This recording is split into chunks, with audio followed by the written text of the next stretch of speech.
Dangerous Assignment. Transcribed starring Brian Donlevy as Steve Mitchell.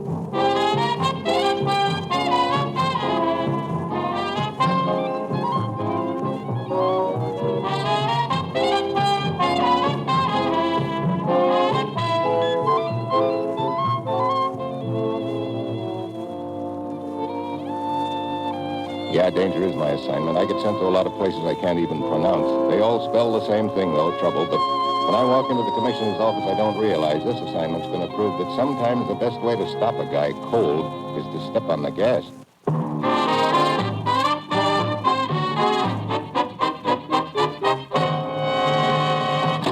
Morning, Commissioner. You sent for me? Steve, how'd you like to take a risk here? Fine. I know just the place, a farm in Vermont. Sorry, I've already picked a spot for you. Bavaria, a private sanatorium. Oh, great. I understand the nurses are quite attractive. Oh, great. Well, my bags are packed, Commissioner. What's it all about? 2 weeks ago, a Czech diplomat was arrested in Prague on a charge of treason. He made a quick confession. Sure, they usually arrange it that way. In that confession, however, he implicated an American newspaper man, a foreign correspondent named Emerson. Emerson, he said, was an American spy. Oh, here we go again. The correspondent got wind of the frame-up and ducked out fast. He managed to slip across the Czech border, got as far as Regensburg in southern Germany, then ran into more trouble. What happened? He was kidnapped, picked up right off the street in broad daylight by 3 men, but not before he'd put up a terrific struggle. And that was 10 days ago. And no word of him since? Until last night. A young doctor named Minder got word to us that he thinks Emerson is being held in a private sanatorium in Bavaria. I get it. That's where I'm supposed to check in with my battered nerves. Right. Dr. Minder will contact you when you arrive in Munich. Get to that sanatorium, Steve. And if you find Emerson there, get him out and bring him back. Well, that's it. You've got your assignment. Good luck.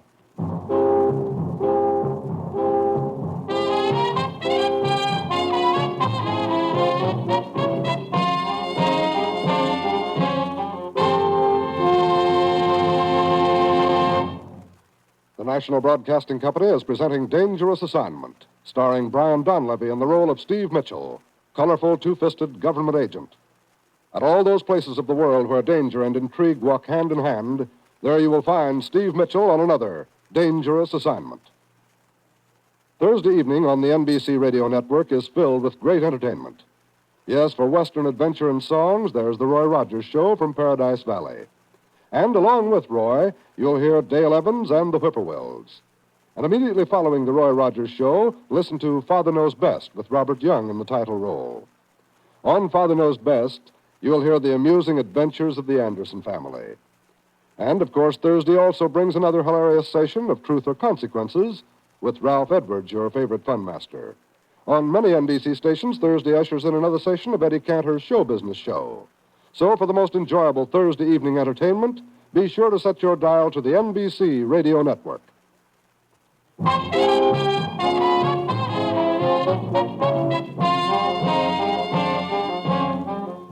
Sure, I've got my assignment. Get over to Germany, check on a tip given us by a Dr. Minder. Hope it leads me to a missing American correspondent named Emerson. Get to him before he's hauled back to Czechoslovakia to face a bum rap as a spy. It's late Tuesday evening when my plane lands in Munich. The voice on the PA is calling my name as I hurry across the airport waiting room. A gentleman left this envelope here, Mitchell. Oh, thanks. May I be of further service? Yeah, how do I get to 64 Austerplatz? Austerplatz, a street on the other side of town. I would suggest a taxi. Thanks. One more thing about the man who left this note. What did he look like? He was here but a short time ago. A small man, middle-aged, rather stout. The message is not signed? Yeah, it's signed by Dr. Minder. I just wanted to check the description against the signature. Oh? It doesn't fit.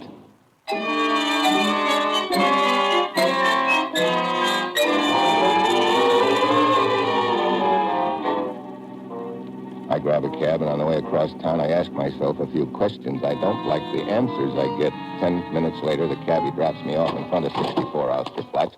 I like this even less. 64 Austerplatz is a mortuary. I push open the door, go inside.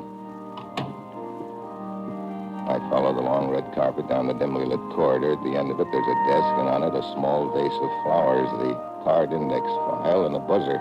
I lean on it. A few seconds later, the curtain is behind the desk part, and a long, slender gent in a frock coat steps out. He folds his claw-like hands together and glides towards me. Good evening, mynheer. Hi. Good evening. I'd like to see Dr. Minder. Your name is? Mitchell. Steve Mitchell. The next room, please.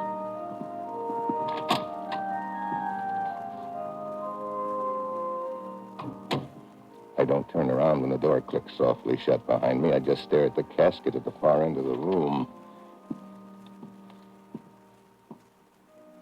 The casket is empty. Surprise number one. Surprise number two follows a second later. A gun nestles in the small of my back. Do not move. Your identification. Place it on the casket. Sure. There you are. Thank you. Don't mention it. Drop the gun. Drop it.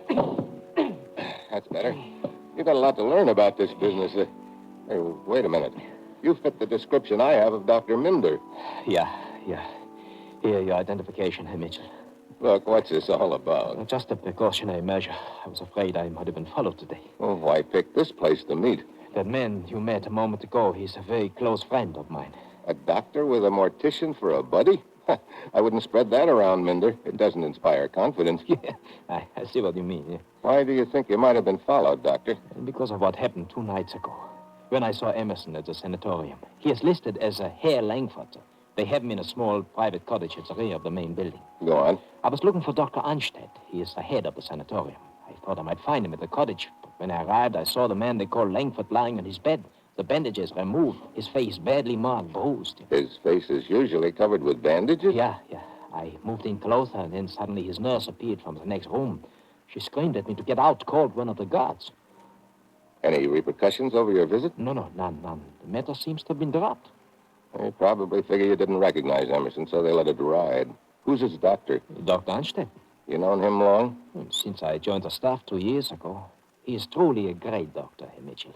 That is why I failed to understand how he could be mixed up in an affair such as this. How far is it to the sanatorium? Oh, it's several hours' drive.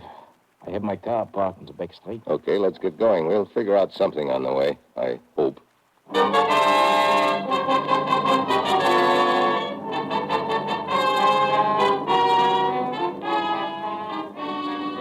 We rumble out of Munich, head south. 2 hours later, we're rolling along a narrow, winding road high in the mountains. Dr. Minder finally comes up with a suggestion.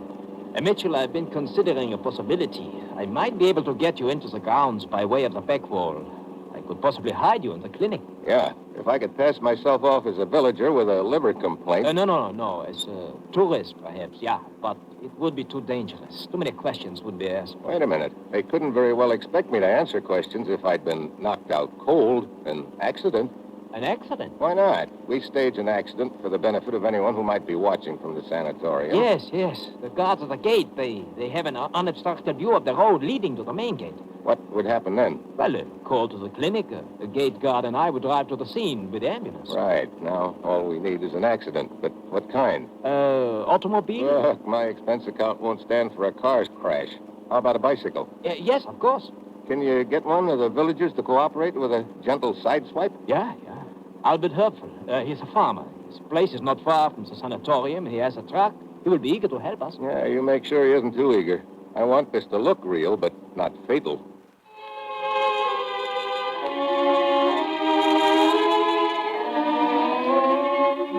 It's early in the morning when I register at the village inn. After breakfast, I saunter up to my room, check our schedule again, and look over the map of the road Minder had sketched for me. At exactly 10 minutes after 1, I hop aboard my bike and ride out of the village, making like a happy tourist. I pedal along the winding roadway for another 10 minutes, and then I spot a landmark I'm looking for. A tree on my left, burned and blackened by a bolt of lightning. I round the bend, and up ahead, maybe a quarter of a mile, I spot the main gate of the sanatorium. At the same time, I spot Herpfel's truck as it shoots out of the side road. Comes bearing down on me. Fast. Yeah, too fast. Suddenly, I know something is wrong. Instead of swerving, he keeps coming straight for me. I dive off the bike just as the front tire hits. Hey!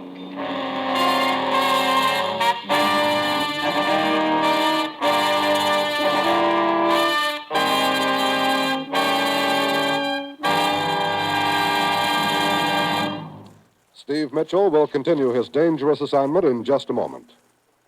This is the time of year when every motorist must revise his driving habits to conform to winter's rain, snow, and slippery highways. The National Safety Council warns that winter driving conditions present more hazards than at any other time of the year. So, as winter comes to your section of the country, change your driving habits to meet changing road conditions. Too many times when roads are wet and slippery, the posted speed limits are not the safe speed limits. Remember, the safe speed for your driving is the speed that matches road conditions. America's professional truck drivers, the men who drive for a living, are taught that now, more than ever, they must drive ahead of themselves. By watching the changing road and traffic conditions on the highway ahead, you can avoid accidents before they happen. Now, when you see an accident threaten on the road ahead, you'll have time to keep it from happening. So remember, drive as slowly as the road conditions demand. Drive as if your life and the lives of your passengers depended upon it. They do.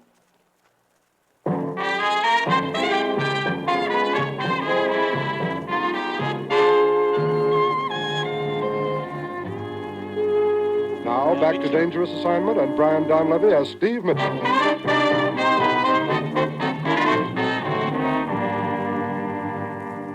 Herr Mitchell.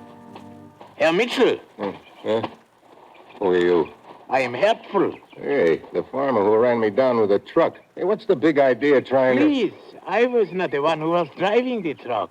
That was my hired man, Zwecker. How come? Zwecker also does some gardening up at the sanatorium.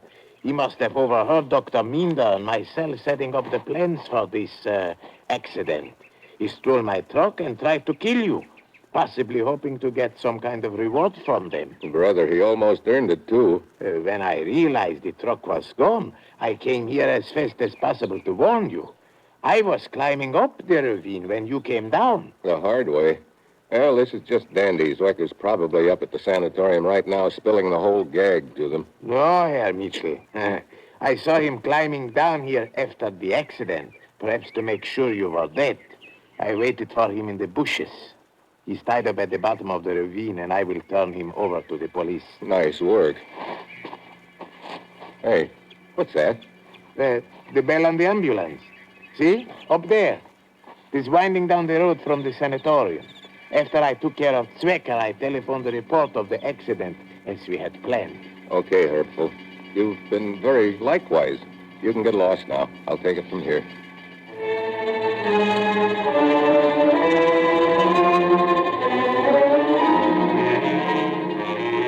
I watched the ambulance winding down the narrow road, its bell clanging hot and heavy. This I don't get. There's no traffic around. Why make with it? No. Pretty soon the ambulance pulls to a stop on the road above me. I see Dr. Minder scrambling down the side of the ravine. And waddling along behind him is a fat guy who bulges out of an alpine suit with short leather pants. I close my eyes and pretend to be out. Here he is, here. Doctor, is he still alive? Yeah, but unconscious. Hugo, bring down the stretcher, huh?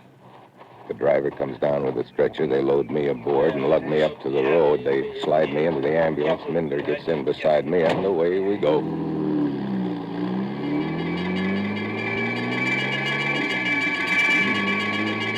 All right, Mitchell. They cannot hear us in the front seat. Who could hear anything with that bell clanging? Do you have to do that? It's knocking my head apart. I'm sorry, but it's Lazzo Pomeran. Which? Pomeran. That's the name of the bell? No. The name of the man who's ringing. Oh, the fat boy? Yeah.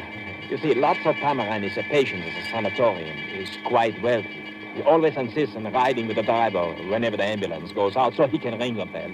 It's no problem. The bell is a problem as far as I'm concerned. Well, I'm afraid that they had no choice, Mitchell. You see, he donated the ambulance to the sanatorium. Wait, we're almost at the gates. You'd better become unconscious again, huh?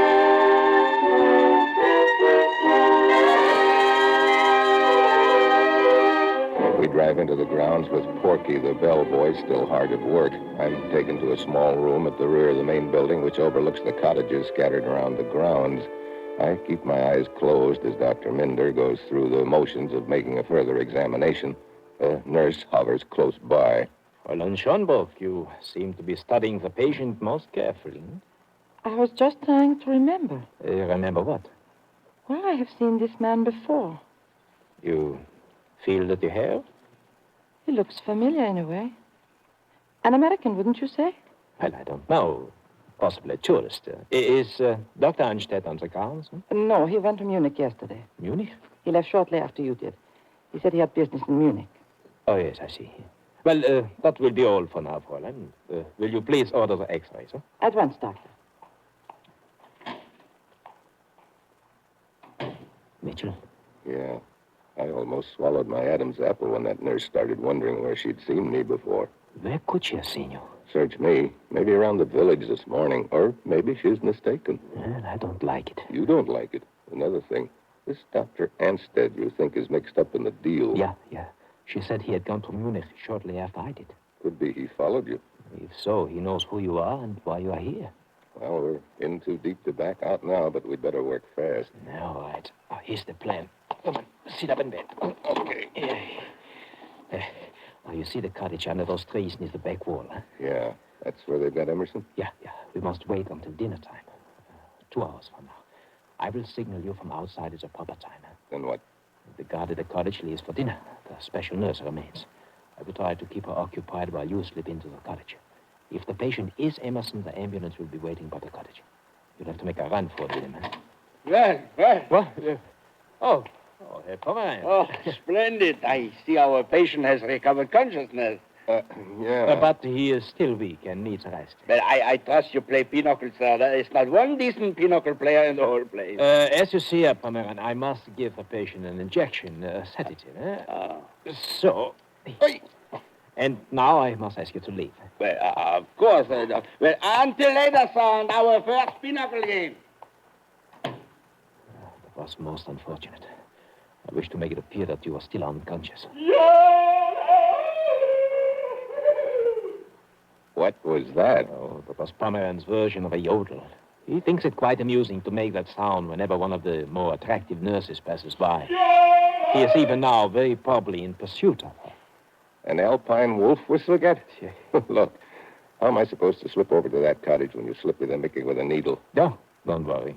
That injection was not a sedative. What was it? Vitamin B. Good for the nerves.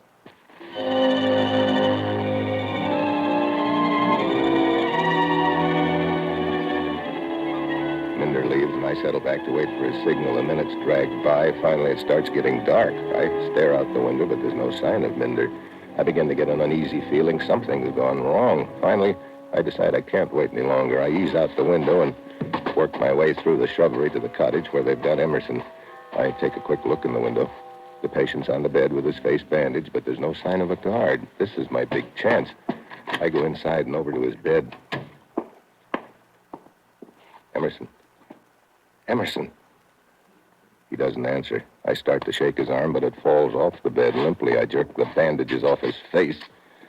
It's not Emerson. It's Dr. Minder, and he's dead. What? Dr. Minder. Dead. Look, nurse. You killed him. Shut up. I didn't kill him. Look, you're a friend of his, huh? Good, so am I. Promise me not to yell, and I'll take my hand off. Okay, I'll make it fast. I'm Steve Mitchell, U.S. government agent. Dr. Minder was helping me get to an American newspaper correspondent named Emerson, who was being held here under sedatives until his cuts and bruises healed. Then they were going to take him back across the Czech border to face a phony spy charge. Wait. I saw them leave. Who? His special nurse and the guard they kept here. They drove off in an ambulance just a few minutes ago. With Emerson probably in the back. 10 to 1, they're heading north for the Czech border right now. If I could only get a car. Dr. Minder's car. What? He had offered to let me borrow it. I noticed him approaching the cottage a while back, so I came here to tell him I was leaving. You're so right. Let's go.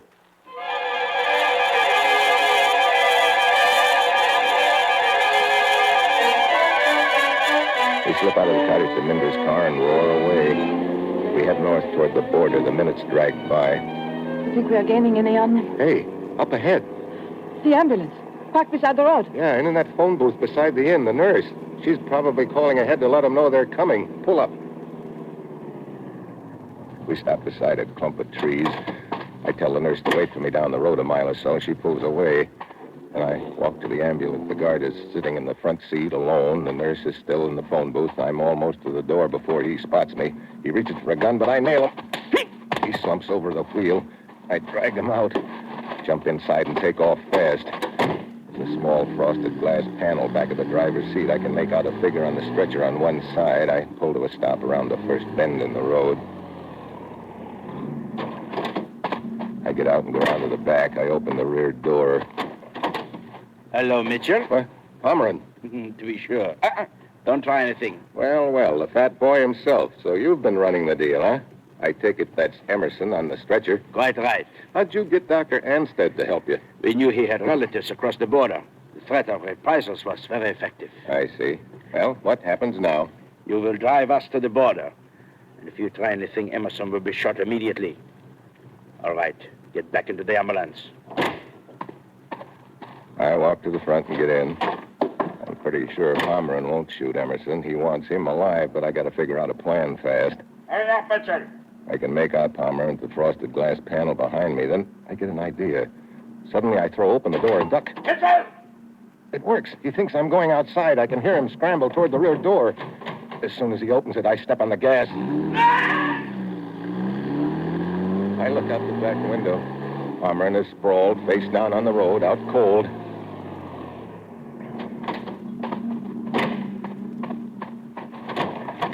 Emerson, you okay? Oh, here, let me get some of this tape off your mouth. There. Who are you? Steve Mitchell, government agent. You're going home. Pomeran. He's out cold. I sort of drove the ambulance out from under him. We'll leave him here in your place, and it's just as well. I've got a hunch when they find out he goofed up the deal, he's going to need an ambulance.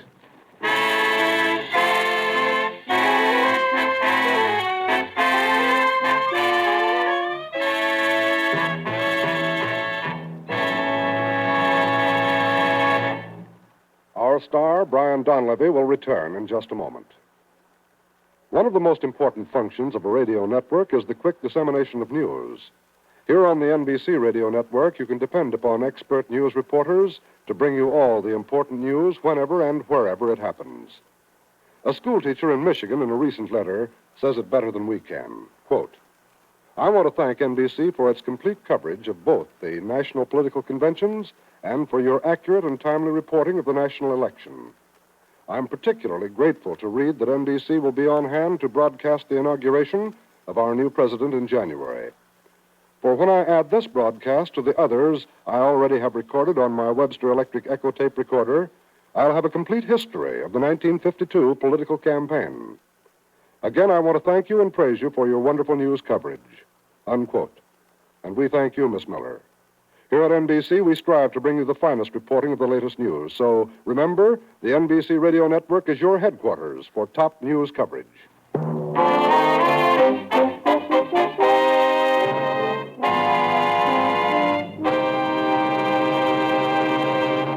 Next week, Sweden. A nursery rhyme that almost turns out to be my epitaph. And that will be Steve Mitchell's dangerous assignment next week.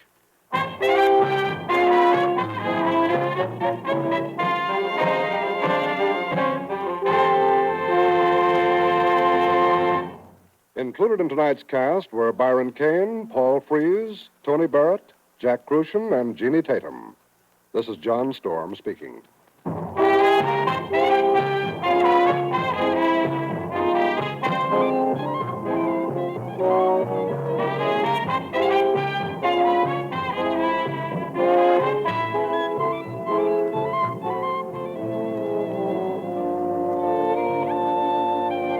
Dangerous Assignment, starring Brian Donlevy in the role of Steve Mitchell, with Herb Butterfield as the commissioner, is written by Bob Reif and Adrian Jondeau and is directed by Bill Karn. Be with us again next week at this same time when Brian Donlevy, starring in the role of Steve Mitchell, will embark on another transcribed Dangerous Assignment.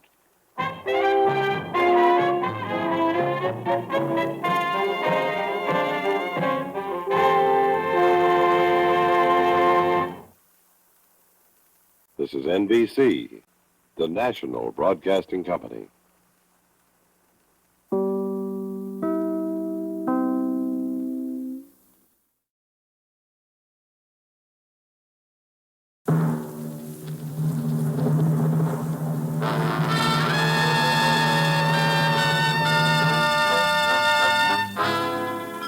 Dangerous Assignment, starring Brian Donlevy as Steve Mitchell.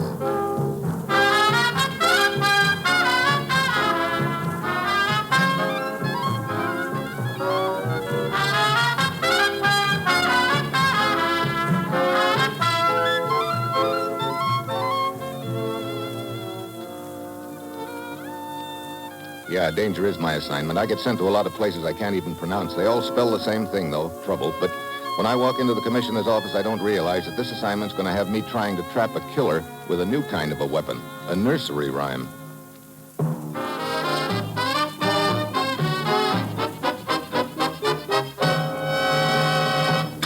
Morning, Commissioner. You sent for me? Steve, are you fond of Swedish cooking? Yeah, sure. So's a man named Fred Gainsley. He's with a project we're participating in to evaluate Scandinavian defense potential with headquarters in Stockholm. Several times a week, Gainsley has a lunch tray sent up to his office from a nearby cafe. So? Someone in the project is apparently using that tray as a means of getting secret information to the outside. Gainsley? No. He's the one who told us about it. Quite by accident, yesterday afternoon, he discovered a message in code tucked under a napkin. Discovered it just before the tray was to be picked up. And the waiter who came to pick up the tray? He didn't show up and hasn't been seen since. Someone in the project must have tipped him off that the message had been intercepted. Steve, get over to Stockholm. Check with Gainsley. Find out who's peddling this secret information and put a stop to it. Well, that's it. You've got your assignment. Good luck.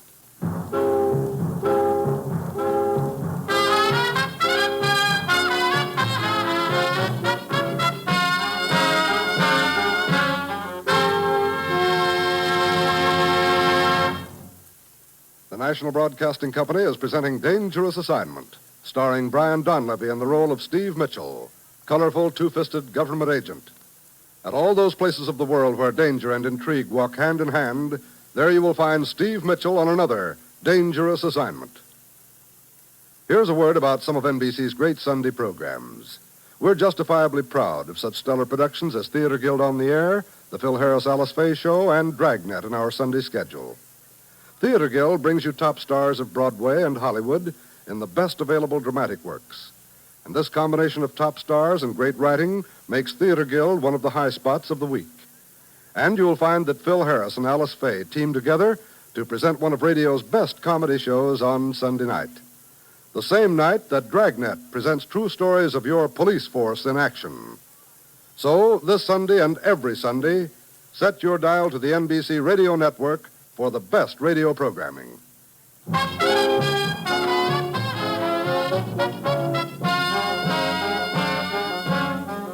Sure, I've got my assignment. Fly over to Stockholm and find out who's copying top secret government information from a project we're participating in.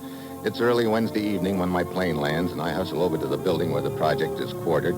Several lights are burning in the east wing, and it looks like some of the office staff is putting in overtime.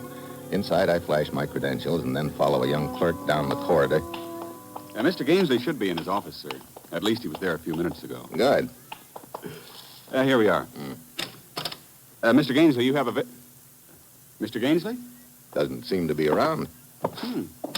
Well, he was sitting over there at the typewriter when I looked in a couple of minutes ago. The French windows over there, they're open. Oh, sure, they lead out to the back garden. Mr. Gainsley probably stepped out for a breather. Hey, what? That came from the garden. Come on. Gainsley? Gainsley, you out here? It's pretty dark. Yeah. See anything? No. Hard to... with all this shrubbery. Where does this path lead to? Back gate. Let's try it. Gainsley? There it is, up ahead. Should be locked, though. Yeah, it is. Does this wall go all the way around the garden? That's right. Okay, you take this side and I'll... What is it? Gainsley? Yes. Is he... Yeah. Look, his coat's been ripped open. Yeah, inside pocket torn. No wallet here or here. Anywhere else. That back gate the only way out of this garden? Yes, unless you climbed over the wall. 10 feet high at least. No, I think our killer sneaked around us and ducked back into Gainsley's office. Come on. Johnny, is that you? Yes, Miss Borland. Is something wrong? This is Mr. Mitchell. Miss Borland is Mr. Gainsley's secretary. How do you do, Mr. Mitchell? I thought I heard a shot. You did, Miss Borland. I'm afraid someone's just shot your boss. Mr. Gainsley? Shot? Where is he? I must... Hold it. Won't do any good. You mean he's... Oh, horrible. Anyone come through here the last minute or so? No, no one. Why? There are other offices facing the patio, the garden, Mr. Mitchell. That's Mr. Halverson's, Mr. Walker's. Okay, we'll check them in a minute. Something else I want to look at first. Come on, let's go back inside. You've been gone out of the office long, Miss Borland? 10 minutes or so. Mr. Gainsley sent me down to the file room. I see. And when you looked in, Johnny, he was alone? Right, he was pecking away at the typewriter. Mr. Gainsley was at my typewriter? Yeah. Look, there's a piece of paper still in it. That's what I'm interested in. Let's see what... What is it, Mr. Mitchell? Oh, brother. Here's what Mr. Gainsley typed out. One sentence. What did he write? It reads, Mary had a little lamb.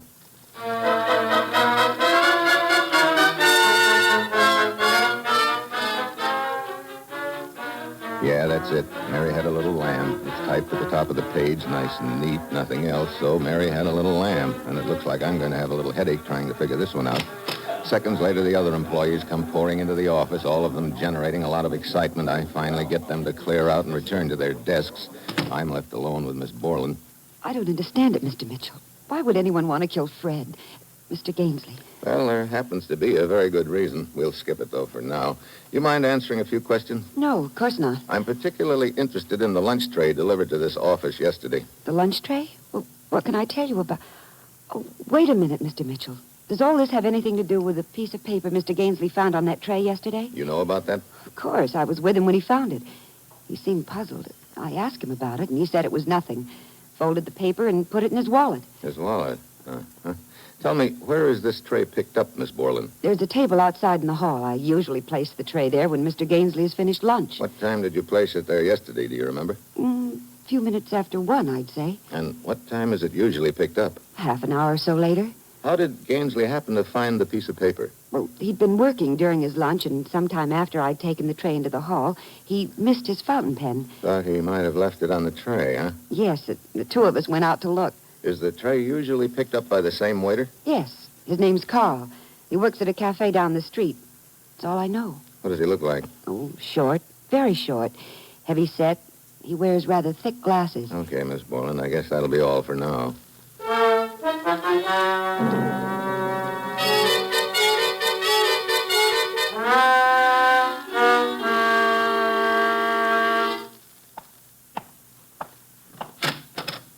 Oh, Mr. Mitchell, come in.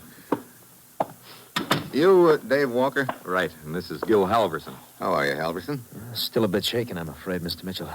Gainsley was a good friend of ours. You two have the other two offices in this wing. Both of you heard the shot? I did. I was here in my office at the time. First, I thought it was a car backfiring. Then I heard people running down the hall, so I went out to investigate. Your French windows were open? No, locked. I was getting ready to go on home. Why?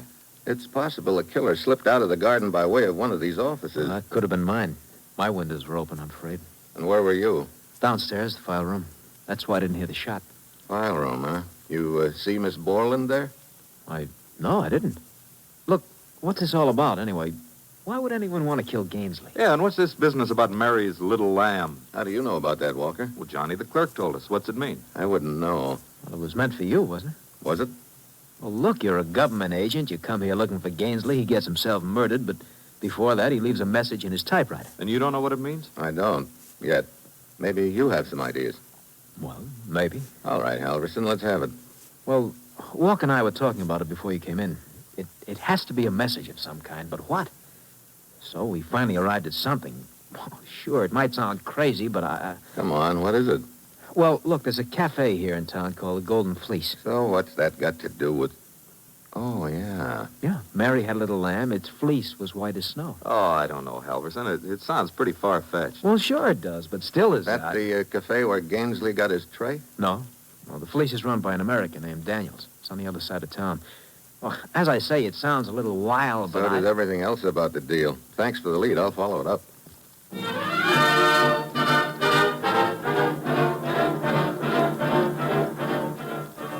I go back to Gainsley's office. The police are there now. I huddle with Inspector Yorson. Then I grab a cab and head out across town. 20 minutes later, I pull up at a small cafe and bar known as the Golden Fleece. Sure, it's a wild lead, 1,000 to 1 shot, but at this stage of the game, I can't pass up anything. No matter how silly it sounds, there's a chance I might run into something or someone, maybe a waiter named Carl. I'm sorry, Pilgrim. I don't think I can help you. As you see, I don't employ waiters, just dolls. Yes, sir. Give me a good waitress anytime. You wouldn't have one named Mary by any chance? Mary? Thought you were looking for a guy named Carl. Look, do you have a waitress named Mary? Nope. Ilga, Hilda, and Sam. Sam? Samantha. We call her Sam for short. That's her over there, racking up the meatballs. Yeah. Look, maybe you have a regular customer named Carl. Well, could be. This is Sweden. Carl isn't a very unusual name. As a matter of fact, there's a regular customer of mine over there at the bar. His name's Carl. Huh? Where? End of the bar. See the little guy standing at the far end? Yeah, short and fat. He fits the bill. Yeah, well, wait till he moves out of the way. The tall, skinny character sitting back of him, that's Carl. Oh. All right, Daniel. Just make believe like I didn't come in. I'm sorry, Pilgrim. I wasn't able to help you. You haven't, but thanks just the same.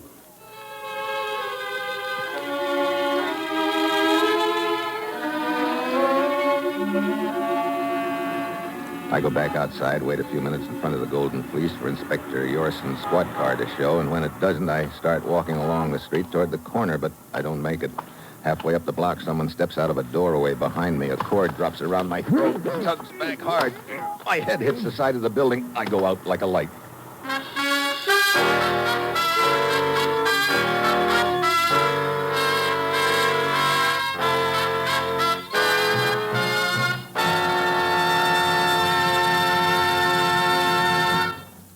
Steve Mitchell will continue his dangerous assignment in just a moment.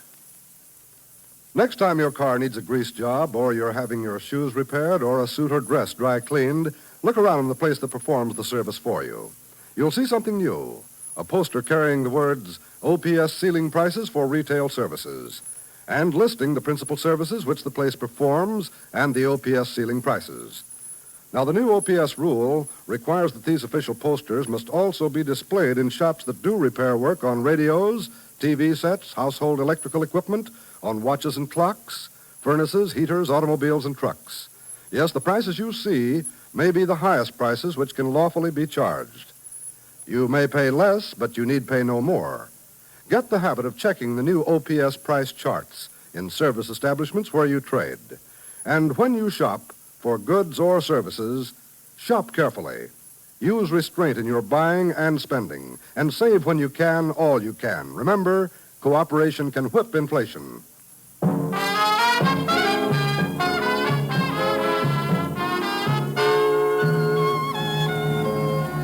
And now back to Dangerous Assignment and Brian Donlevy as Steve Mitchell.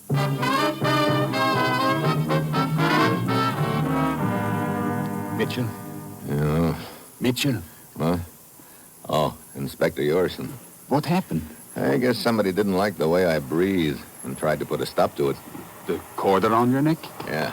You must have gotten it off just in time. Perhaps whoever it was saw my car approaching and had to run. Did you get a look at him? No, he came up behind me. What did you find out inside the cafe? The Golden Fleece? Not much. This attempt on your life seems to indicate that the cafe is somehow involved, however. Looks that way. Could be this waiter I'm looking for. Carl spotted me nosing around and tried to put me out of his way. If so, he's probably some distance from here by now. Yeah. Well, let's go back to the project headquarters and go to work on that nursery rhyme again.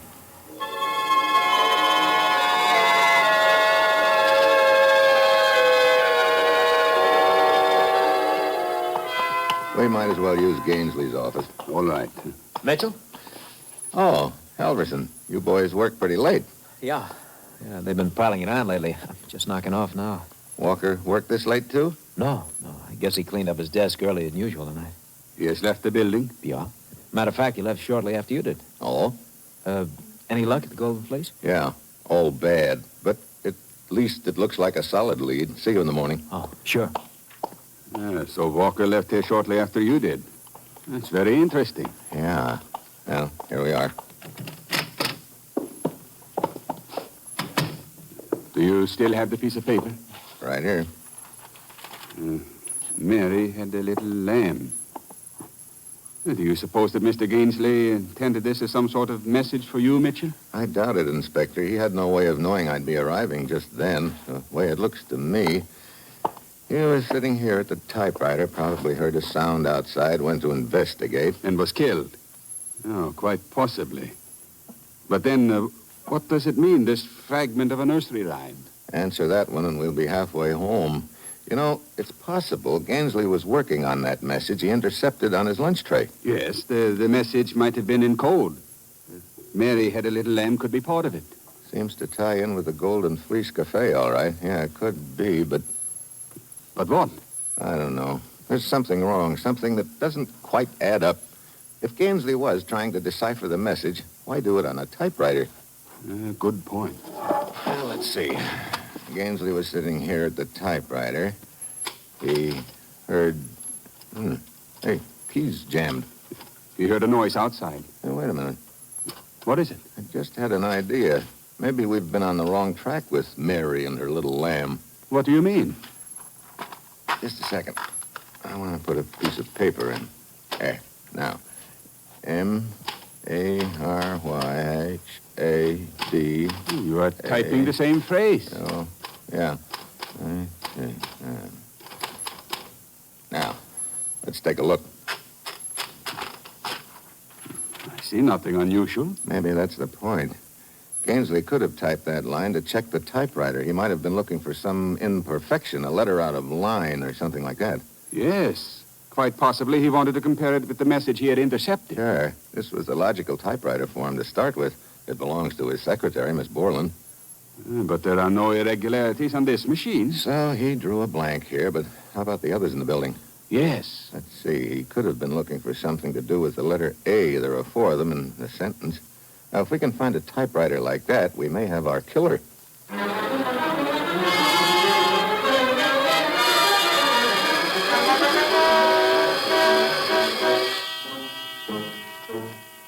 We split up. Inspector Yorson takes one wing of the building. I take the other. I work my way from room to room, checking the typewriters. I draw a blank until I get to Walker's office. M-A-R-A-D-G-A-L.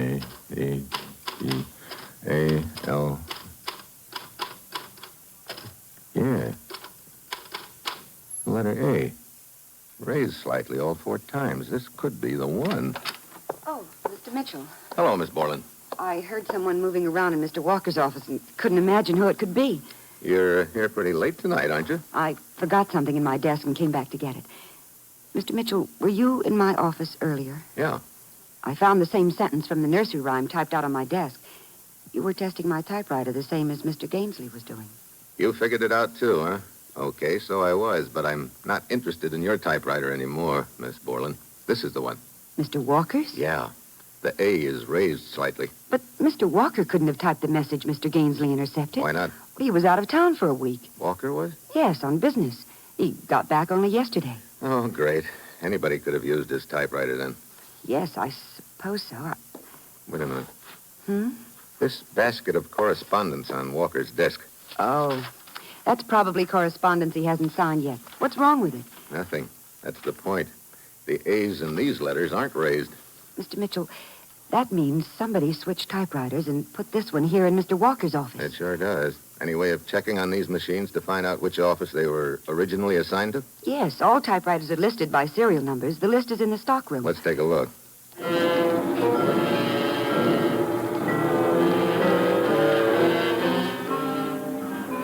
You think the answer is here, Mr. Mitchell? Could be. There's a copy in this file room of every confidential report sent out of this project, isn't there? Of course. Whoever switched the typewriters and stole the list couldn't possibly have removed all the reports typed on that machine. That's the point. You take one of those other file folders and start...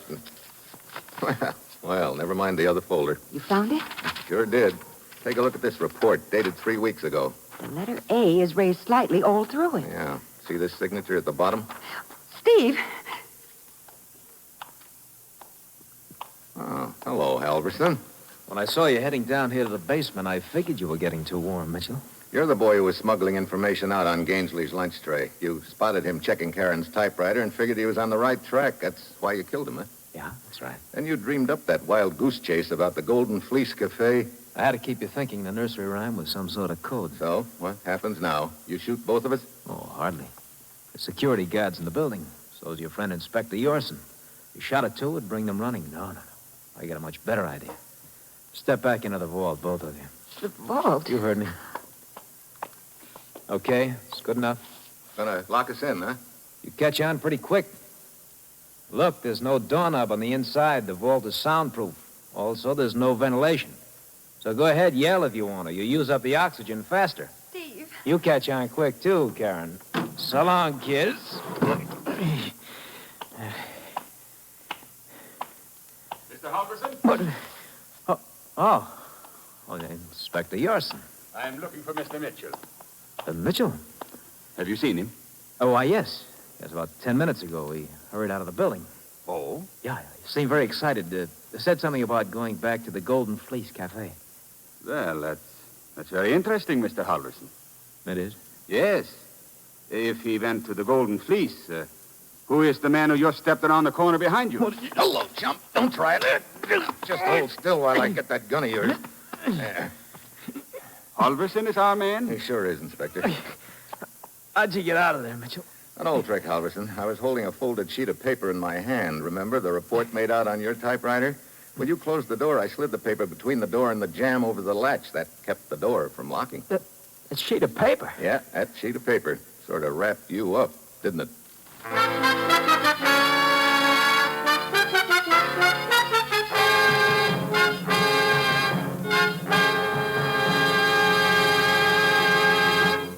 Our star, Brian Donlevy, will return in just a moment. Daytime programming on the NBC radio network is tops in listening pleasure. And while you're at home during the day, set your dial to this NBC station for entertainment by Bob Hope, Dave Garroway, Walter O'Keefe, Warren Hull, Bob and Ray, and Tommy Bartlett. Welcome Travelers from Chicago features Tommy Bartlett with interesting interviews. Walter O'Keefe presents comedy on Double or Nothing. And then Warren Hull is your host on the program with a heart, Strike It Rich, while Bob and Ray entertain for 15 minutes of mirth and madness. Dave Garroway brightens your day with his informal patter and music you enjoy hearing, and Bob Hope now brings his comedy talents to the daytime scene. So consult your local newspaper for the time of broadcast of all these great shows, check your Hamilton Watch for the time of day, and be with us every day, Monday through Friday, for unsurpassed daytime radio entertainment. And now, here's a special note. Next Monday, Bob Hope and Dave Garroway will be heard at a new time on some NBC stations.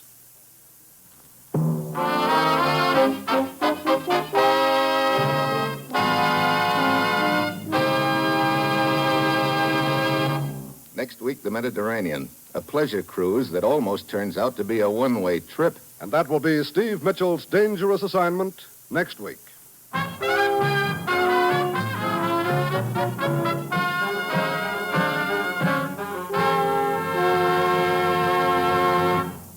Included in tonight's cast were Ken Peters, Kay Stewart, Tony Barrett, Dan Riss, and Herb Vigran. This is John Storm speaking.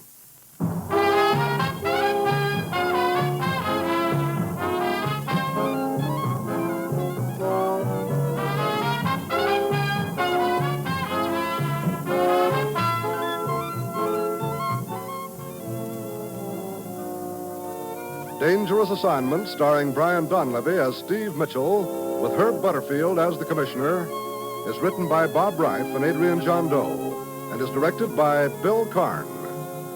Be with us again next week at this time, when Brian Donlevy, starring in the role of Steve Mitchell, will embark on another transcribed Dangerous Assignment.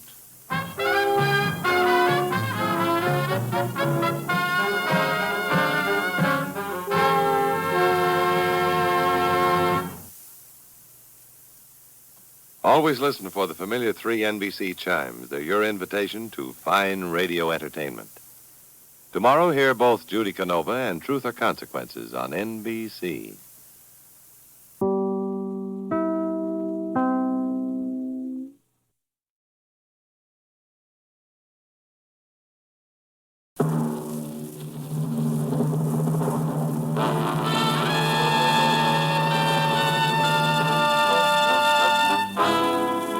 Dangerous Assignment, transcribed starring Brian Donlevy as Steve Mitchell.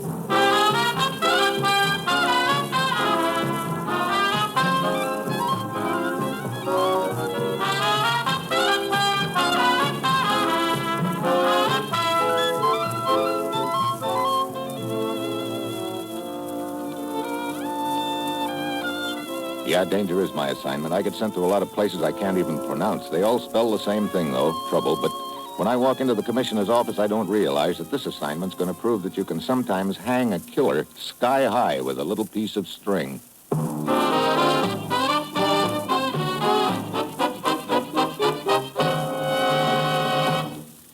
Morning, Commissioner. You sent for me? Steve, you ever hear of the Italian movie actress named Yolanda? Sure. She's made so many rice field pictures, I understand she's got waterlogged kneecaps. How'd you like to meet her? Oh, just hand me a pair of hip boots and I'm on my way. You'll find her on the French Riviera. Her yacht is anchored at Nice. We're particularly interested in the guests she has aboard. How so, Commissioner? Steve, one of the most vicious pre-war rackets is in operation again. A racket that cost American citizens thousands and thousands of dollars in payoff money for the protection of relatives living in eastern Germany, Hungary, and Romania. Yeah, built up quite a fund for Adolf's rise to power, didn't it? This time, we're certain it's being run as a private enterprise. It started up some 6 months ago under the direction of the same man who handled it for the Nazis. That would be Herzog, colonel of Gestapo. Right, only someone else seems to have taken over the racket, and the colonel's little black book. Herzog died suddenly in Lisbon 2 months ago. So how does all this tie in with the Italian movie queen? An American named Ernest Hall, vacationing in Nice, had the bite put on him for $25,000 last week. Did he pay up? Yes, he was afraid harm would come to some of his family still living in eastern Germany. Now, Hall is certain the head of this racket is aboard that yacht. Get over there, Steve. Check with him. Find out who's behind all this and smash it. Oh, that's it. You've got your assignment. Good luck.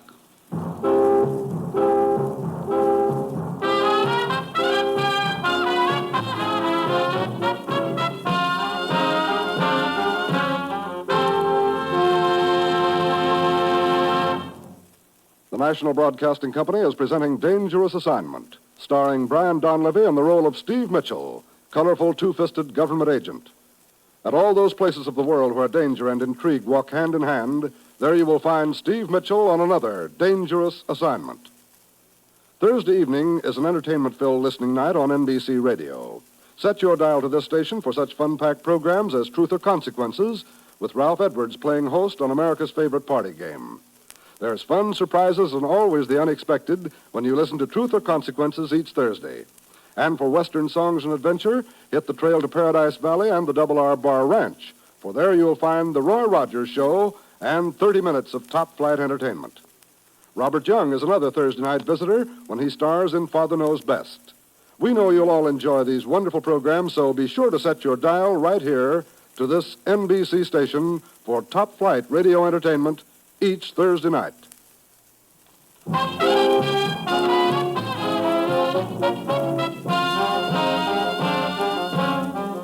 Sure, I've got my assignment. Get over to the French Riviera, check with an American who's had to pay off protection money for members of his family living in Germany.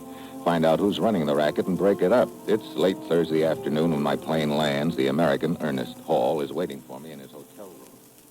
I was afraid for my relatives, Mr. Mitchell. That's why I didn't call the authorities until now. I wanted nothing to go wrong. I decided it would be best to investigate quietly after the payment had been made. All right, Hall, let's start from the beginning. When did you get the pitch? Sunday evening. A letter had been slipped under my door. The note contained a demand for payment of $25,000. A threat against the lives of an Aunt Anelia Halderstadt and two cousins, Jan and Joseph. Halderstadt? Would that by any chance... Yes, my father's name. I changed it to Hall when I arrived in America many years ago. I see. How long have you been vacationing here in Nice? A month. Run into any old acquaintances? Someone who knows your real name is Halderstadt? Yes, as a matter of fact, a week ago aboard the yacht. Eric Vogel is an old friend. We came from the same village, and naturally we talked to people we'd known, our families and so on. And when you got that note Sunday evening? Oh, no. I couldn't bring myself to suspect that Eric was behind all this. There were others at the party aboard the yacht. Any one of them could have overheard your conversation, learned that your real name was Halderstadt. Okay, who were the others? Well, the actress Yolanda, of course, was there. It's her yacht. Then also a French newspaperman named Albert Beauvais, an Englishman named Chipping, and Lal Hubli, a Hindu. That all? But two others. Felix De Luca, he is Yolanda's director, and George something or other. I didn't get his last name. Okay, now, about the payoff. Well, last night a box containing the money was placed under a bridge on the road to Antibes. You see anyone? No, I didn't go. Albert Beauvais did. The newspaper man? Yes. You see, he was with me Sunday evening when the letter came. So, naturally, we talked about it. The note instructed me to remain in my hotel room here. and send someone with the money. Beauvais volunteered. I see. Look, I'd like to meet these people. Beauvais, Chipping, George, what's his name? I can arrange it. I am expected aboard the yacht in an hour. Cocktails. They'll all be there. Fine. Now, I should warn you, Mr. Mitchell. These friends of Yolanda, they're of artistic temperament. Their actions are somewhat droll, strange. You might call them eccentric. Or just plain screwball, huh? All right, let's go.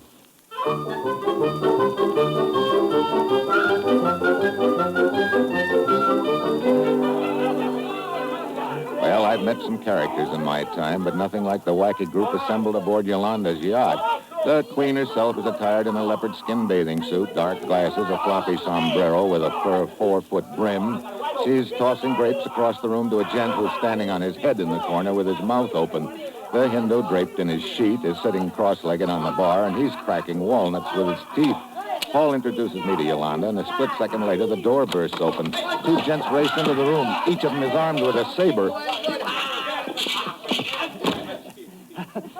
That was Chipping, and the one called George. I didn't even get to say hello. They will be back. Come on, Joe. You sit down here next to Yolanda. Sit down, Joe. The name is Steve. I don't like it, but I like you. And everybody I like, I call a Joe. Come on, Joe. Sit down. Relax. Light me a cigarette. Sure. A martini, Steve? Yeah, but easy on the olives. I may have to drive tonight. You didn't meet everybody, Joe. Over there is Lal. Lal? And that one is DeLuca. Hi, DeLuca. Get over your head. Say hello to Joe, huh? Hello! Viva Graziano! Viva Roque! Here's your cigarette, Yolanda. Oh, thanks. You know, I like you. You got a class. I owe it all to the Continental. Oh, television, eh? So you from USA, huh? That's right, Yolanda. Ever been there? Someday, yes. I'm going to make a picture there. DeLuca, he's writing it now. A beautiful story. Joe, it is just beautiful. Hey, if you like it, Joe, hey, it's about a young girl. I'm telling you, DeLuca. Now, this young girl, Joe, she picks oranges. Grapes. Oranges? Grapes. I ought to know. I'm writing I'm a it. pick of grapes. Always I'm jumping on grapes into my bare feet. You can't jump on oranges. Stupido, who wants to jump on oranges? Johnny, I'll have a go at it, my dear. Now, you keep out of this, Mr. Chief. Sorry. Back to the walls, George, old chap. Come on, on guard. On guard. Ow, touche. Very good. Oh, I see. You're a new chap here, aren't you? Yeah, the name's Mitchell, Steve Mitchell. Oh, I'm Chipping. No jokes, please. And this is Georgie. I can't remember his last name. Hello, Steve. Just call me George. What is this business about oranges? I was trying to tell Joe the story of my next picture. It's about a girl who picks oranges. Yeah, poor but honest, hard-working and all that sort of stuff, eh? A proud, stout heart beating beneath her tattered sweatshirt. Falls in love with a gentleman farmer named Rodney. He's a cad, of course. Who told you? Oh, I say, really, that's a bit of old hat, you know. What's old hat's got to do with it? You don't know this story at all, no? I'd love to hear about it, by all means, my dear. I place myself at your feet. Okay, while you're down there, you untie my sandals. Huh? My feet are killing me. It's jumping on those lousy grapes.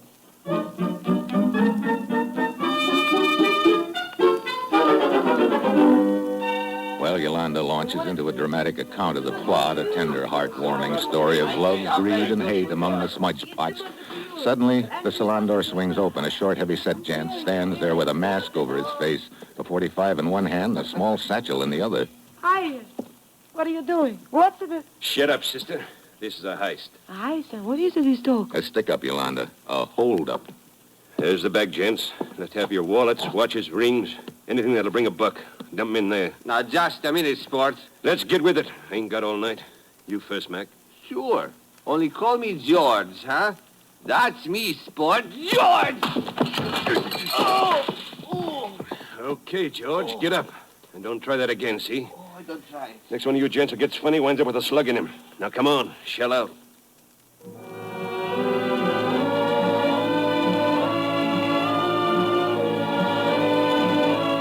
Little gent picks up the bag, backs out of the room, and then he's gone. I take 3 quick steps to the door, stick my head outside. The slug chips a hunk of mahogany just over my head. Then I hear footsteps going down the gangplank. I take off on the double. Ernie Hall is right behind me. Do you see him, Mitchell? I think he ducked around the warehouse. Come on, we'll cut through here. Hold it. What is it? Someone coming up alongside the building, and he's in a hurry. Hold it, Buster. What? Good work, Mitchell. On your feet, Buster. Let's have a look at you. Got a light, Hall? Yes. Yes, here we are. Mitchell, What's the matter? You recognize this gent? it's Albert Beauvais, the newspaper man. Oh. Beauvais, you all right? Oh, Monsieur Hall, it's you, huh?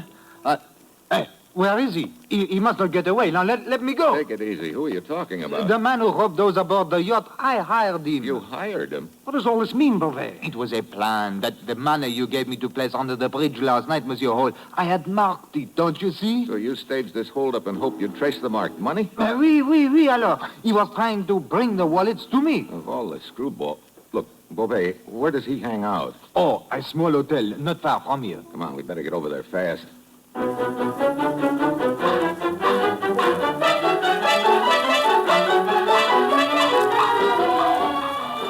We hustle over to a broken-down hotel on the waterfront. Beauvais and Hall hurry into the lobby, and while Beauvais conducts an arm-waving conversation with the man behind the desk, I duck down the alley and back of the hotel. I don't have long to wait. Our hold-up friend scoots out the back door, and I grab... Sure, he's a small gent, but his left has the stock of a pile driver. I'm setting him up for a right cross when my foot slips on the wet cobblestone, and as I go down, he clouts me on the side of the head with the satchel. I'm sitting on the curb, rubbing my ear, when Hall and Beauvais come pounding up. Mitchell! Are you all right? Yeah, but our friend got away. He left this, though. Aha, the satchel. Here, let me have it. You will see my plan was not such a bad one after all. Look, yet money. Yes, here is a bill I marked. And another. So? Oh, sacre bleu. Yeah, your plan called for us to find that marked money in somebody's wallet, and we'd have our culprit. The money is here all right, but where are the wallets? He must have thrown them away. Now we are right back where we started from.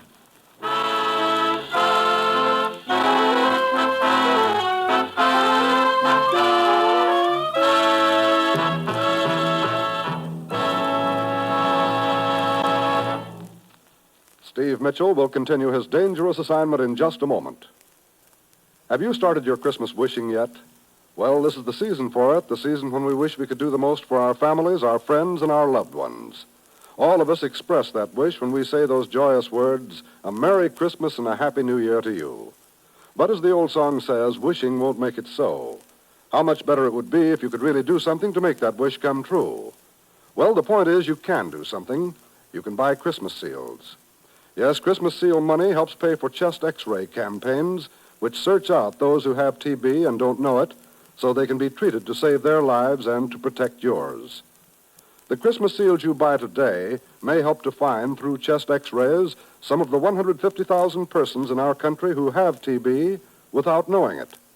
Finding their TB early, when it's easiest to cure, may mean many happy New Years to come for them. Wishing won't help, but buying Christmas seals will. Buy Christmas seals and you turn wishes into good health.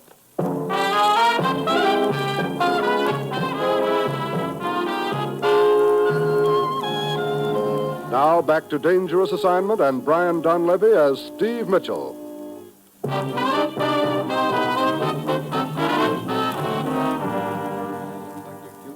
Plan backfired, Beauvais. Your hired stick-up man dumped all the money out of the wallets.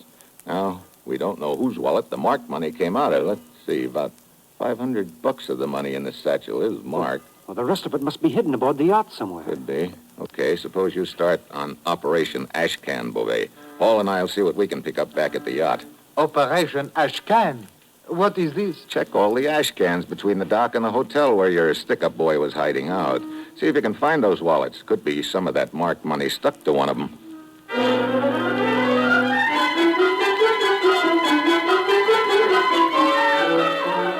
Paul and I head back to the yacht. Yolanda, Chipping, and George are in the lounge. I put the satchel on the table and tell them we tracked down the stick-up man, that he got away, but we recovered the money. How much money was there? About $2,000, George. Most of it was in the satchel, but there was $500 in his coat pocket. Just what I lost, sport. Thank you very much. Oh, you're sure about the amount, eh? Sure, I'm sure. Well, there it is. Help yourselves. Yolanda, how much did you lose? You remember? A couple of hundred, Joe. Chipping?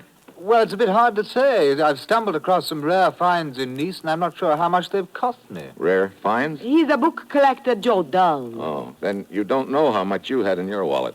Well, not more than 300, I should say. You see, I don't carry a great deal of cash on these trips. Letters of credit and that sort of thing, no?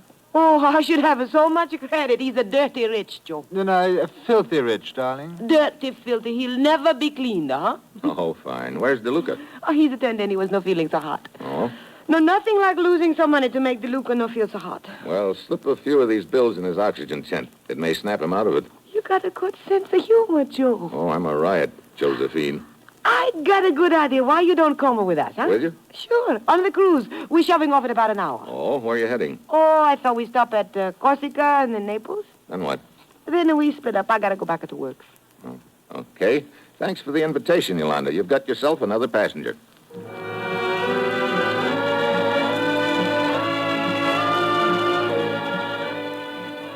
We shove off, and along about dark, everybody gathers in the lounge for cocktails. Everybody but me.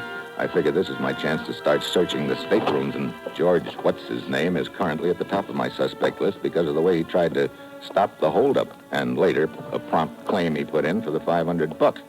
So I give his cabin a frisk, but I can't find anything. I step out in the passageway and turn to close the door behind me. Suddenly, something hard connects back of my ear. It knocks me to my knees. I can hear somebody taking off down the passageway. I stagger to my feet and brush the cobwebs out of my brain, then pound along the passageway around the corner. Oh, well, Mitchell, I came below to warn you. Warn me? Yes, I saw DeLuca leave the lounge a few minutes ago. I thought he might have come down here. I see.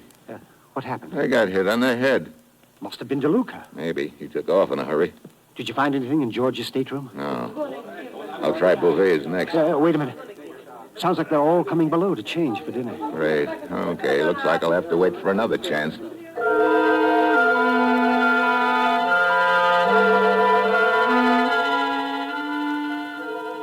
But I don't get another chance that night. After dinner, Yolanda wants to play charades, so we all have to choose up sides. Lal Hubli, the Hindu, sits in one corner, cracking walnuts and keeping score. When the game finally breaks up, everybody turns in, so I'm out of luck. The next morning, when I come out on deck, Corsica is in sight. Yolanda and DeLuca are standing at the rail. This is my homeland, Corsica. All night I dream about it. A great island, Mitchell. Home of great people. You and Napoleon, huh? Please. Put Napoleon first. Napoleon and me. Poor DeLuca, he thought he was going to be one more Napoleon during the war. It was nothing. Oh, he's a sore eye to Joe. Instead of the battlefield, he got a desk job. It was a liaison officer in Berlin.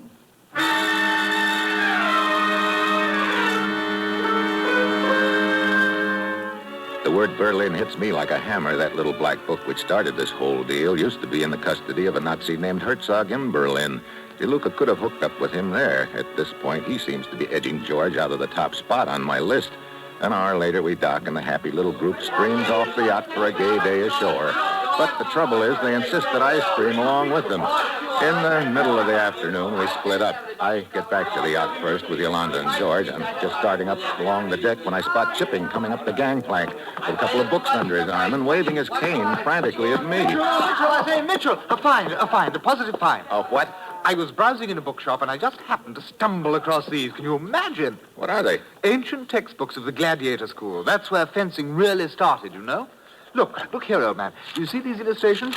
See? There. It's been the prevalent theory that the glide or sliding thrust is a comparatively recent maneuver, but you see, it's the same thing. Look, I'll show you with my cane. You go like this, you see? Hey! Oh, I'm so sorry. Look, take that cane and... I'm terribly sorry, old boy. I thrust when I should have glided. Well, as long as I know that makes everything all right. Now, try your thrust on somebody else, will you? Yes, I will. I must find George. Yeah, you do that. Oh, brother. Oh, DeLuca, I didn't see you standing there. I come to look for you. Yolanda says, tell everybody cocktails. Okay, tell her I'll be along in a couple of minutes.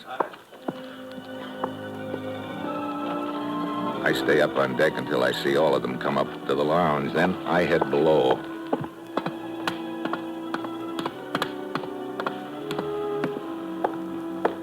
DeLuca's stateroom is first on my list. I go over it carefully, but there's no sign of the money. I move to Chipping's room next to it and search it. Nothing. I know I've got to work fast before they miss me. Yolanda's room is next. I give it a thorough frisk, but I'm getting nowhere. Then I spot something in her wastebasket, a piece of green string. Suddenly I remember Chipping's books had been tied with green string. I remember something else, too. There was no sign of those books in Chipping's stateroom. I look around Yolanda's room. There's a bookcase built into one wall. I go over to it. The lower shelves are crammed with novels, but then on the top shelf I spot what I'm looking for, Chipping's rare books on fencing. I climb up on a chair, pull one of them out. Yeah, the pages have been cut away, and the book is full of money. Nice work, Mitchell. What? Well, hello, Chipping. Yes, I was afraid I might find you here. Please stay right where you are for the moment. So, you're the boy who's been running the racket, huh? I told you I was a book collector. Herzog's little black book has a prominent place in my collection. Amazing how the people whose names are listed in it will pay to keep anything from happening to friends in Eastern Europe. Like Hall, for instance? This money is what you got from him, isn't it? Yes. I suspected you were searching everyone's room, so I thought the books would be a good hiding place. That's the last place you'd look would be in Yolanda's room. If I hadn't spotted the string, I probably wouldn't have thought of it. Oh, no use crying over spilled string. There's no harm done since you're the only one who knows. Will you hand me those books? Okay, here. Have some more. Sorry. Oh, I'll take that gun. Hard to shoot with a face full of books, isn't it, Chipping? Books. Mitchell. Yeah, kind of a dirty trick sweeping a shelf full down on you, but after all, you made such a point to being a book collector, I thought I'd just add a few more to your collection, the hard way.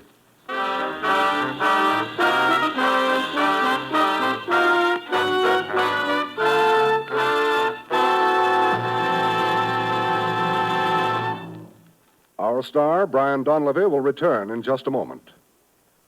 Fresh new comedy material to keep you laughing all evening long is what you'll hear every Tuesday night on this NBC station. Yes, Tuesday brings such stellar programs as Fibber McGee and Molly, The Red Skelton Show, The Dean Martin and Jerry Lewis Show, and Two for the Money. You'll enjoy them all on NBC. Fibber and Molly have been entertaining you from 79 Wistful Vista for more than 15 years, and they still bring you chuckling good comedy each Tuesday night.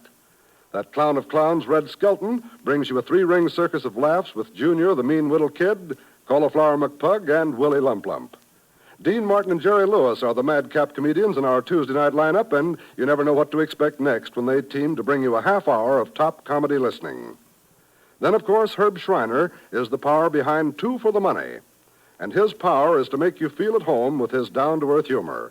So keep your date with our terrific Tuesday night lineup, and set your dial to NBC next Tuesday and every Tuesday for tops in comedy entertainment.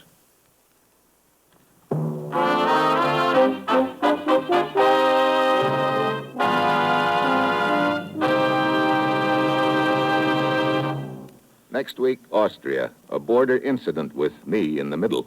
That will be Steve Mitchell's dangerous assignment next week.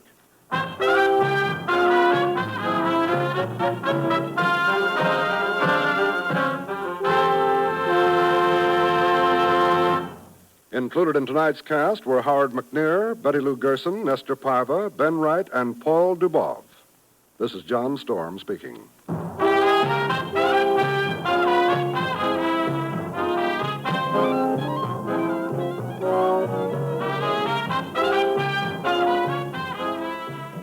Dangerous Assignment, starring Brian Donlevy as Steve Mitchell, with Herb Butterfield as the commissioner, is written by Bob Reif and Adrian Jandot, and is directed by Bill Karn. Be with us again next week at this same time when Brian Donlevy, starring in the role of Steve Mitchell, will embark on another transcribed Dangerous Assignment.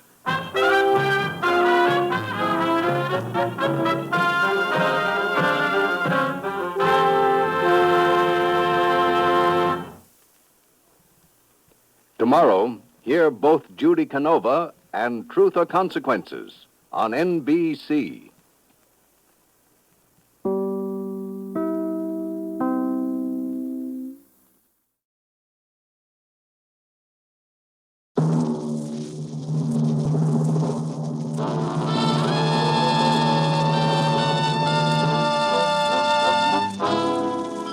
Dangerous Assignment, transcribed starring Brian Donlevy as Steve Mitchell.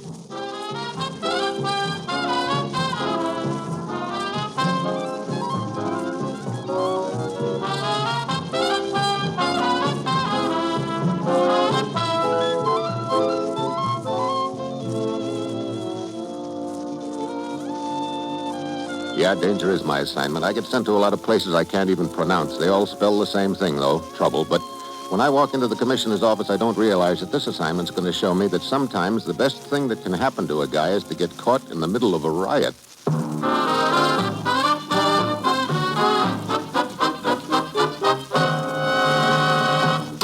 Morning, Commissioner. You sent for me? Steve, it looks like we're caught in the middle of another first-class frame-up. Oh, great. What and where is it this time? Last night, a band of Austrians slipped across the border into Hungary at a point some 30 miles southeast of Vienna. They attacked guards at a strategic mine under lease to the Hungarian government. Go on, Commissioner. The attacking party went on a rampage of looting and burning. 6 Hungarian guards were killed. How do we fit in the picture? The attacking force, reported to have been 20 in number, left 3 of its members at the scene dead. So? The so-called dead Austrians have been identified as American soldiers. What? That's right. GIs attached to our forces in Vienna. Situation is tense, growing worse every minute. We're cooperating with the army in this matter, so when you get to Vienna, check with intelligence. All right.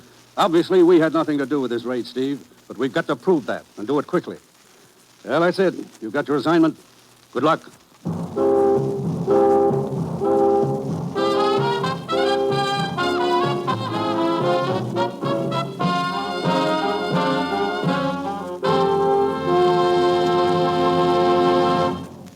The National Broadcasting Company is presenting Dangerous Assignment, starring Brian Donlevy in the role of Steve Mitchell, colorful two-fisted government agent. At all those places of the world where danger and intrigue walk hand in hand, there you will find Steve Mitchell on another dangerous assignment. As Christmas draws near, the airwaves fill with beautiful holiday music. And on this station of the NBC radio network, you'll hear some of the greatest music ever composed, played and sung for you by our nation's finest musicians. Our Monday night of music will continue to bring you the most enjoyable musical memories on such stellar programs as The Telephone Hour, The Voice of Firestone, and The Railroad Hour. Beginning this week and continuing until Christmas, NBC will present a series of Yuletide programs by choirs from all parts of the country. Saturday afternoons, the NBC Symphony Orchestra will bring you more great music. So, when you think of musical entertainment, think of NBC and set your dial to this station.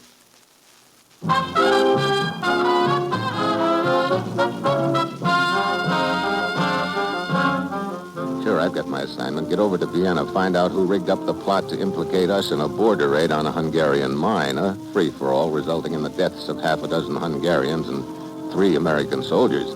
It's early Wednesday evening when my plane sets down. 20 minutes later, I'm in conference with Major Layton, United States Intelligence. Here are the service records of the 3 GIs, Steve. We're convinced they were kidnapped, murdered, then left at the scene of the skirmish. When were they first reported missing? They weren't.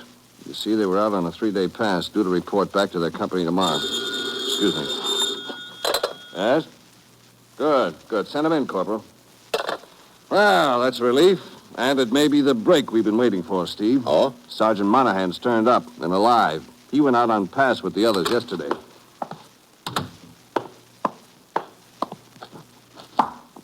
Sergeant Monahan reporting, sir. At ease, Sergeant.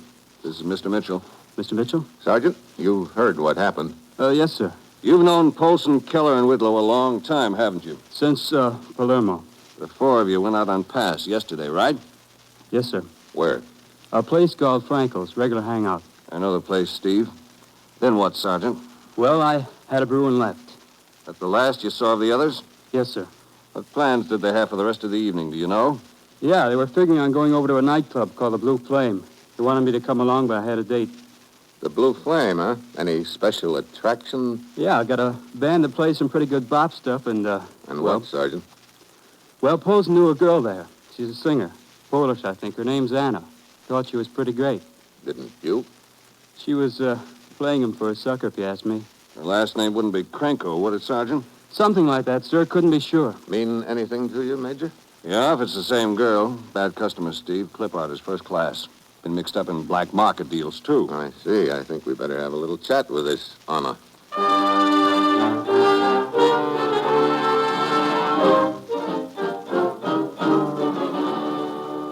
A quarter of an hour later, the Major parks his car in a dimly lighted side street. I leave him sitting behind the wheel and walk into the Blue Flame nightclub alone. The joint is really jumping, and the cash customers are living it up but crazy. I spot her standing over by the bar, and I push my way through the crowd toward her.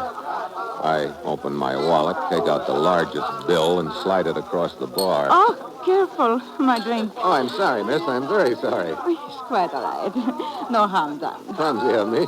Here, let me buy you another. Yes. Why not? Cognac, please. My money here seems to have become a little soggy. I'm certain the manager will not mind. Bartender, 2 cognacs, please. You are an American, are you not? Yes, in town on business. Little pleasure, too. Never thought I'd run into a place like this, Bebop in Vienna. Oh, you are fond of this bebop? Well, back home they don't call me crazy for nothing. Oh, my name's Mitchell, Steve Mitchell. I am Anna. I work here. Do you? Well, what do you know? Say, maybe you can help me. I'm looking for a buddy of mine, served in the army together during the war. Understand he drops in here quite often. A soldier? Yeah, his name's Polson, Dick Polson. Maybe you know him. Polson? No, I do not believe I know him. Now, you must excuse me, please. I have to prepare for my next number. How about your drink? Oh, I will be back. You will wait, please? I'll wait, Anna.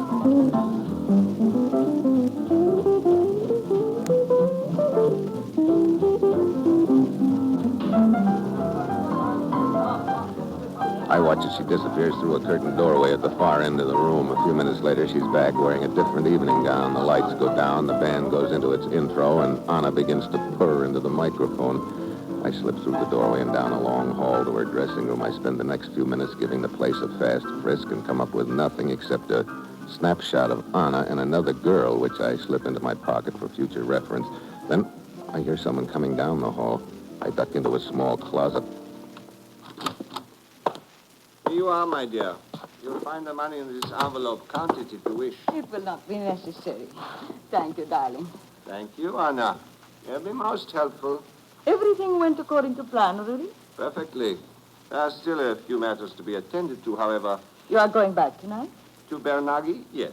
A demonstration is planned. I must see to certain important details.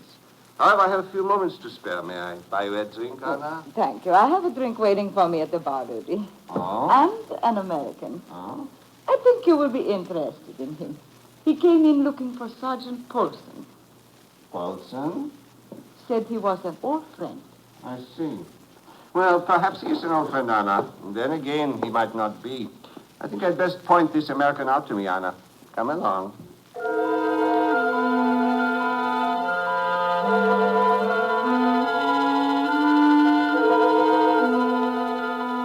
I wait till I hear their footsteps fade down the hallway. Then I slip outside. There's a door at the far end of the corridor, and it's open. I ease out into the alley, circle around to the front of the cafe, and watch from the shadows. I don't have long to wait. The gent called Rudy comes out, steps into a long black limousine, gives his chauffeur the nod. The car roars away. I go down the block to where the major is waiting. What's up, Steve? I just had a peek at a payoff. And a Krenko? Yeah, for services rendered.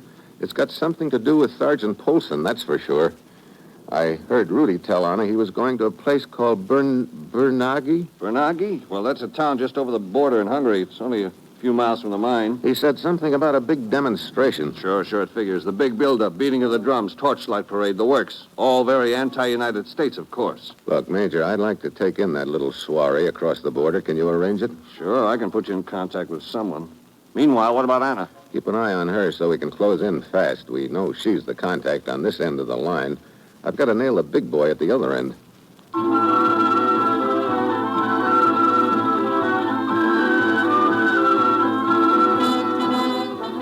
It's almost 10 o'clock when I wheel the major's car into a small hillside village overlooking the Austro-Hungarian border. A few minutes later, I pull up at a small shop and start massaging the front door with my knuckles. Please, my shop is closed. It is late. My name's Mitchell, Steve Mitchell. So? You're Gustav? So? Major Layton get in touch with you? So? Come in, quickly. Herr Mitchell, this which you propose to do is suicide. The border is heavily patrolled since the affair at the mine. When can I start? The Major warned me it would be impossible to convince you. All right, we must leave at once. It will be best if we are not seen together in the village. Okay, where do we meet? You will walk down the street 2 blocks, turn left, and when you reach the railroad tracks, turn right, and follow the river until you reach a barn. We will meet there.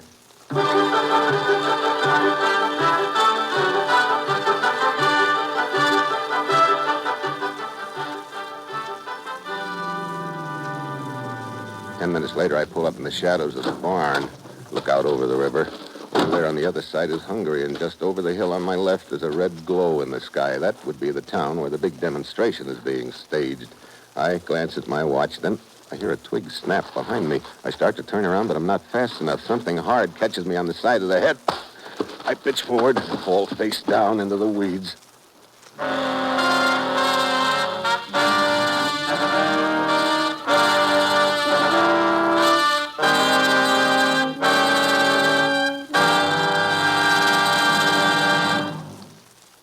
Steve Mitchell will continue his dangerous assignment in just a moment. Do you remember that old saying, a stitch in time saves 9? Well, unlike a lot of old proverbs, this one really works, whether you apply it to a chair with loose rungs or your health. Suppose you learned that a few dollars spent now could be that stitch in time that might save your health or the health of your family in the year to come. Sound like a good proposition? Well, here's how it's done. Just buy Christmas seals this Christmas. Yes, the money we spend for Christmas seals now goes for case finding, health education, medical research, and rehabilitation to help fight tuberculosis during the next year. Christmas seal money spent now helps protect us all from the #1 killer among infectious diseases, TB. It's the stitch in time that saves human lives and health, prevents economic chaos and broken homes, which often follow in the wake of TB. Don't say it couldn't happen to you, it can. But you take out a little insurance against it, save lives and prevent misery, your own and your neighbors', when you buy Christmas seals.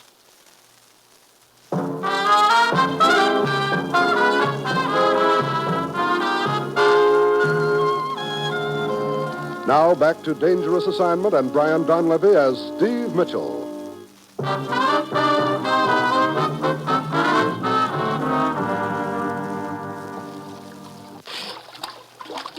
Here, Mitchell. Let's stop. Hey, what am I doing in the river? We are almost across. Yeah, I can touch bottom.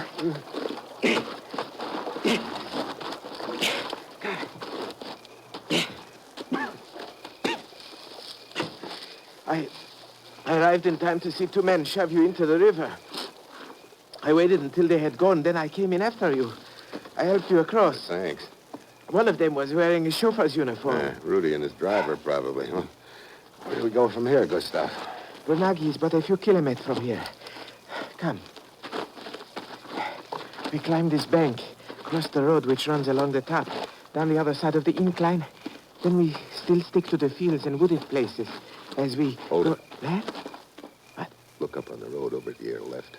A patrol? Yeah. Come on, we've got to get across that road.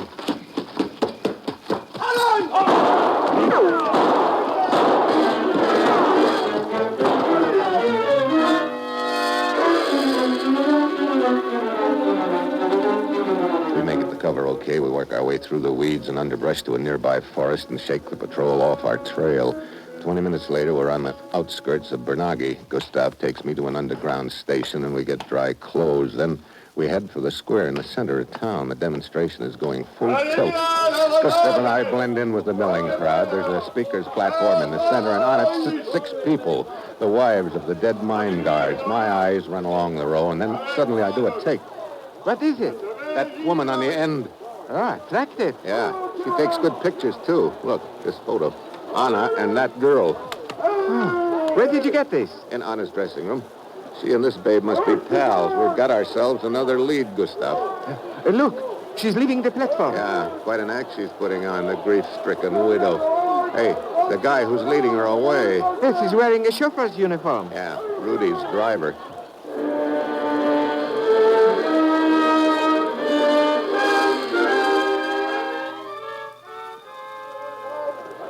We work our way through the crowd after them. The driver takes the girl over to Rudy's car, parked at one corner of the square. Rudy's inside. We manage to ease close enough to hear him give an address to the driver. It's not far, so we leg it over there. The widow seems to have made a fast recovery from her sorrow. She and Rudy are drinking champagne. After a couple of minutes, he leaves, and the chauffeur drives them away. I pull open the French windows and we go in. Who are you? Never mind. Right now, I want you to start talking about your friends Rudy and Anna. I don't know what you're talking about. Save it. You're up to your ears in a very nasty frame-up, and you'd better start spilling fast. Don't move, any of you. Who are you? I will ask the questions. Your identification. Quickly. There you are, Buster. A United States agent. What? What were you expecting? Oh, please, I am sorry, Mr. Mitchell. Hey, what is this? I am Jan Tresena, brother of the dead man who was supposed to be married to this woman. Oh, he wasn't really, huh? No. And he also was not a guard at the mine. He was actually a prisoner from a Czech concentration camp. Keep talking. This is getting more interesting by the moment. And he was brought here to Banagi to work in the mine with some other prisoners. I followed, hoping to help them escape. I had a plan worked out, but the night before last, 6 of them were taken secretly from the mine. Sure. They were the 6 guys who were killed and later passed off as Hungarian guards. It's the oldest trick in the world. Hitler used it to create one of the incidents that touched off the last war. Right. It's beginning to add up fast. The dead Czech prisoners were passed off as Hungarian guards and the dead American soldiers as Austrian raiders. Nice little deal you're wrapped up in, sister. Please, I only did what I was told to. I did not know what was happening. You were hired to pose as a dead guard's wife. Yes, Who hired you? Rudy. He also hired my sister Anna to take one of the American soldiers to her place. But neither of us knew they would be killed. Please, you must believe me. Who is this Rudy? He operates the mine on a lease from the government. And he's the gent behind the deal, huh? Yes. Please get me across the border and I will be a witness. I think we can arrange that. Take her to the underground station and wait for me, Gustav. All right. Come.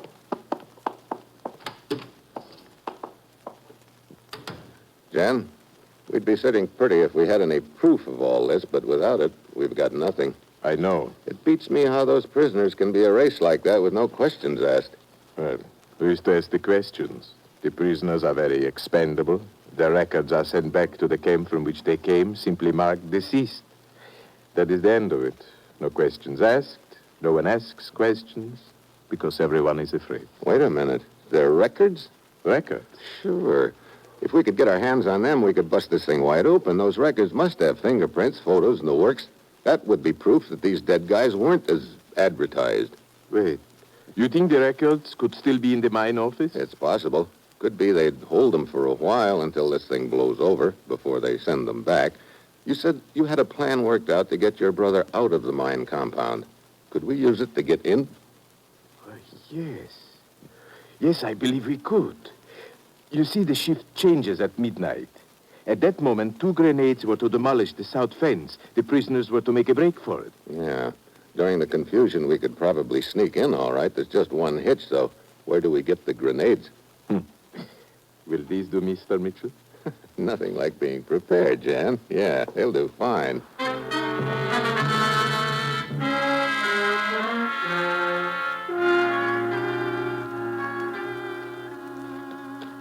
We climb the hills outside of town until we get to a spot overlooking the mine. There's a barbed wire fence, searchlights, guards, the works.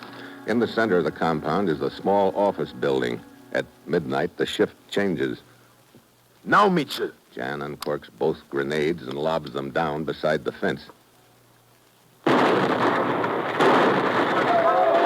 worked. A hole in the fence. Come on. The prisoners are milling around, fighting with the guards. We slip through the hole in the fence unnoticed and head for the office. Then a reception committee steps out from behind the door. Hold it. Both of you. Well, my old friend Rudy. Judging from those records in your hand, you must have had the same idea we did. When I realized you were still alive, it occurred to me you might try to get the records of the 6 prisoners. I thought I had better remove them. You had 6 prisoners and 3 U.S. soldiers killed in cold blood to stage this little incident of yours. Oh, it did not start out as an incident. You see, my records here at the mine would not stand inspection. You mean you had your payroll padded? Quite a bit, I'm afraid. I think I get it. You stage a raid, which results in killing a few guards, and that clears up the padded payroll. And then it occurred to me I had created something of greater value than I imagined. Sure, you manufacture an incident and sell it to your government. Got all the angles figured, huh, Rudy? Yes, including what I will do with you, too. Oh? You are trespassers. Need I say more? No, I get the message. The window, get out! Yeah. Get back, Mitchell! Let go of the gun, let go. Thanks, Rudy. You took your eyes off me just long enough. And thanks for these records. They're enough to blow this frame sky high. You've heard my guards outside, mopping up. You will never leave this place alive. You're on, Rudy. Look out the window. Well, looks like the prisoners have the upper hand. They've overpowered the guards. What? Before any reinforcements arrive, Mitchell will have ample opportunity to get back to Gustav and across the border. Those prisoners out there, they're not trying to escape. They're just standing there staring at the window. Could be they'd like to have a little talk with you about the 6 you killed, Rudy. No, Mitchell, you must protect me. Me? You kidding? I'm just a trespasser, remember? Well, then take me with you now. Okay. I'm going to the underground headquarters. I'm sure they'd be happy to see you. Underground? Yeah, looks like you lose either way, Rudy. You tried to play both sides against each other, and you wound up right smack in the middle. Come on, Jan. Let's get out of here.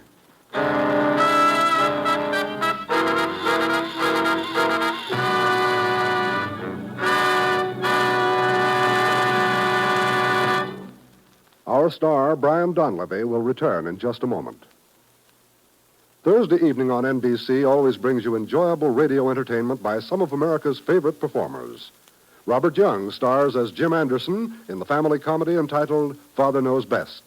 Roy Rogers and Dale Evans team up to present Western songs and adventure on The Roy Rogers Show. Eddie Cantor takes the top off his memory box and presents his show business show with stories and music to relive the many wonderful years he has spent entertaining young and old from coast to coast. And then Judy Canova sends radio listening your way from Cactus Junction for 30 fun-filled minutes. And Ralph Edwards plays host to contestants from the studio audience on Truth or Consequences. So, for the very best listening each and every Thursday night, be sure to set your radio dial to this NBC station where you'll hear these pleasurable programs. Remember, Thursday brings The Roy Rogers Show, Father Knows Best, Truth or Consequences, Eddie Cantor's Show Business Show, and the Judy Canova Show over most NBC stations.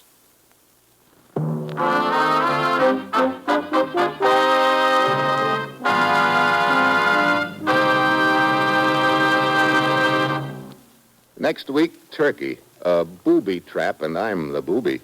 And that will be Steve Mitchell's dangerous assignment next week.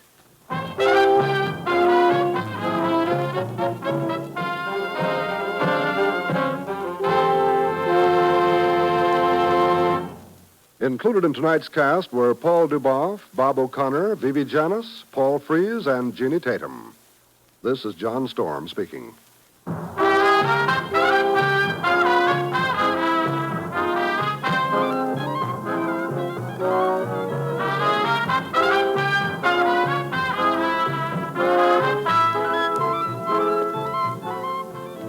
Dangerous Assignment, starring Brian Donlevy as Steve Mitchell, with Herb Butterfield as the commissioner, is written by Bob Reif and Adrian Jondeau, and is directed by Bill Karn. Be with us again next week at this time, when Brian Donlevy, starring in the role of Steve Mitchell, will embark on another transcribed Dangerous Assignment.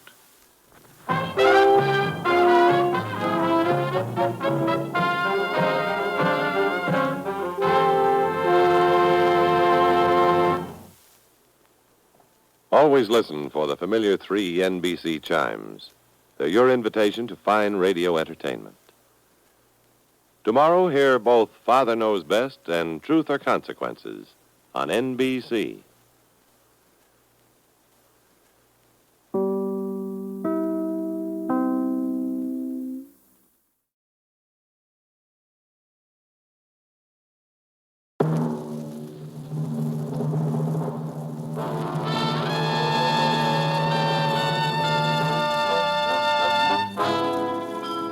Dangerous Assignment.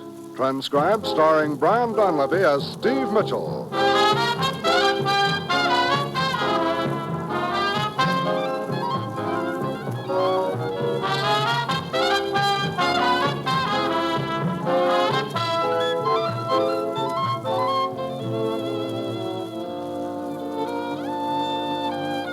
Yeah, danger is my assignment. I get sent to a lot of places I can't even pronounce. They all spell the same thing, though, trouble. But When I walk into the commissioner's office, I don't realize this assignment's going to put a new switch on an old saying. Not only is the pen mightier than the sword, the paintbrush is mightier than the dynamite.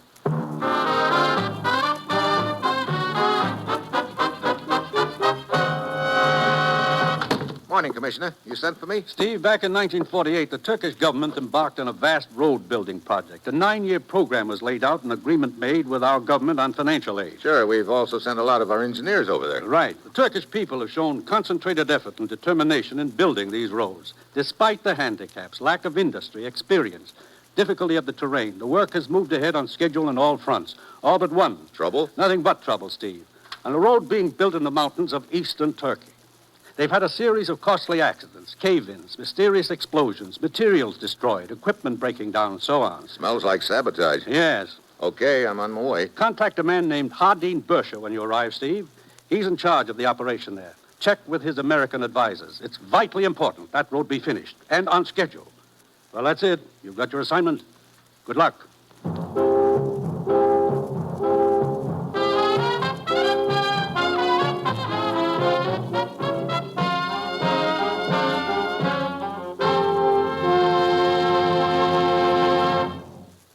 The National Broadcasting Company is presenting Dangerous Assignment, starring Brian Donlevy in the role of Steve Mitchell, colorful two-fisted government agent. At all those places of the world where danger and intrigue walk hand in hand, there you will find Steve Mitchell on another dangerous assignment. Comedy entertainment is what NBC features each Tuesday evening on this station. Yes, when you set your dial here on Tuesday, you'll hear Fibber McGee and Molly in another laugh-filled page from the life of Wistful Vista's most amusing citizen. And Dean Martin and Jerry Lewis will add to the evening's entertainment with their mad and merry mirth-filled program that's certain to have you laughing from beginning to end. Red Skelton is another of NBC's Tuesday night comedians who's always ready and able to provide enjoyable radio listening. While Herb Schreiner brings you Two for the Money, the program that gives away bundles of money and provides 30 minutes of homespun laughing stock as dished up by this Hoosier comedian. Make NBC your headquarters for comedy every Tuesday night.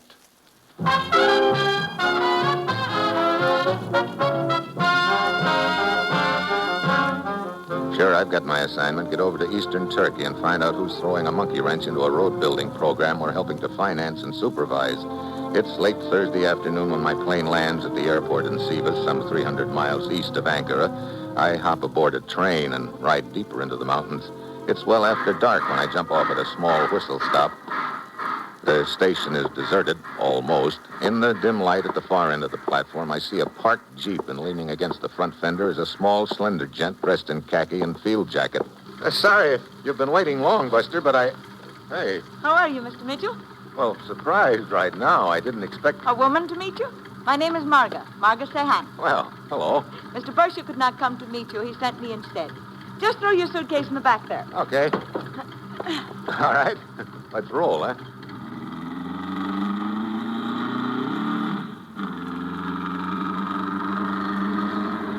You're looking at me curiously, Mr. Mitchell. Sorry. You're puzzled. What is a woman doing out in this wild, desolate country? I am an engineer. You? A student, really, from the University at Ankara. I see. Getting some experience in the field, huh? Yes. I understand you've run into some difficulties with regard to the road. It was to be expected. We are building a road through country where only pack animals have traveled before. And there have been some accidents, they tell me. Yes. Perhaps that is why you have joined us, Mr. Mitchell. You are perhaps what they call a troubleshooter. You might call it that. Or I might call it a government agent. What gave you that idea? Just a guess. I knew your government would send someone to investigate before long. You see, Mr. Mitchell, I, too, do not believe all these accidents have been just accidents. Oh? Mr. Bersha is of the same opinion, as is Mr. Babers. He's one of your American advisors. Yeah, there are two of them. How does Harold Kevin feel about the accidents? Isn't that the other one's name? Yes. Kevin thinks they are simply accidents. How long has he been with the outfit? 3 months. And by a strange coincidence, the accidents began happening shortly after he arrived. I see. Anything else? Yes. I'll tell you something else, Mr. Mitchell. Only because I know you would find out about that, too, sooner or later. Harold, Kevin, and I were secretly married in Ankara last year.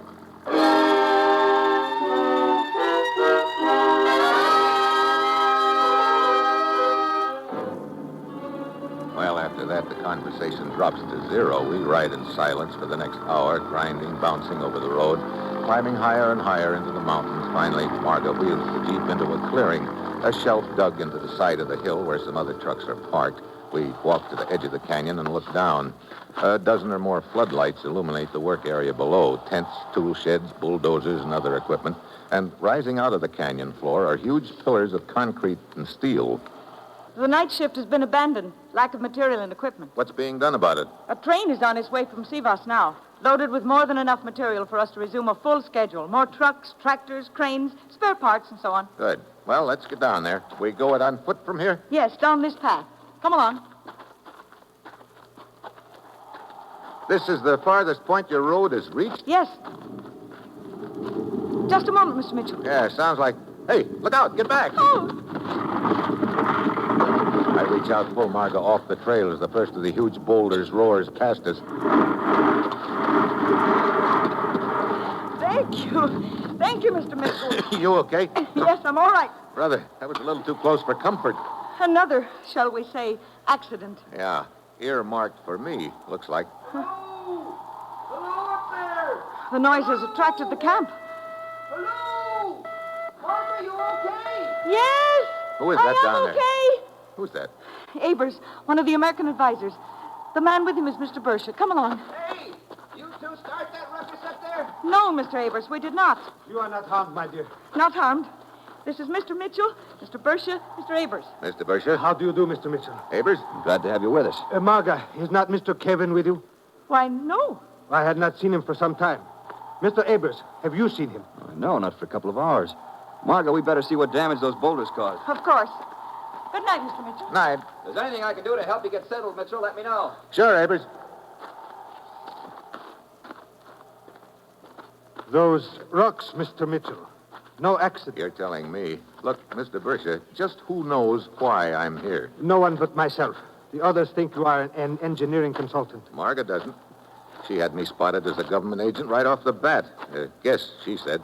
The others could make a guess, too. Yes, I suppose. About this man named Kevin. A fine engineer, Mr. Mitchell. What's all this done to your schedule? Well, we are some 2 weeks behind. Still, we have a chance to catch up. And we will, Mr. Mitchell, once the equipment and the material arrive. The train, huh? Yes, it will be here early in the morning. That train means everything to us. We can return to our work, step up the schedule, finish the road before the rains come.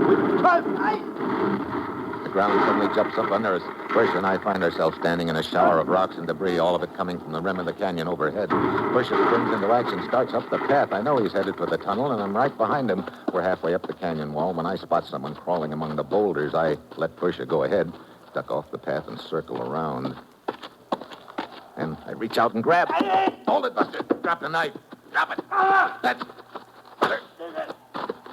Okay.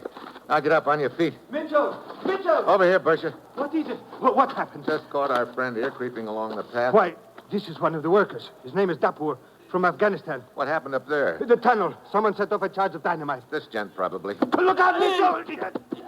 Dapur dives into Bersha, who smacks into me. As I reach out to grab, I miss. Both Bersha and I fall back off the path and slide away down the side of the canyon. Mitchell, are you all right? Yeah, I guess so. That was a neat block he threw on you, Bersha, and a neater one you put on me. I am sorry. He threw me off balance. Yeah. Any sign of our friend? No, I did not see him. He's got to be up there among the boulders somewhere. You take that side, and I'll go up this way.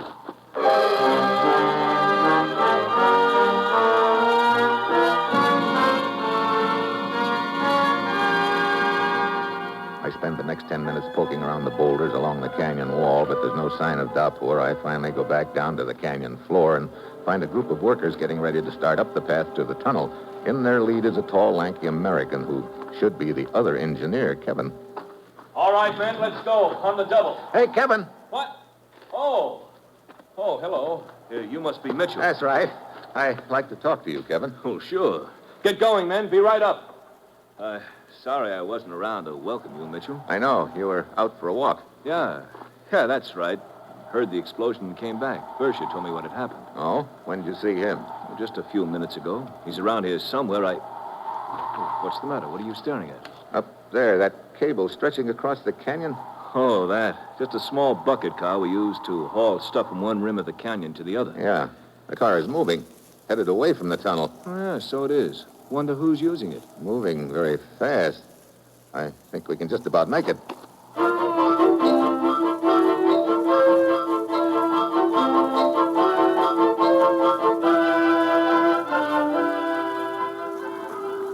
Here it comes, Mitchell, but I don't see anyone in it. If my hunch is right, he's in there. Who is? Now, look, what's this all about? Well, don't see anybody getting out. Come on.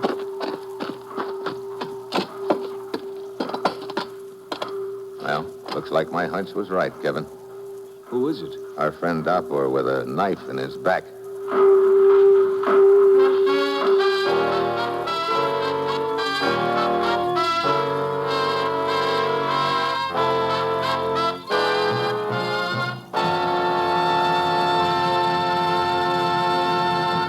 Steve Mitchell will continue his dangerous assignment in just a moment. Do you remember that old saying, a stitch in time saves nine? Unlike a lot of old proverbs, this one really works, whether you apply it to a chair with loose rungs or your health. Suppose you learned that a few dollars spent now could be that stitch in time that might save your health or the health of your family in the year to come. Sound like a good proposition? Well, here's how it's done. Just buy Christmas seals this Christmas. Yes, the money we spend for Christmas seals now goes for case finding, health education, medical research, and rehabilitation to help fight tuberculosis during the next year. Christmas seal money spent now helps protect us all from the number one killer among infectious diseases, TB. It's the stitch in time that saves human lives and health, prevents economic chaos and the broken homes which often follow in the wake of TB. Don't say it couldn't happen to you. It can. But you take out a little insurance against it.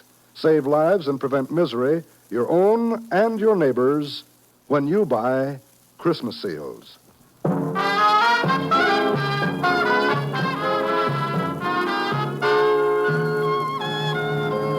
Now back to Dangerous Assignment and Brian Donlevy as Steve Mitchell.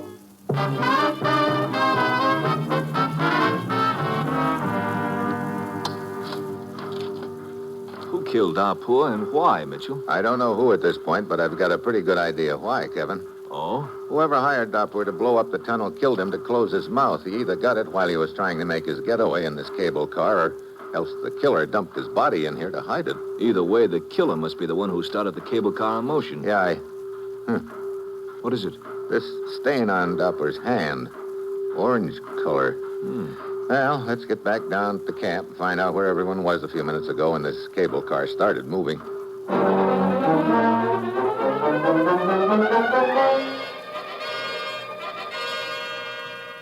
I quite agree, Mitchell. We should all furnish an accounting of our whereabouts during that period of time when Dapur was murdered. Well, we might as well start with you, Mr. Bersha. Very well. I think I can help you there, Mitchell. I saw Bersha climbing up the side of the canyon toward the top shortly before I joined you down here. Oh? Of course. But if you will remember, Mitchell, we were both searching for Dapur. And in the future, Kevin, I would appreciate it if you would allow me to speak for myself. Just trying to help out, Bersha. Indeed. Then perhaps you can also help out by explaining your own strange and unsatisfactory attitude up to now. What are you talking about? Calling these incidents which have occurred merely accidents when we all know better? Now, just a minute, Bersha. Look, calm down, both of you. This sort of thing won't get us anywhere. Abers is right. I say let's get on with the investigation. Okay, I guess we've worked our way around to you, Abers. You and Marga went up to the tunnel after the blast to investigate the damage. Yeah? That's right. Were you together all the time? Well, matter of fact, no. We were separated for a few minutes as we inspected the scene of the blast. I see. Okay, the way it adds up then, shortly before I spotted that cable car moving across the canyon up there, Bersha was somewhere near the top on one side. Marga and Abers were somewhere near the top on the other side. Now, which side is the cable car controlled from? There's a switch at each end. Oh, great. Kevin omits one very important fact, Mitchell. What's that, Bersha? It is true there is a switch at either end up on the rim. But where was Kevin at the time? I told you, I was down on the floor of the canyon. Mitchell saw me there. That's right. He was organizing a work party near the construction shack. Then it might interest you to know there is a master switch in the shack. It also controls the cable car. What? Okay, so what? I'd forgotten about the master switch. Well, this is just dandy. Any one of you could have killed Dapur and started the cable car.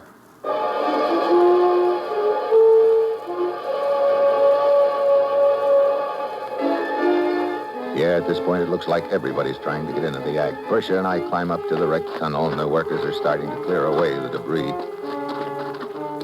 This delay is, of course, a costly one, Mitchell, but we can still finish on schedule when the train arrives with the supplies and equipment. What is it? Over here. Something partially buried in the rubble. Looks like a box of some sort. Yeah. Hey, a dynamite box. Yes, empty. Boards pried off the top. Looks like this is where Doppler opened the box. But where is all the dynamite? You kidding? That's what blew up the tunnel. No, not all of it. What do you mean? I told you whoever arranged the blast in the tunnel knew his business. Judging from the sound and the scene of the blast, only a few sticks of dynamite were used there. What? Then where's the rest of it? Dapoor must have planted it somewhere. Wait a minute. The train? Mitchell. That could be the big target. Yes.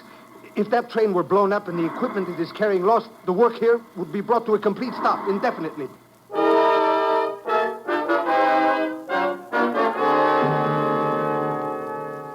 What? What's that? How long ago? Very well.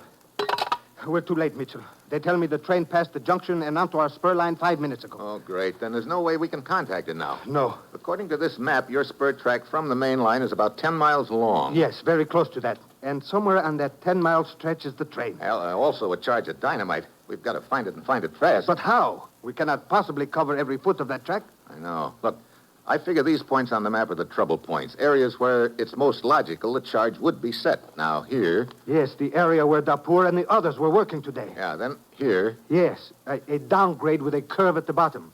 Then over here, a new bridge. And this tunnel here. Okay, have Abers, Kevin, and Marga take some workers and start along the track. If the saboteur is one of those three, we'll have the other two as insurance. Have them check the track as they go along, and if they get to the train and it's in one piece, they can flag it down. And what about us? We're going to cut across country to those trouble spots and hope we're in time.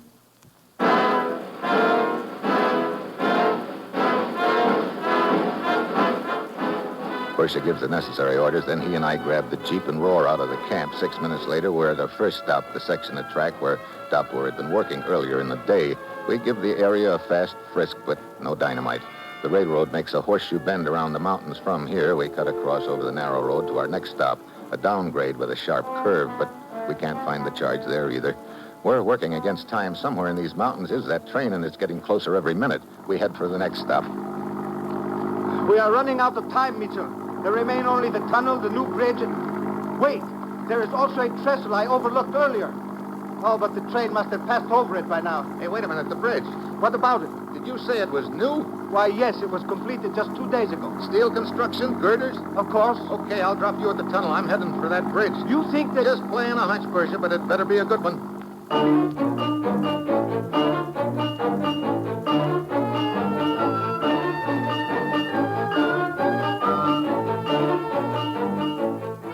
3 minutes later, I'm at the bridge. I pile out of the Jeep and slide down the side of the hill, then work my way under the bridge. I look at the network of new steel girders, and I know my hunch is right. They're still covered with red lead paint, the same shade as the stain on Dapoor's hand. Then I spot the charge of dynamite. It's tied to the underside of a horizontal girder about 10 feet over my head, but just as I start to climb up, I hear someone coming down the side of the hill. I crouch behind one of the girders. Then I jump. Steve. Well, hello, Marga. You getting ready to set off your dynamite up there? What? Yes, I see it. You see, I also realized what the stain on Dapoor's hand meant. I was hoping against hope the dynamite would not be here. But it is. What? Look, what are you talking about? Right up to now, I had hoped he was not involved. He? Wait a minute. Are you by any chance talking about Kevin? Yes, my husband. His attempt to pass all the incidents off as accidents aroused my suspicions. Then I discovered he was leaving the camp mysteriously at night. You know, you're not exactly in the clear yourself. I'm going to climb up there and get that dynamite, then You're we'll... wrong, Mitchell. What? It's Abers. Yes, it sure is. Now, just hold it, both of you. Well, what do you know? So you're my boy, Abers. Yeah. And you're not going to touch that dynamite, Mitchell. Then my husband is not involved. I think Kevin was trying to pass things off as accidents so he could do a little investigating on the quiet. He followed me out of camp once or twice, nearly caught up with me at the wrong time. Steve, the train. Yeah? What happens now, Abers? After I get through with the two of you, I'm leaving fast. Because when that train hits the bridge, the whole thing goes sky high. Now get over against the bank. Move. Abers probably wants to get us under the bridge before he shoots us, so the wreckage will cover us when the bridge blows up with the train. Unless I come up with something fast, Marga and I are dead ducks. Suddenly, I stumble intentionally and fall to my knees. On your feet, Mitchell. I start to get up and then whirl and whip my arm up to his wrist. The gun goes flying. I belt him with a left. He sprawls back against the bank. I jump for the girder. I've got to climb and jerk that dynamite loose before the train gets there, and I've got to hurry. Getting closer, but Abers isn't through yet. He scrambles to his feet. Marga grabs at his arm, but he knocks her down and out. He dives and catches my leg, drags me off the girder. He swings. I duck. His fist smashes against the girder. I tag him twice. He goes down, and this time he stays. I start up the girder again. Time's running out. The train's almost to the bridge. I keep climbing. Another 3 feet. The train keeps coming. I spot a wire leading from the dynamite to the detonator. I reach up and jerk it loose just as the train thunders onto the bridge.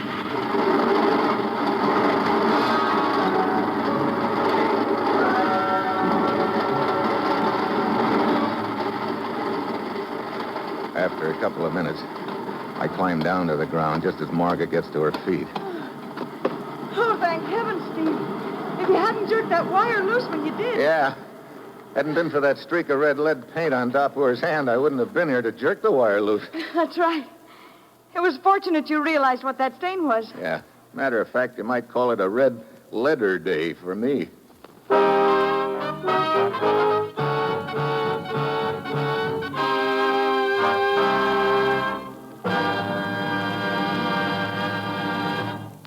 Our star, Brian Donlevy, will return in just a moment.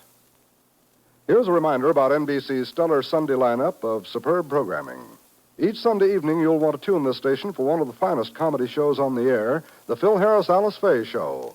There's mirth and music as Phil and Alice are joined by Julius Abruzio, Elliot Lewis, and Brother William to bring laugh-filled listening for 30 enjoyable minutes. It's truly top comedy entertainment, so be sure to join us Sunday for the Phil Harris-Alice Faye Show. And remember to tune to NBC for Theater Guild on the Air. For on Theater Guild, you'll always hear top stars from Hollywood and Broadway in great dramatic presentations. So be sure to hear Theater Guild Sunday. In the mystery section of NBC's Sunday schedule, there's both Dragnet and Barry Craig, confidential investigator. Dragnet is the true story of your police force in action, the suspense-filled presentation of real police case from crime to punishment. So add this all up and you'll find that it spells great entertainment. Entertainment that's yours for the listening each Sunday on NBC.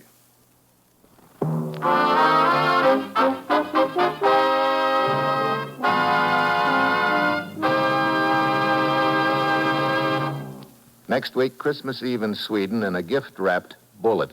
That will be Steve Mitchell's dangerous assignment next week.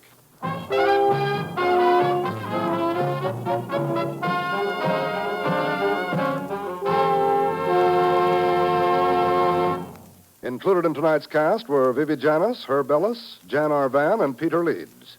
This is John Storm speaking.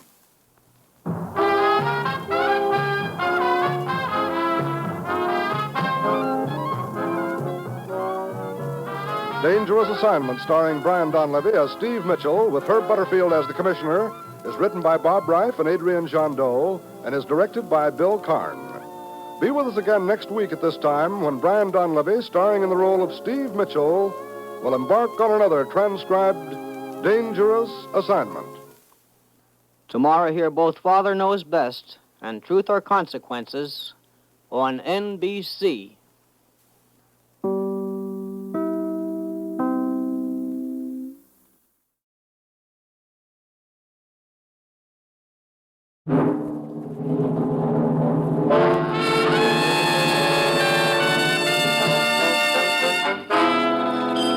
Dangerous Assignment, transcribed starring Brian Donlevy as Steve Mitchell.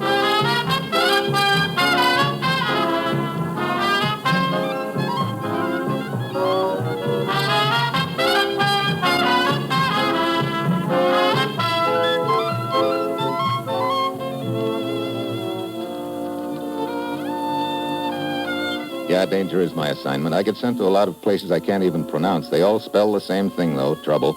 But when I walk into the commissioner's office, I don't realize that this assignment's going to prove that sometimes the nicest thing that can happen to a guy is to get kidnapped.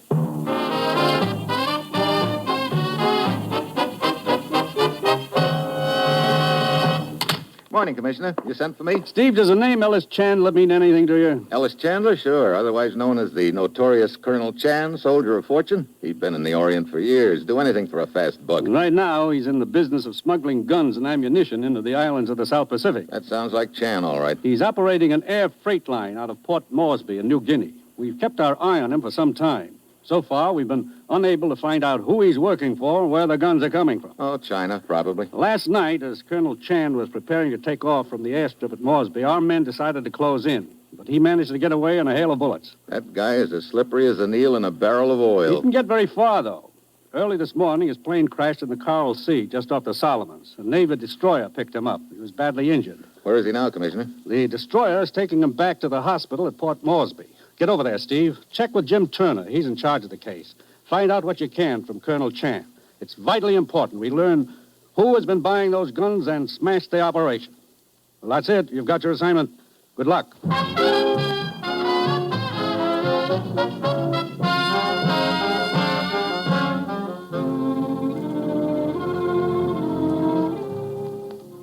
The National Broadcasting Company is presenting Dangerous Assignment, starring Brian Donlevy in the role of Steve Mitchell, colorful, two-fisted government agent.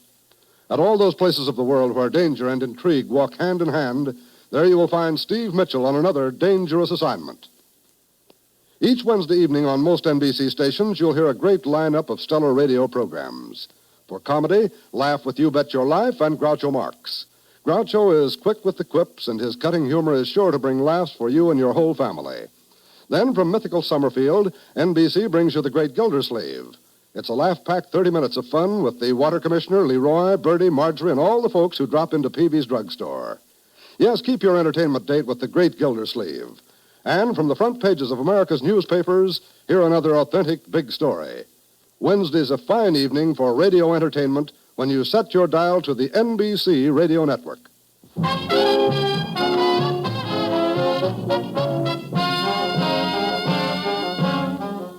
Sure, I've got my assignment. Get over to a hospital at Port Moresby in New Guinea, have a check with the notorious Colonel Chan, soldier of fortune, and find out who hired him to run guns and ammo into the islands of the South Pacific. It's late Wednesday afternoon when my plane lands.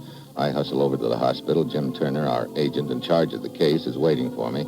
And from the expression on his face, I figure I can expect some bad news. Well, you're too late, Steve. He's dead? Yeah, died an hour ago. Severe head injury.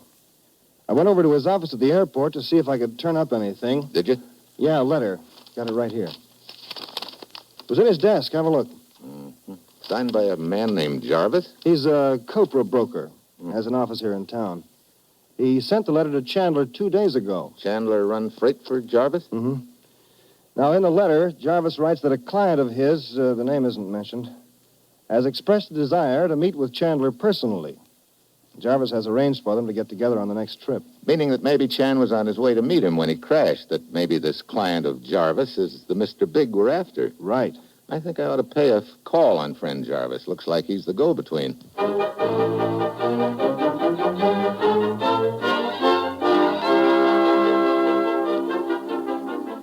Come in, sir. Come in, please. Thanks. Sorry to bother you, Mr. Jarvis. Not at all, sir. Not at all. Your name is, Winchell? Mitchell. Steve Mitchell. Oh, yeah. Hold on. My secretary said it was Winchell. Fool girl never gets anything right. Do sit down, please. I thought you might be able to give me some information. No, indeed. Pertaining to... An old friend of mine, Colonel Chan. Colonel Chan? Well, I don't believe that I am familiar His with... real name is Ellis Chandler. Ellis Chandler? The flyer? That's right. Well, by George, you mean to say that Chandler is the well-known Colonel Chan? Well, sir, that is a bit of news. Your old friend, sir? Yeah. They told me at the airport that he'd taken a shipment out. I didn't know when he'd be back. Oh, I see. I understand he runs quite a bit of freight for you. Oh, true. Copra, you know. Well, I'd hoped that if the shipment was yours, you might be able to tell me where I'd find him. Oh, well, I am sorry, Mr. Mitchell. I'm afraid I can't tell you. He wasn't flying for you then, eh? No, a busy man, our friend Chandler. Mr. Mitchell flies freight for a good many firms here in the area. I suggest you may inquire of them. Perhaps they could tell you. Yeah, I guess I'll do that, Mr. Jarvis. Oh, excuse me, please. Yes?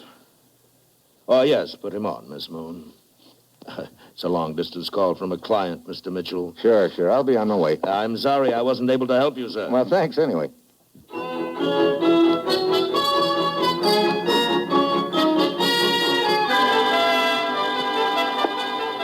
Steve, didn't you get anything out of Jarvis at all? Well, just before I left, his secretary put a call into him, a long-distance call from a client. Oh? Could have been our Mr. Big, wondering what's happened to Chan. Yeah, it'd be nice if we could find out where that call came from, huh? Yeah, let's get out of here, Jim. Okay.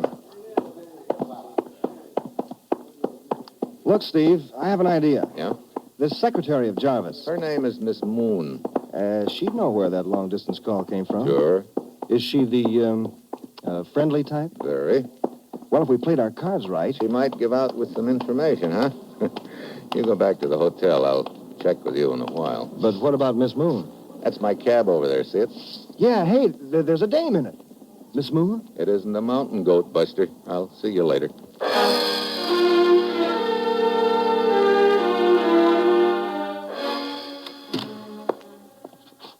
Oh, hello, Steve. I've been waiting... Hey, what happened to you? You're soaking wet. Here, I've got something for you. A lily. You can press it in a book sometime. Thanks. Now, look, Steve. Okay. I took Miss Moon to a quiet little cafe for cocktails. While she's sipping a martini, I steer the conversation around to Jarvis. So? So it turns out she hates the guy, doesn't want to talk about him. Oh, great.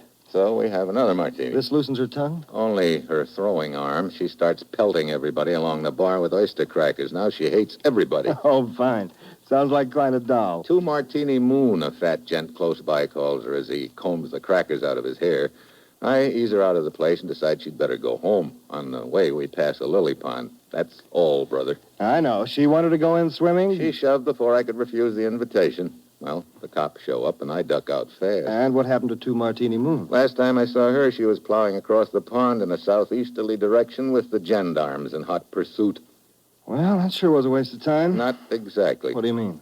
That dunking I got in the lily pond gave me an idea, Jim. According to Jarvis's letter, Chan and Mr. Big had never met before, so I become Colonel Chan and go on to meet the big shot. What? Why not? Well, Chan was on his way to meet the big shot. Only we don't know where. Exactly what was Chan's position when he crashed? Well, according to the Navy report, at a point some 30 miles off San Cristobal Island. He was headed south, probably for the New Hebrides group. Okay, so I take a dunking in the Coral Sea just off the islands. A ship headed in that direction takes me in. Go on. If the news gets around the grapevine that the notorious Colonel Chan had crashed and was picked up and was now stranded on one of the islands... Sure, I get it. If you can't go to Mr. Big, he'll come to you. I want this to look as legit as possible. I'd rather be rescued by someone, not in on the act, if you know what I mean. Okay. While you get into some dry clothes, let me check with one of our men over in Bougainville. He'll know about the ships traveling the trader lanes.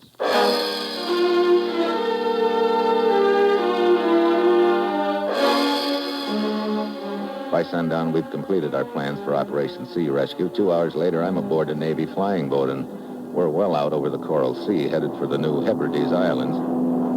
This is about as far as we go, Steve. Pilot's going to set her down. Exactly where are we, Jim? We're approximately 10 miles off Espiritu Santo, the largest of the islands. That where we're going? Yeah. Our rescue ship ought to be along in an hour or so. Just what you ordered. Oh? We found out there's a copra trader out of Bougainville.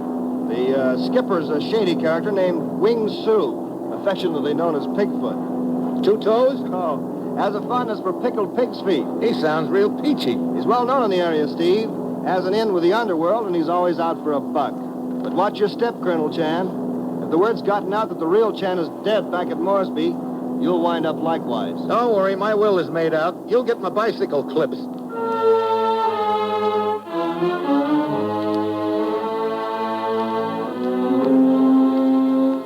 A few minutes later, the seaplane sets down. I pile out in my one-man life raft and wait for a ship and a skipper called Wing Su, otherwise quaintly known as Pigfoot. It's 10 minutes of 11 when I look at my watch again, and then I see a ship approaching. I take the flare out of my pocket. It lights up the sky with a pretty red glow. The ship shifts course and heads for me. It looks like I'm in, but a couple of minutes later, it looks like I'm going to be done in. The trader is headed straight for me. I stand up, wave frantically, but she keeps coming right at me.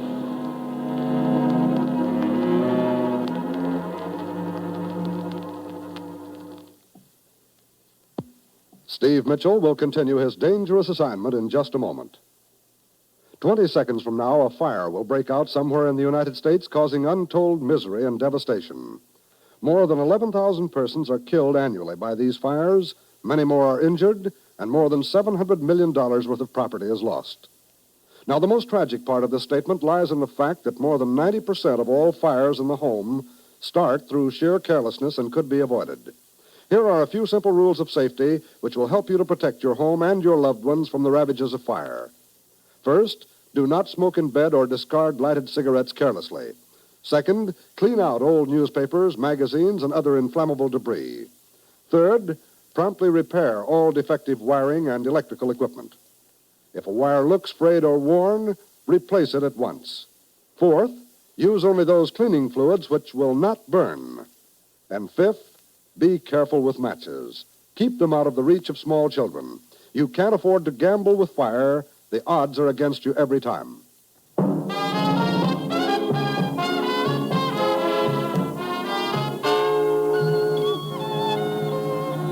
Now back to Dangerous Assignment and Brian Donlevy as Steve Mitchell.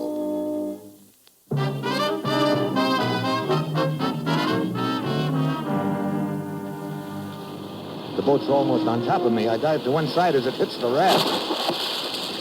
Suddenly a line drops beside me. I grab at it and get hauled up over the side of the copper trader. Waddling toward me along the deck is a pudgy gent with a big grin, and when I see what he's gnawing on, I know I've found my boy Pigfoot all right. What's up? Most fortunate you're still alive. You're telling me? Most clumsy helmsman of mine almost hit you. What do you mean, almost? Very unfortunate accident. Accident? But happy ending, huh? Here. You like some Pigfoot? Not right now. It's very good. It's also my name, Pigfoot. Real name is Wing Su, but friends call me Pigfoot. You call me Pigfoot too, huh? Thanks. Your name? Make it Joe. Oh, so? What happened, Joe? My plane got tired. Oh, so? Very happy for you, Pigfoot. Come along in his boat, huh? Yeah, thanks. Here. Money's a little soggy, but you can dry it off. Oh, so big bankroll.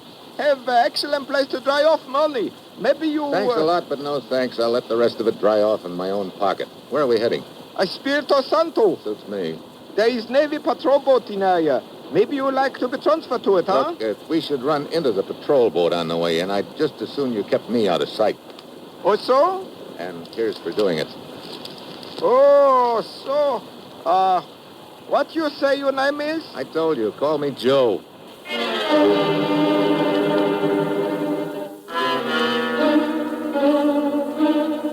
The way Pigfoot's little button eyes keep flicking toward me, I can tell he figures he's got a distinguished visitor aboard, and more important, a chance to pick up a few fast bucks. So far, so good. We dock 2 hours later, and he's sticking to me like a brother. He hustles me to a back booth in a waterfront bar. Friend of mine run this bar. Can help you. Oh, for instance.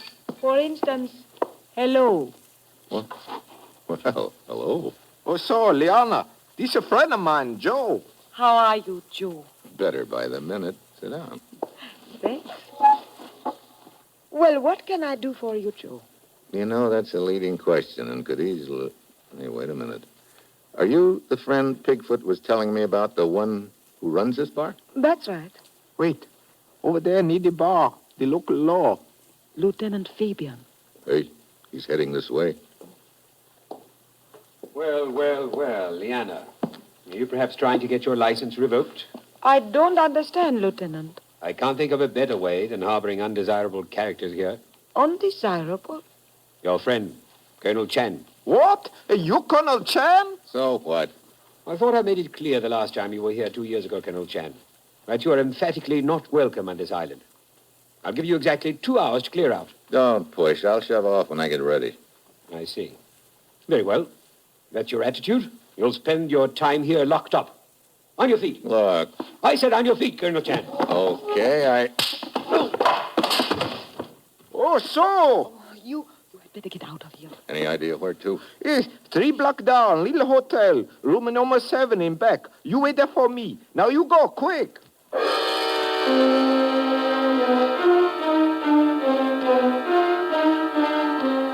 10 minutes later, I'm in a broken-down hotel room. Apparently, the plan is still working okay, and I just hope I didn't slug Lieutenant Fabian too hard. Quite an act he put on. 2 hours later, Bigfoot shows up. Oh, entire town buzzing with story how you clip officer, Colonel Chen. Oh? Be very difficult for you to get off island now. Oh, great. But can be arranged for $1,000. American. Well, ordinarily I'd be delighted, Pigfoot, but it so happens I don't have $1,000 American. Or so. Well, perhaps you have a friend with $1,000 American, huh? Yeah, that's a thought. There's a guy I've been doing a little work for lately. Who is he? Where can I find him? You say the news about me is all over the island, eh? Oh, yes. Then just sit tight. I have a hunch he'll find you.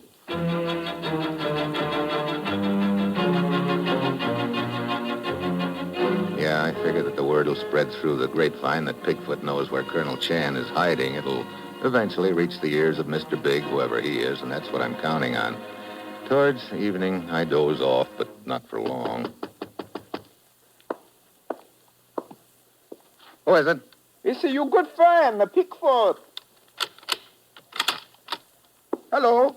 You were right about what would happen, Colonel Chan. What do you mean? Well, after leaving you earlier today, I was contacted by your friend with much money, the man you work for. Oh? Yes. Lives on a nearby island and wished to talk to me. So I go over and brought him back. Where is he? House is not far. I take you. Come.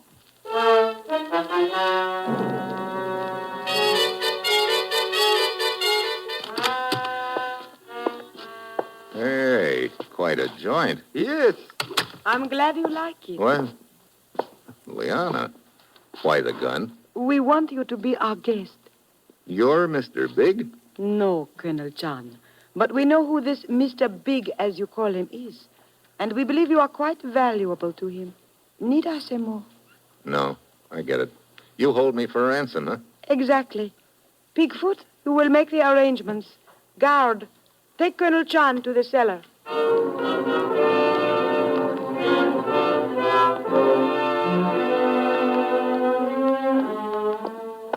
Bigfoot leaves, and the guard, a big, rugged-looking gent, takes me down to the cellar. Somehow, I've got to get free and follow Pigfoot because he's obviously going to be heading for the boy who's behind the whole deal. We stop in front of a heavy door. Inside. I walk into the room, then just as he starts to close the door behind me, I suddenly throw my weight against it. It swings back into him. Before he can recover his balance, I nail him. I roll him into a quiet corner, climb out the window, and start after Pigfoot. I spot him down near the waterfront. He's covering every bar and dive on the street. He goes in, comes out a minute later, and moves on to the next one. He must be thirsty, Mitchell. What? Oh, Lieutenant Fabian. I think he's rounding up his crew. Oh?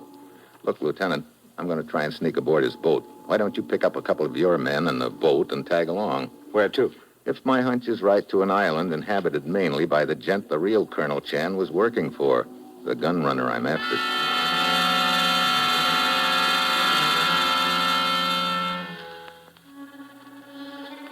It's dark by now. I slip aboard Pigfoot's boat without being seen and find a hiding place. Pretty soon, Pigfoot and the rest of his crew come aboard, and we shove off. 2 hours later, we dock at a small island. I slip over the side, swim under the little pier, and wade ashore. I spot Pigfoot taking off up a trail that leads to what looks like a small plantation. And I spot something else in the underbrush. It looks like abandoned fortifications, probably from the last war. I get a sudden hunch and ease over to them. I find an opening and let myself down into one of the bunkers. And then I see my hunch is right. Stacks of guns and ammunition all over. Yeah, this is the gun runner's headquarters. I climb up out of the bunker, and suddenly a guard with a Tommy gun looms up in front of me. Aye! The surprise is mutual. Before he can pull the trigger, I knock the gun out of his hand. Oh! The guard goes down and stays there. I dive for the Tommy gun, but a foot jams down on my wrist, and I look up into a gun barrel. Sorry, Huh? Mitchell. Jarvis, the copra broker. That is right. Hey, what is all... Hey, come on.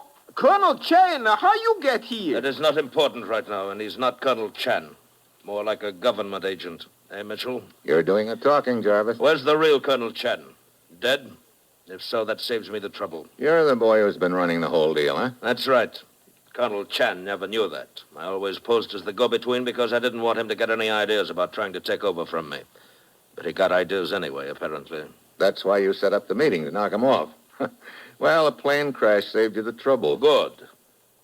Now, after I take care of you... Please, what about the fee for Pigfoot, Mr. Jarvis? Are you kidding, Pigfoot? You tried to pull a fast one on Jarvis by holding me for ransom, but it didn't work. Oh, no, please. I was only trying to keep you in a safe place so I could deliver you to him. Take a look at his face, Pigfoot. You think he's going to buy that story?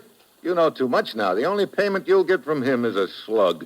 Oh, no. Don't listen to him, Pigfoot. He's talking crazy. As soon as I take care of him, we'll have You're next in line, Pigfoot, and you know it. Oh, so sorry, but I better leave now. Stay where you are. No, Don't move! Jarvis takes his eyes off me just a moment to swing his gun toward Pigfoot. That's what I'm waiting for. I grab his arm. I'll take that. Come on now, Chico. Hey, Pigfoot! You left your sandals. Mitchell. Huh? Oh, Lieutenant Fabian. We rounded up Jarvis's men. Our friend Pigfoot seems to be in a hurry. I'll guarantee he's never moved that fast before. Want him picked up? After all, he tried to kidnap you. But he also helped me a moment ago when he made a break like I was counting on him to. Now, let's figure he squared things up there. All right. Perhaps we can use him again sometime anyway. I say, look at him go. Go. Man, he's gone. Real gone.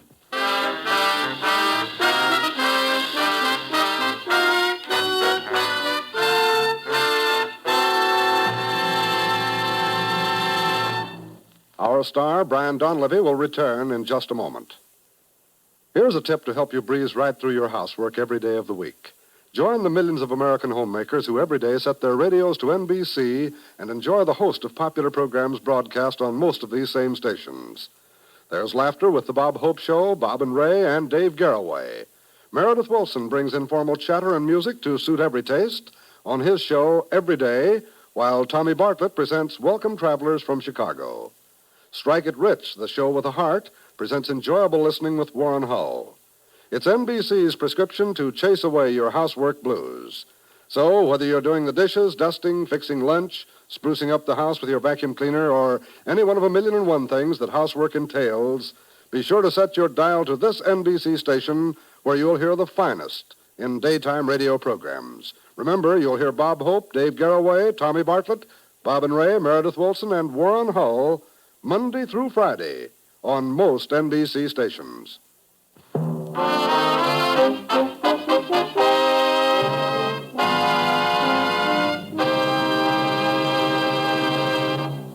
Next week, London. I've got to catch a killer who's got a 7-year head start. And that will be Steve Mitchell's dangerous assignment next week.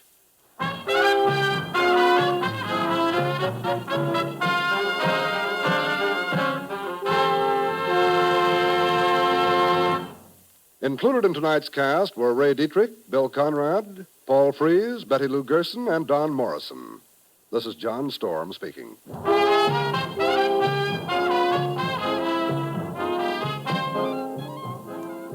Dangerous Assignment, starring Brian Donlevy in the role of Steve Mitchell with Herb Butterfield as the commissioner, is written by Bob Reif and Adrian Jandot and is directed by Bill Karn. Be with us again next week at this same time when Brian Donlevy, starring in the role of Steve Mitchell, will embark on another transcribed Dangerous Assignment. Tomorrow, hear both Father Knows Best and Truth or Consequences on NBC.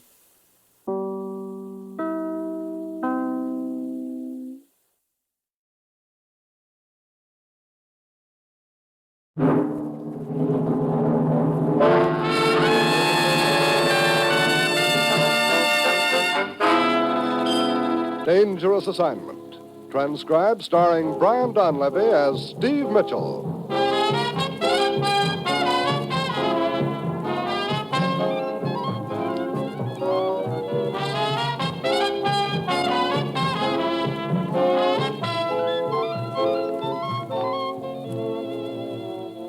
Yeah, danger is my assignment. I get sent to a lot of places I can't even pronounce. They all spell the same thing, though, trouble. But when I walk into the commissioner's office, I don't realize that this assignment's going to prove that sometimes the guy who tries to take somebody for a ride ends up getting taken.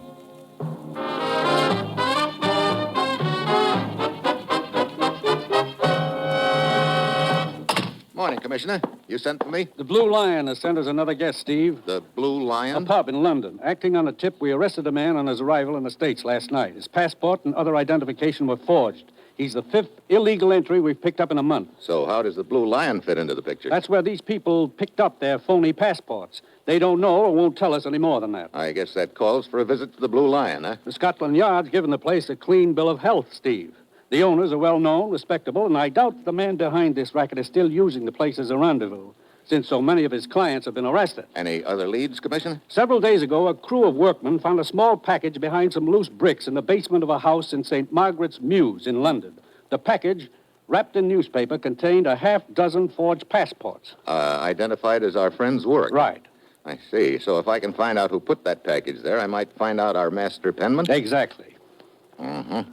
And the date on the newspaper, Commissioner? Brace yourself, Steve. April 29th, 1945. 7 years ago. You mean that package was stashed away all that time? Right. I know it's a long shot and a cold trail, but we've nothing else to go on. Get over there, Steve. Check with Inspector Jellicoe of Scotland Yard. Find out what you can about that house in St. Margaret's Mews. Pick up the trail and nail the man who's running this passport racket. Well, that's it. You've got your assignment. Good luck.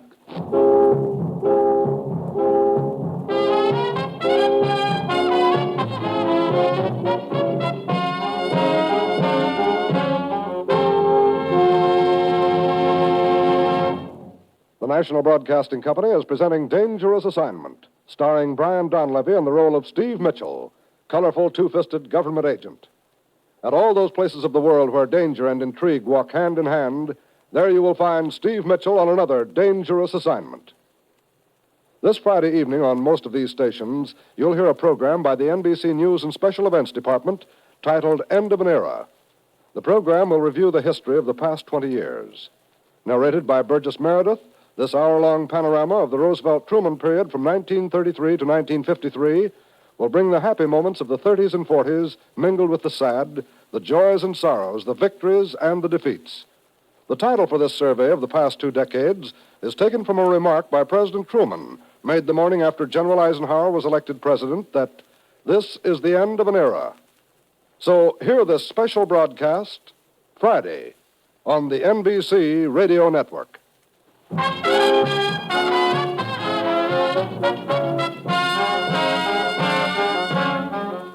Sure, I've got my assignment. Get over to London and track down a master penman who's running a flourishing racket and phony passports, and all I have to start with is a package wrapped in a 7-year-old newspaper. The package that was found hidden away in the basement of an old house. It's late Thursday afternoon when my plane lands. I head for Scotland Yard and the office of Inspector Jellicoe.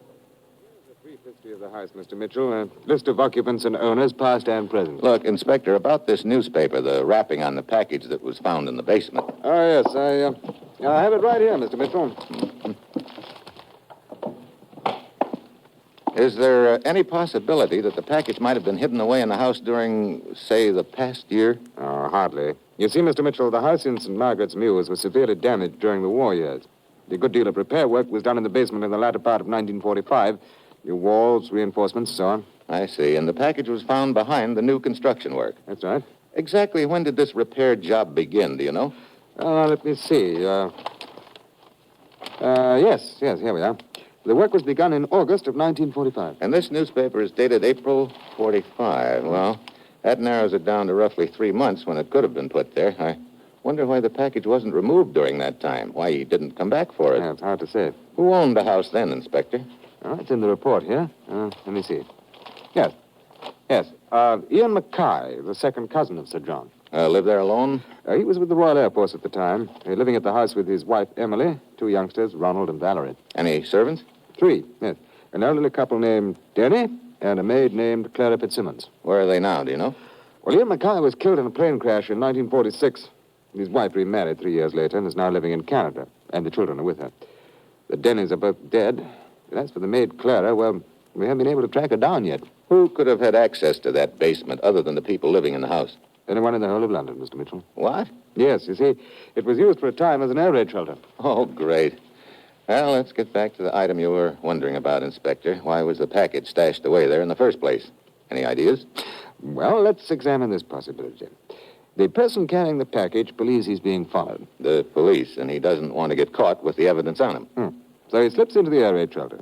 It's deserted. He finds a place to hide the package, slips out again. This piece of newspaper seems to back up that line of thinking, Inspector. Oh, you've noticed that, have you? Sure. Here we have a single sheet torn from the rest of the newspaper. And what is it?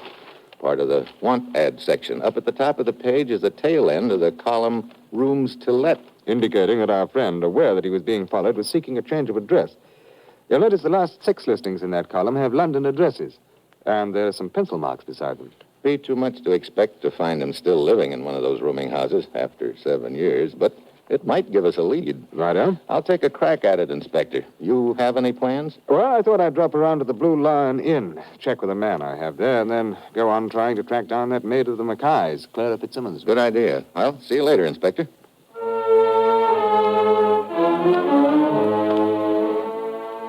The odds on our long shot are growing, and the chances I'll find the gent I'm after look slimmer by the minute as I start out with my list of addresses. The first one is a bust. The same goes for the next address and the next. Things must have been tough in April. 4 down and 2 to go. Now it starts to rain. I rush on to the next place, 61 New Romney Road. Come in, dearie. At the door, the landlady, a rather large one, greets me. There's a pleasant air about her, and that air includes a faint trace of gin. I settle down into a heavy overstuffed chair. 45, you say? Well, now, dearie, that's going to take a bit of thinking, I'm afraid. You don't keep a record of your boarders, Mrs. Farland. Never bothered to.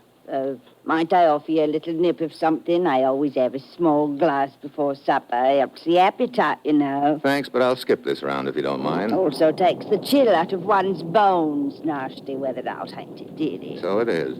Now, about this advertisement, Mrs. Farland, it appeared in the Dover Times on April 29th, 1945. Well, I don't seem to recall it at the moment, but if you say so. Here's a copy of the paper. Oh, yes, so I see. 1945. We'd had it proper, if you know what I mean. 41 was a nasty year it was. Dreadful. Them Nazi bombers overhead day and night. I'm trying to locate a man who might have answered this ad, Mrs. Farland. That was more than 7 years ago, dearie. I know. It's going back a long time, but there's something in the back page of this paper that might spark your memory. It's the continuation of a story regarding Mussolini. No, him. What about Baldy? He was killed at Lake Como the day before, April 28th, 1945. Was it really? That's right. Help any? Of course it does. I remember it clear as crystal, I do. Stella and a young man were supping with us. They'd just got married. Stella? One of my roomers. Been with me for 5 years. Oh, for Mo now. Just Stella's room was advertised in the paper. Of course it was. It all comes back to me now. I rented the room the very next day. And do you recall who took that room, Mrs. Farland? Well, I'll never forget it, dearie, never. It was a gent named Pinto. Dagger's Pinto. I'm a good judge of character and all that, dearie. But Mr. Pinto was my first mistake. Oh, what happened? Police came for that nasty little twerp the day after he moved in. What? That's right. With his fine manners and all, he turned out to be a common burglar. Smash and grab man, you know.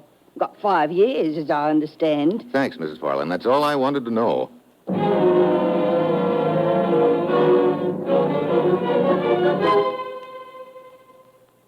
What was that name again, Mr. Mitchell? Jager's Pinto, Inspector. He was picked up at 61 New Romney Road on May 1st, 1945. Smash and grab artist.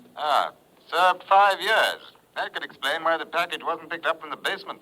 His present address is 924 Bexhill Place. Hey, how'd you know that? I've been checking up on your Mr. Pinto through quite another lead. You see, I found Clara Fitzsimmons. The maid who worked for the people who had the house on St. Margaret's Mews in 1945? Right. She's a barmaid now, and her married name is Mrs. Jaeger Pinto. Oh, brother. Wait a minute. Did you say a barmaid? I did. And just where is she working? Can't you guess? Yeah, the same pub where those people we arrested picked up their phony passports. The Blue Lion Inn. Right.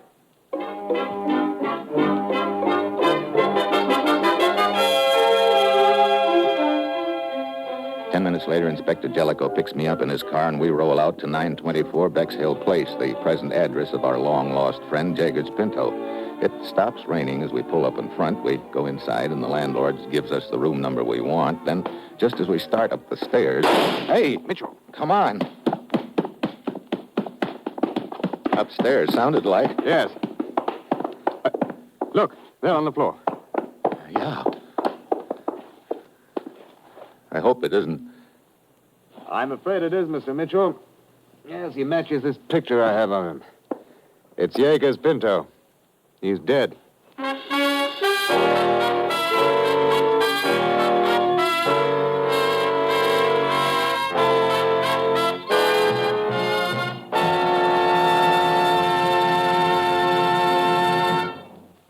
Steve Mitchell will continue his dangerous assignment in just a moment. If your child can run and skip and jump, he's lucky. Just think how you'd feel if he'd been crippled in last year's record infantile paralysis epidemic. More than 186,000 Americans, most of them children, were stricken by infantile paralysis in the last 5 years. And last year's polio epidemic was the worst on record. Would you like to save 30 million children from attack by infantile paralysis? Well, it takes millions of dimes and dollars spent in medical research before a protective vaccine is discovered.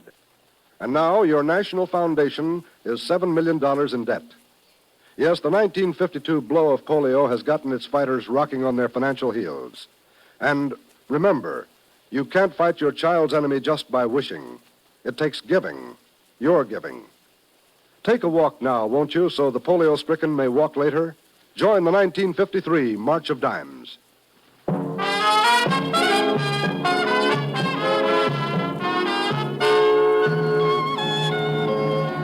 Now back to Dangerous Assignment and Brian Donlevy as Steve Mitchell. The inspector and I set up headquarters in the parlor to question the boarders. The first one we talked to is a Mr. Sam Cathcart. Was having a pint of beer up in his room, we was. Pinto's room? That's right. There was a knock on the door. Pinto went and opened it. Did you see who it was? No, sir. I was sitting on the other side of the room. I heard Pinto say, "Oh, it's you." Then he stepped out into the hall and closed the door. I sat there several minutes, and just as I was about to go and see what had happened to him, I heard that shot. I ran outside and down to the back hall and, well, there were you two gentlemen bending over his body. Blimey. The person who knocked on the door, Mr. Cathcart, did he say anything at all to Pinto? Not a word as I could hear, sir. Then you don't know whether it was a man or a woman. That I don't, sir. Very well, Mr. Cathcart, that'll be all. Please send in the next person. Right, sir. Poor Pinto. Blimey. Blimey. Quite. Well, he tells a straightforward story. Be interesting to know if it also happens to be a true one. Yeah, the way it figures, Pinto was the leg man in the passport racket, and the forger probably killed him to shut his mouth. Come in.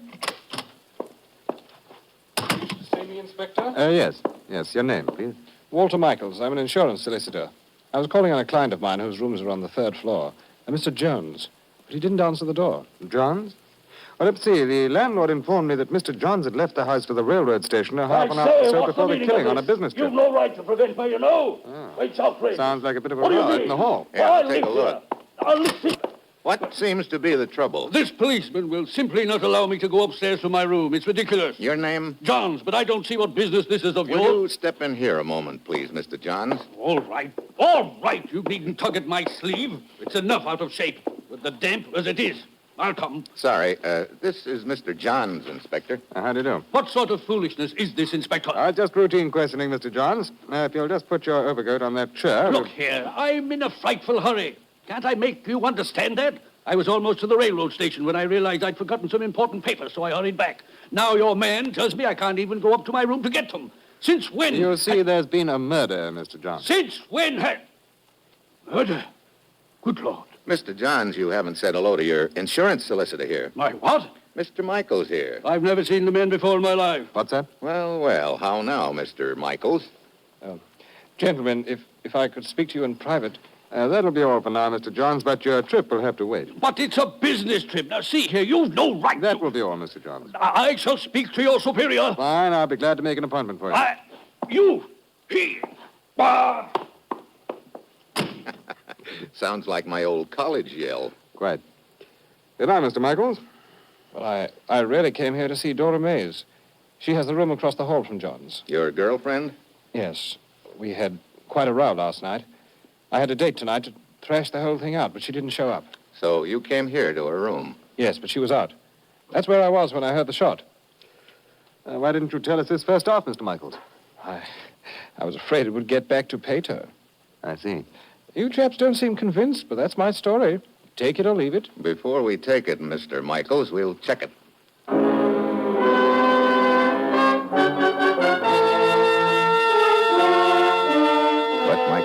friend Doris Mays still isn't back, so for the time being, there's no way of checking up on his story. I leave Inspector Jellicoe at the rooming house to continue the questioning, borrow a police car, and head for Mrs. Pinto's flat to break the news to her about her husband. End up like this. I guess that's why I left him. You were separated? It's been a year now. I see. Mrs. Pinto, as I understand it, you were a maid in the house on St. Margaret's Mews back in 1945? That's right. Pinto came to see me one night. I let him hide down in the basement. That's when he ditched the package of phony passports down there. I suppose so. The next morning, he was gone. Then later, I learned he'd been arrested. I see. As soon as he was out, he looked me up. I'd just started as barmaid at the Blue Lion then. He promised to turn over a new leaf, so we got married. But it didn't last very long, huh? I found out he was still mixed up in something shady, so I left him. A year ago, as I said. Did you see anything of him after that? Oh, yes. He'd drop in every now and then at the Blue Lion. I thought he was coming to see me. Actually, he was probably using it as a contact point to hand out the passports. You happen to know any of his friends? No. Can't say I wanted to. He ever mentioned the man or woman that he worked for? Well, there was a gent he always turned to when he needed a bob or two. Tracer was his name, I think. Tracer? The old Tracer will fix me up, he always used to say. Wait a minute. Tracer was probably a nickname, and it would sure fit a passport forger. That's probably the boy I'm after. Did you ever see him? Not that I know of. Pinto used to talk to him over the telephone mostly. Did you ever answer the phone when he called? Oh, yes. You think you might recognize his voice? I might. Is there a phone here? No, but there's a phone box down the street. Come on. I want to call the inspector and have him line up all the suspects for you to listen to. Mrs. Pinto puts on her coat and we go outside. I step into the phone box and the little light goes on. Just as I start to dial a number, I spot a glint of metal across the street and I hit the floor fast. I dive outside, but there's no one in sight across the street. Nothing but the mouth of an alley and the sound of some distant running steps. I could never catch up to him now. Mr. Mitchell. You okay, Mrs. Pinto? Oh, yes. I jumped into this doorway when it happened. Okay, come on. I've got a police car down the street. Huh. What is it? Mrs. Pinto, you told me you hadn't been out of your flat all evening, didn't you? That's right. Earlier this evening, while we were looking for Pinto, it started to rain. What about it? It rained for just about half an hour. It stopped just as Inspector Jellicoe and I arrived at Pinto's rooming house. I don't see what all this has to do with Your coat sleeve is damp, Mrs. Pinto.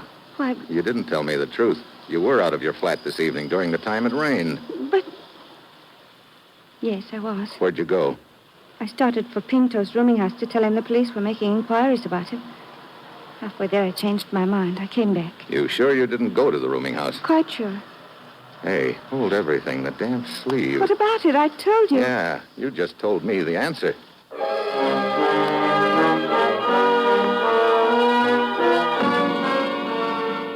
I take Mrs. Pinto back to her flat and tell her to lock herself in. Then I go outside and slide behind the wheel of the borrowed police car, just in time to feel a gun barrel nudge me in the back of the neck. Well, that would be Mr. Johns, I presume. Quite right, Mitchell. Keep looking straight ahead. Okay. So you're the big cheese of the passport racket. Start the car. Straight down the street. I'll tell you where to turn. You've been waiting for me here ever since you took that shot at me in front of Mrs. Pinto's, huh, John? Yes, I double around the block. Now turn here. Gilbert Place. Where are we heading? The quiet room where you're going to phone Mrs. Pinto and have her join us. Oh, get rid of us both, huh? Right. She may have seen me occasionally in the Blue Lion, and she's heard my voice over the phone. I can't afford to have her around. Left here. Epping Square. You knew it was I in the car as soon as you felt the gun barrel. How? When you put on the act about storming back to the rooming house for some forgotten papers, I remembered the sleeve to your suit was damp, but you were carrying your topcoat over your arm. Sir. That meant you got caught in the rain without your topcoat when you went out the first time. Your plan was to make a departure, then sneak back and kill Pinto, which you did. You also picked up your topcoat. It took me until now to put the pieces together. Rather neat. Now, wait. There's a police car ahead of us. Turn around. Back! Okay. Back the way we came to the first turn. Right. And then... another police car. What do you know? Slow down. I'm getting out. Sorry, you're not leaving, Johns. Let go of my wrist. Let go of the gun. Oh. Drop it or your wrist goes with it. No, My, but you're hard to convince. Now, Just sit back and we'll wait for our friends, the police. How could they follow us? How did they know where we were? Real simple, Johns. This is a police car, remember? When I reached down to start the car, I also flipped the radio switch. We've been on the air all this time. The radio? Yep, you sang plenty. That's how come you got the business. Matter of fact, you might call it a singing commercial, huh?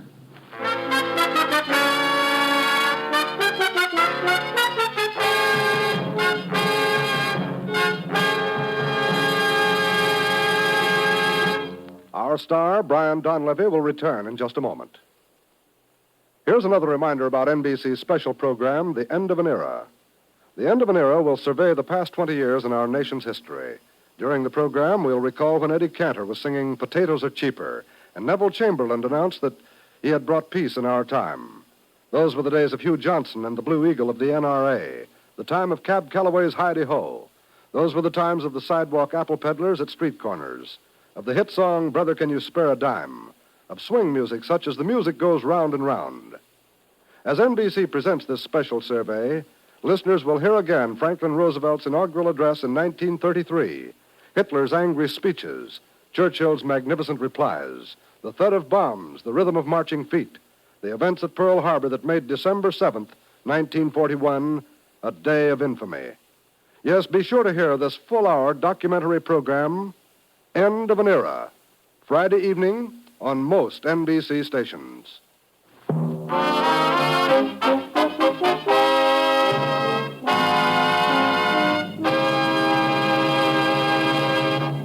Next week, Burma. The road to Mandalay almost turns into a one-way street. And that will be Steve Mitchell's dangerous assignment next week.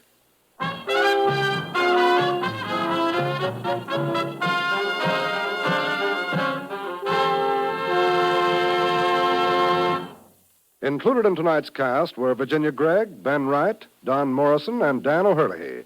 This is John Storm speaking.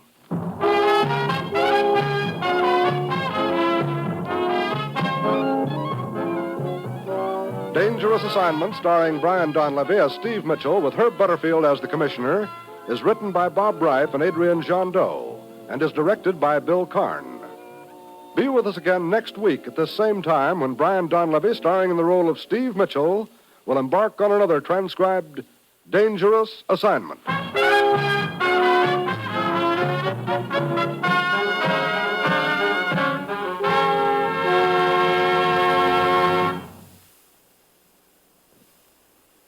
Always tune where you hear the familiar NBC chimes. They're your invitation to fine radio entertainment. This is NBC, the national broadcasting company.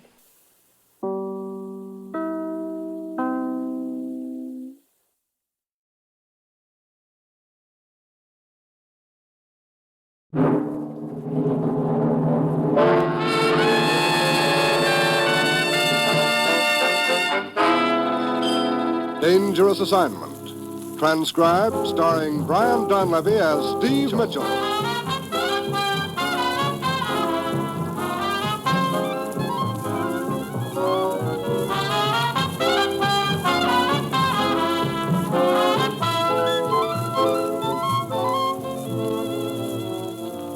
Yeah, danger is my assignment. I get sent to a lot of places I can't even pronounce. They all spell the same thing, though, trouble. But when I walk into the commissioner's office, I don't realize that this assignment's going to prove that you can sometimes hook the biggest fish of all right in the middle of a freight train.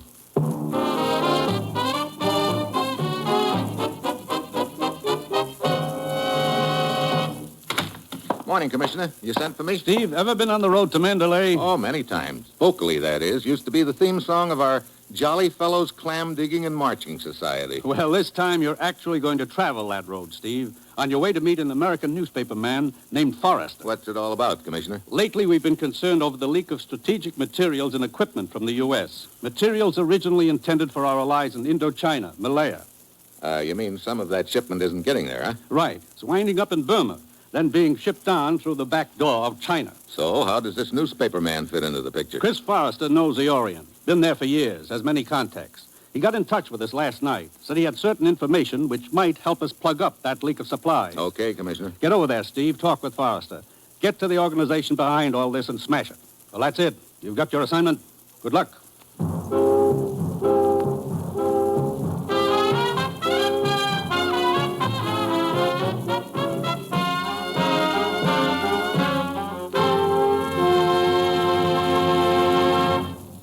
National Broadcasting Company is presenting Dangerous Assignment, starring Brian Donlevy in the role of Steve Mitchell, colorful two-fisted government agent. At all those places of the world where danger and intrigue walk hand in hand, there you will find Steve Mitchell on another Dangerous Assignment. One of the most important functions of a radio network is the quick dissemination of news. When you listen to the NBC radio network, you can depend upon expert news reporters, analysts, and commentators to bring you all the important news whenever and wherever it happens. And you can depend upon NBC for full coverage of all major news events. Yes, at home and overseas, NBC employs reporters in all of the important news-making cities of the world.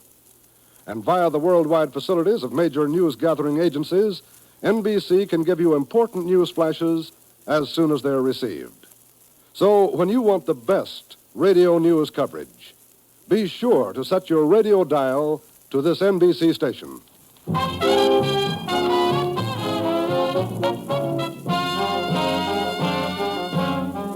Sure, I've got my assignment. Hit the road to Mandalay, check with a foreign correspondent there named Chris Forrester, and hope the information he has will help us plug up the leak of strategic U.S. materials and equipment. It's late Friday evening when my plane settles down in Rangoon. I check the Hotel Blair, but Forrester hasn't arrived. Seems the late train from Mandalay is overdue. I head for the depot, and that's when I spot the gent in the white suit tailing me. The same gent who was standing near the hotel desk when I asked about Forrester. I try a fast maneuver to shake him, clever ruse, number 37B, and it works. I wind up on the main drag again and hail an approaching cab. And as I open the door, I realize clever ruse number 37B isn't so clever. The gent in the white suit is sitting in the back seat of the cab, and somehow I feel it wouldn't be smart to turn down his invitation. Do get in, Mr. Mitchell. Okay, Buster. Pretty fast on your feet, aren't you? I think so. All right, driver.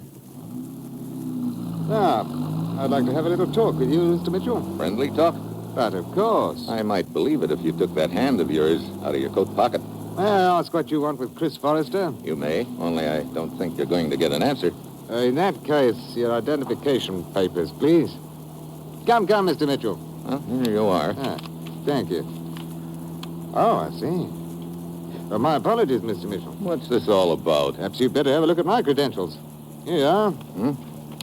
Ben Grayson, Chief Investigator, Southeast India Insurance Company, Melbourne? You see, Mr. Mitchell, my company is interested in Forrester, too, in the work he's doing. We wouldn't want anything to happen to him. We're counting on him for some very valuable information. Oh? And we're willing to pay for it. Matter of fact, I'll have a check in my pocket for him, £2,000. Small bonus. And this information is in regard to... The hijacking of freight insured by our company.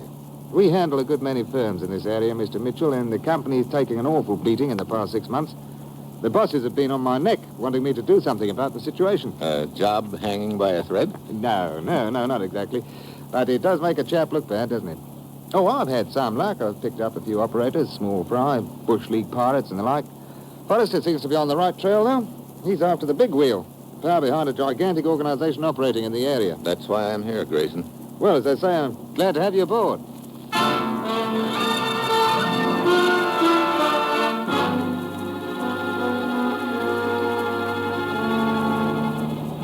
10 minutes later, we pull up at the railroad station while Grayson goes off to inquire about Forrester's train. I take a quick stroll around the depot. Seems to be an awful lot of activity about for this time of night. A lot of people milling around, workmen mostly, and 2 platoons of government troops are headed along the loading platform. I watch as they pile aboard the waiting train. Pete! Yeah? Oh, what is it, Grayson? Trouble, plenty of it. The night train from Mandalay, the one Forrester was on. What about it? Guerrillas attacked it 30 miles out of Sim Town, derailed it. What? Robbed the passengers and left 3 of them dead. Oh, great. The report didn't say who they were. Do you think one of them could be Forrester? Let's find out. This, I take it, is the relief train? Yes, leaving in a few minutes. Okay, let's latch on.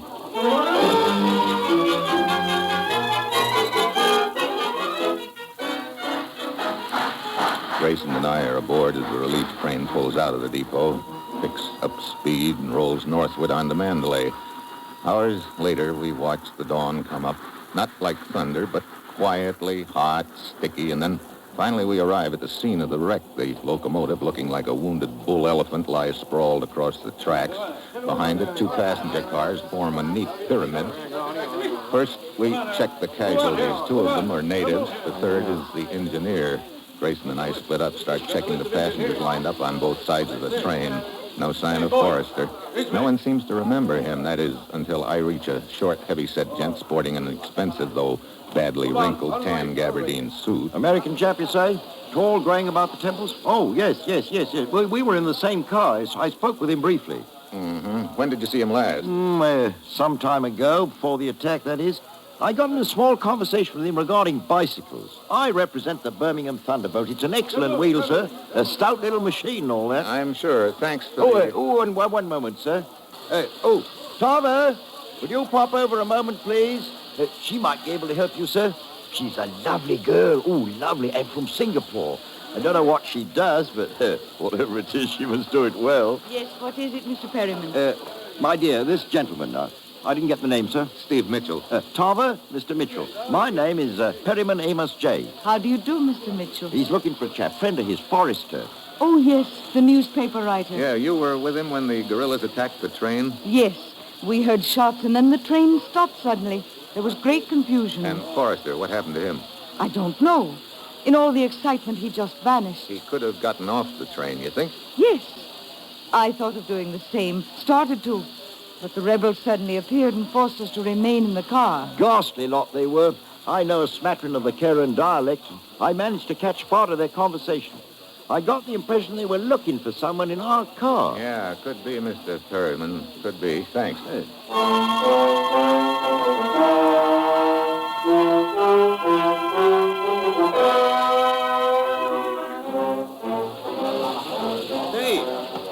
Steve. Grayson. Hey, I've been looking for you. I haven't had a bit of luck. How about you? I've been talking with a couple of passengers who were in Forrester's car. I've got a hunch he skipped out. What? Yeah, I think he figured it was something more than just a raid to grab supplies, that the guerrillas were after him, too. So, assuming Forrester ducked off this train... He's probably out there somewhere hiding in the jungle, or if there's a village nearby, he might be headed for it. Let's find out.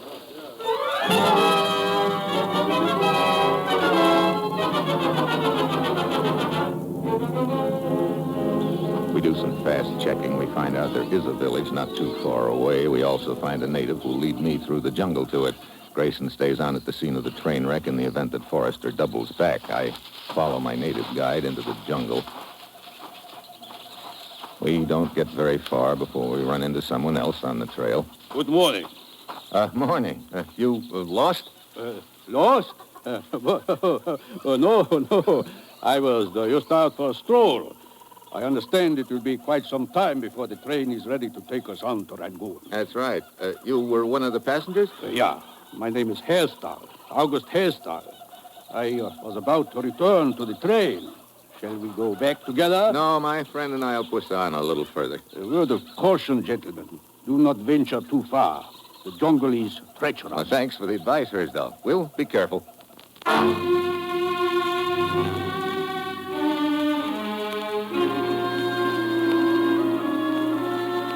With a slight bow from the waist, Hersdal turns, walks down the trail, and disappears from view. The guide and I mush on. The jungle gets thicker and the going rougher. Finally, I call a halt. I think there is somebody else on the trail. You keep going straight ahead and make some noise about it. I'll wait here. Okay, you boss. I ease off the trail and wait. I can hear the guide moving up ahead in the jungle, and then it's quiet. 5 minutes go by, 10, nothing happens. I slip out of my hiding place and take off after the guide. I find him about 200 yards down the trail. He's dangling from the branch of a tree with a noose of vines around his neck.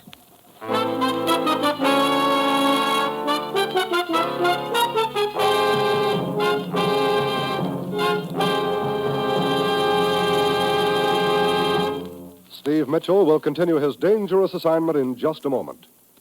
Throughout our nation, driving conditions are dangerous, and every motorist should revise his driving habits to conform to winter's rain, snow, and slippery highways. Now, the National Safety Council warns that winter driving conditions present more hazards than at any other time of the year. Too many times when roads are wet and slippery, the posted speed limits are not the safe speed limits. So remember, the safe speed for your driving is the speed that matches road conditions.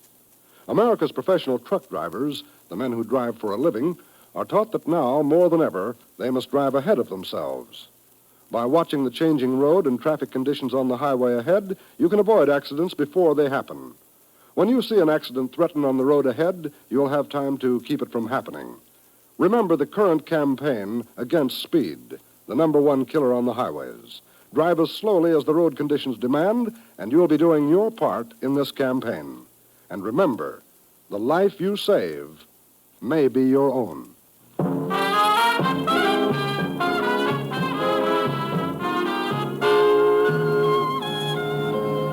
Now back to Dangerous Assignment and Brian Donlevy as Steve Mitchell.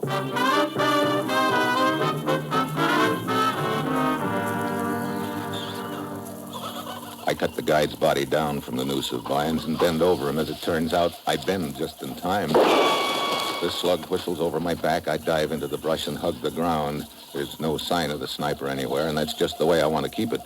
I circle on all fours towards the trail, finally reach it and take off in the direction the guide had told me the village was. Half an hour later, I reach the river. I start along the bank, and then I spot somebody kneeling by the edge. I ease up quietly. Oh, sorry to startle you. I wasn't sure who it was doing the weekly washing. Yes. Look, Miss... I am Anine. Maybe you can help me, Anine. Have you seen a tall American around here lately? His name is Forrester. No, there has been no American. But some guerrillas passed by here. Guerrillas? How long ago? Only a short while. Great. Which way's the village from here? That way. Okay, I'll... What is it? Nothing. Thanks for the information.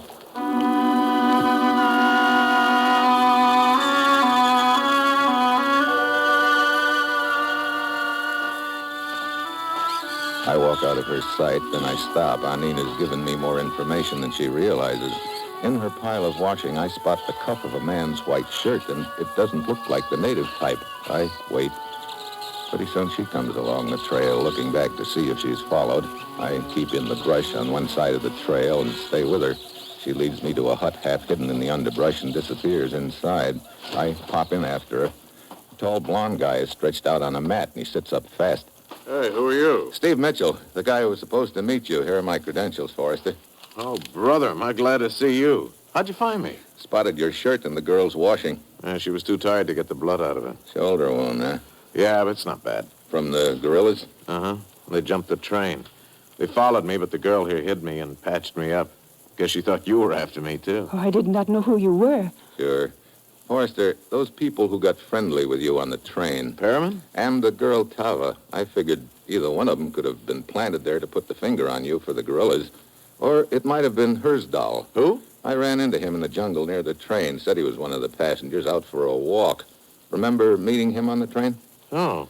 Well, one thing sure. We've got to get you out of here and back to the train fast. In the village, one of the men has a small boat.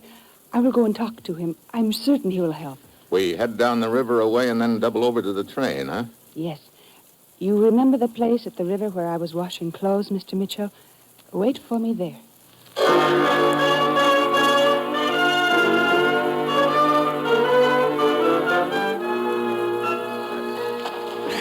There's the spot Anine wants us to wait for us there. Good. Didn't come any too soon. Look, just in case we get separated, you'd better give me what information you have on this hijacking racket. Right. Now, the head man is a guy the natives call Lokai, but he's a white man. And you know who Lokai is? Well, 3 nights ago, I got a quick glimpse of him in Mandalay at a payoff. They spotted me, and I had to get away fast, but I'd recognize him if I ever saw him again. No wonder he's trying his best to have you knocked off. How does the racket work? Well, the hijacked supplies and munitions are recrated and reshipped to dummy addressees on the West Coast, and hauled across Burma to Mandalay, and then flown by chartered plane into China.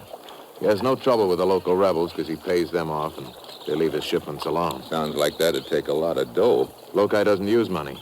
Pays him off in foodstuffs. That, in turn, causes a food shortage in the big cities, and then he runs a black market. Brother, he works all the angles, doesn't he? Sure. For instance, 2 weeks ago, when the rebels blew up the water pipes with Supply Rangoon, Lokai's boys moved in fast and did a big business selling water at 10 cents a bucket. This is one sweet guy we're talking about, huh? Well, at least when we get back to the relief train, you can trade your information for 2,000 pounds. That insurance investigator. Grayson? Yeah, I talked to him a couple of times last week in Mandalay. Guess he's on a spot with his company until this thing's cleared up. Yeah, and I can sure use the dough. Hold it. On the river, just coming around the bend. A small boat. It's on in it, wearing men's clothes. Yeah, so it is. I wonder what happened to the boatman. This is as close as I can come to the bank. Okay, let's go. Yeah. Where's the boatman, Anine? He was sick, so he told me to take the boat. I see.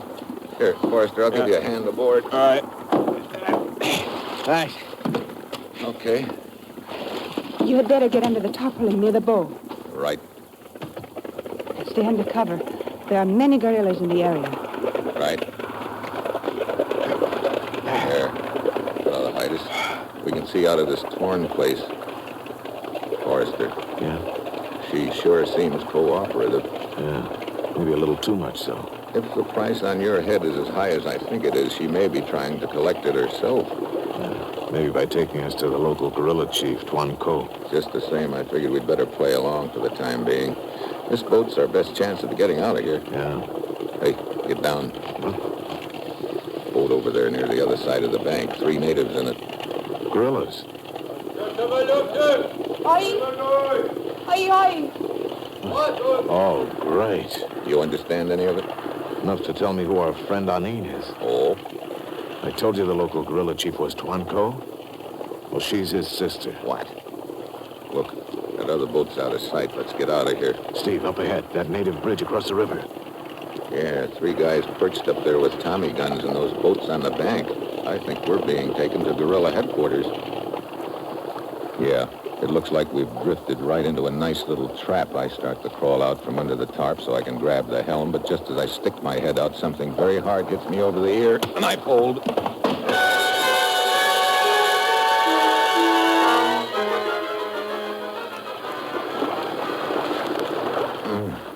Steve? Steve, you okay? Oh, Forrester. Hey, where are we? Safely downstream, almost to the place where we get off. What? Hey, what happened? The last I remember. You got hit on the head. Anine, you better fill him in. I saw you start to crawl out from under the tarpaulin, Mr. Mitchell. I was afraid you would do something rash, so I hit you with this wrench to prevent them from seeing you. You sure pack a mean wallop. Then you weren't going to turn us into the guerrillas. No. It is true my brother is their leader, but it is also true I'm opposed to what he's doing. I, too, wish freedom for my country, but not his way, and not when it means kidnapping Americans. I remember the last war. There were many of you fighting here for us. You've got a good memory, Anine. A lot better than most these days. Thanks.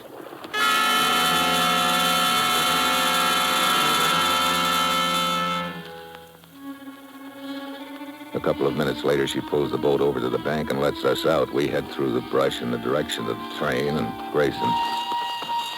That can't be far, Steve. Pretty soon we spot it. They've hooked the passenger cars on behind the relief train. Then I see Perryman, Tava, and Hersdahl climb aboard one of the cars. We stay out of their sight.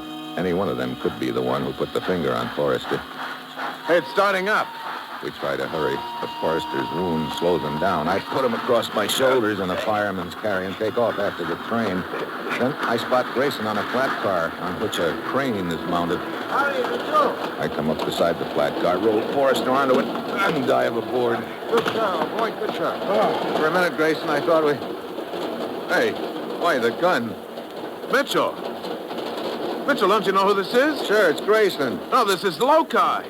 This is the boss of the hijacking racket. What? Quite right. Look, Forrester, you told me you talked to Grayson a couple of times last week. How come you didn't recognize him as Loci then? Well, I only talked to him on the phone. Oh, great. Great is right. I'm quite indebted to you, Mitchell, for dropping Forrester right into my lap. Now I can get both of you out of my hair at the same time. My eyes flick up at the crane, then at the cable which leads down to a big hook resting on a box behind me about waist high. It's my only chance. Just as Grayson raises his gun, I grab the hook and yank and then jump to one side. It swings past me right at Grayson. What? Brother, out like a light. That hook really creased it. Yeah, sort of put him out of business in more ways than one. It was quite an act he was putting on. The hard-working insurance investigator. Yeah, it was quite an act. Until it got broken up. Or rather, until he got the hook.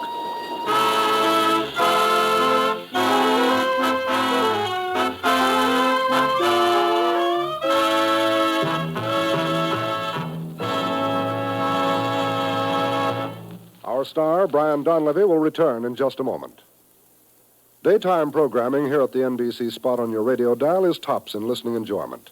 You'll hear Bob Hope, Dave Garroway, Meredith Wilson, Bob and Ray, Warren Hull, Bert Parks, and Tommy Bartlett every day, Monday through Friday. So chase away your housework blues by setting your dial to the NBC radio network during the day. Bob Hope presents the finest in comedy listening as he teams with Bill Goodwin. Dave Garroway is sure to please with his bits of philosophy and the interesting records that he plays. And when it's time for Bob and Ray, you'll hear radio being kidded by those two boys from Boston who won last year's Peabody Award for comedy. Warren Hull presides over the show with a heart, Strike It Rich. And Bert Parks is the master of ceremonies on Double or Nothing. So all in all, it's a day filled with the finest radio entertainment. So be sure to hear Bob Hope, Dave Garroway, Bob and Ray, Warren Hull, Meredith Wilson, Bert Parks, and Tommy Bartlett over most NBC stations every day, Monday through Friday.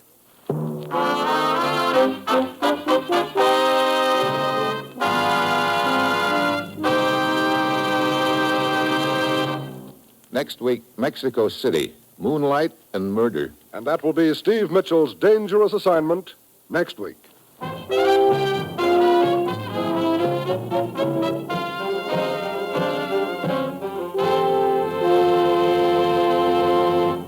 Included in tonight's cast were Ben Wright, Ramsey Hill, Vivi Janis, Alice Backus, and Paul Frees. This is John Storm speaking.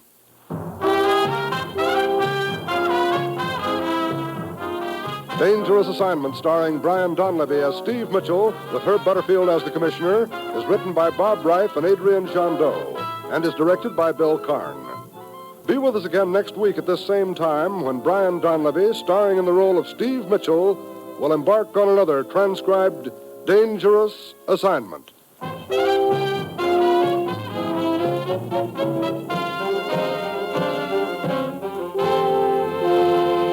Tomorrow, hear both Father Knows Best and Truth or Consequences on NBC.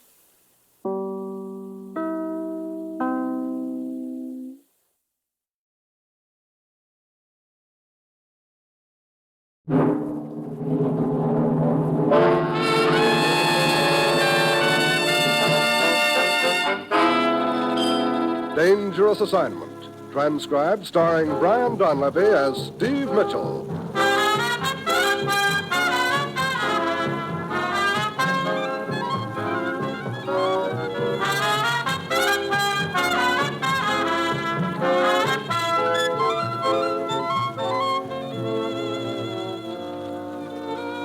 Yeah, danger is my assignment. I get sent to a lot of places I can't even pronounce. They all spell the same thing, though, trouble. But when I walk into the commissioner's office, I don't realize this assignment's going to prove that sometimes the only way to catch the right guy is to chase the wrong one.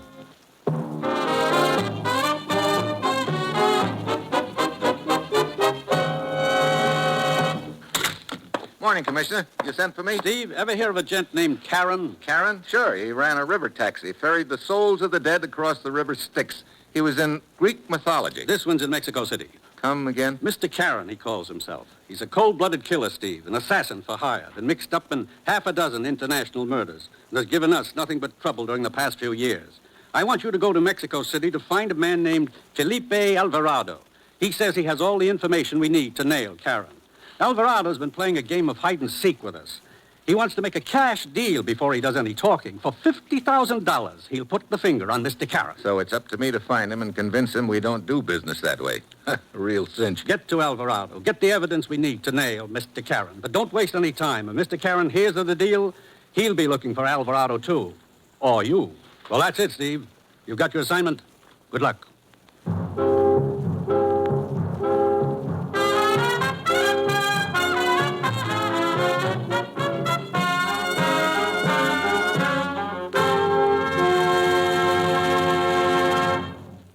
The National Broadcasting Company is presenting Dangerous Assignment, starring Brian Donlevy in the role of Steve Mitchell, colorful two-fisted government agent. At all those places of the world where danger and intrigue walk hand in hand, there you will find Steve Mitchell on another dangerous assignment. One of the most important functions of a radio network is the quick dissemination of news. When you listen to the NBC radio network, you can depend upon expert news reporters, analysts, and commentators to bring you all the important news whenever and wherever it happens. And you can depend upon NBC for full coverage of all major news events. At home and overseas, NBC employs reporters in all of the important news-making cities of the world. And via the worldwide facilities of major news-gathering agencies, NBC can give you important news flashes as soon as they're received. So when you want the best radio news coverage, be sure to set your radio dial to this NBC station.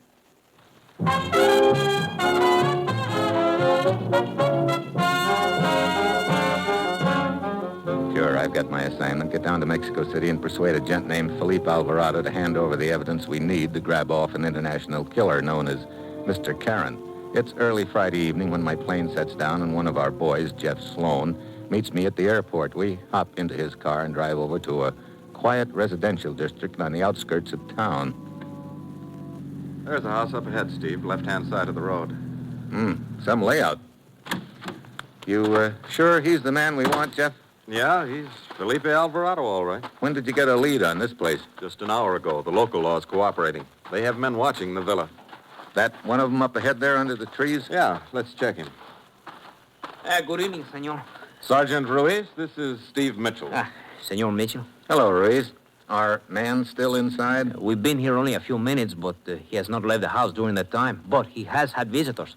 First was a woman. She entered the house some 15 minutes ago. She's still inside. And the other visitors? One other, a man. He went in about 5 minutes after the young lady. He was only inside the house for a few minutes and then come out again. You have anyone following him? Si. How about the servants? They left the house at 8 o'clock, a few moments before the young lady arrived. Okay. Well, here goes. You two wait here.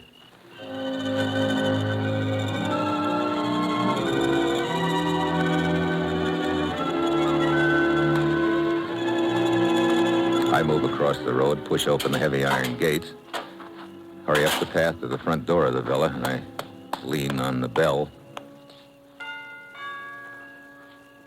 No answer. I'm about to ring again when I notice the door is open, just a crack. The center hall is dark, and the house is quiet. Too quiet. At the foot of the curved staircase is a door, a thin sliver of light under it. Sitting at a desk in a tall, high-backed chair is a gent in a white suit. There's a surprised expression on his face, frozen there. He doesn't bat an eyelash. He can't. Steve, what is it? Looks like Mr. Charon beat us to it, Jeff. What? Holy smokes, it's Alvarado. Dead, all right, strangled. Cord wrapped around his neck. And look at the room, a shambles. Somebody gave this place a fast frisk. Including Alvarado. Look, his pocket's been turned inside out. The wallet's gone, too. Yeah, and probably whatever evidence he had on Mr. Charon is gone, too. Come on, let's have a look around. That lady visitor Ruiz mentioned must still be... Hey, wait a minute. What is it, Steve? Thought I heard a noise. Sounded like it came from... Yeah, door to the next room is partially open. Hey. Oh, great. Oh, Steve, is she? No. She's coming around. Oh. You okay, miss? Oh, my head. Take it easy now. Oh, my head. What happened? I was just going to ask you that. I was sitting there in the chair by the telephone. I heard someone come in. I started to get up and turn around. Something struck me on the side of the head. You didn't see who it was?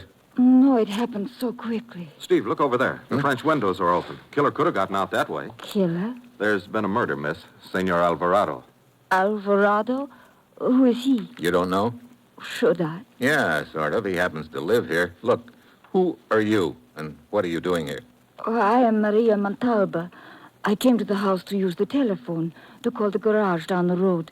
You see, my car is stalled not far away.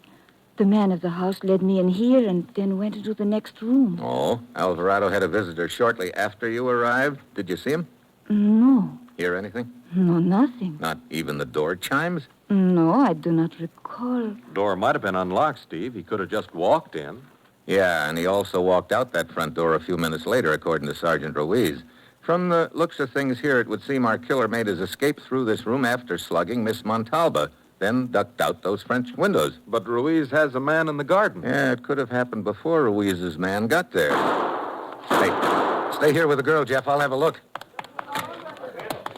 I run out through the French windows, across the flagstone patio, and into the garden. I can hear Sergeant Ruiz shouting to his men close by, and then I think I spot someone moving along the back garden wall. As I start for it, a short, heavy gent suddenly steps out in front of me and jams a gun into my ribs. Back in here, quickly. Take it easy, Buster. Quickly, I said. No. Do not move, senor. Look, you'll never get out of here. The joint's crawling with law. Make a sound. Silencio. Not one word, senor, or I pull the trigger. Senor Mitchell, where are you? Maybe you went around the other side of the house. Gonzalez, this way. Come with me here. Come on. Hey, you did well not to cry out, senor. So, what happens now? Do I get what you gave that guy inside? Aye, senor. I did not kill him. Although I confess that was my reason for coming here. I was too late. He deserved to die, this pig Conradi. You mean Alvarado? You may have known him as Alvarado, but his real name was Conradi. The butcher of Barrio. And many wished him dead. Now, senor, move toward the back gate. If you're innocent, you're taking a strange way of proving it, leaving at the point of a gun. Where I come from, my reputation is a good one. I do not wish to jeopardize it by such an occurrence as this. Move, I said. I move, all right, but not in the direction he's expecting. I throw myself back. It knocks him off balance. The slug whistles past my ear, and I dive for his gun hand, but my foot slips. I grab at his coat, and his pocket tears off in my hand as I plow into a mass of shrubbery. By the time I untangle myself and get to my feet, the little gent is long gone. Senor Mitchell. Over here, Ruiz. Are you all right? Yeah. Except for a few scratches and a bum ankle, as they say in the movies. He went that-a-way.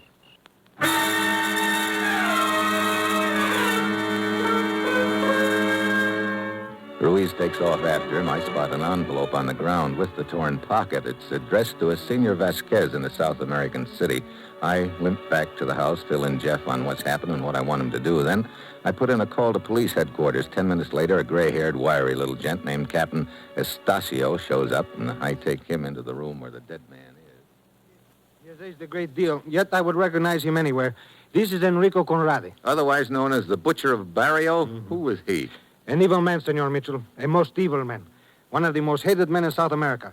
He was chief of detectives there many years ago. And if I remember correctly, there were more than a dozen attempts on his life during his administration. With so many people after his skin, he changed his name to Alvarado and came here, huh? You know, Captain, this brings an interesting question to mind. Was this man killed as Alvarado or as Conradi? You mean, did the killer come here seeking only revenge, or was he after the evidence that would identify Mr. Charon? If the motive was revenge, and only revenge, there's a chance the evidence we want is still around. Still, look about you, senor. The room was searched. That is quite clear.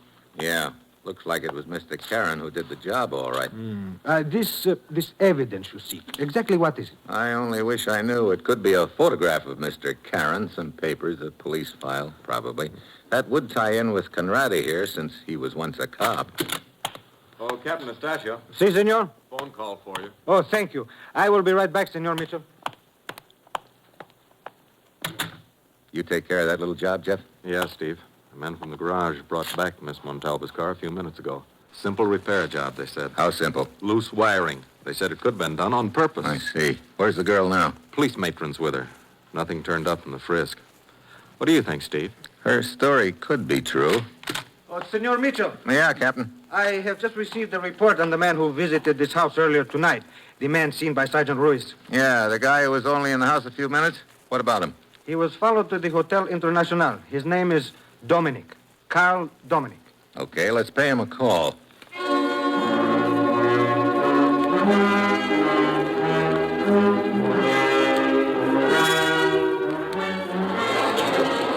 Fifteen minutes later, Captain Estacio and I walk into the lobby of the Hotel International. The captain takes up a position near the elevators, and after I check with the clerk at the desk, I head up the stairs. Then, just as I reach the landing on the second floor, I catch a movement out of the corner of my eye. I duck, but not fast enough. A noose settles around my neck. Then it jerks tight. I claw at it, but it's no use. My head's pulled back, and I'm looking straight up into the ceiling light. It goes dimmer. Dimmer. Then it goes out.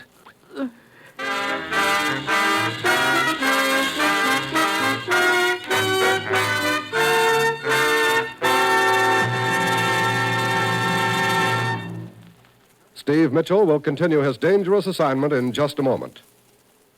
If your child can run and skip and jump, he's lucky. Just think how you'd feel if he'd been crippled in last year's record infantile paralysis epidemic. More than 186,000 Americans, most of them children, were stricken by infantile paralysis in the last 5 years. And last year's polio epidemic was the worst on record. Polio took away the power of their hands and their fingers. Would you like to save 30 million children from attack by infantile paralysis? Well, it takes millions of dimes and dollars spent in medical research before a protective vaccine is discovered. Last year, the National Foundation for Infantile Paralysis went out to every man, woman, and child who needed help. And now your National Foundation is $7 million in debt. Yes, the 1952 blow of polio has got its fighters rocking on their financial heels. And remember, you can't fight your child's enemy just by wishing. It takes giving, your giving. Take a walk now, won't you, so the polio-stricken may walk later? Join the 1953 March of Dimes.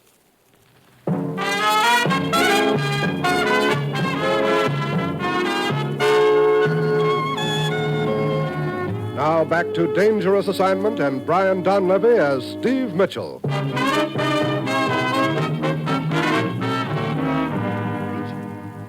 Mitchell! Huh? Oh, Captain Nastasia. Yes, you fell partway down the stairs. I heard the noise and got here just in time to loosen the cord. Thanks. Did you see anybody around when you ran up to me? No, the hall and the stairway were quite empty. You were on your way to Carl Dominic's room at the time? Yeah, could be he gave me a little reception. In that case, senor, I suggest we return the visit at once. We go back up the stairs to Carl Dominic's room. He turns out to be a tall, slender, elegant-looking gent in a dressing gown who keeps massaging his fingernails with a buffer. Dominic, earlier this evening you visited a villa on the edge of the city. Of course. The villa of Senor Alvarado. Why did you go there? To discuss a small business deal. Oh? My card, Mr. Mitchell. Carl Dominic Fine Perfumes. You see, Senor Alvarado had expressed a desire to enter into business of some sort, so it occurred to me that he might like to take a whirl at the perfume trade. I see. And that was the matter you discussed with him? No. Oh? After all, Captain, one cannot carry on a very intelligent discussion with a dead man. I see. Your story is that Alvarado was dead when you arrived? Of course. Quite a nasty sight. You left the house at once? Indeed. Post haste, as the expression is. And without reporting the matter to the police? Slight error of judgment, as I now realize. Why didn't you report it? Well, as I told you, I am in the perfume business, and this affair, forgive me, did not smell too good. I thought any publicity involving me with it might be very injurious to my professional connections. How did you get in? The front door, as usual. She says she didn't hear the bell. Alvarado had told me over the telephone that the servants were out. He said he would leave the door unlocked for me, and it was. I did not need to ring the bell. I see. Senor, are you expecting a visitor? Why, no. I will see who it is. Just sit still, Dominic. I'll go. But very well. Oh, bellboy. See, these were ordered for this room, senor. Oh, okay, I'll take them. Here. Gracias. So here we have a tray, a cocktail shaker, and 3 martinis, Captain. Very interesting. I thought you weren't expecting visitors, Dominic. I meant any more visitors, gentlemen. You see, I was expecting you. Indeed. Yes, indeed. As I was leaving Alvarado's villa, I saw a policeman following me. I knew it would be only a question of time before I received a visit from the police. Got all the angles figured, haven't you? In my own modest way. Suppose you try an onion in your martini, or would you rather have a stuffed olive? Huh? Suppose you try a stuffed olive. We're leaving. Come on, Captain.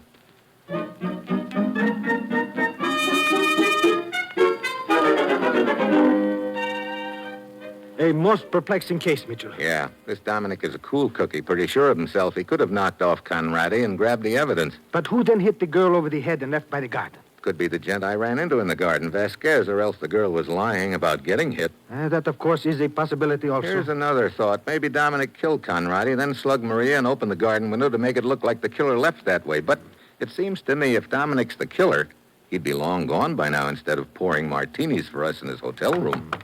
Oh, come in. Oh, Sergeant Ruiz. Senor Mitchell, the man you encountered in the garden outside Conradi's villa. Vasquez, what about him? The letter you tore from his pocket, he gave us his home address in South America. We investigated and have found he's a prominent citizen of the same city where the dead man Conradi used to be chief of police. Oh? From what we could find out, apparently there was a scandal involving Conradi and Vasquez's wife. I see, Captain. That looks like that sort of takes Vasquez off the hook. Yes, his motive would have been clearly revenge, yet Conradi's killer tore the room apart looking for evidence on Mr. Charon. Well, I guess that brings us back to the girl again. But, Mitchell, bear in mind that at the time the killer made an attempt on your life with that noose at Dominic's hotel, the girl was being held here at police headquarters. Yeah, but it is possible she's working with the killer. She may have gotten into Conradi's villa with her story about a car breakdown so she could open the window and let the killer in. Look, why don't you release her and let me tail her? Right now it looks like she's our only lead.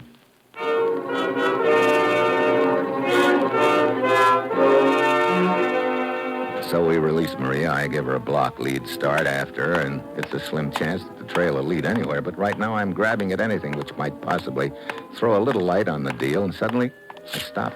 A little light. Yeah, the little light I was staring at overhead when the noose was tightening around my neck. The deal begins to add up fast. I start walking again. Then, all of a sudden, I've got a feeling I'm being followed. I spot a shadow in the doorway across the street. I speed up, turn into an alley. Then I stop and hug the side of the building and I wait.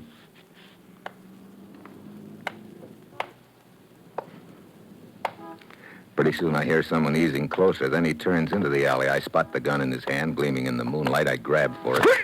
Get back! Let me have it. Let go! Oh! Thanks.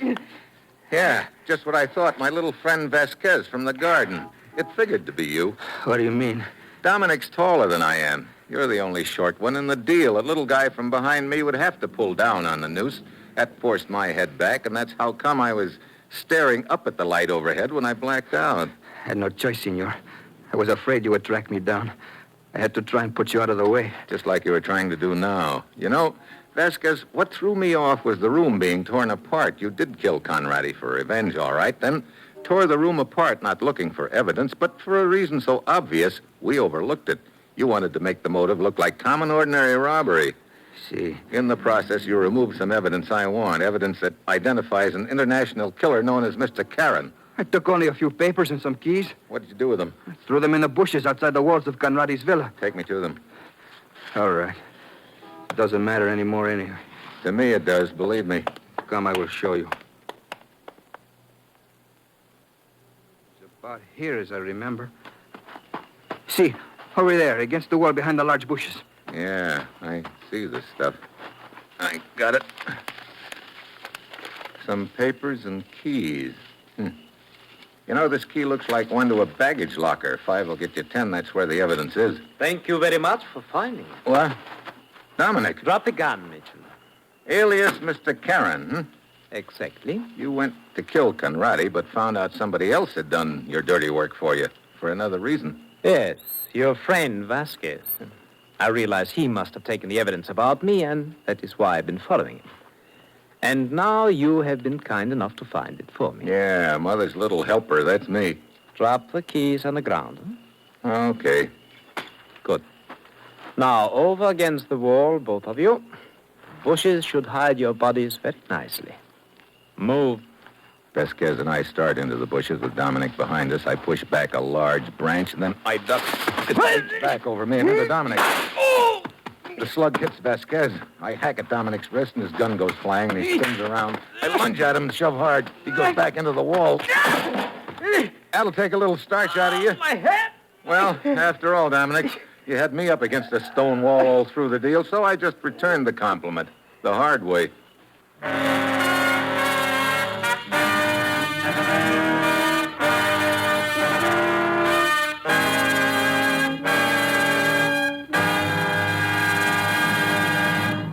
Our star, Brian Donlevy, will return in just a moment.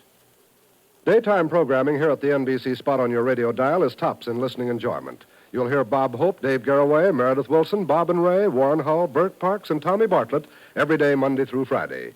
So chase away your housework blues by setting your dial to the NBC radio network during the day. Bob Hope presents the finest in comedy listening as he teams with Bill Goodwin. Dave Garraway is sure to please with his bits of philosophy and the interesting records that he plays. And when it's time for Bob and Ray, you'll hear radio being kidded by those two boys from Boston who won last year's Peabody Award for comedy. Warren Hull presides over the show with the heart, Strike It Rich, and Bert Parks is the master of ceremonies on Double or Nothing. So, all in all, it's a day filled with the finest radio entertainment. So be sure to hear Bob Hope, Dave Garraway, Bob and Ray, Warren Hull, Meredith Wilson, Bert Parks, and Tommy Bartlett over most NBC stations every day, Monday through Friday.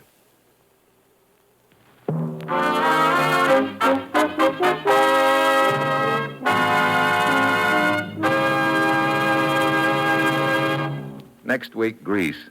A three-way chase. The guy in the front, the guy behind, and me, right in the middle. And that will be Steve Mitchell's dangerous assignment next week.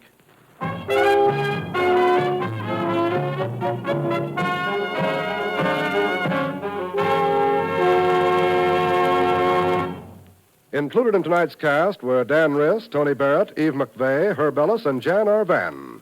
This is John Storm speaking.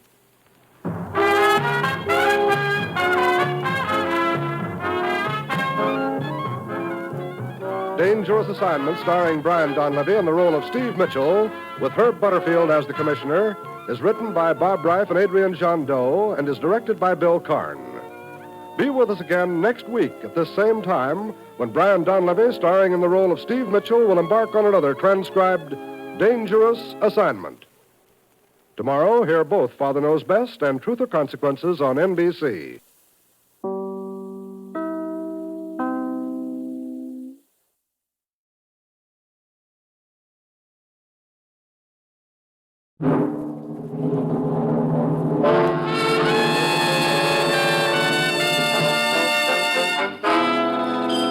Dangerous Assignment, transcribed starring Brian Donlevy as Steve Mitchell.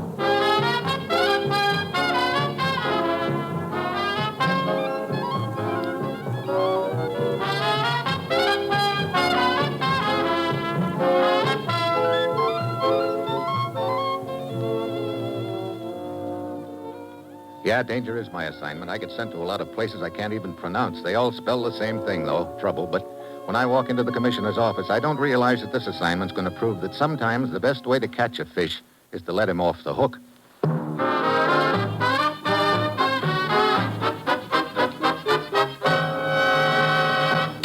Morning, Commissioner. You sent for me? Steve, a freighter called the Colfax Star is due to arrive at the Greek port of Perez tomorrow night. I want you to be there to meet her. She have a special passenger aboard? Very special. His name is George Foucault, and he's carrying a file of papers stolen from a U.S. government office in Paris. And we want that file, huh? No, it's worthless. Oh, then it's George Foucault we want? Wrong again.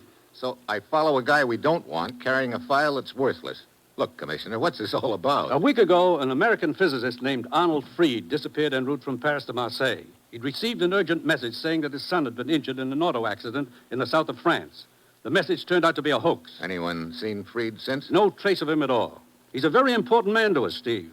Fried was working on a secret project for our government in Paris at the time of his disappearance. Then, 2 nights ago, we learned from one of the secretaries employed at Fried's Paris office that she had been offered a sum of money to assist this Foucault in stealing certain papers from Fried's desk. Looks like the people behind all this aren't content with just grabbing off Fried. They want his personal notes, too. Right. So we obliged. We instructed the secretary to go along with their request. A phony set of papers was planted and made easy for Foucault to grab, huh? And now we think Foucault is on his way to the place where Fried is being held prisoner. Get after Foucault, Steve, and bring back Arnold Fried. Well, that's it. You've got your assignment. Good luck.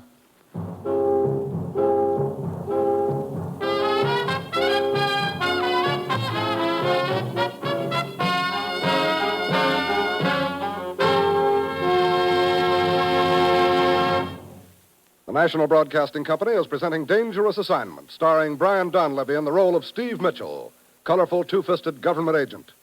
At all those places of the world where danger and intrigue walk hand in hand, there you will find Steve Mitchell on another dangerous assignment. Radio listening each Sunday on the NBC radio network is tops in entertainment value. For great dramas of the stage and screen, you'll enjoy Theater Guild on the Air, presenting brilliant actors and actresses from Broadway and Hollywood. In the comedy vein, listen to the Phil Harris Alice Faye Show, with 30 minutes of mirth and music as provided by all the wonderful characters on this delightful show. Then there's Mystery Adventure with Dragnet. Directly from the official files of the Los Angeles Police Department come the true stories dramatized on Dragnet. Sunday is filled with the best radio entertainment. So, this week, hear all these fine shows on most NBC stations.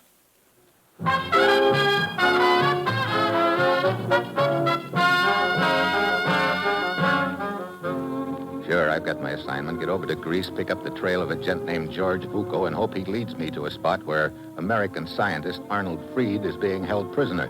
It's early Thursday evening when I arrive.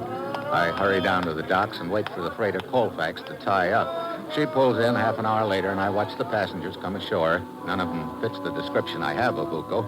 I wait another 10 minutes, but there's no sign of him, and I'm beginning to feel like something's gone wrong. I hurry aboard the ship, and after showing the purser my credentials, we go below to Vuko's cabin. I wait a short distance away while he knocks on the door.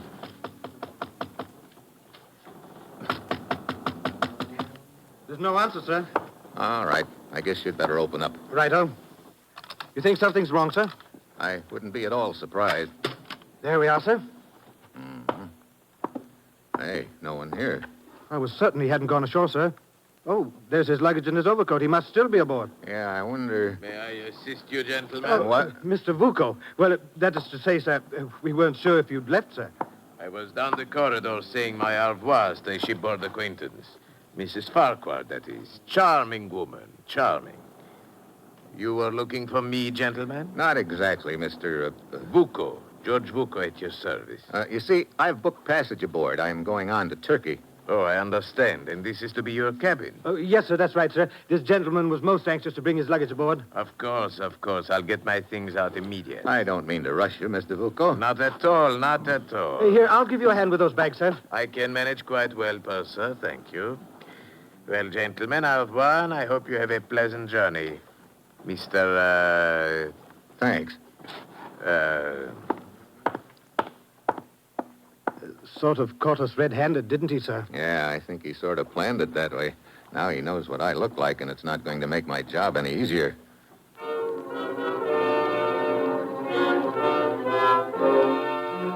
Back on deck, I watch Vuko stroll down the gangway. After he clears customs, I start trailing him. 15 minutes later, he checks in at the Alexandria Hotel and draws room number 608. I draw outside accommodations, a neat little hiding place on a small balcony at the far end of the 6th floor corridor. Vuko stays in his room long enough to park his suitcase and adjust a few other things, and then he's out again. I wait until he disappears into the elevator. Then I duck out of my hiding place on the balcony and start after him. Hey, just a minute, Sporty. Huh? I want to have a little talk with you if you Look, don't I'm mind. in a hurry, Buster. Stay where you are. I shoot. Oh, put that baby cannon away, Buster. Buster again. Allow me to introduce myself. I am Alex Pacos. I'm also the house detective. Surprise? House detective? Oh, great. We got complaints. A peeping Tom on the balcony, somebody says. So I come up here just in time to see you climbing off the balcony. Look, I can explain. Here, I'll show you my credentials. Don't do it. Don't try to pull a knife on me, Sporty. A knife? Yet I'm only trying to show you my credentials. Hold still. I will get the credentials, eh? I'll help yourself, but hurry it up, huh? Oh. This says you're an American government agent. Yeah, now, if you don't mind... Just a minute, Sporty. Now, what? So you are Steve Mitchell, government agent. Forgive me for lying to you. I am not really Alex Pacos, house detective. I'm Napoleon. Okay, smart guy, and forgive me for lying to you. I'm really the Duke of Wellington. Oh!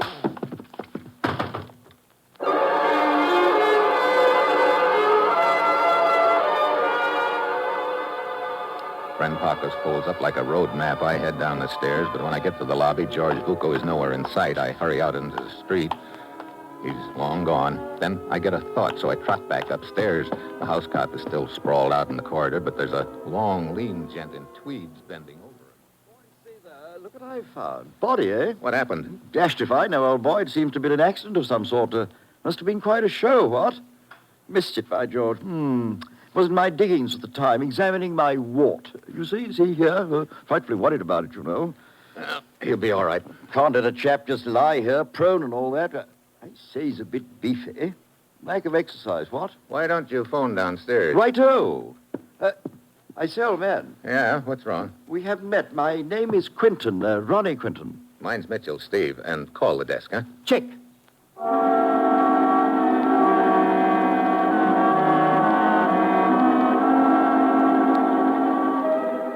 Quentin rattles his tweeds down the hall and disappears into his room, which is what I've been waiting for. I pluck the passkey from the house detective's pocket and slip into Buko's room. The suitcase is on the bed, open. I give it a fast frisk and then start in on the room itself. I figure if the papers are still here, that means he'll be back. Otherwise, I'm cooked. I continue my search of the room until I hear a key in the lock. I duck into a closet fast. It's my old friend Quentin, the gent in tweeds, and he's followed by a seamy-looking little character. Close the door quickly, Fabio. Good. The American chap is prowling about the corridor somewhere. We wouldn't want him to see us. I don't like this. I don't like it at all. Oh, you shut up. But it was splendid. The American was to follow Vuko. Of course, but that confounded house detective ruined everything before he detained Mitchell. When Mitchell thought he'd lost Vuko, he came back. The papers. Where did Vuko leave them? Rolled up in the window shade. Now, hurry. Yes, here they are. Good. Now, you know what to do. Now, hurry. Your train leaves in a quarter of an hour. Yes, I know. But Mr. Quinton... What is it, Fabio? The small matter of money. 50 pounds. Oh, you shall be rewarded in due time, Fabio, in due time. One more thing. About this American, Mitchell. Well, what about him? What does he look like? I mean, if you were to follow Oh, he won't. I'll see to that, Fabio. Now, go, boy. Go! I watch the two of them slip out of the room, and when I think the coast is clear, I follow. I hurry out in the hall, and then as I reach the head of the stairs... Aha! Sporty! Oh, great. Napoleon again. He comes roaring at me like an angry bull. I sidestep. He goes flying past me and winds up in a heap at the foot of the stairs, out cold. I tuck the passkey in his vest pocket and mush on.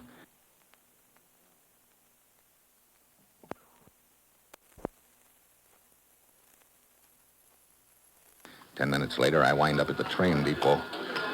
Yes, sir? You wish a ticket? That's right.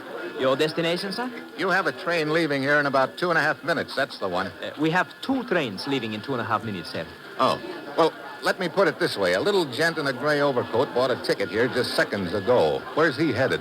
A little gentleman, you say? Yeah, he's standing right over there, eyeing that fat blonde at the coffee counter, the one with the small mustache. The gent, not the blonde. Oh, that one, yes. Well, it's not customary to, My credentials. Oh, I see. What has he done, huh?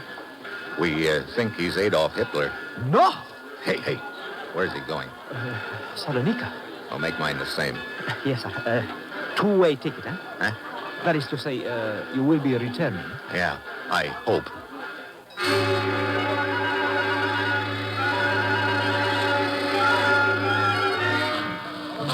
As the train starts up, Fabio jumps aboard, and I'm right after him. I can stick close because he doesn't know what I look like. I follow him through one car after another, wondering when he's going to settle down. Then, in between cars, I suddenly get the idea someone is following me.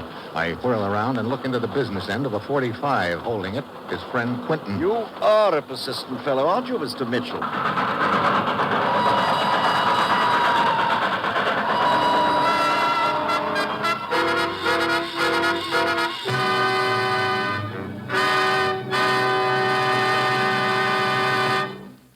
Steve Mitchell will continue his dangerous assignment in just a moment. There's nothing so comfortable as a nice plump cushion. But I don't mean the sofa pillow variety. I mean a financial cushion to fall back upon when times get tight, when sickness lingers, or when unemployment strikes. The best way to build this necessary cushion is to chop a little money off each paycheck. Not necessarily a great sum, but a steady little sum which you can put into United States defense bonds. These bonds now earn greater interest, give you a quicker return, and may be held at interest for as long as 10 years beyond maturity. And say, you're tucking a financial cushion behind Uncle Sam's back when you buy your own cushion with bonds. Because every dollar you put into United States defense bonds is an investment in your country's strength and security. That's the same as setting up a safer world for your children. Start building your cushion now by signing up for the payroll savings plan where you work. Or use the bond-a-month plan where you bank. For United States defense bonds. They're now even better.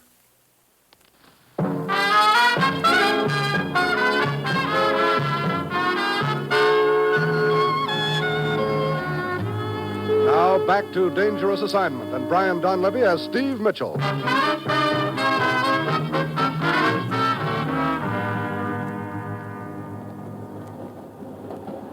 What are you waiting for, Quentin? Why don't you get it over with? My, such impatience to die, old boy. You really should exercise more.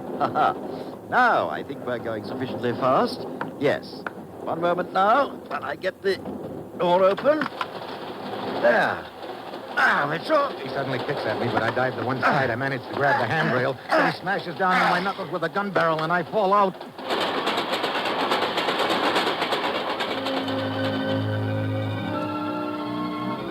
I land on the roadbed and roll onto the other tracks. I lie there a moment stunned. Then, dimly, I can make out an approaching roar. Another train heading right for me. Quentin's timing was pretty good. I gather with strength. I've got left and roll off the tracks just in time.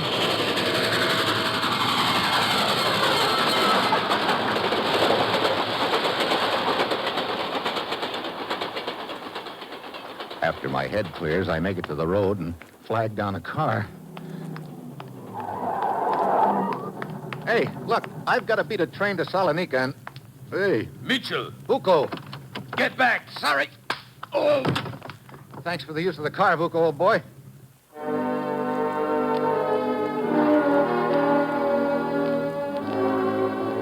After I drag Vuko's body into the weeds by the side of the road and take off in his car, I keep the accelerator down to the floor. Finally pull up in the train just at the outskirts of Salonika. It's a dead heat at the depot. I get there as Fabio and Quentin step off the train. Fabio starts walking through the Prados district with Quentin following half a block behind, probably to make sure that nothing happens to Fabio. Now, I've got a problem. Fabio's the boy I want to follow, but I can't do that very well with Quentin tagging along.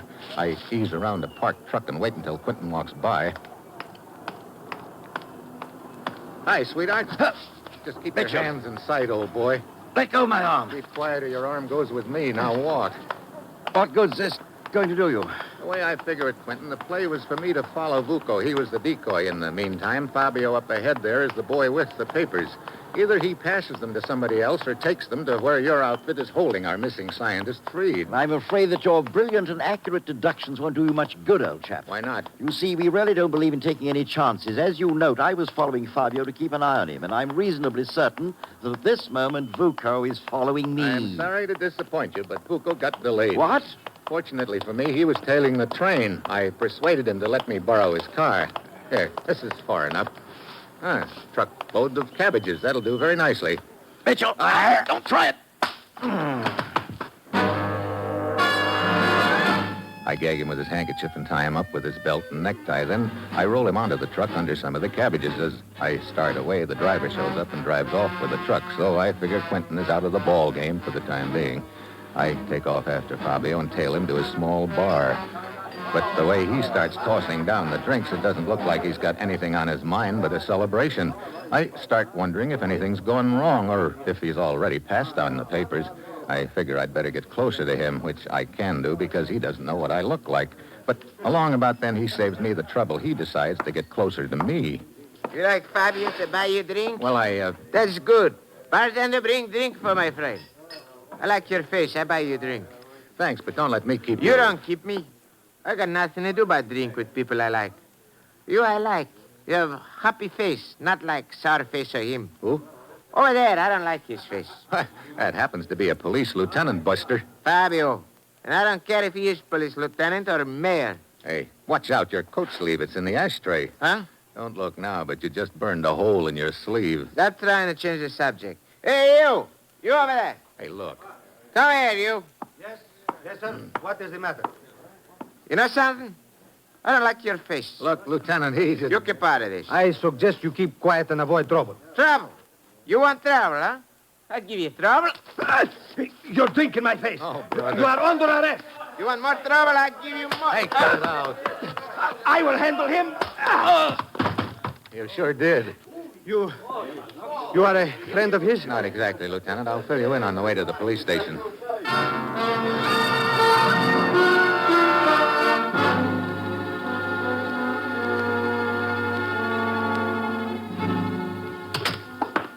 Oh, where'd you put him, Lieutenant? Where he belongs, Mr. Mitchell, in the drunk tank. Well, looks like I'm right up against the old stone wall at this point. As I understand it, this scientist of yours, this Fried, was kidnapped? Yeah, they used a phony story about his son being injured to lure him to a spot where they could grab him. I see. Then they forced him to request his confidential notes from his secretary. Yeah, we sent along a worthless set, hoping to follow them to Fried. Uh-huh. And you say this drunken Fabio was the courier? I thought so. But there on the table are the things we took from his pockets. Yeah, I know. There's no sign of the papers. Of course, he may have them sewn into his clothes somewhere. We could search him as thoroughly as you like. That, of course, would tip him off. But then perhaps he had passed the papers on to someone else. That's what's got me worried. Still, I don't think he did. Oh, why not? If he had, he probably would have been paid off. I remember him mentioning to Quentin the price was 50 pounds. Ah, and there were no pounds among the money in his pocket. Yeah. I doubt if he could have spent that much in the bar. I wonder if he's still unconscious. Oh, come, we will see. There is a peephole here in the wall through which we can look directly in on them without being observed. There he is. Yeah, sleeping it off. Hey, looks like somebody's getting released. Oh, yes, the sailor. He is one of our habitual guests, at least once a week. Well, looks like I'm stumped, Lieutenant. Hey, wait a minute. What is it? That sailor. What about him? His sleeve. I don't see what you mean. Listen, Lieutenant, the deal just added up. Better get a couple of your men to tag along after me and be ready to close in fast.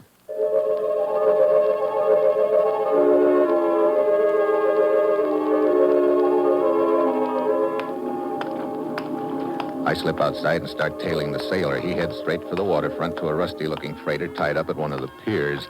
There's no one in sight on the deck, and it's dark enough for me to slip aboard after him. He heads forward, but I want to take a look below decks. I ease down the ladder, and then I know my hunch is right. There's a stocky gent guarding the door to one of the staterooms. I come up behind him, and he never knows what hit him.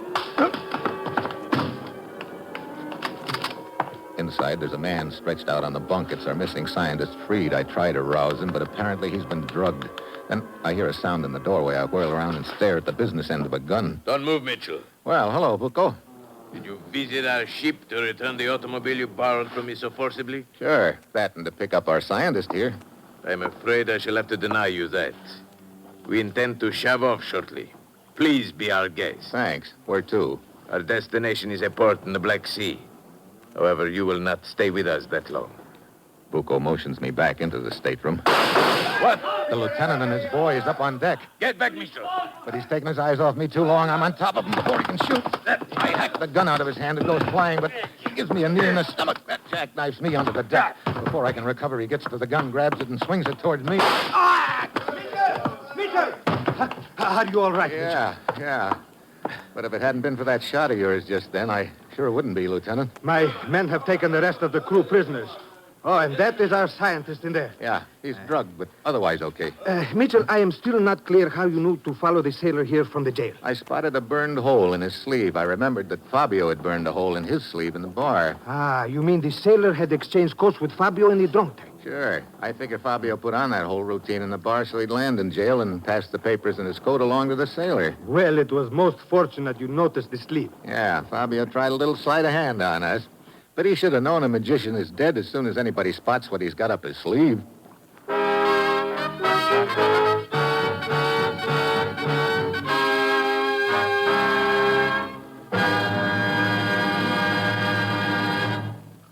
Our star, Brian Donlevy, will return in just a moment.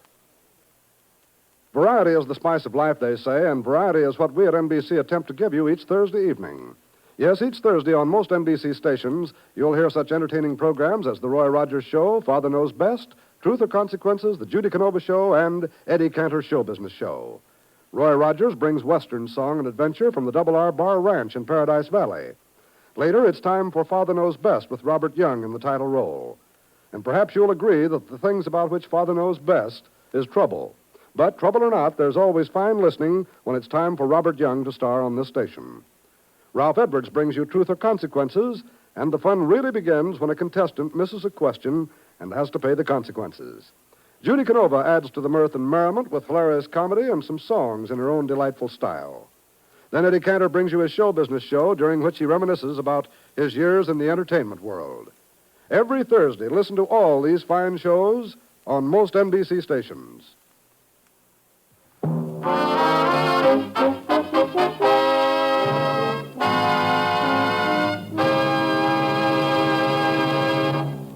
Next week, Africa.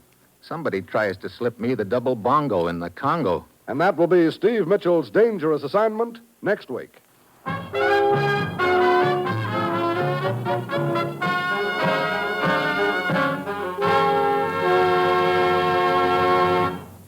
Included in tonight's cast were Jan Arvan, Paul Frees, Paul Duboff, Ramsey Hill, and Tony Barrett. This is John Storm speaking.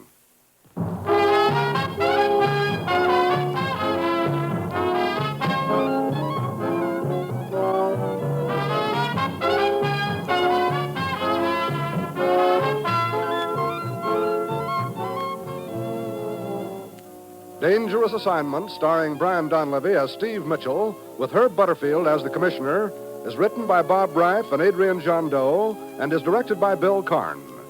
Be with us again next week at this same time when Brian Donlevy, starring in the role of Steve Mitchell, will embark on another transcribed Dangerous Assignment.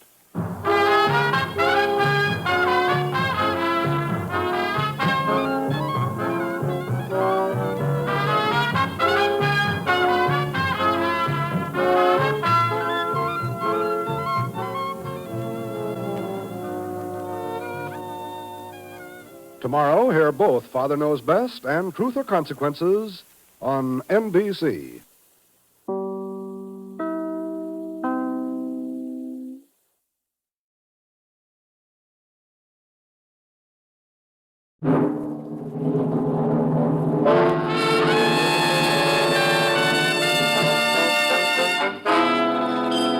Dangerous Assignment, starring Brian Donlevy as Steve Mitchell.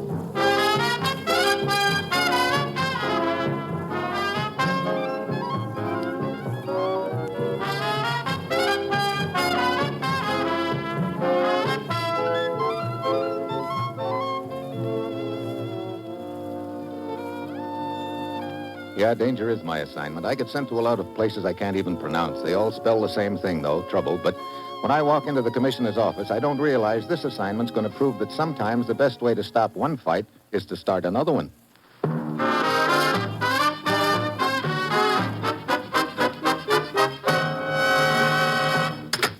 Morning, Commissioner. You sent for me? Steve, I don't think you're going to like this assignment. Well, break it to me gently, then. What am I supposed to do? Step in the middle of a fight between two women? Oh, brother, anything but that, Commissioner. It's vitally important we patch up a family squabble, Steve, because of a lease our government has, or had, I should say, on a certain strategic mining property in the Belgian Congo. What's the trouble? That lease expired a month ago. We've been trying to get the owners of the property together so we could negotiate another lease, but it seems the ladies aren't on speaking terms. Oh, that sounds just peachy for me. One is the widow of Aristide Bergerot, the original owner. The other is Bergerot's sister. These two women now own the mining property jointly. Oh, what are they beefing about, Commissioner? Who knows? Whatever it is, it's caused a serious breach between them. We've been informed there's a lawsuit in the offing. Oh, great. Nothing like a lawsuit to tie up an estate. Meanwhile, the mine remains idle, and we need those strategic minerals desperately, Steve.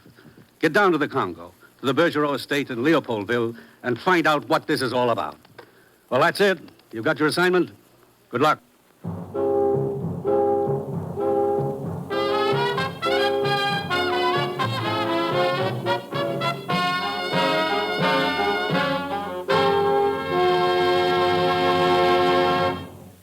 The National Broadcasting Company is presenting Dangerous Assignment, starring Brian Donlevy in the role of Steve Mitchell, colorful two-fisted government agent. At all those places of the world where danger and intrigue walk hand in hand, there you will find Steve Mitchell on another Dangerous Assignment. Thursday evening, you'll want to be on hand when over most of these stations, NBC presents such stellar shows as Truth or Consequences, The Roy Rogers Show, Father Knows Best, The Judy Canova Show, and Eddie Cantor's Show Business Show. All 5 of these programs bring entertaining radio listening into your home. There's Western Song and Adventure with Roy Rogers, zany stunts and heartwarming performances on Truth or Consequences. Delightful family comedy with Robert Young starring in Father Knows Best. Down-to-earth entertainment from Cactus Junction on The Judy Canova Show, and Memories from the Past when Eddie Cantor presents his Show Business Show. Yes, hear them all each Thursday on most NBC stations.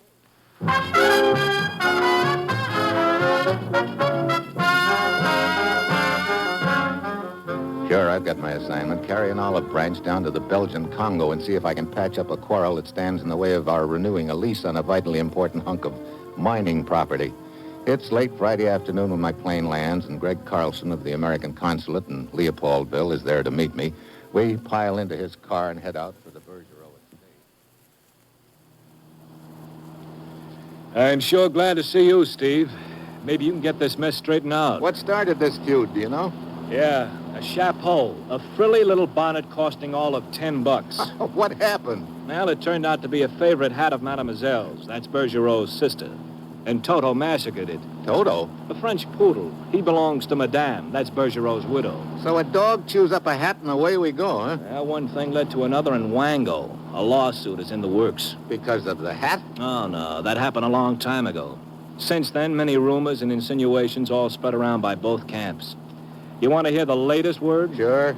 There seems to be some question as to the widow's claim to her half of the Bergeron estate. What? Mademoiselle's friends seem to think that maybe Madame is a phony, that Aristide Bergeron never married. Do they have any proof of this? Oh, no, but here's the way the story goes. The widow claims that she and Bergeron were married in a small Belgian town during the early part of the war. He was a flyer, got himself killed in a crash shortly afterward. Oh, there must be a record of the marriage. Oh, no. The town hall and the files were destroyed in an air raid. Doesn't the widow have a marriage license? No. Great. That is, she did have one, but it's been, misplaced. Interesting, huh? Very. So the battle rages. Now they've started in on Henri. And just who is Henri? He's on the widow's team. Sort of a boyfriend, I guess. She met him a couple of months ago. Nice sort of a guy, but Scuttlebutt said he's a fortune hunter, that he made a play for Mademoiselle and she turned him down. Madame caught him on the rebound.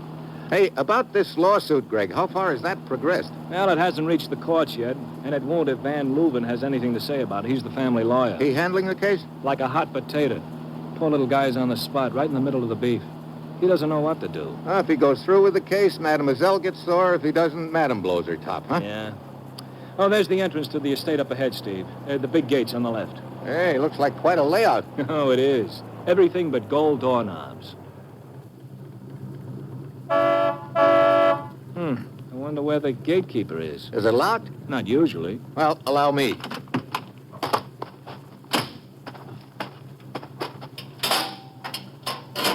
Okay, Greg, come ahead.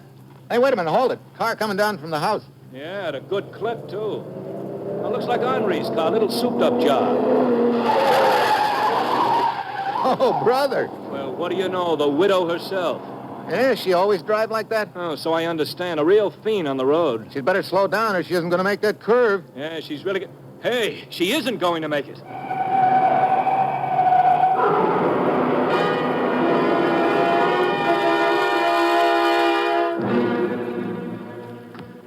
Can you get in on that side, Steve? Yeah, I think so. If I can force this door. There it is. You okay? Out cold. Must have banged her head against the wheel. Steve, the car's caught fire. Yeah, come on, let's get her out of here.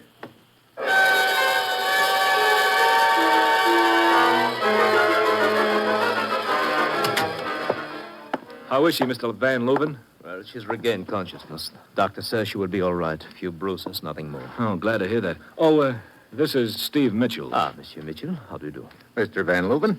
Most fortunate it was that you and Monsieur Carlson arrived at the scene of the accident as quickly as you did. Foolish girl. She drives like a maniac. Yeah, she really tore out of this place. Where was she going in such a hurry? Into town, I suppose. And she wasn't staying around for our meeting? Huh? No. When she learned of your coming, she made it quite clear to me that she would not discuss the lease until the matter of her right to the estate was settled. I'd like to talk with Mademoiselle Bergeron, the sister. Is she around? She was to be. I myself talked with her on the telephone last night and arranged it. But this morning, I learned that she was gone. Gone? Where? On another of her hunting trips into the jungle. Oh, fine. When do you expect her back? No, who knows, monsieur. About this lawsuit. Oh, idiotic. Sheer nonsense, Monsieur Mitchell. And I have told Madame Bergeron so. Still, Madame insists. I see. One more thing. Did Madame say anything about the accident, how she suddenly lost control of this Henri's car? She admitted traveling at high speed. Then the car swerved, and that's all she remembers. Okay, Mr. Van Leuven, thanks. Now, if you will excuse me. Sure. Well, Steve, looks like you're off to a great start. Madame refuses to talk to you, and Mademoiselle slips away into the jungle. What do we do now? I'd like to have another look at the scene of that accident. Come on.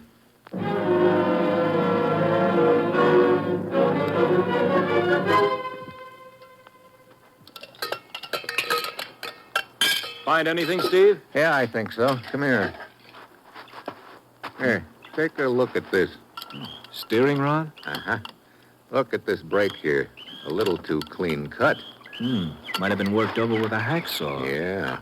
Tell me, Greg, how far is the Bergerot hunting lodge from here? Oh, inland, about 80 miles. Why? I think I'll run up there and have a talk with Mademoiselle. Well, river steam can get you to Sankaroo by morning. We can just about make it if we leave right now. It's an old paddle wheeler. Let's go.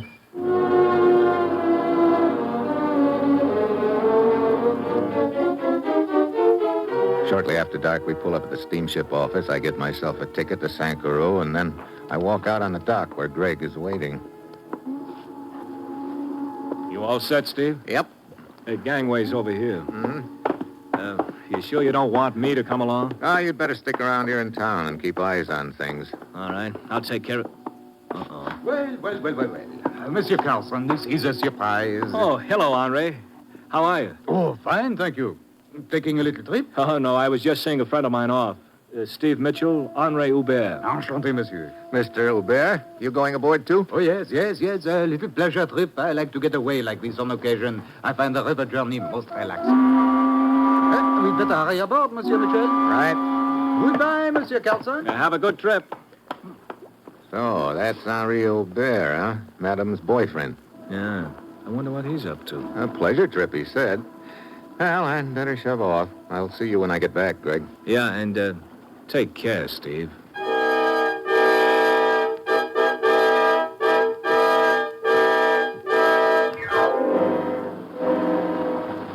A few minutes later, I'm parked in a deck chair as the steamer pulls out into the river and the lights of Leopoldville fade away in the night behind us. I wait there for another half hour, hoping friend Henri will stroll by, but he doesn't. I decide to go looking for him. Just as I'm walking along a deserted section of the deck, somebody suddenly darts out of the shadows and throws a perfect block on me. I crash into the rail. Before I can shake the cobwebs out of my brain, that somebody grabs my feet and flips me overboard.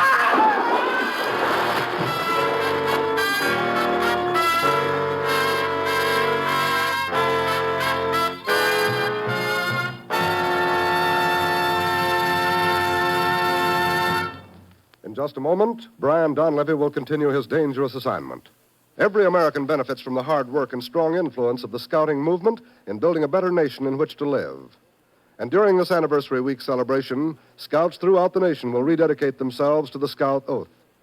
The purpose of this rededication is to instill in the minds and hearts of all young men a deeper sense of obligation to preserve at any cost the heritage of America. When you see the scouts wearing their uniforms this week, you'll know that young America is steadfastly holding to the high standards of citizenship instilled by the Boy Scouts of America since the founding in 1910. Now, if you'd like to become a unit leader in their program of character building and training for good citizenship, please contact your local Boy Scout Council office.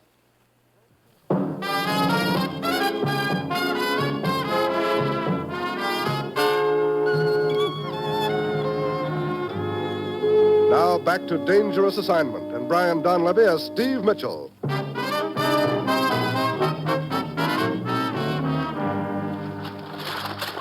When I pop up to the surface of the water again, I see the boat sliding by me in the night. Then I realize I'm being drawn in towards one of the giant paddle wheels.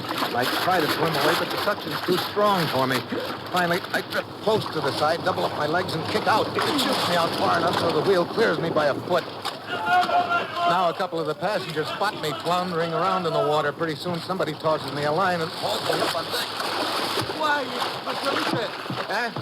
Oh. Henri.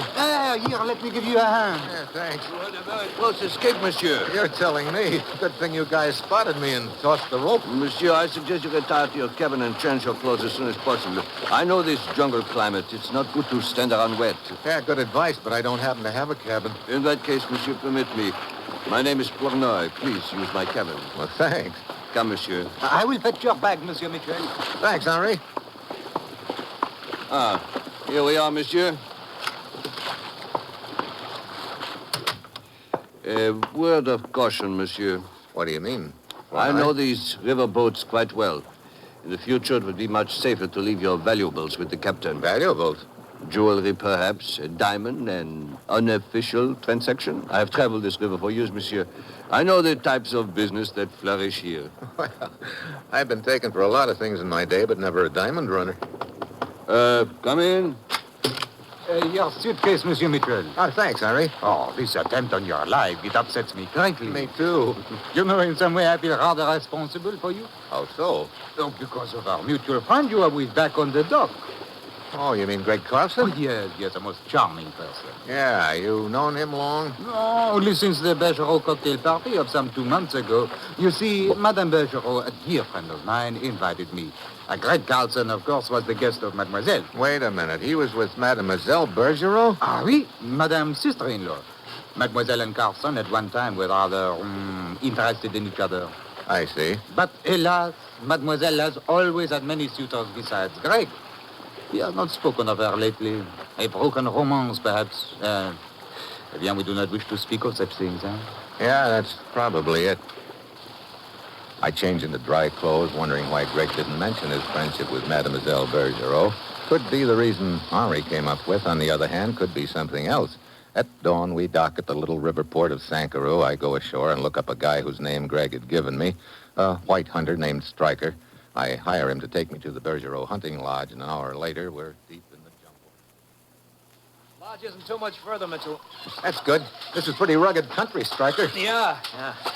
Is it Mademoiselle Bergerot you want to see? Yeah. I doubt very much if you'll find her at the lodge. Oh? I saw her in Sankaroo yesterday. Said something about trying a hunt in the Apala country. That's to the west of here, you know. Think you could find them? Well, we shouldn't have any trouble tracking them. This is the fork of the trail we're coming to now. One branch leads toward the lodge, the other one towards the Apala country. We just take this branch. What's the matter? That's strange. Quite a few tracks from the west heading for the lodge. You think the hunting party came back? It'd be an awfully short trip for them if they did. Look, you better stay here, Mitchell. I'll go along the trail a bit for looks at it. Stryker disappears around the bend in the trail. I light a cigarette. My lighter slips out of my hand. I bend over to pick it up. The slug bounces off a rock beside me. I hit the dirt.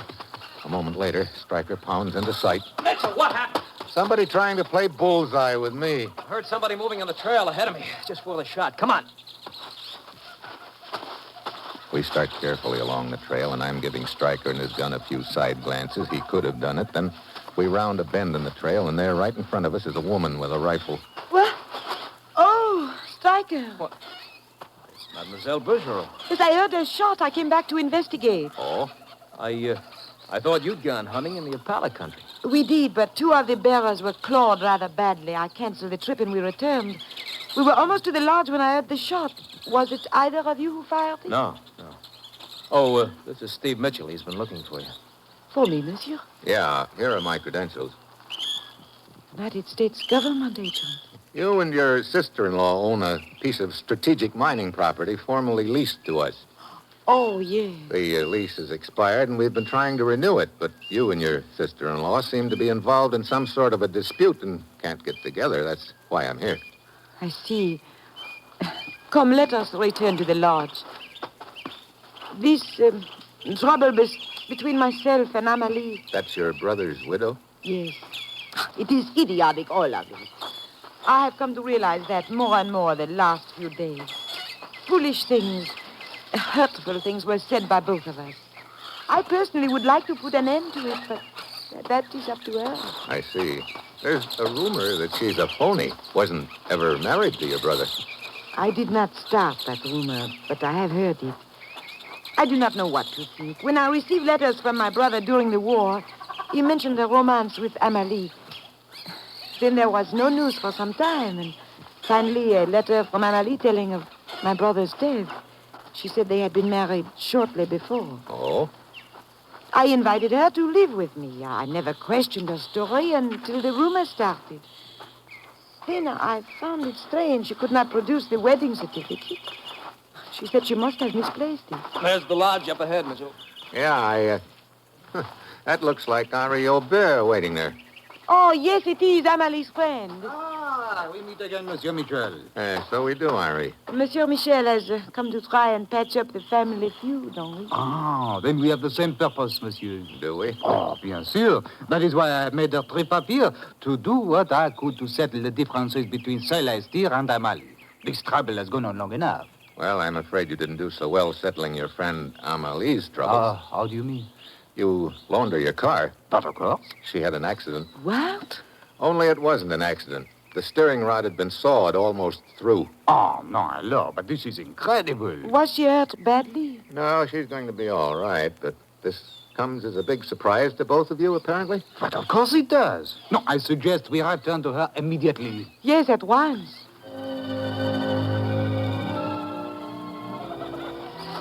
We start back along the trail to Sankuru. Stryker leads the way. Celeste is next. Henri follows her, and I bring up in the rear. Then I hear a few faint crackles of brush behind us. Somebody's following. I let the others go on ahead without saying anything. I slip to one side and hide in the brush.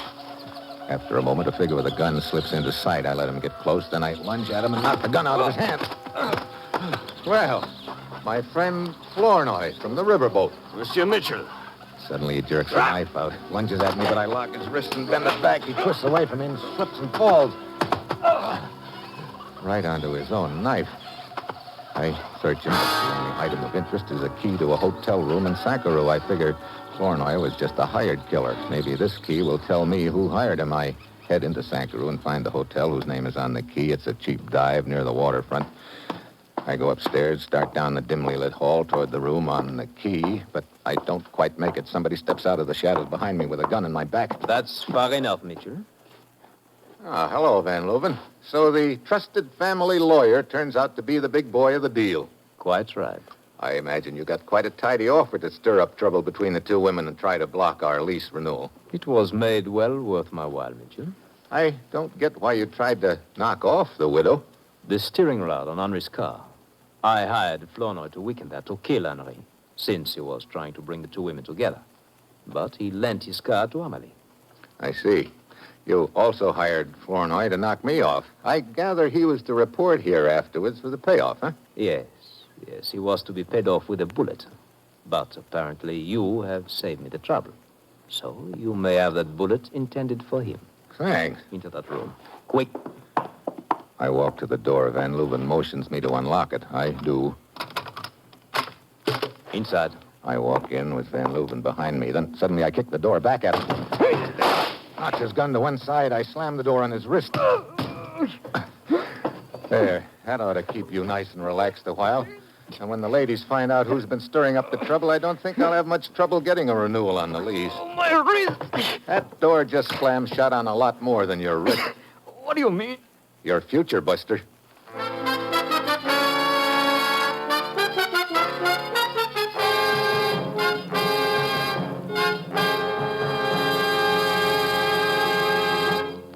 Our star, Brian Donlevy, will return in just a moment. Daytime listening here on the NBC Radio Network is just what you busy homemakers need to chase away those housework blues. You'll hear comedy, drama, and musical entertainment when you set your dial to this NBC station. For comedy, we have The Bob Hope Show, Double or Nothing, and Bob and Ray, to name only a few. There's drama from real life on Strike It Rich with Warren Hull and on Welcome Travelers with Tommy Bartlett. Meredith Wilson brings musical entertainment on his program called Every Day. And all of these fine shows are on the air every day, Monday through Friday, over most NBC stations. So make it a regular habit to turn on the radio and leave it set to this NBC station for the finest in daytime radio entertainment. Each day, Bob Hope has a lady guest editor to provide interesting and instructive minutes to his program. Bert Parks plays Double or Nothing each weekday, and the results mean enjoyable listening for you. So be sure to enter into the fun of radio entertainment by making NBC your daytime listening headquarters.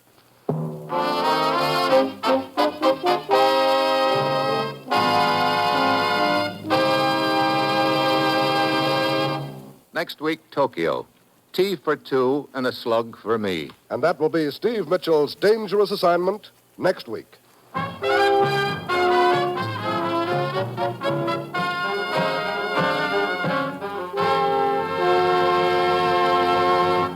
Included in tonight's cast were Peter Leeds, Tony Barrett, Ben Wright, Betty Lou Gerson, and Paul Duboff.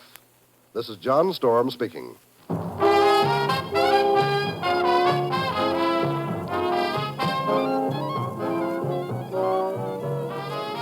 Dangerous Assignment, starring Brian Donlevy in the role of Steve Mitchell with Herb Butterfield as the commissioner, is written by Bob Reif and Adrian John Doe and is directed by Bill Karn.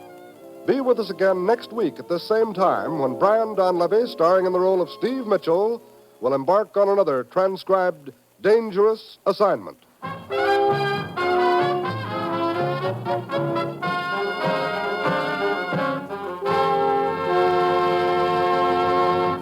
Tomorrow, hear both Truth or Consequences and Father Knows Best on NBC.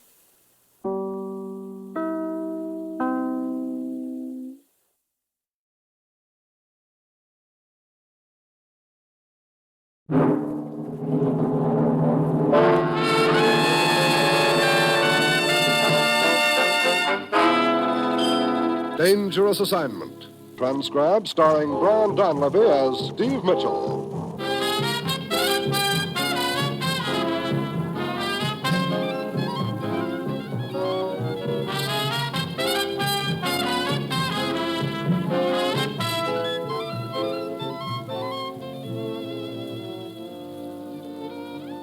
Yeah, danger is my assignment. I get sent to a lot of places I can't even pronounce. They all spell the same thing, though, trouble. But when I walk into the commissioner's office, I don't realize this assignment's going to prove that sometimes the best way to win a fight is to get knocked flat on your back.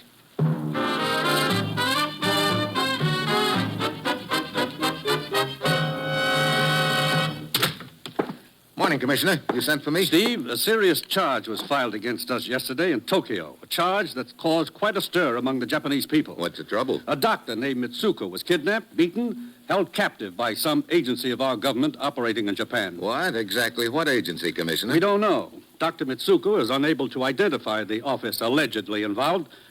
This case is serious, Steve. It could damage Japanese-American relations. Yeah, certain interests could use the incident to whip up anti-American sentiment. It's already being used for just that purpose. Get over there, Steve.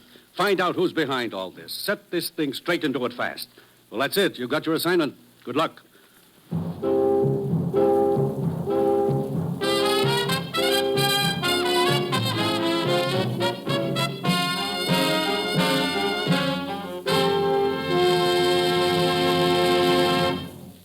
The National Broadcasting Company is presenting Dangerous Assignment, starring Brian Donlevy in the role of Steve Mitchell, colorful two-fisted government agent.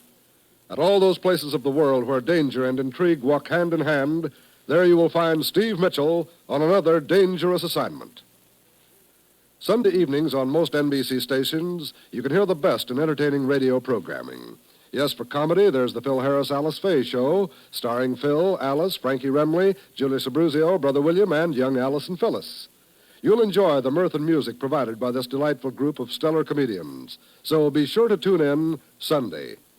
Theater Guild on the Air stars Hollywood and Broadway actors and actresses in the best in available novels and plays. And their dramatizations make great radio listening each Sunday. For Mystery Adventure, be sure to hear Dragnet, the true stories of your police force in action. It's a trio of the top radio shows for your listening pleasure. Hear them all Sunday on most NBC stations.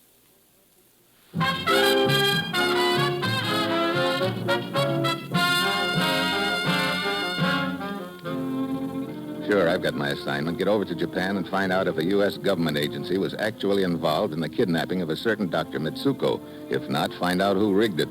The incident contains enough potential dynamite to damage seriously the relations between the two governments, and it's got to be cleared up, but fast. It's early Friday evening when my plane lands in Tokyo. I check first with Major Conlon of U.S. Intelligence, and a half hour later, I arrive at Dr. Mitsuko's house in the suburbs. I follow a servant into the study and find the doctor isn't alone. Sitting close and balancing a large camera on his knee is a member of the local press. Come in, Mr. Mitchell. Come in. Good evening, Doctor. Permit me to introduce Mr. Tanaji. Hi, Mitch. I'm with the Yokohama Press. Got a good side? Oh, what? Your face, man. Right side or left side? I want to snap a photo. Oh, well, I've been told the back of my head is my best side. Oh, man, you're kidding. How about from this angle, huh? Look, Mr. Tanaji. Call me Jackie. Okay, Jackie, let's skip the picture, huh? Skip it, he says. Man, I got to get your fizz or my chief will blow his rocker. He'll flip his dolly. He'll be Down, boy, down. Dr. Mitsuko, I have some important business to discuss. Oh, feel free. I already know the whole story. Yeah, so does everybody else in Tokyo, it seems. Please, do be seated, Mr. Mitchell. Thanks, Doctor. I'll start the ball rolling. It's Wednesday evening. Tokyo has settled down for the night. A car slides up to the curb and two sinister figures I get said out. down, Jackie, down. Oh, sorry, just filling in the color. Dr. Mitsuko. As Mr. Tanaji has said, it was last Wednesday evening. I was working late in my study here when the doorbell rang. I answered it. There were two men. Both American? One was American. He was dressed in uniform of your military. And the other man? Japanese. He was introduced to me as interpreter. They said they wished to ask me some questions, so I invited them in. What sort of questions did they ask you, Doctor? About my past, my family, political beliefs. Then the American said I was to accompany them to headquarters. But he didn't mention whose headquarters. No. As I had nothing to fear, nothing to hide, I was quite willing to go with them. There was a car waiting outside, an official car of your government, Mr. Mitchell. As I was about to step inside, I was struck on the head. When I regained consciousness, I was being carried into a house. How long were you unconscious? 10 minutes, approximately. Go on, Doctor. I was led to a room in the cellar of the house and again questioned. They demand I tell them what I knew of the Blue Cord. The Blue Cord? Yeah, secret society, Mitch. Political club, not so nice. I had never heard of this Blue Cord. I told them that, but they would not believe me. They beat me. I see. How long did they keep you there? 3 days. I was released after money was paid. Money? Gets real interesting, doesn't it, Mitch? On the second day, the American told me he could arrange for my release, but a sum of money would have to be paid. $5,000. How was this money paid out? A note was sent to my family. The money was left in a package under the Sujito Bridge. About this house where you were kept prisoner, would you recognize it? Only what I saw within the house. A long, narrow corridor, a flight of stairs, and the cellar, yes. Anything else? Like a particular sound of some kind? Heavy traffic noise from outside or a train whistle, anything like that? No. Excuse me, Mr. Mitchell. Yes? Mr. Mitchell, please. This is Major Conlon. Oh, yes. One moment, please. For you, Mr. Mitchell. A Major Conlon. Oh, Major Conlon. Army intelligence. Keen, sharp fella. Thanks, Doctor. Yeah, Major. Brace yourself, Steve. Looks like Mitsuko wasn't the only one to get taken for a ride. What? Ito Sakatura, university professor. He was kidnapped, beaten, and held captive by two men posing as representatives of the U.S. government. Released a couple of hours ago. Oh, great. He's sitting in my office now with a couple of Japanese government officials. You better come on down. They all look very unhappy.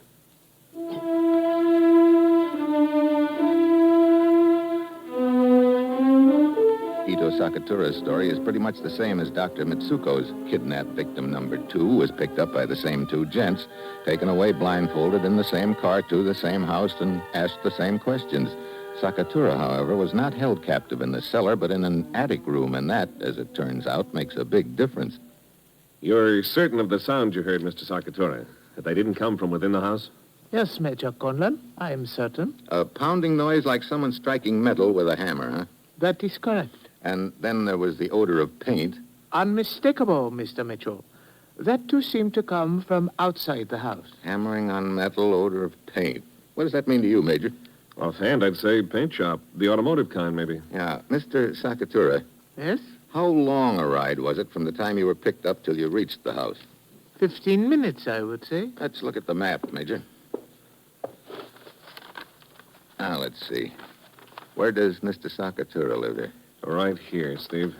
15-minute ride from this point would be within the radius of this circle. Now, how about Dr. Mitsuko? He lives, Here. So if he was taken for a 10-minute ride, it'd have to be within this circle. Yeah. And you notice the two circles overlap right here. The house we're looking for could be in this area. Awful lot of ground to cover there, Steve. Well, let's make a stab at it.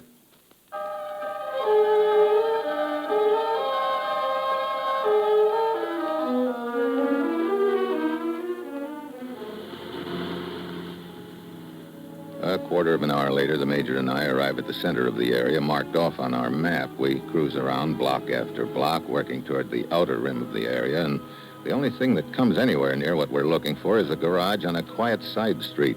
Next to the garage is a large 2-story house. I go up and ring the bell. Things seemed to start adding up fast when a tall, slender gent dressed in the uniform of an American officer opens the door. Yes, what is it? Hello, Lieutenant. Mind if I come in? Maybe I do mind. What do you want? Who are you? My credentials. Oh, United States agent, huh? Right. I'd like to have a little talk with you. Okay. In here. I'd like to look at your ID card. Oh, sure. I don't seem to have my wallet with me. It's probably in there. My name's Gorman, Johnny Gorman, San Francisco. What district? Richmond. That's what they call south of the slot, huh? You don't know San Francisco, pal. Richmond's out in the avenues. Here's my card on the chair. Wallet's probably I'll in get the it. inside. Okay. Yeah, here's your wallet. Huh. Card seems to be okay. Look, what's this all about? I'm investigating the Mitsuko case. I guess you've heard about it. Who hasn't heard about it? And you know that one of the men who picked up Mitsuko is dressed in the uniform of an American officer? So? So, don't get sore if I ask you a few questions. You live here alone? Yeah, sure. Pretty big house for just one guy, isn't it? I suppose. I just didn't bother to move after the family left. Family? Wife and kids, they went back to the States a month ago. I'm due to go back myself in a couple of weeks. You got a picture of them handy? Yeah, in the wallet there. Help yourself, pal. Okay, wise guy, on your feet. Looks like I sort of let myself wide open for that one, huh, Lieutenant? Yeah, you sure did. And you're wide open for a couple of slugs from this gun if you try anything smart. Now, just stand where you are. I've got a little phone call to make.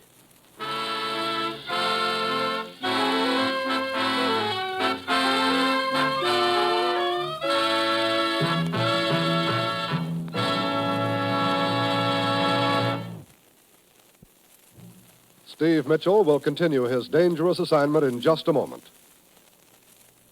When the recent floods brought tragedy and disaster to England, Belgium, and Holland, Holland was the country hardest hit.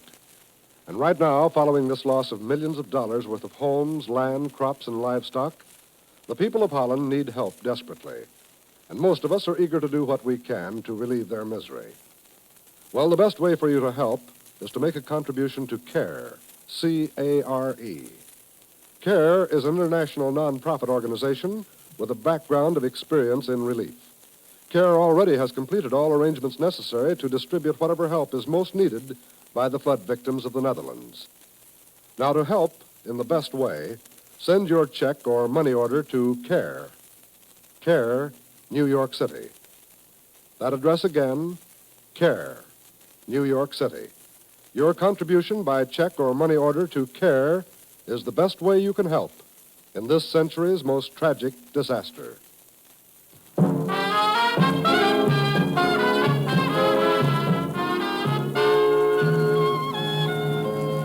Now back to Dangerous Assignment and Brian Donlevy as Steve Mitchell.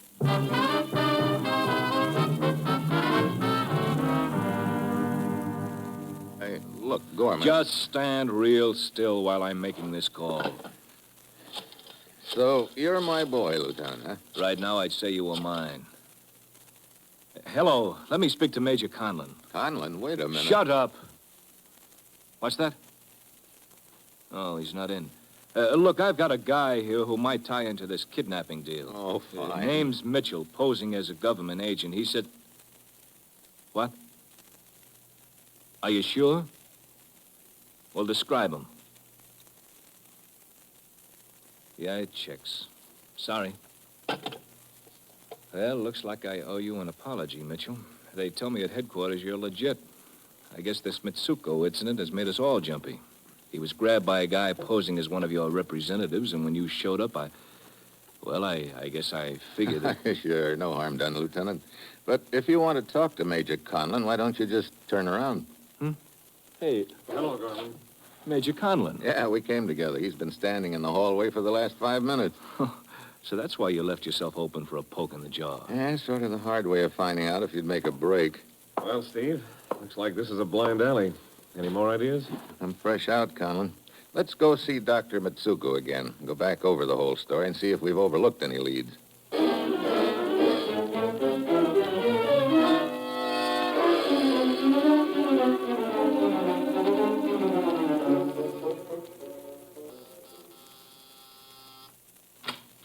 Yes? We'd like to see Dr. Mitsuko again. Well, Dr. Mitsuko not in. Oh? Was called away to headquarters again. Headquarters? Hey, wait a minute. Who sent for him? It was at request of a Mr. Steve Mitchell. What? Steve. Oh, great. The kidnappers have him again. Come on, we'd better get to that second victim, Sakatura's house, before they grab him.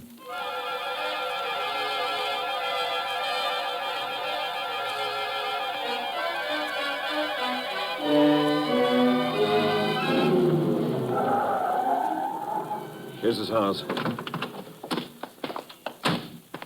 Lights on? Yeah. Maybe everything's okay. It better be.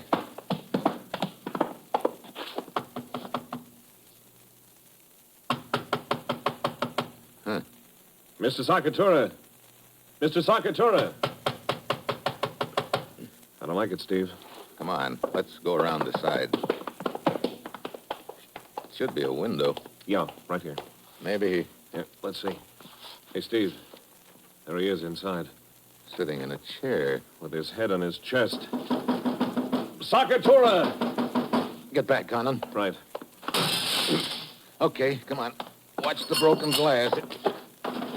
He is done for, Steve. Didn't even move when he broke the window. Yeah, I know. There's no mark on him, though. I'll raise up his head, maybe. Oh. Hey, he's alive. One moment, please. Turn the volume up on my hearing aid. Hearing it? Oh, fine. No wonder he didn't hear us. Well, that's a relief. I was having a slight nap, and the window is all broken. Yeah, it sure is. Come on, Mr. Sakatura. We want to put you in a safe place for the time being.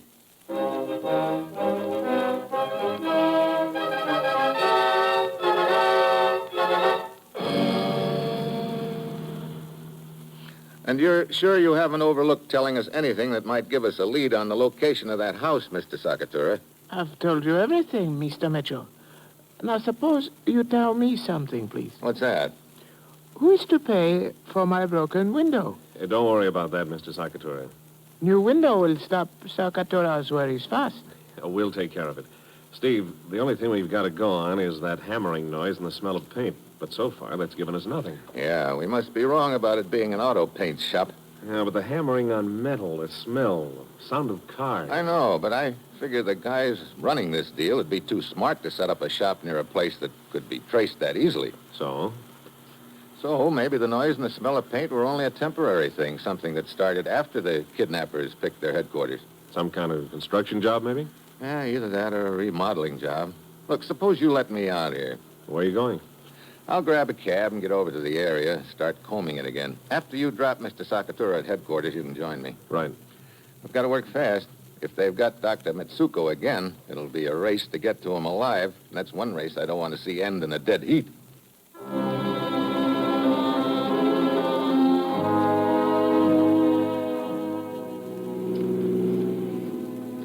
I grab a cab and head for the area we'd marked out on the map. I cruise up one street and down the other. Time is slipping away. I'm getting nowhere. Then I spot something.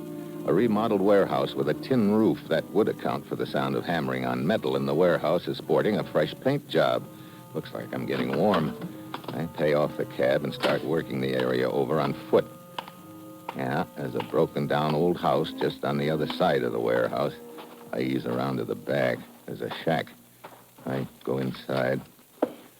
There's a car hidden there, and it's got a U.S. government seal painted on the door. I hear somebody coming. I crouch back in the shadows. A big guy looms up, an American. I step out in front of him. Sorry, sweetheart. He crumples up fast. Somebody else scurries up. I dive at him and make a grab. Mitchell! Well. Tanaji, the boy reporter. Let go. No, we're going to have a little talk. No. Okay, suppose we bounce you off the car a couple of times. Come on. Would you like to try for two? No, I'll talk. You and this American stooge of yours were working the kidnap racket, huh? Yes.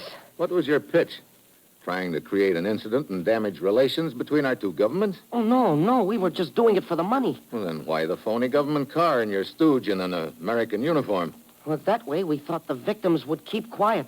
They'd be afraid to tell about the shakedown. I see. One thing I don't get, Tanaji. When I questioned your first victim, Dr. Mitsuko, you were there making with the phony reporter pitch. How come he didn't give you away? Oh, my camera. There was a gun in it, pointed at him. I came to warn him to keep quiet, and that's when you walked in. I see. That's why you grabbed Mitsuko the second time, huh? To shut him up. What are you talking about? We didn't grab him again. Don't give me that. His servant told us he'd gotten a phony call to headquarters again. I tell you, I don't know anything about it. And where is he? Right here, Mr. Mitchell. Huh? Dr. Mitsuko. Yes. Why the gun? For obvious purpose, Mr. Mitchell. Wait a minute. You and Tanaji rigged this whole deal together? No. I have been following you, Mr. Mitchell, hoping you would lead me to kidnappers. Thank you very much for being so obliging. I don't get it. It's really quite simple. Tanaji and his American friend kidnapped me, and as he would put it, shook me down. I realized at once it was simple and rather amateurish extortion plot. But I also realized that here was my golden opportunity. Opportunity? Yes. To do something that I and a few friends of mine have been longing to do for some time. Drive a wedge between my government and yours. I see. So you put up a big squawk about the kidnapping. Exactly. And when the next victim, Sakatura, heard of my great courage, he did same. And thus, very innocently, helped me put fuel on the flames. Bully for you. And thanks to you, fortunately, I can bring my plans to perfect conclusion. What do you mean? My story will be that I was kidnapped again and brought here. I heard two of you quarreling over money. You fought and killed each other. Your dead bodies found together will give conclusive proof that a United States agent was in charge of the plot. No, wait. Wait, Dr. Mitsuko, maybe Stand back, we can Tanaji. find- I say stand back. No. The slug catches Tanaji in the shoulder. He staggers back into me. We both go down. On the way, I grab the electric wire and jerk the overhead bulb loose. I hit the floor, and so does the little light bulb. The shack's in darkness. Mitsuko is shooting blind. I roll quietly under the car. I can hear him stalking me. I hug the floor. Then I spot the shadow of his legs as he works his way along the side of the car. I reach out under the running board, grab his ankles, and jerk hard. He hits the ground like a tree before he can recover. I've got his gun. Just relax, partner, while I take care of Tanaji. He's a lot more valuable to me right now because his confession gets my government off the hook. My head. Well, after all, you were sure trying to bring a lot of trouble to a head, Mitsuko. I just thought I'd let you find out how it feels.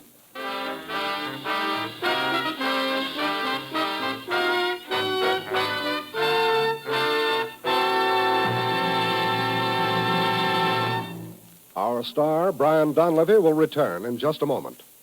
Thursday evenings filled with top radio shows on the NBC Radio Network. Over most NBC stations, you can hear such stellar programs as The Roy Rogers Show, Father Knows Best, Truth or Consequences, The Judy Canova Show, and Eddie Cantor's Show Business Show. From the Double R Bar Ranch in Paradise Valley, Roy Rogers and Dale Evans bring you the best in Western music and adventure. Then it's time for Robert Young to star in Father Knows Best, the amusing lives of the Anderson family. Truth or Consequences, America's favorite party game, is presided over by Ralph Aren't We Devils Edwards. His zany stunts and hilarious consequences are certain to keep you amused each Thursday evening. The Judy Canova Show stars the population of Cactus Junction in the Thursday evening program filled with laugh-packed enjoyment. And then Eddie Cantor's Show Business Show recalls the world of show business with which Eddie is so familiar. Every Thursday evening over most NBC stations, you can hear all these wonderful programs, so be sure to listen.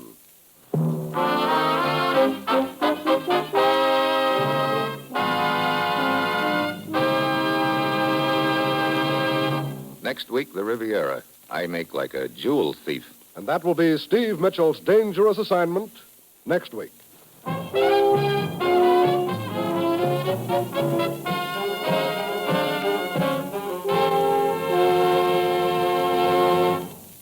Included in tonight's cast were Paul Duboff, Sidney Miller, Rye Billsbury, Paul Frees, and Peter Leeds.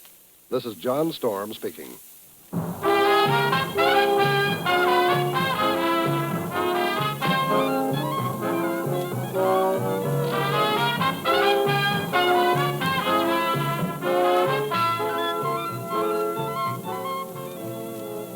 Dangerous Assignment, starring Brian Donlevy as Steve Mitchell, with Herb Butterfield as the commissioner, is written by Bob Reif and Adrian John Doe, and is directed by Bill Karn.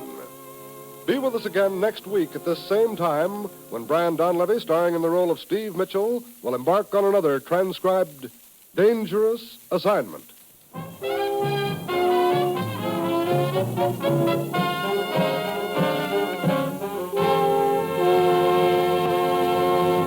This is NBC, the national broadcasting company.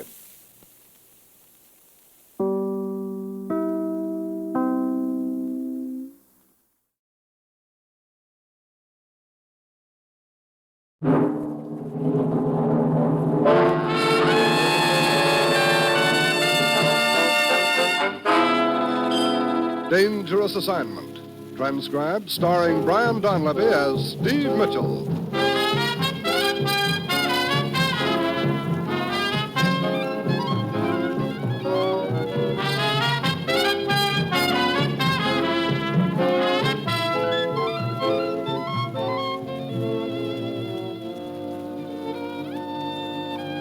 Yeah, danger is my assignment. I get sent to a lot of places I can't even pronounce. They all spell the same thing, though, trouble. But when I walk into the commissioner's office, I don't realize that this assignment's going to wind up with my life getting saved because I shoot my only friend in the deal.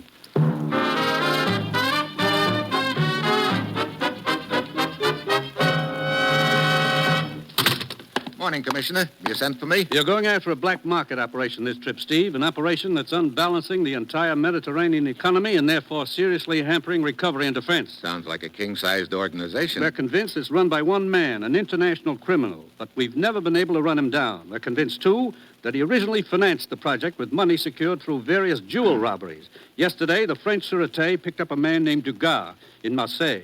Monsieur Dagger is a jeweler. Also a fence? No, he claims his job was simply to break down the stolen jewelry. Get over there, Steve. Check with Inspector Bichot of the Sûreté. Dagger is the only link we have to the black market organization. Track down this lead. Get to that organization. Smash it. Well, that's it. You've got your assignment. Good luck.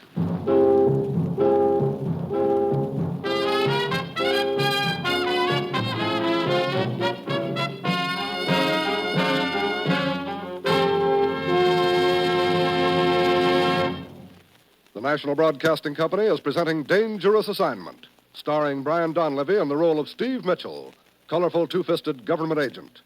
At all those places of the world where danger and intrigue walk hand in hand, there you will find Steve Mitchell on another Dangerous Assignment. Magnificent musical entertainment is yours for the listening every Monday evening on the NBC Radio Network. Listen on most NBC stations to these great programs: The Railroad Hour with singing star Gordon MacRae and charming guest artists from Musicdom's Hall of Fame. The Voice of Firestone, featuring Howard Barlow and the Firestone Orchestra and Chorus in the melodies you enjoy hearing. The Telephone Hour, with the music of Donald Voorhees and the Bell Symphonic Orchestra. Yes, and Encore, NBC's new Monday night program special featuring Meredith Wilson, Marguerite Piazza, and Robert Merrill. Yes, every Monday night, listen to the best musical entertainment on this NBC station.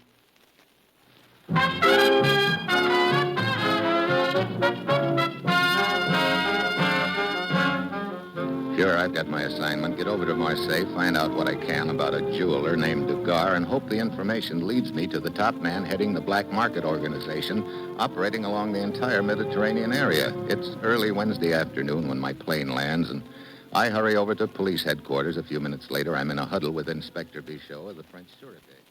I am inclined to believe Dagger's story, Monsieur Mitchell. We found this in his shop. A letter. Dated 2 days ago. And the envelope bears the postmark of Nice. According to this letter, Dagger is going to receive a package by the end of the week. A necklace. Oui, and there at the bottom of the page is a rough sketch of the necklace with instructions how it is to be broken down. Have you received a report of its being stolen? No. But we sent a description of the necklace to all the leading jewelry firms in Europe. 2 hours ago, we received a reply from the house of Figeac in Paris. And they've identified the bracelet? Yes. It belongs to the Countess Navarre. She by any chance staying in Nice at present? That is correct. She has a villa there. You know, Inspector, it's possible that necklace hasn't been stolen yet. Quite. We have been informed there is to be a gala reception at the villa tonight. And, of course, the Countess will wear her necklace. Look, could you arrange for me to get an invite to this little soiree, Inspector? I will arrange everything, monsieur. But a word of caution. If your attention is distracted but for a moment... Yeah, I might miss the play entirely and our friend might get away. Look, maybe we'd better change our plans. Oh? In what way, monsieur? Maybe we should arrange it so that the thief would have to come after me. Huh?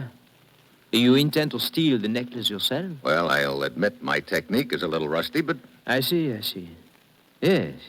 Yes, the thief watching the Countess closely would most certainly observe the theft, would follow you when you left the villa, huh? Yeah, and that way I might get to his boss, the head of the black market outfit. It's worth a try. What do you say, Inspector? Oh. Why not, monsieur? Why not, eh?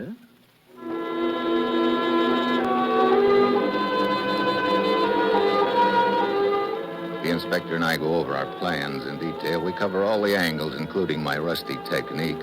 While the inspector makes a phone call, I hurry down to Dagger's cell, and we have a chat. He can't give me any more information than the inspector already has, so I mush on.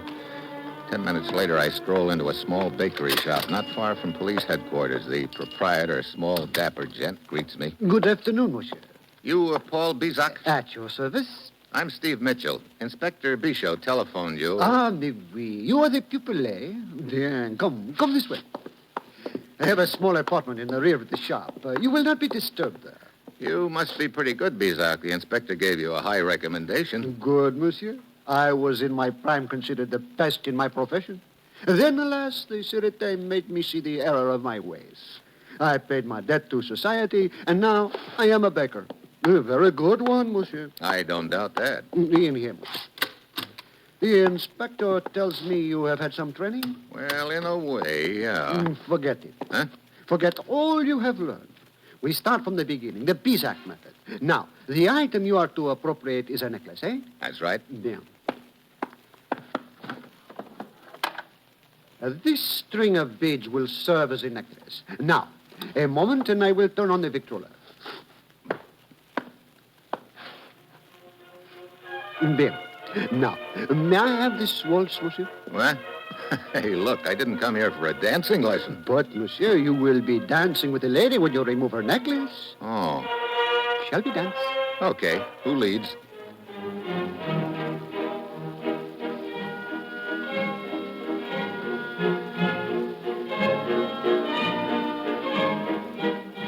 So I spend the rest of the afternoon waltzing around the back room of the bakery shop with the next jewel thief, and it doesn't take long to catch on to the routine, particularly when you're being coached by a sleight of hand artist like Paul Bizak. Finally, he seems to think I've earned my diploma, and he hands me a tiny pair of snippers.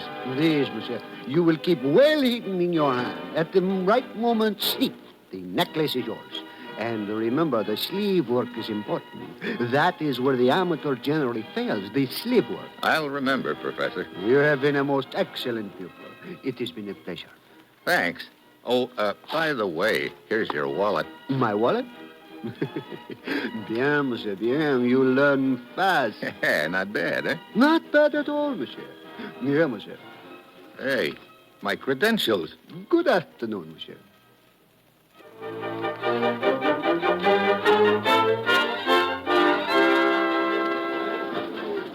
Over here, Inspector. Monsieur Mitchell. Bien, you're on time. That is your plane over there. It leaves in a few moments. How long will it take me to get to Nice? You should arrive by 7 o'clock. At precisely 8 o'clock, you will enter the grounds of the villa. Proceed to the rear of the house. Somebody will meet you there. An American named Kimbrough. He is well known along the Riviera. He will see to it that you meet the right people. The rest, monsieur, is up to you. Okay, Inspector. Thanks for everything. Bon chance, monsieur. Bon chance, and be careful, huh? Everything goes according to schedule. At 7 o'clock, I land at Nice. At the hotel, I slip into my suit and fish, and a few minutes after 8, I stroll into the grounds of the villa. My contact, lean, lanky Jim Kimbrough, hustles me into the villa via the kitchen, and we finally wind up in the ballroom. This where the rat race takes place, Steve? Nice crowd. You know most of them? No, a few new faces, like that sultry-looking little doll over there, dancing with the tall gent in the fez. Her name's Felicia Belfano. You'll want to meet her. Yeah, be a pleasure. Yeah, you'll also want to meet the guy she's dancing with, Alex Carinos. He's new around here. Where's the Countess? Hasn't come down yet. Just waiting till everybody's here so she can make la grande entrance, I guess. Oh, Jim. How nice to see you again. Hello, Bertie. Steve Mitchell, Justin Bernard. Pleasure, Mr. Mitchell. Mr. Bernard? Such a long time it has been, eh, Jim? Yeah, Monte Carlo, wasn't it, Bernie? Oh, please, don't remind me of that. My luck was lousy, too. Jimmy, my boy, a small favor, huh? How much? Oh, no. You misunderstand. The young lady you were dancing with a short time ago, over there. Felicia? Oh, Felicia. It's a beautiful name. Beautiful. You want an introduction? I would be eternally in your debt, Jimmy. Okay, pal. See what I can do. Good boy. Au revoir, Mr. Mitchell. So long, Mr. Bernard. He's a wolf boy, Steve. He collects objects d'art and dolls. Live ones, that is. I guess that. His fangs were showing. Well, come on, let's circulate.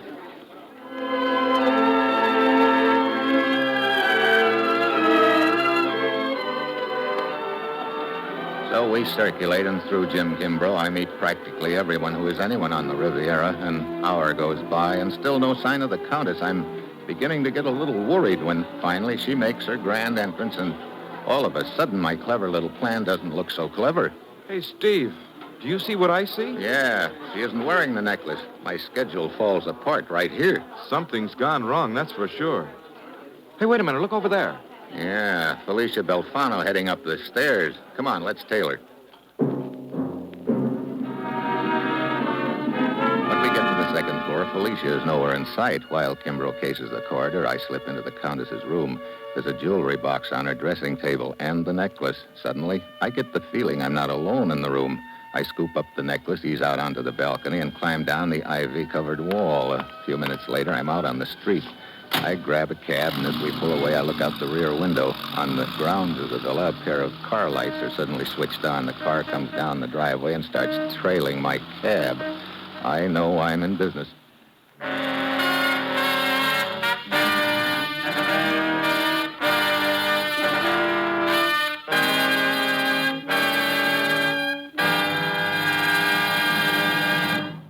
Steve Mitchell will continue his dangerous assignment in just a moment. To combat heart disease, this nation's leading cause of death, two things are essential for further progress. First, there must be broader knowledge of the heart diseases. We do not know the exact cause of high blood pressure and hardening of the arteries. The causes of congenital heart defects are only beginning to be understood. The origin of rheumatic fever is still a mystery. Obviously, research must be pressed in these fields. Also, there must be fuller application of existing knowledge. This means education of the public as well as the medical profession. It also means more community heart programs. These are the aims of the 1953 Heart Fund. Because it affects you and your community so seriously, this is your problem. Our scientists must be furnished the tools to fight this common enemy. Won't you give to fight heart disease? Send your contribution to HEART, H-E-A-R-T, HEART, care of your post office in your community.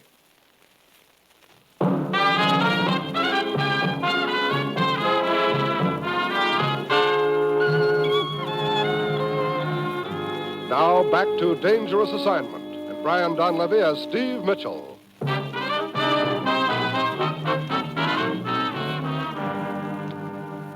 Well, so far the operation hasn't gone quite according to plan, but the net result is the same. I've got the Countess's necklace and somebody's following me.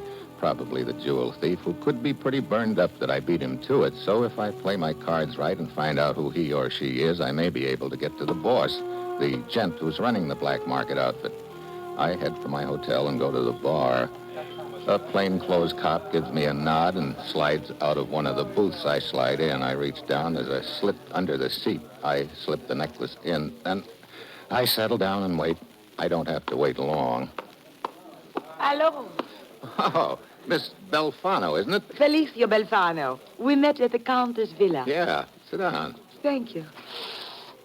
It is a surprise seeing you here. Is it? Yes, I did not know we were staying at the same hotel. Oh, you're staying here too, huh? Quite a coincidence. No, not a coincidence.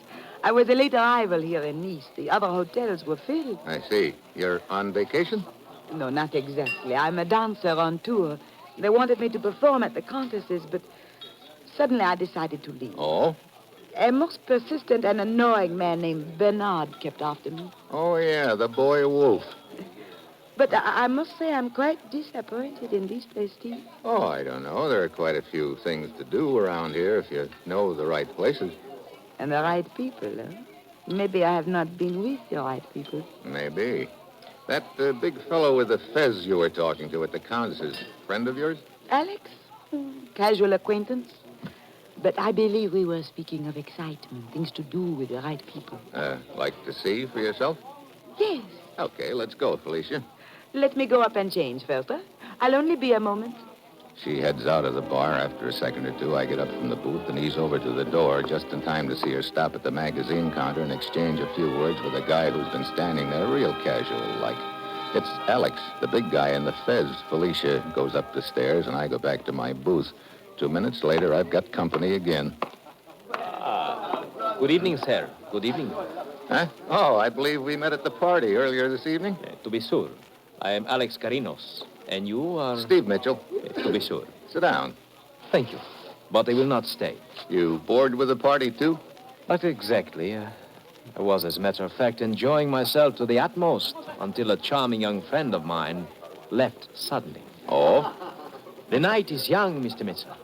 If you are a stranger here, perhaps I could show you some of the attractions of the place. Huh? Well, thanks, Alex, but I sort of have a date.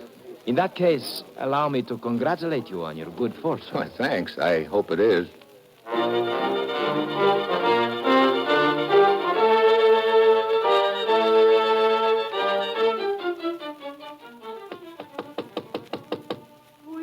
Steve Mitchell. Come in, Steve. Hey, what's the deal, Felicia? I thought we were going to do the town together. I've been waiting down in that bar 15 minutes. Alex is long gone, and... Hey, what's the matter? What are you staring at? Steve. Don't move. What? I'm right behind you. Yeah. So's that gun of yours. Who are you? I will ask the question for the moment. Where's the necklace? I don't wear necklaces. Don't waste my time. It is not in the room. It's not on the girl. Therefore, if the two of you are in it together, you must have it. Look, Steve, I don't understand any of this. What is he talking about? You understand that if you'll turn over the necklace, we can perhaps make a deal. What kind of a deal? My name is Sargo. I'm an insurance investigator. Oh? My company sent me to investigate the many jewel robberies along the Riviera. I was knocked unconscious near the Contessa's room. When I recovered, the necklace was gone. I learned that you and this young lady had left the party. I traced you here. Now, the necklace. I don't have it. You will allow me to find it out for myself. I will search you.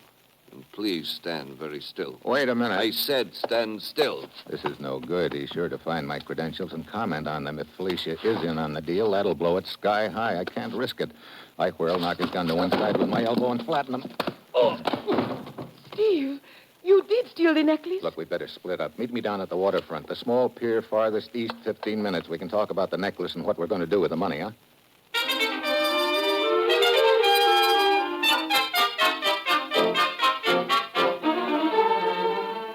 I duck out of a room down the back stairs and through a few assorted alleys to the waterfront. I wait on the pier in the shadows for about 20 minutes. Then I hear somebody coming. Okay, hold it. Steve. Hey, Jim Kimbrough. Oh, brother, you scared me out of 5 years' growth. Wait a minute. What are you doing here? How come you knew about the meeting place? Well, I came to tell you, Felicia's on the level. She's not involved in the deal. How do you know? Well, as soon as you left her hotel room, she called the police. Told them you wanted to meet her here. Oh, great. Well, that leaves me fresh out of leads for the moment. Yeah. That's far enough, gentlemen. Well, hello, Alex. You would not accept my invitation to accompany me earlier, but this is a much better opportunity anyway. The necklace, please. He moves closer to frisk me. Suddenly, Kimbrough hacks the gun out of his hand. I scoop it up, then I get an idea. I may need Kimbrough later, and I want him on the loose. I wink at him. He gets the message. I point the gun slightly to one side of him and pull the trigger. He does a real convincing job of it. Alex's eyes almost pop out. You shot your own partner. Ex-partner. He was getting grabby, wanted half of the take from the necklace. Oh, yeah, I can see you are not one to trifle with. Good, good. Then we can perhaps make a deal, huh?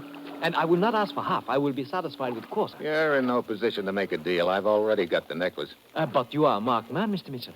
First a jewel theft, now a murder. You'll probably not get out of Nice alive. Unless, of course, I could arrange safe passage, which I can, thanks to certain connections. Maybe you've got a point. Anyway, we can talk about it. We can talk at my apartment. Why not at your boss's place? I am now my own boss. Oh? Come.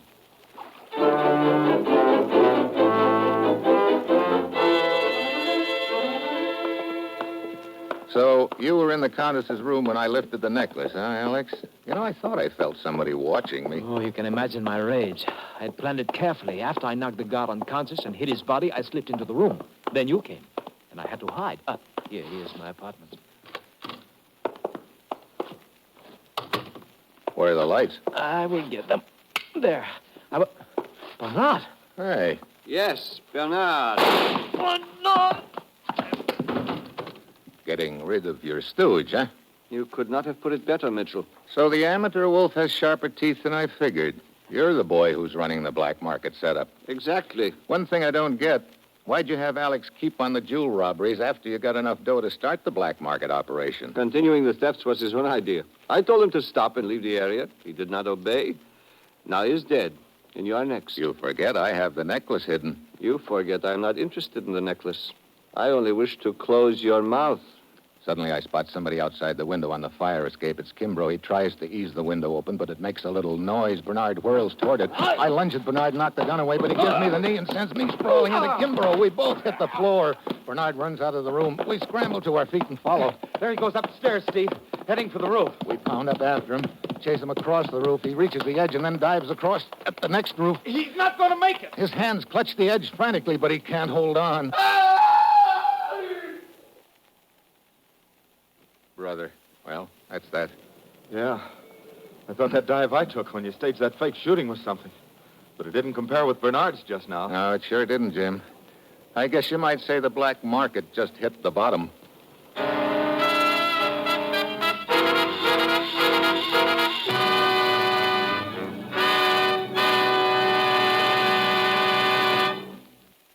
Our star, Brian Donlevy, will return in a moment. Variety is the spice of life, they say, and variety is what we at NBC attempt to give you each Thursday evening. Each Thursday on most NBC stations, you'll hear such entertaining programs as The Roy Rogers Show, Father Knows Best, Truth or Consequences, The Judy Canova Show, and Eddie Cantor's Show Business Show. Roy Rogers brings Western song and adventure from the Double R Bar Ranch in Paradise Valley. Then later it's time for Father Knows Best with Robert Young in the title role. Perhaps you'll agree that the thing about which Father knows best is trouble. Ralph Edwards then brings you Truth or Consequences, and the fun really begins when a contestant misses a question and has to pay the consequences. Judy Canova adds to the mirth and merriment with hilarious comedy and also some songs in her own delightful style. Yes, and then Eddie Cantor brings you his show business show, during which he reminisces about his years in the entertainment world. Every Thursday, listen to all these fine shows on most NBC stations.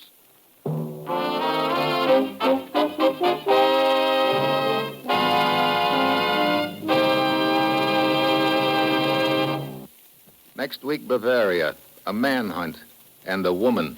And that will be Steve Mitchell's dangerous assignment next week.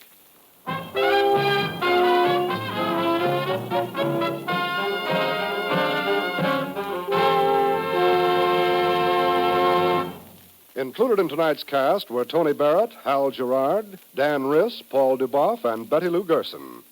This is John Storm speaking.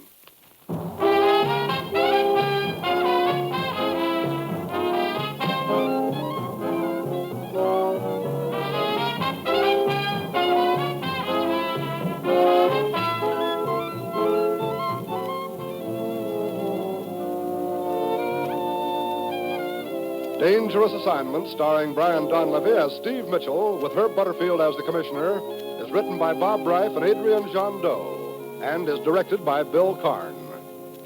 Be with us again next week at this time, when Brian Donlevy, starring in the role of Steve Mitchell, will embark on another transcribed Dangerous Assignment.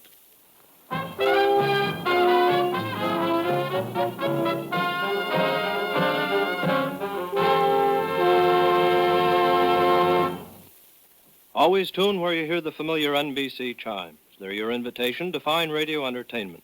This is NBC, the National Broadcasting Company.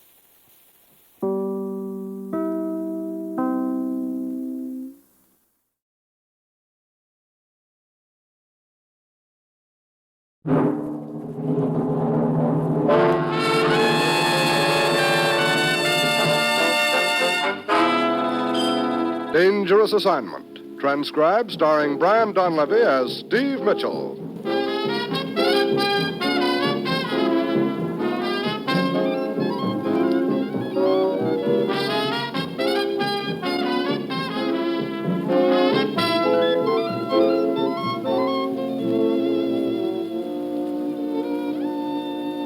Yeah, danger is my assignment. I get sent to a lot of places I can't even pronounce. They all spell the same thing, though, trouble. But when I walk into the commissioner's office, I don't realize that this assignment's going to show me that sometimes the witness is harder to find than the killer.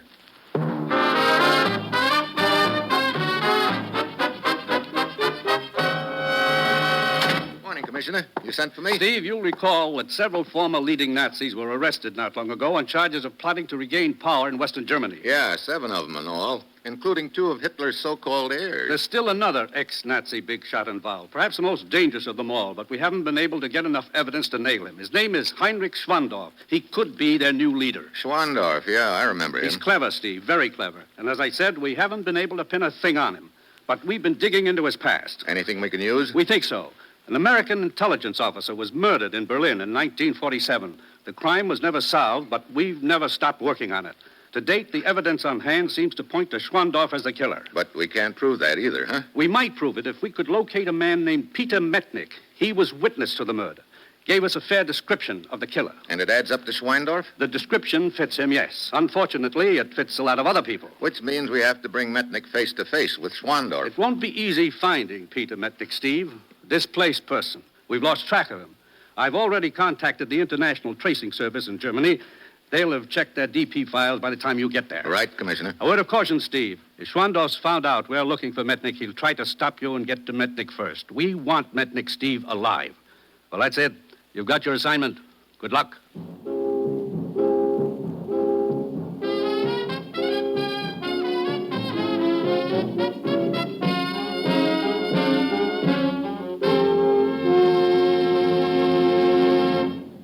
The National Broadcasting Company is presenting Dangerous Assignment, starring Brian Donlevy in the role of Steve Mitchell, colorful, two-fisted government agent. At all those places of the world where danger and intrigue walk hand in hand, there you will find Steve Mitchell on another Dangerous Assignment. In 2 weeks, on Thursday, March 19th, NBC will send your way a complete and comprehensive description of the glitter and swank of the Academy Awards presentation in Hollywood. This gala distribution of the coveted Filmland Oscar will be described by film star Paul Douglas. Be sure to make a date with the Academy Award Oscar for Thursday, March 19th via this NBC station. As well as a complete description of the proceedings, you'll hear the acceptance speeches of the winners. It's Hollywood's biggest night of the year, and it's all to be broadcast directly into your homes by NBC. So remember, Thursday, March 19th, hear the presentation of the Academy Awards Oscar on the NBC Radio Network.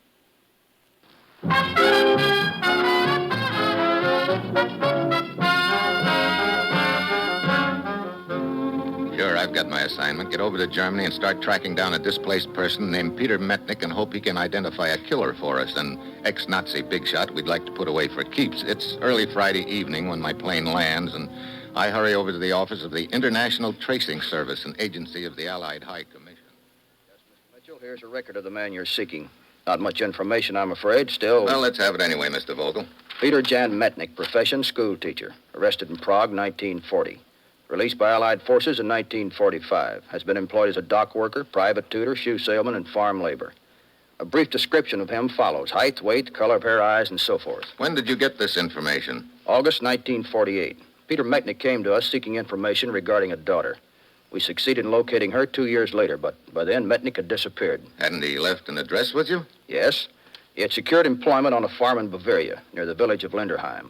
A farm owned by a man named Carl Whedon. But he'd already moved on by the time you located his daughter, huh? Yes, the owner of the farm was vague. Couldn't seem to remember where Metnick had gone to. Oh, that's where the trail ends, a farm in Bavaria. Look, about Metnick's daughter, where does she live?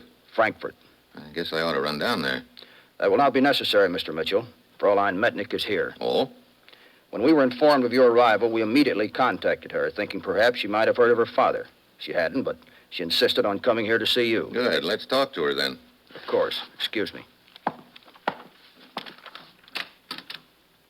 Fraulein Metnick? Yes?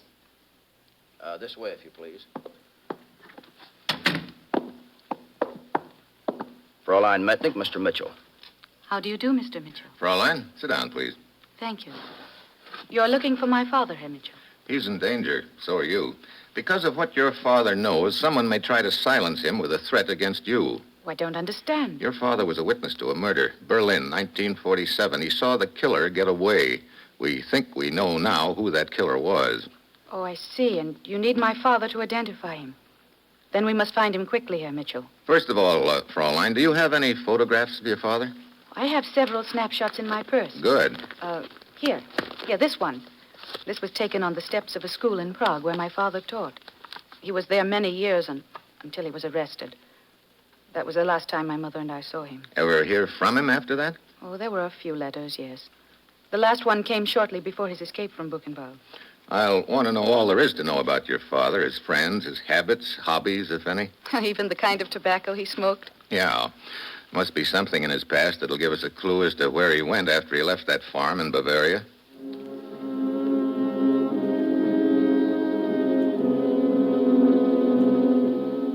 We spend the next couple of hours at a quiet little cafe nearby, and Fräulein Lana Metnick fills me in about her father's background. Later, I borrow a car from Bogle at the tracing service, and Lonnie and I head south for Frankfurt. It's almost 11 that night when we pull into town. We drive straight to her apartment. Yes, that's the building up ahead, Stephen. The small one on the left. Okay, Lonnie. You will come up? Sure. I want to look over those letters and also help you pack. Pack? I'll feel a lot better, Lonnie, after you've moved to a hotel. But I'm not afraid, Stephen. Okay, but you're still going to... What is it? That gent just coming out of your apartment building. You mean the one coming this way? Yeah. You know him? I think so. Excuse me a minute. Oh, just a minute. Yes? What is it? We've met, haven't we? Have we? I'm afraid not. In any event, I don't seem to recall. Perhaps it's just that I recognize you from some photographs. Really? Or the newsreel, maybe. Newsreels? No, I've never been quite that important. But you were Herr Schwandorff. Schwandorff? You're mistaken. Heinrich Schwandorff of Leipzig, a member of the inner circle of Hitler's stooges. I said you were mistaken, my friend. Now, if you'll excuse me, good night. Sure, but we'll meet again, Herr Schwandorff. Maybe real soon. Who was that man, Stephen? The number one reason why we're going to get you out of here fast.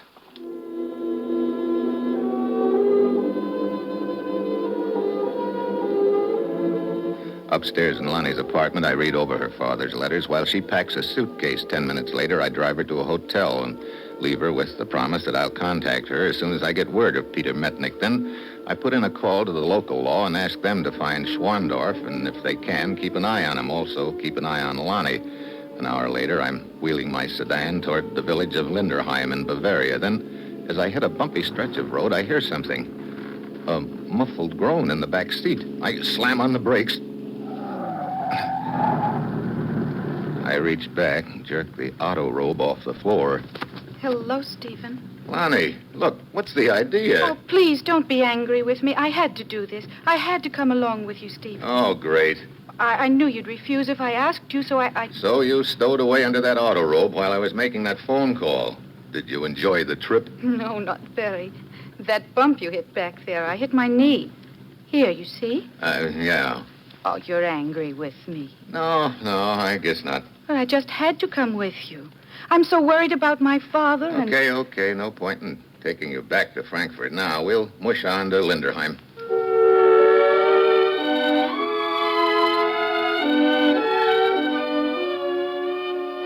It's another 4 hours drive to Linderheim, and Lonnie sleeps most of the way with her head on my shoulder. The things I have to put up with sometimes. The sun is coming up just as we pull into a small farm nestled high in the Bavarian Alps. I get out to stretch my legs as a tall blonde gent comes around the barn herding several dairy cows ahead of him. Hello there. Hi. You the owner? Yeah, I am Ernst Weiden. Oh, I thought the owner was Carl Weiden. My father, he died a year ago. What can I do for you? I'd like some information about a man who worked here sometime in 1948. A man named Metnick. Metnick? Peter Metnick, but of course. The little school teacher. Fine man, I was very fond of him. Herr Metnick and his friend left us in the early part of 1949, I believe. His friend? Yeah, another school teacher. Professor, this one. Came here early in the year looking for Herr Metnick. They had known one another at Dachau. His name was, Ingolstadt. Professor Hermann Ingolstadt. You said they left together. Where did they go? If I remember correct, Munich. Yeah, through an exchange of letters with some friends, the Professor Engelhardt had secured a position to teach at a boys' school in Munich. Wallenburg, or Fallbrook, or some name, I think it was like that. Stephen, my father went with him. Perhaps in the hope of securing a position at the school as well. Yeah, could be. Well, at least if we could find this Professor Engelhardt, he might know of my father's whereabouts. Herr Weiden, how do we get on the road to Munich? Come, I show you. You can see the road from the rise here. Come.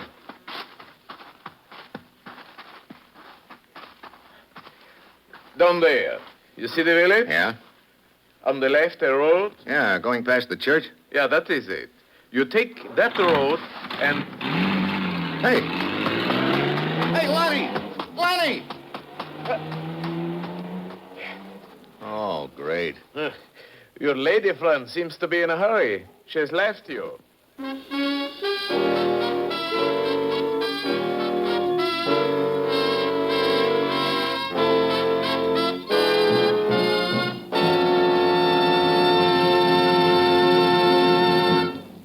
Steve Mitchell will continue his dangerous assignment in just a moment. Did you know that you help to perform miracles? Human life itself is a miracle. Through the blood you donate and the money you give through your Red Cross, you help to preserve life. And now scientists and physicians have discovered another miracle you have a part in. Blood processed into gamma globulin for use in the prevention of paralysis in polio. To collect the blood, process it into gamma globulin for the protection of our children against this dread disease will take a lot of money. In addition, the Red Cross must continue to collect whole blood for civilian hospitals which it serves, for the Korean wounded, and for the building of a safe plasma reserve for national defense, both military and civilian. Blood gives life. Money packs and sends it. When you give through the 1953 Red Cross Fund Appeal, you are helping to give life. You are keeping the blood bottles filled and delivered. Give, and give generously. Answer the call.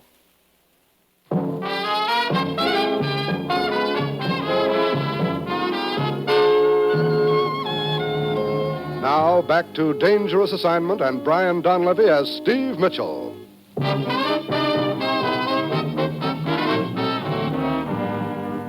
She's left you high and dry, Herr Mitchell. She sure has, Ernst. But why would she do a thing like that? That's a good question. Look, I've got to catch her. How far is it into the village? About 3 kilometers. That gives her even more of a head start. Okay.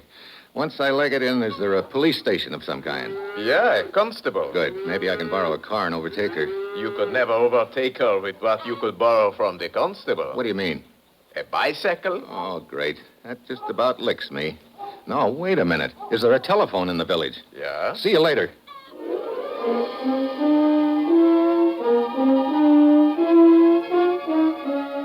In the village, I telephone our legation in Munich and ask them to check and try to locate the boys' school where Professor Engelhardt teaches. Half an hour later, they call me back and give me the name of it. I put in a call to the headmaster, Dr. Professor Engelhardt is on a holiday in Salzburg. He goes there often for his health. He must be careful, you know. He was gassed in the First World War, and it bothers him quite a bit. I was telling him only the other day... Look, Dr. Grumper, do you remember when Professor Engelhardt first came to your school a few years back? Of course. Was there a man with him, a man named Metnick? No, he arrived alone. Oh, fine, another lead gone. He had, of course, been traveling with this Metnick. What's that? But Metnick was killed in a train accident. Killed? Yeah, at a village not far from here. Freiburg, I think he said. Yeah, Freiburg. Okay, one thing more, Dr. Grumper. If anybody else makes inquiry about Engelhardt or Metnick, and I think someone will, you give out the same information you gave me.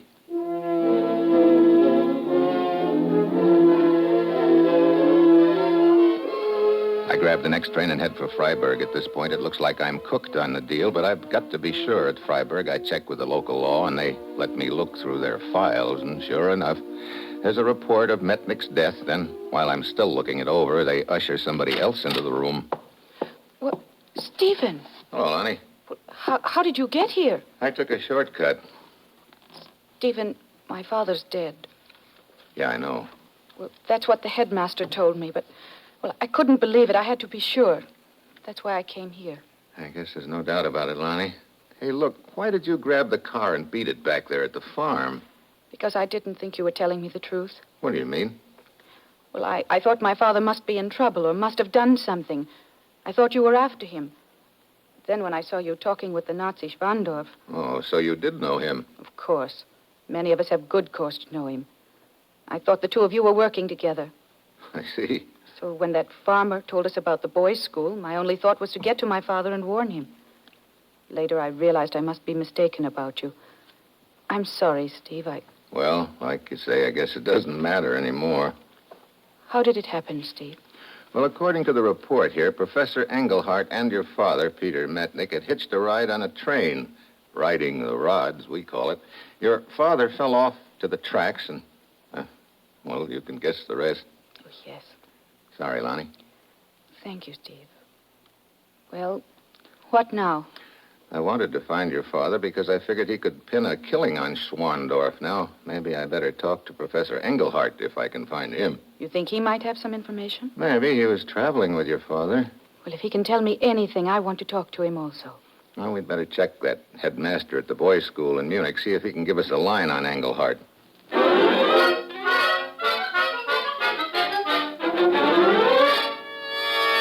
As I told you over the telephone earlier, Herr Mitchell, Professor Engelhardt is in Salzburg. I know, but where in Salzburg, Dr. Grumper? Did he mention any specific hotel or resort there? No, but he usually stays at one of three places. I'll write them down for you. You have no trouble finding them when you arrive. Thanks. Ah, here you are. One other thing. I don't know what Engelhardt looks like. You happen to have a picture of him? Picture? Let me see. Yeah. Here's a class picture. Professor Engelhardt with his students. Hey, wait a minute. What is it? Yeah, that's Peter Metnick. My father, Stephen. What are you talking about? This is Professor Engelhardt. No. The real Engelhardt must have died in that accident. Metnick saw a chance to get lost from Schwandorff, so he's been posing as Engelhardt ever since. Well, then he's alive, Stephen. He's alive. Yeah, and in Salzburg. Come on.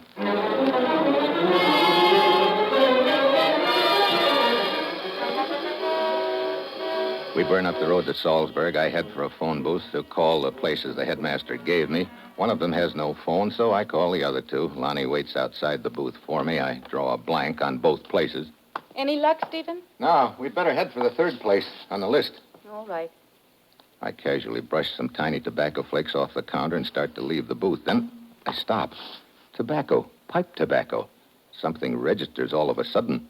What are you waiting for? Just thought of another call I should make. Wait for me in the car. All right.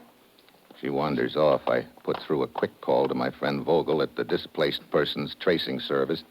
Mr. Mitchell, I've been trying to get in touch with you. That doesn't surprise me, Vogel. Was it about Lonnie? Yes. You left my office to take her to her apartment. Yeah. She's stowed away in my car. But later I called her apartment and talked to the real Lonnie Metnick. The woman with you is an imposter. I kind of figured that just now. Some flecks of pipe tobacco rang a bell. Pipe tobacco? I don't understand. I'll explain later. Right now, I'm fresh out of time.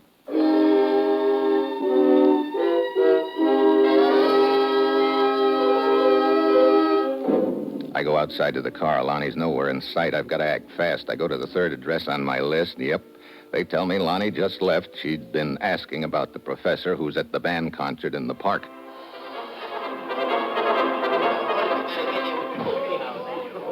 The band is tooting away full blast. When I get there, people are milling around. I look for Metnick. Finally, I spot him just leaving the park. Lonnie's right behind him, and I've got a strong hunch she's holding a gun in his back, maneuvering him to a quiet spot to kill him. I've got to slip up without her seeing me. One peep out of me, and Metnick's a dead duck. They move on out of the park and down a quiet walk that runs along one side. I follow them. Just as they start across the street, a low black sedan swings around the corner and heads for them fast. Suddenly, I get a hunch what's going to happen. Metnick! Watch out!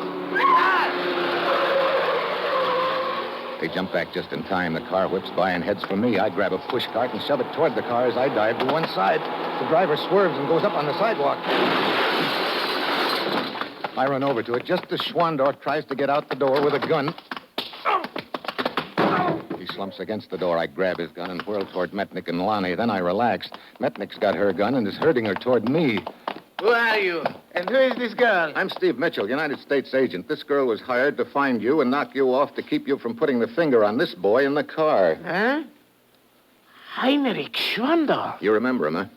Yes, indeed I do. I saw him kill a man several years ago. That's what we wanted to know. That cook's Mr. Schwandorff. It's fine. He tried to run us down in the car. Sure, he wanted you both out of his way. You'd already served your purpose as far as he was concerned. But I was his girl. He tried to kill me. Don't worry. If you need any more against him, I'll give you plenty. I don't doubt it. How did you find out about this girl, Mr. Mitchell? She was posing as your daughter, Mr. Metnick, but a few flakes of tobacco in a phone booth put me wise to her just in time. Tobacco? I don't understand. It made me remember your talking about your father's favorite pipe tobacco. But I do not smoke. That's right. I should have known that as soon as I learned you'd been badly gassed in World War I, but it didn't register until just a few minutes ago. Yes, sweetheart, you were doing great until I spotted the tobacco. Then you just sort of went up in smoke.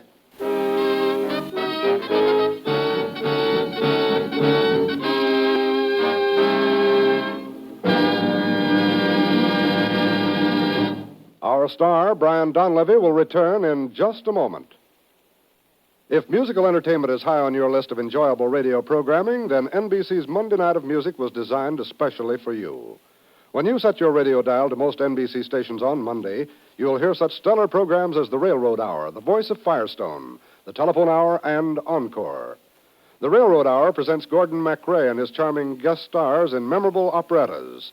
Howard Barlow conducts the orchestra and chorus on The Voice of Firestone, and the program always features the finest guest musical artists.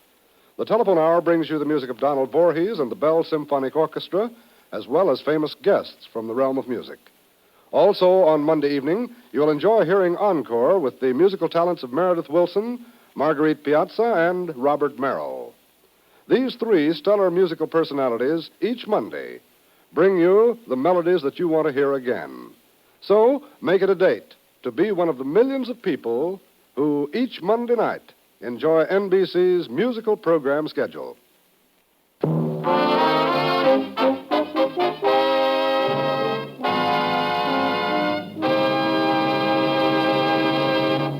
Next week, the Philippines and a phantom ship. And that will be Steve Mitchell's dangerous assignment next week.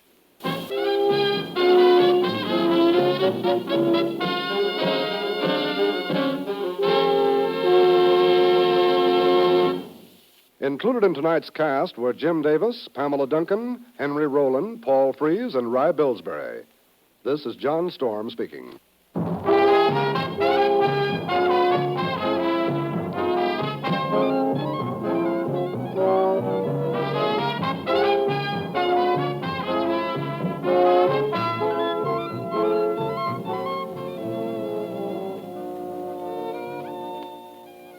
Today, our reserve of blood plasma retained from World War II is almost exhausted.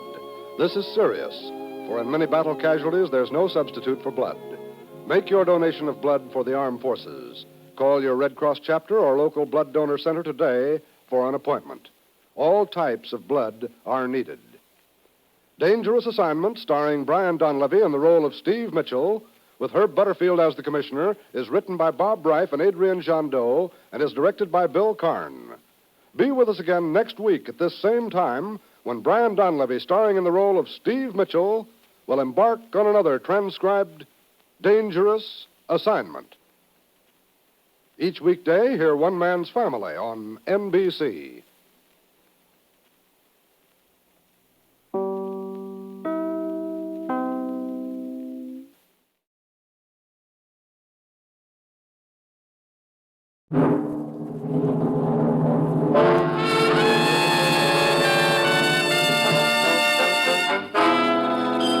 Dangerous Assignment.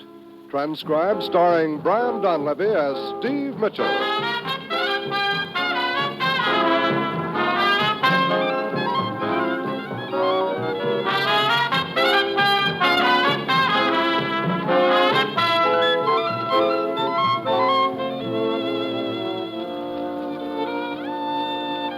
Yeah, danger is my assignment. I get sent to a lot of places I can't even pronounce. They all spell the same thing, though, trouble. But when I walk into the commissioner's office, I don't realize that this assignment's going to prove that sometimes what goes up never comes down.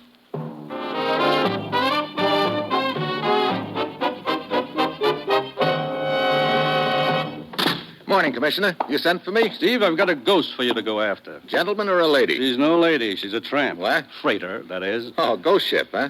Shades of the Flying Dutchman. We believe this ship has been running supplies and war materials to the guerrilla forces in the Philippines, Steve. From some port in the South China or the Sulu Sea. But we've never been able to catch up to her, huh? She's been spotted time and time again. We think we have her trapped, and then she vanishes completely. Any leads at all as to where she picks up her supplies? One, Steve. Yesterday, North Borneo authorities discovered a large storehouse along an isolated section of the coast north of Sandakan. Could be the base of operations for Our Lady Ghost. Could be. Get over there, Steve. Check with the constabulary at Sandakan and track down this ghost ship. Well, that's it. You've got your assignment. Good luck.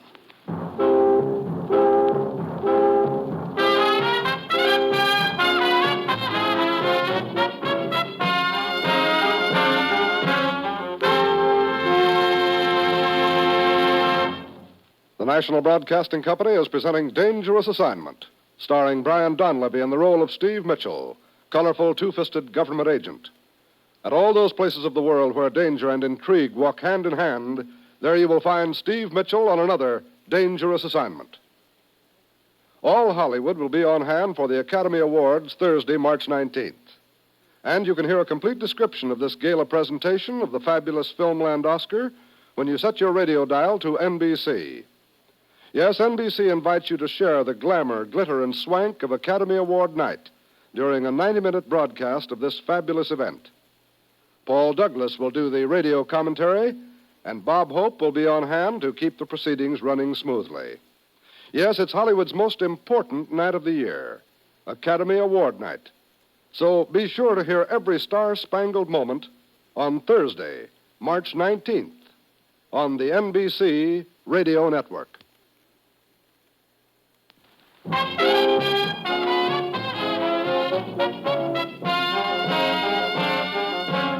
Sure, I've got my assignment. Get over to North Borneo and get on the trail of a ghost ship which has been running supplies to guerrilla forces in the Philippines. It's early Tuesday evening when my plane sets down at Sandakan, capital of the British Crown Colony. A representative of the local law is there to greet me, and he starts hustling me to a waiting car. Name's Jeffries. I'd appreciate it if you made it just plain Fred. All right, just plain Fred. You can make it just plain Steve. And what's the hurry? We're expecting our ghosty friend sometime tonight. Oh, the ship? Where? At the spot where you located the storehouse? Right. What makes you think she'll show tonight? Well, a patrol boat picked up a fisherman off Batu Island. His boat was shot out of the water by the ghost last night. What? Yes, 6 men aboard. Skipper, the only survivor, a man named Dubek. Patrol boat wasn't far away when it happened. Heard the explosion when the shell hit. They picked up Dubek, swept the area thoroughly, and no sign of the ghost ship. Where'd you say this happened? Off Batu Island. Oh, quite a way up the coast. And the ghost is probably headed this way to pick up that stuff at the storehouse, huh? Oh, it's a distinct possibility. All things considered, she'll be due at the spot in another hour or so. Here we are, Steve. After you. Thanks. Any particular reason why the ghost would want to sink the fishing boat? Oh, might have mistaken her for the patrol boat. There was quite a fog, you know. Was the fisher equipped with a radio? Right. Good many of them are equipped with radio. That's the reason, I think. The ghost rammed 3 other fishers in the past month. Yeah. She probably likes privacy, doesn't want anyone around to report her position. Do we have any description of her?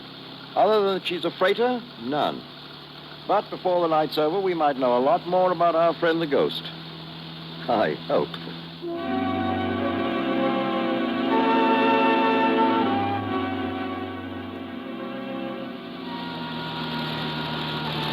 Half hour later, we pull up at a spot along the coast. There's a bright moon overhead, but it's not much help. Since a low, heavy fog clings to the area, Jeffries and I make our way through the trees and step out onto the beach. Over here is the road leading from the dock. It goes back into the jungle to the storehouse. Used to be an old ammunition dump. Like to have a look? Yeah.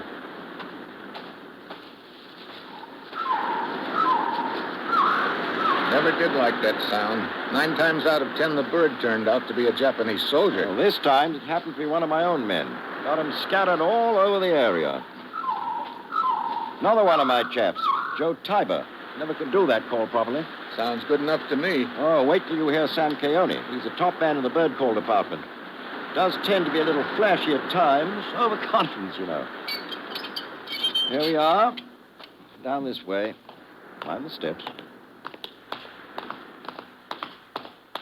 I'll turn on my torch. Hey, quite a layout. All steel and concrete. Stuff's over there in the crates. Guns and ammo on this side, and over here, various kinds of machinery. Auto, parts, chemicals, fuel, so on. Yeah, so I see. If you're looking for a trademark or serial number on that stuff, don't bother. It's been filed off. Yeah, I can see that, too. Still, there must be something we... Hold on, Steve. What? Listen. What is it? It's a signal from my chaps. They've spotted something. Come on. This way, Steve. Down to the beach.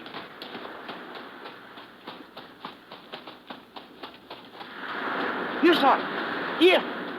What is it, Keone? Over that way, sir. That way, past the dock. It was there a moment ago, sir. A ship? The fog seemed to leave. Yes, sir. It looked like a ship. I don't see anything now. Are you sure you... Hold on, Steve. Listen. You hear anything? No. Guess just my imagination. What you saw out there, Keone, it might have been just another bank of fog moving in. In this light, your eyes are bound to play crazy tricks. The possible, sir. Well, might as well make ourselves comfortable, Steve. Sit down. Got the night ahead of us.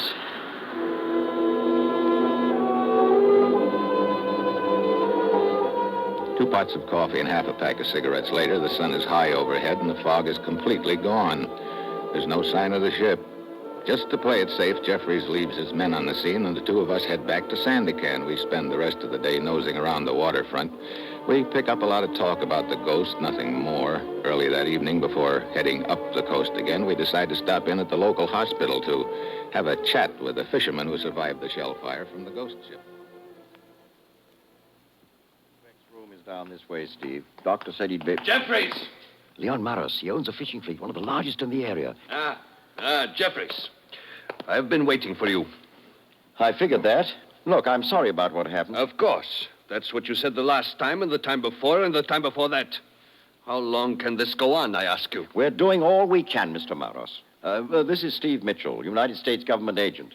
He's joined the investigation. How do you do, Mr. Mitchell? Perhaps we can get to the bottom of this soon, huh? Before I'm run out of business?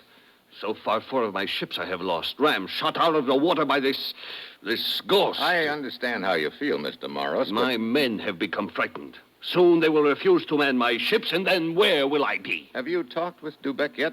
No. No, they would not let me in to see him. They said he was not well enough to talk. We can go in now. The doctor said it was all right. Oh, good.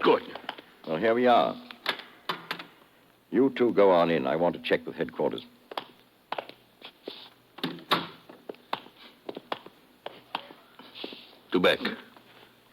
Dubeck. Hmm? Huh? Oh, Monsieur Maros. Yes. It's good of you to come to see me. This is Mr. Mitchell of the American government. He will probably want to ask questions. Hello, Dubeck. Monsieur Mitchell, I'll of course tell you all I know, what I can remember. Fine. The shelling took place just off Baku Island, right? Yes, monsieur. There was a heavy fog. I was alone on deck when suddenly there was explosion as the shell hit us. I was thrown into the water. I looked back, saw our boat was on fire. Then I saw something else. The ghost ship? It looked so big, a monster coming out of the fog at me. Then it slipped as silently, disappeared into the fog again. You got a good look at the ship then, close up? Close up, Monsieur Mitchell. Yes, too close. A big ship, as I said, all gray color. And, Go on, Dubeck. There was something about the ship, monsieur. Something that at a single glance seemed familiar. That I had seen it somewhere before. It is hard to explain. Perhaps I'll be able to remember what it was when I can think more clearly. Sure. You've had a rough time. Monsieur Maros. Yes, my friend. They say I will be in the hospital for some time, unable to work. There is my wife, Monsieur Maros. Your wife, of course, Dubeck, of course. We do not have much money, she will worry. I understand. You must let me take care of it. I will take care of everything, huh? Thank you, monsieur. Thank you. Steve. What is it, Jeffries? I just got word from the Coast Patrol. Our ghost is tangled with another fishing boat. Oh, don't tell me it was one of my boats again. No, this fisher belonged to the Kaba Company. The ghost tried to ram her down an hour ago off the Balabac Strait, but she missed. The fisher managed to trail her and just radioed in a position. Good. Where is the ghost?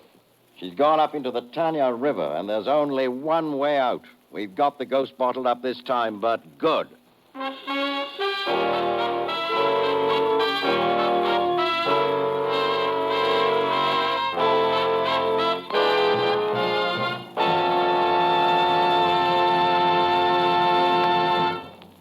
Steve Mitchell will continue his dangerous assignment in just a moment.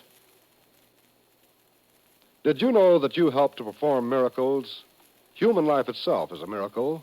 Through the blood you donate and the money you give through your Red Cross, you help to preserve life. And now scientists and physicians have discovered another miracle you have a part in. Blood processed into gamma globulin for use in the prevention of paralysis and polio. To collect the blood, process it into gamma globulin for the protection of our children against the dread disease will take a lot of money. In addition, the Red Cross must continue to collect whole blood for civilian hospitals which it serves, for the Korean wounded, and for the building of a safe plasma reserve for national defense, both military and civilian. Blood gives life. Money packs and sends it. When you give through the 1953 Red Cross Fund appeal, you're helping to give life. You're helping keeping the blood bottles filled and delivered. Give and give generously. Answer the call.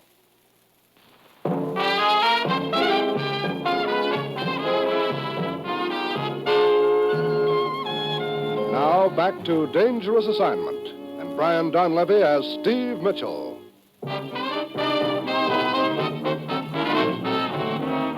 Well, at last it looks like we're getting somewhere. The report from the Kaba Company fishing boat that she had just sighted the Phantom ship is our hottest lead to date. Jeffries, Morris, and I race to the waterfront and pile aboard one of the several patrol boats lined up for the operation. We shove off. An hour later, we're nearing the spot.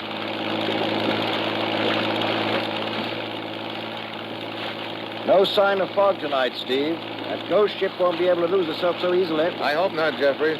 Isn't that the mouth of the Tenaya River just ahead? That's right, Manos. That's where this Kaba Company fishing boat reported the ship was headed, huh? Yes. See, there's the fishing boat off our starboard over there. Yeah, blinking at us. Ship? Still up river. Good. You say there's no other way out, Jeffries? Not that I know of, old boy. All right, Captain, into the river. Only a question of time now, Steve.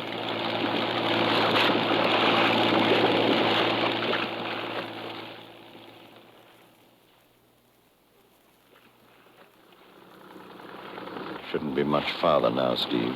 Hey, this river's longer than I thought. Yes, but around the next bend, it narrows suddenly. That's right, Maros. That's the farthest a big ship could get.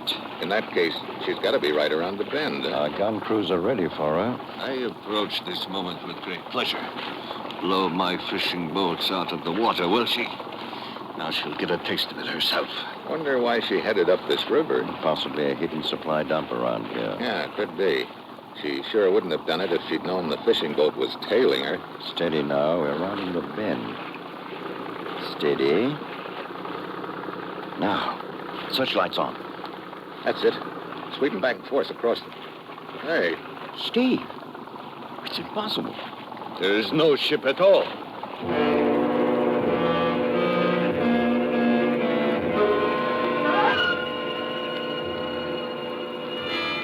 We search along both banks of the river, but can't find any concealed channels, and finally we head back to the mouth of the river. The other patrol boats have been covering the coast on each side, but can't report anything. So back to sand again, we steam with egg on our face. We're a sad-looking outfit when we get off the patrol boat. Well, another lead up in smoke, Steve. Yeah. There's a place not far from here where we can get some coffee. Okay. Join us, Morris? No. I will say good night. Jeffries, from now on until you catch that ship, I insist on adequate protection for my fishing boats. We do the best we can, Morris. Your best is apparently not good enough. My charter guarantees me safe fishing. I insist upon adequate protection. Good night. What a headache, Steve. It isn't enough this phantom ship is supplying the guerrillas. They also have to put our fishing fleets out of existence. Well, I guess they figure that's one sure way of staying on the loose if they blow every boat out of the water that spots them. Quite. Well, what now, Steve? I wonder how Dubek's doing. The survivor from the sunken fishing boat? Yeah. When we were there earlier, he told us there was something familiar about the Phantom, something he might be able to put his finger on when he got some of his strength back. Why, that's right. Come on, let's drop in on him.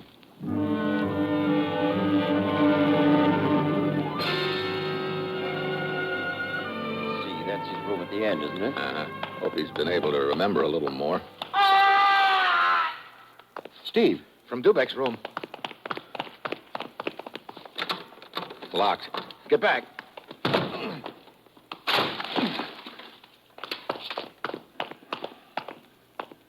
Dubek, stabbed to death. The window. Open. Come on. We dive out the window and cover the hospital grounds, but there's no sign of the killer. He must have moved real fast. Finally, we give up and drive to Morris's house and break the news to him.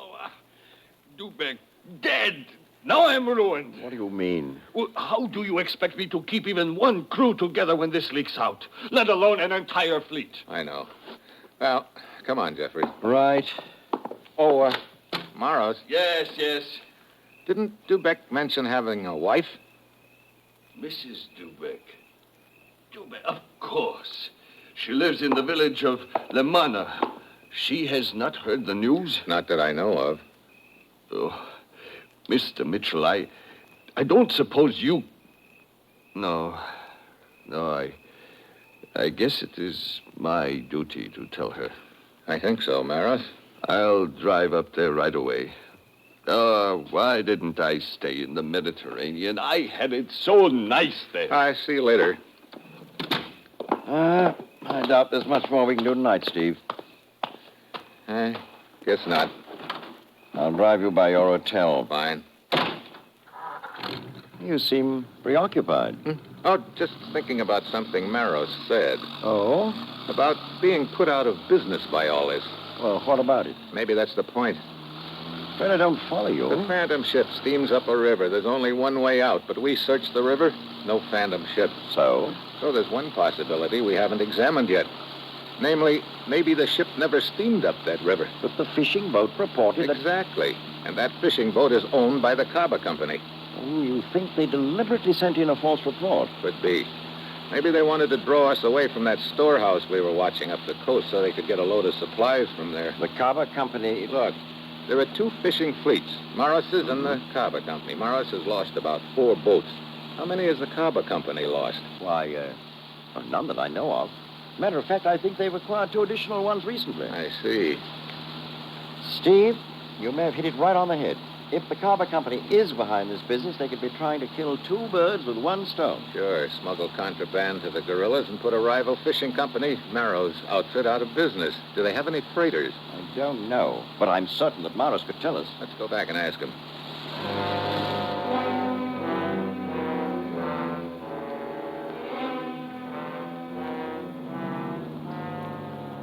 We turn back, and then, as we get near Maris's place, we see his car pull away. Probably on his way to break the news to Mrs. Dubek. Yeah, let's pull up on him. Wait a minute. He's not taking the road to the village where she lived. No? In that case, maybe we'd better just tag along real quiet-like and see which road he is taking. Right. We douse the lights and follow Maris's car. An hour later, he turns off the main road and heads toward the coast. He parks and takes off into the jungle on foot. We tail him. Pretty soon we spot what looks like a deserted ammunition dump from the war. It's almost grown over with vines. Maros disappears inside. We ease up to it. There's a light inside. Yeah, we can see through this crack in the wall. Kerosene lantern. Brother, pretty close to that ammunition. Send a message out to the Hey, boats. radio operator. Tell them to be here before Maros. dawn. We have no We can radio the servants. patrol Everything's boats from the car and have them here in time to round up the whole fleet. Come on. You're not leaving. What? A guard. Keep your hands in sight. Inside. Move! Well, company, Mitchell and Jeffries. Hello, Maros. Your stooge here invited us in with his gun. So you're the big boy behind all this, huh? Pretty neat.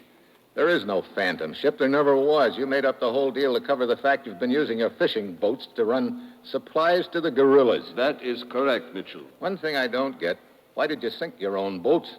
Well, I had the first one scuttled because a patrol boat came close. I was afraid the cargo would be discovered. 2 others weren't sunk at all. I just repainted them and put them with my other company. Oh, so you own the Caba Company, too, huh? Yes, and the boat Quebec was on, I planted a time bomb because he wanted more money. He tried to blackmail me at the hospital. So you closed his mouth with a knife. Well, I guess that's all the answers. Stay away from that lamp. You fire! Fire! The ammunition.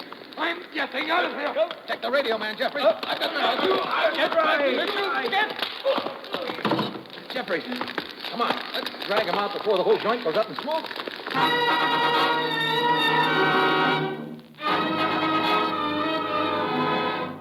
Flames are almost to the ammo. Dive into the ditch.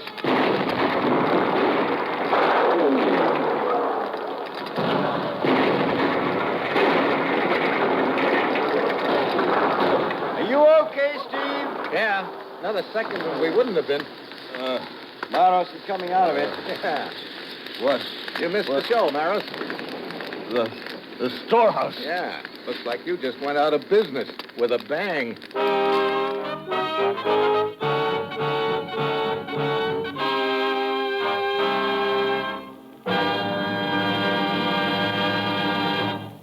Our star, Brian Donlevy, will return in just a moment.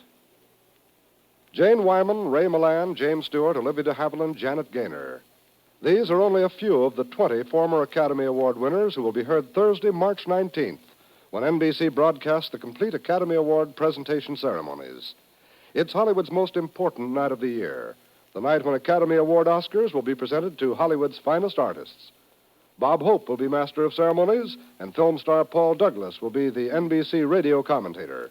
When you listen to the Academy Awards broadcast via NBC, you'll hear the music nominated for the awards, the names of all of the actors, actresses, musicians, directors, and technicians who received this year's nominations. And then you'll be right there through the medium of radio when the Oscars are handed out by former winners of Academy Awards. It's a night that outglitters all other Hollywood opening nights, a night that you'll want to be a part of. Here are the Academy Awards on the NBC Radio Network. Thursday, March 19th.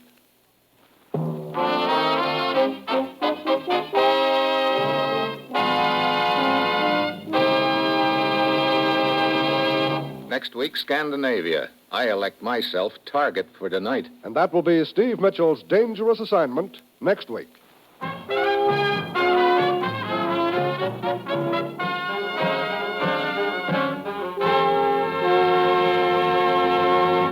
Included in tonight's cast were Ramsey Hill, Paul Frees, Paul Duboff, and Eddie Fields.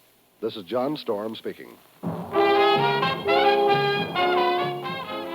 Dangerous Assignment, starring Brian Donlevy as Steve Mitchell with Herb Butterfield as the commissioner, is written by Bob Reif and Adrian Jondot and is directed by Bill Karn. Be with us again next week at this same time when Brian Donlevy, starring in the role of Steve Mitchell, will embark on another transcribed Dangerous Assignment. Each weekday, hear One Man's Family on NBC.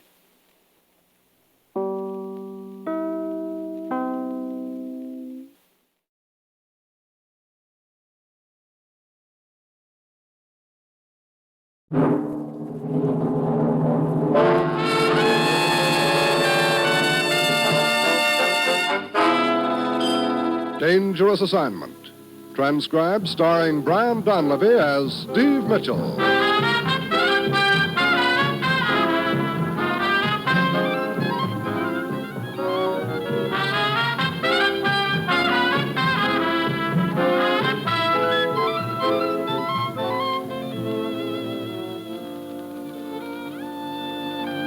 Yeah, danger is my assignment. I get sent to a lot of places I can't even pronounce. They all spell the same thing, though, trouble. But when I walk into the commissioner's office, I don't realize that this assignment's going to wind up with me exactly 1 foot from death.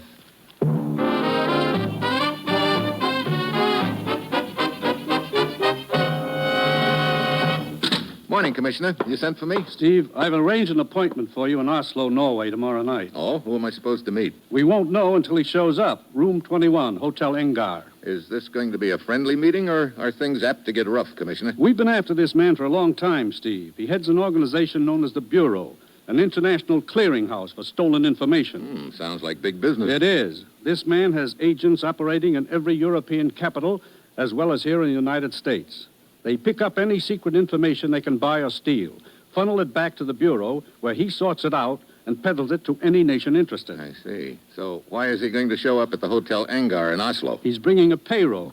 He's to turn over $50,000 to a man representing his agents in this country. And how did we find this out? Our boys grabbed this representative in New York last night as he was about to board a plane for Europe. He talked plenty. I get it. So I take this gent's place and go on to Oslo to meet Mr. Big. Wait a minute, Commissioner. Won't it sort of complicate things if Mr. Big knows what the Courier looks like? He won't. A different man is sent for the payroll each time. And the man we have in custody has never met the big shot. Okay, what name do I use? Francis. You're kidding. Nick Francis. That's the Courier's name. Get over to Oslo, Steve. It's vitally important we nail the head of this organization. Well, that's it. You've got your assignment. Good luck.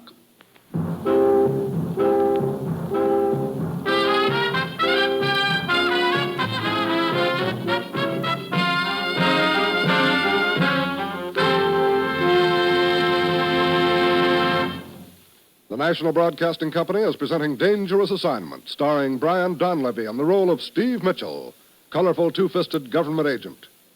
At all those places of the world where danger and intrigue walk hand in hand, there you will find Steve Mitchell on another dangerous assignment. Hollywood's greatest star-studded spectacle, the Academy Awards presentation, will be broadcast in its entirety tomorrow night by the NBC Radio Network. Listen tomorrow to NBC's exclusive broadcast of Hollywood's most impressive ceremony, the Academy Awards. More than 30 of Hollywood's greatest motion picture stars will appear on the Academy Awards stage in the heart of Hollywood. Bob Hope will be master of ceremonies, and Paul Douglas will be your NBC host for the evening. So set aside tomorrow night for the Academy Awards. Hear every moment of this stellar glamour gathering tomorrow night on the NBC Radio Network. It's Hollywood's most important night of the year, and you can be a part of it when you listen on NBC.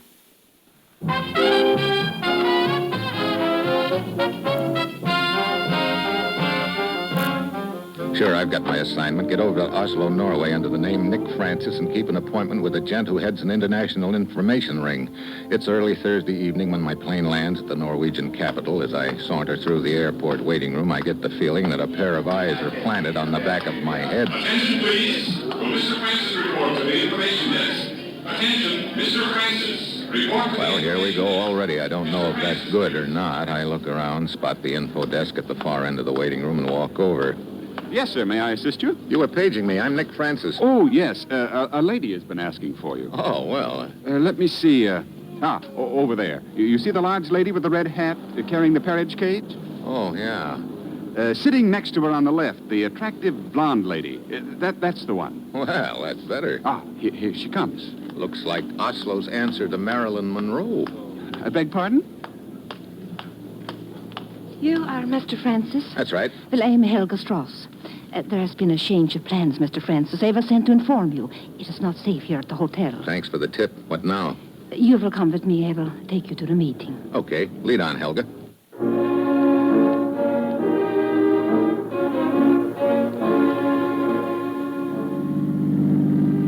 Outside, we ease into her car and drive off. During the next 10 minutes, she doesn't volunteer much information, and I don't ask. Finally, she wheels the car to a stop in a small side street in a quiet neighborhood. I follow her down a winding path and around to the front of an old, dilapidated house. We push through the rickety front gate and up onto the porch. Hey, place kind of dark. Doesn't seem to be anyone home. Wait here. I will go around to the back. Want me to come along? No, you wait here. I light up a cigarette and wait. A couple of minutes go by, and then I happen to spot something partially hidden in the weeds not far from the porch. I go down and pick it up. It's a small sign on a post, and I know just enough Norwegian to read it. For sale.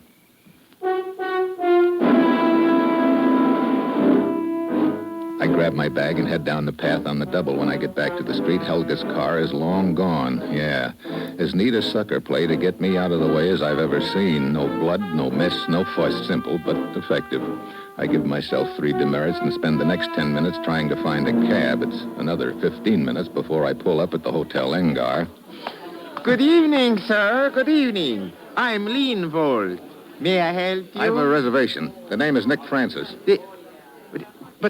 But how can that be, sir? Look, what goes? But Mr. Francis is already in his room. What? Yes, sir. He checked in an hour ago. Went upstairs immediately.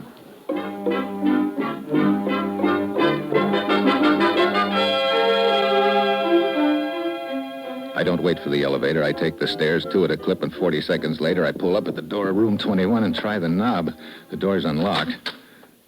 There's a gent curled up on the floor, probably the phony Nick Francis. He has a surprised look on his face. I guess he wasn't expecting the knife that's buried in his back.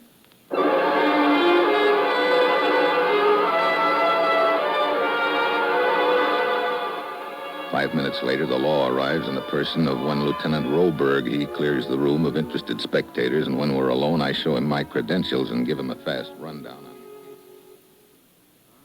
Then our killer could have been the man you are seeking, the head of this so-called bureau. Right. He walks in, recognizes this gent as a phony, and slips him the knife. Another possibility, Mr. Mitchell. What if he knew or suspected the man in the room here was an American agent? I don't see how he could have found that out, but it's a thought, and not a very pleasant one. I found this in his pocket. A key? Fits a locker, I'd say. There's a number stamped on the back, also a manufacturer's mark. Yes. I do not think this will be difficult to trace.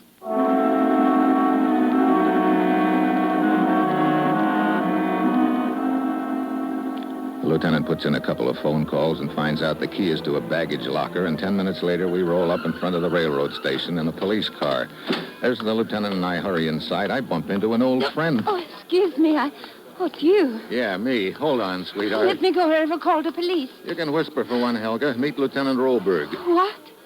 This lieutenant is the little lady I was telling you about. She's in the real estate business, specializes in empty houses. So, how fortunate we meet, my dear.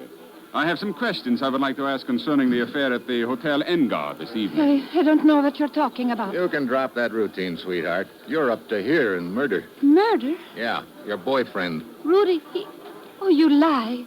A trip to the morgue might convince you. Rudy dead? What was your boyfriend's game? Come on, Helga. Well, I knew very little about it. We met, Rudy and I, at the inn 2 months ago. He was a ski instructor. What inn is this you speak of? Jornsen's. It is in the mountains near the village of Avdal. A few days ago, he told me that he had uncovered a marvelous opportunity to make a lot of money, that I could help him. What was this opportunity? He was to come to the Hotel Engar here in Oslo, pose as a man named Nicholas Francis, and someone would give him $50,000. And who was this someone? I do not know. Rudy did not tell me. You said that he had heard part of a telephone conversation at the inn. One of the guests was involved. He did not tell me who that guest was, though. I see. Well, Lieutenant, suppose you escort Helga to the car, huh? I'll see what this locker key turns up.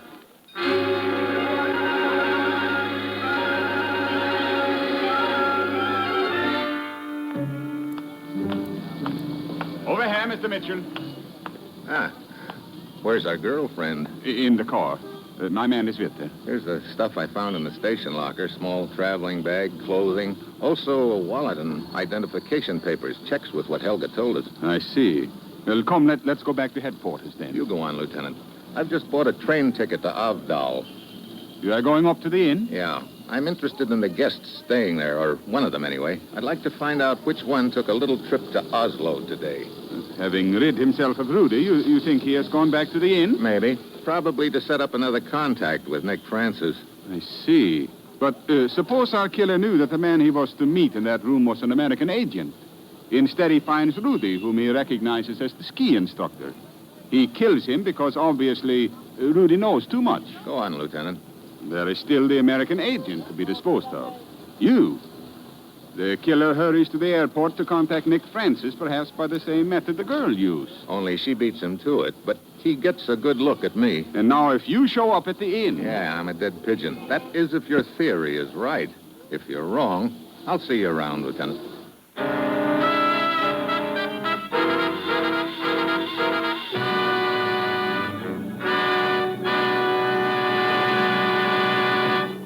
Steve Mitchell will continue his dangerous assignment in just a moment. On our nation's highways, excessive speed is the number one killer. It takes more than half of the lives lost in traffic accidents in many states. And only you as a driver can help reduce the terrifying toll of human lives. Obey the signs of safety, the signs along the highways which indicate lawful speed limits. But when road conditions are hazardous, slow down for safety's sake. Many times, the posted limits are not the safe limits. Remember that at 60 miles an hour, your car moves 88 feet per second, and it only takes a moment for trouble to loom up out of nowhere. Take a tip from the professional truck drivers, the men who drive for a living, and stay alert. Keep your eyes on the road ahead, where you can see accidents threaten before they can happen, and avoid rushing headlong into that fatal accident. Obey these few good rules for safe driving. Keep alert. Keep your eyes on the road ahead. And remember that driving is a full-time job.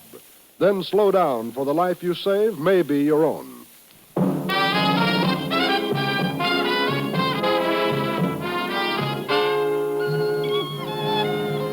Now back to Dangerous Assignment and Brian Donlevy as Steve Mitchell.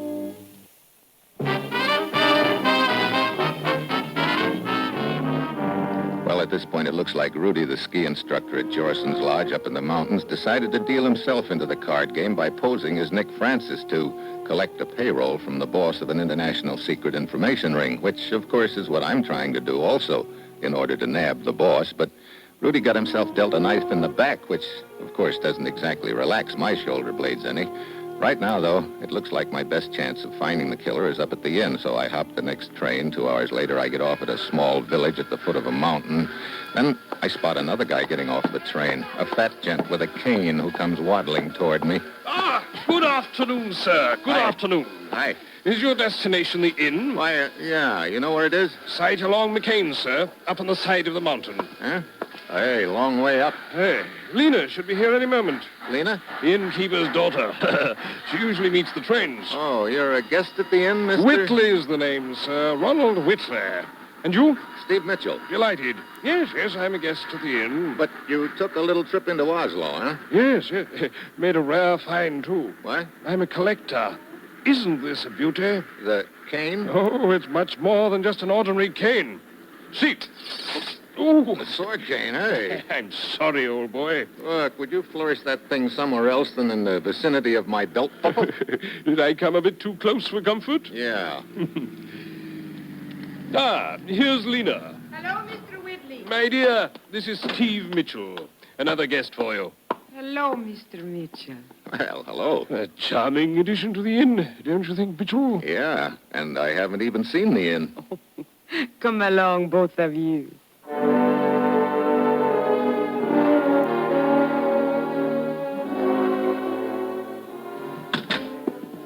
This is your room, Mr. Mitchell. Very nice. And here, a nice view from this balcony, don't you think?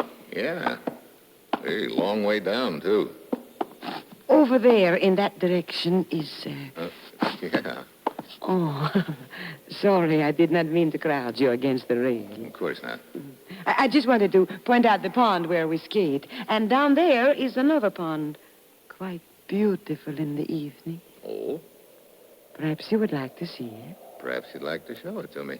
Perhaps tonight. That's a date. You know, things happen kind of fast up here. Must be the altitude. Or the attitude. Could be. Many guests here at the inn? Oh, quite a few. You have already met one of them, Mr. Whitley. Yeah, the gent with the sword cane. He took a quick trip to Oslo last night, huh? Yeah, with Mr. Calder. Who's Mr. Calder? He's another guest who also took a trip into Oslo. Has he come back yet? Yeah, on an earlier train this afternoon. Where is he now? I believe he's out skiing. Well, come along downstairs, Mr. Mitchell. I introduce you to some of the guests. Huh? Fine, Lena. here's one of them now coming down the hall. That's some cast he's got on that foot. Yeah, poor Mr. Tarson. Well, Lena, my dear. Mr. Tarson, I'd like you to meet another guest, Mr. Steve Mitchell. Mr. Tasson? Make it Tass, Steve. That's what everybody calls me, just plain Tass. Looks like you've had an accident. Oh, the ankle? Well, Steve, that one's on me. Yes, sir, I was a chucklehead. That's all there is to it. How so? Live dangerously. That's my motto.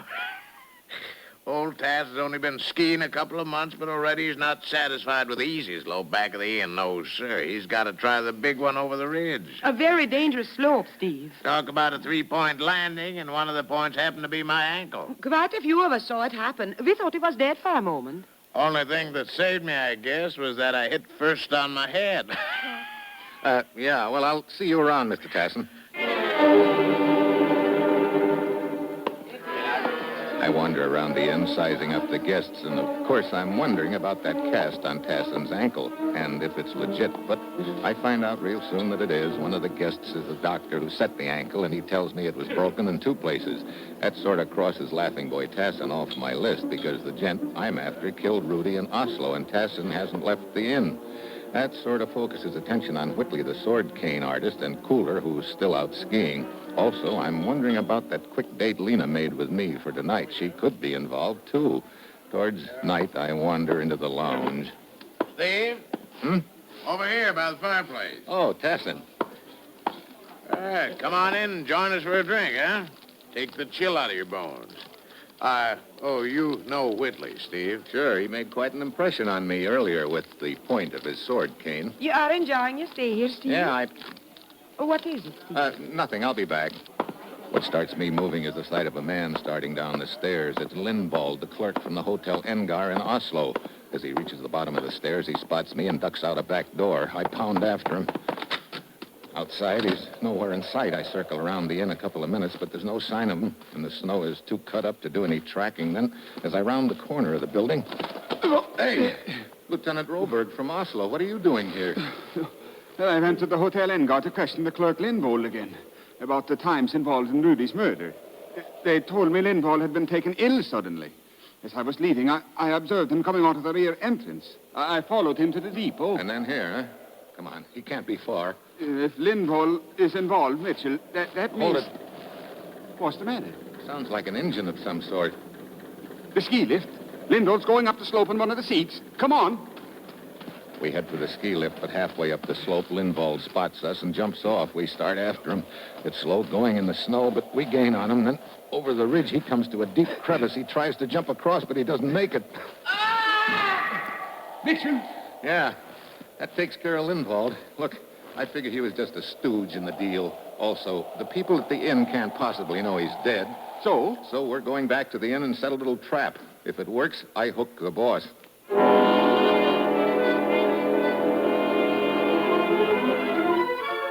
When we get to the inn, Lieutenant Roberg goes inside alone. I ease up to a window where I can hear. Is Mr. Mitchell here? No, he went outside some time ago. I am Lieutenant Roberg of the Oslo Police. When Mitchell returns, tell him I am taking a man named Lindvold into the village for questioning. I want Mitchell to join me immediately. Lieutenant Roberg leaves the inn. I wait a few minutes and then stroll inside. I say, the policeman looking for you. He wants you to come into the village. Oh? Well, yours is the only car here, Lena. Could I borrow it? Of course. She gives me the keys and I go upstairs, supposedly to change clothes, but actually to wait and see who shows up. I figure the head of the information ring, one of the guests, now thinks that Lindvold is under arrest, and if he's afraid Lindvold will talk, he'll either want to stop me from getting into the village, or else he'll try it for a getaway. Either way, he'll want those car keys I've got, and he'll come after them. And it didn't take him long. I say, Mitchell. Whitley? If you're going into the village, would you pick up a couple of magazines for me? Oh, fine. Okay. Yeah, I've written down the names. Thanks awfully. Hold it, Mitchell. Well, Laughing Boy Tasson. I should have remembered that balcony runs clear across the front of the inn. You get around pretty well for a guy with 1 foot in a cast. I manage. You don't seem surprised to see me. I'm not. That's why Whitley's showing up threw me for a moment. No, as soon as I found out Lindwald was in the deal, the lights started to dawn, and you were the logical one. How so? Look, Rudy, the ski instructor, found out there was going to be a payoff to your American representative, Nick Francis, so Rudy decided to pose as Francis and collect. That's right. But he'd have hardly done it if he thought the boss was going to make the payoff in person. He had to be sure the boss wouldn't come to Oslo. How could he be sure? Well, a busted ankle, for instance. I see. Lindwald was to make your payoff for you, but Lindwald recognized Rudy as a phony and knocked him off, then came back here to report to you. That's pretty nice figuring, Mitchell, but too late. Better not just step out on the balcony here and hand over those keys. Okay. That's far enough. What happens now? An unfortunate accident. It's a long way down, and you shouldn't have been standing so close to the rail. Neither should you. Mitchell! I dive to one side and hack at his gun. Knocks the shot wild. He swings the gun at me, but I duck under it and throw him off balance. All his weight comes down on the bum foot, and it can't support him. Oh, brother. Mitchell? Mitchell! I double back as you suggested. Hello, Lieutenant. That was Tassin? Yeah, he took the big drop, just like his stooge, Lindwald. I guess that's what you call 2 falls to a finish.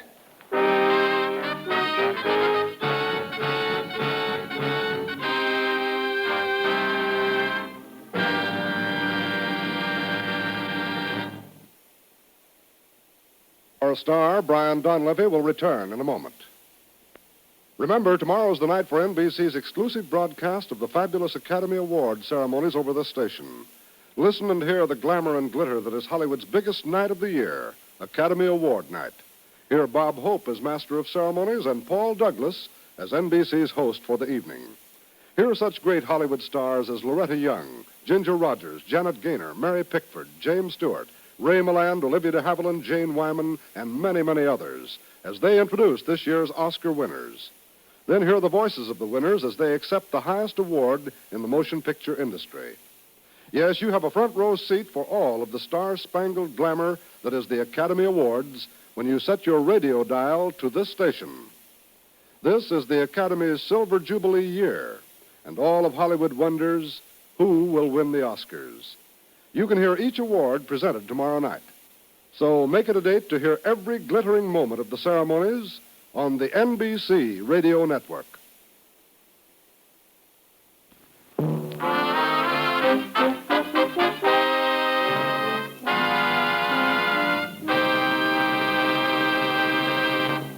Next week, Lisbon. A guy who didn't want to get arrested and a girl who did. And that will be Steve Mitchell's dangerous assignment next week.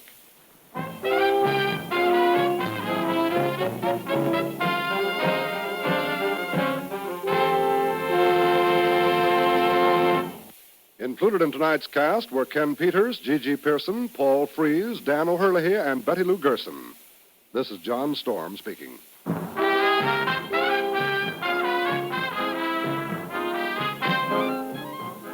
Dangerous Assignment, starring Brian Donlevy as Steve Mitchell with Herb Butterfield as the commissioner, is written by Bob Reif and Adrian Jandot and is directed by Bill Karn.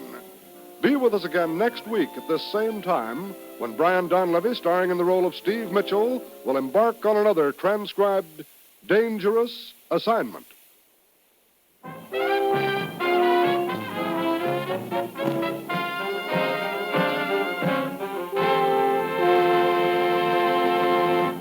Who will win the Oscars? Listen tomorrow on NBC.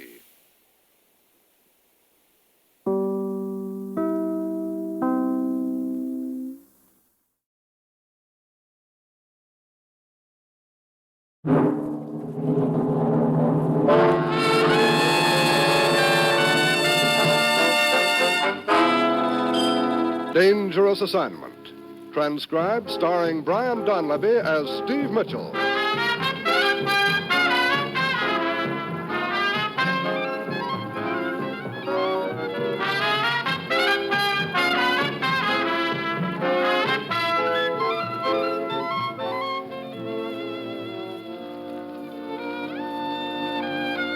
Yeah, danger is my assignment. I get sent to a lot of places I can't even pronounce. They all spell the same thing, though, trouble. But When I walk into the commissioner's office, I can't realize that this assignment's going to wind up with me trying to decide whether I'd rather get run over or shot.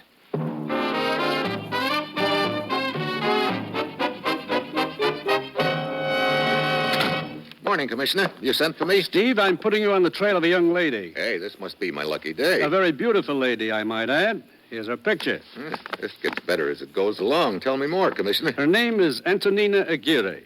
She entered the United States illegally after the war, was picked up by immigration officials a short time ago, and is now being sent back to Portugal. At the moment, she's on a boat in the mid-Atlantic bound for Lisbon. So I'll be there when the boat docks, huh? Why? You're to follow her, Steve. Find out what she's up to. What makes you think she's up to anything? Yesterday, the immigration department made a rather puzzling discovery, Steve. They learned that the anonymous tip they had received, the one that led to the girl's arrest, had been set up by the girl herself. Why? We got to work on it right away and found out that she'd been seen on several occasions with a man named Louis Cortese, a man who has, from time to time, been connected with several subversive groups in this country. Get over there, Steve. Pick up Antonina Aguirre's trail when a boat docks in Lisbon and find out what this maneuver is all about. Well, that's it. You've got your assignment. Good luck.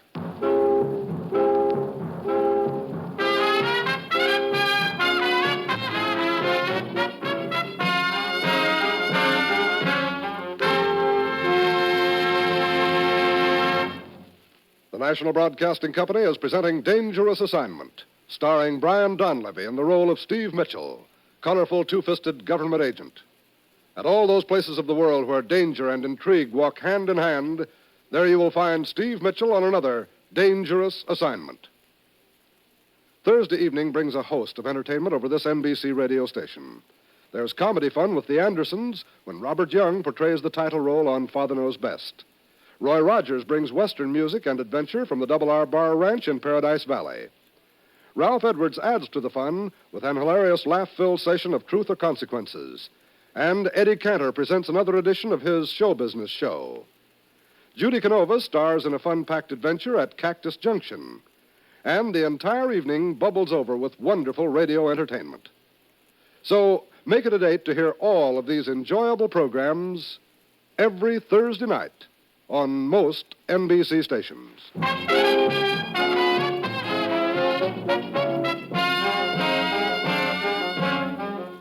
Sure, I've got my assignment. Get over to Portugal and meet a certain boat when it docks at Lisbon. All I have to do is keep my eye on a passenger named Antonina Aguirre and find out why she's had herself deported from the U.S. and what her tie-in is with subversive groups in this country. It's late Friday afternoon when my plane lands and I hustle over to the docks. The boat pulls in a couple of hours later. I wait around another 15 minutes and then I spot Antonina trotting down the gangway. Two representatives of the law meet her and there's a brief conference. Papers are signed and finally she's sent on her way.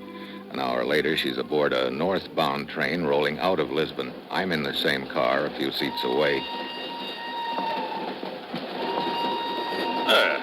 Howdy, Pilgrim. Is this seat taken? No, help yourself. Here, I'll move my coat. Oh, thank you. Yeah. Excuse me, I'll just put my bag up here on the rack and I step on your foot, neighbor? Mash your little piggies, did I? I'm sorry. That's all right. Never use that foot anyway.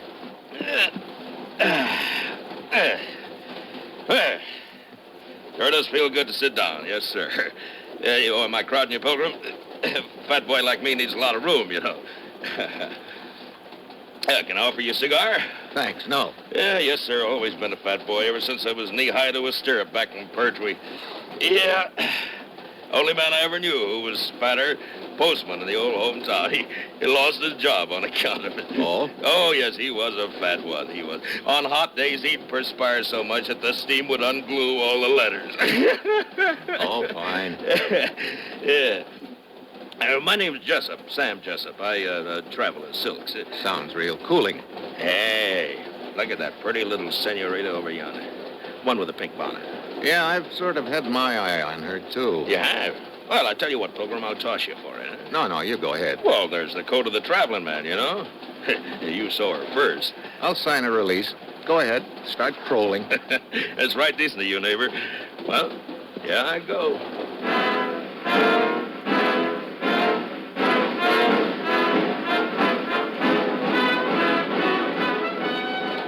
There's an empty seat next to Antonina, and Jessup plops into it. He goes into his pitch, but the girl isn't paying too much attention. Finally, it's easy to see she's getting annoyed, which is just how I figured it.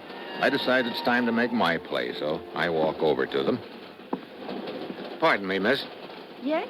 Is this man annoying you? Well, now, see here, Pilgrim. Is he, miss? Yes, senor. He is annoying me. In that case, Buster, you'd better be on your way. Well, by jingles, if I don't beat all, I never... On your feet, Pilgrim. Well, I've been Pearl Harbor, that's what. That's the sneakiest attack I ever did. Sure. Now move on, huh? Move. Code of the traveling man don't mean a thing anymore. Not a thing. Thank you, senor. It was very kind of you. Sometimes these Americans... Oh, I am sorry. Oh, that's okay. I have met so many very fine people in your country. Oh, you've been to America? Yes. I'm on my way home now. I come from Coimbra, a town to the north of here. Got a little lonesome for the old sights and familiar faces, huh? No, it is not that. My father has become ill. Someone should care for him. But you, senor, you have been here long? No. Seems like I just stepped off the plane somehow. I'm here on business. Oh, tell me about it. Well, I'd rather talk about the United States. You've been to California? To Hollywood? Hollywood, sure. A very good friend of mine lives there. Good old Darrell. Darrell Schwartz. He runs a meat market on Fairfax Avenue. Sweet fella.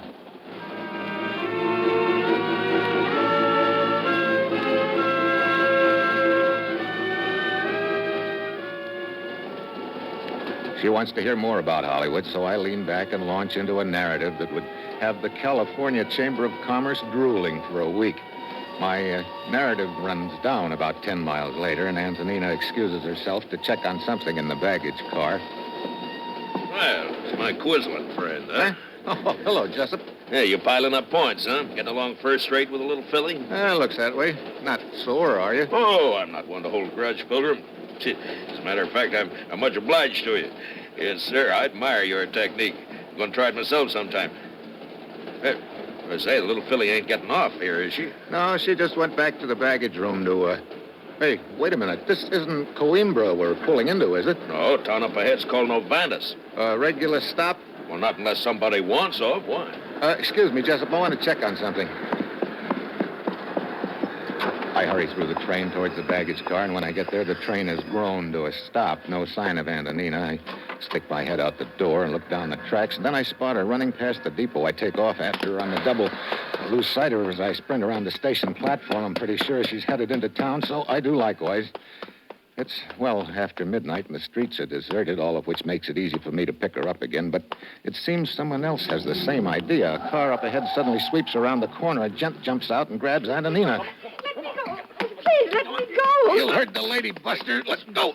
Look out, senor, a knife. I'm doing my best to make him drop the stiletto and still keep an eye on Antonina, who is now starting to back away down the street. That's why I didn't notice the guy who slips up behind me and jumps on my back. We all land in a heap on the sidewalk. I'm just getting to my feet when a size 12-foot catches me under the chin. I topple back, crash through a wooden railing, and drop into somebody's cellar.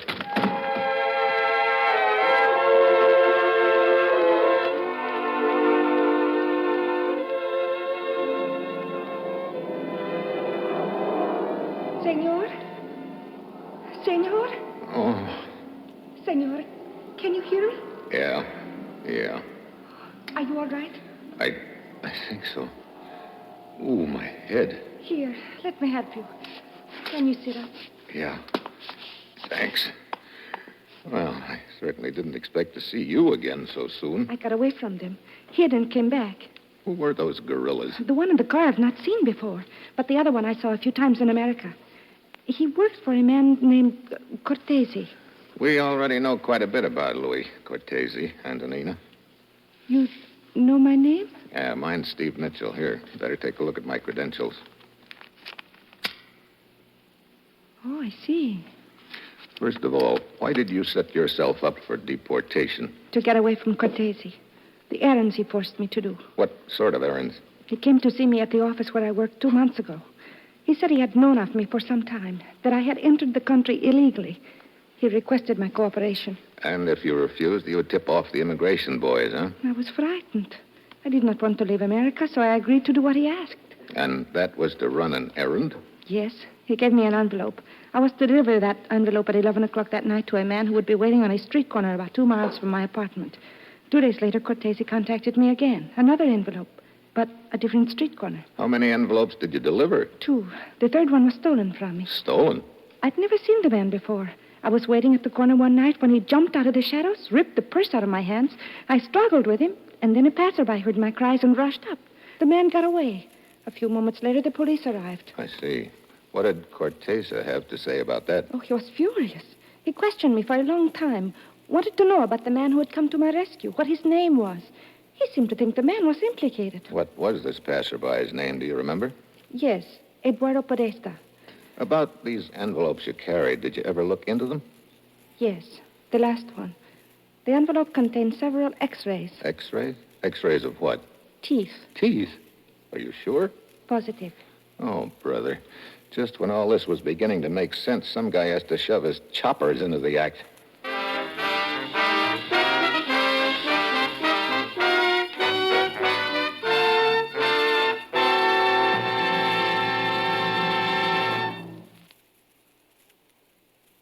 Steve Mitchell will continue his dangerous assignment in just a moment.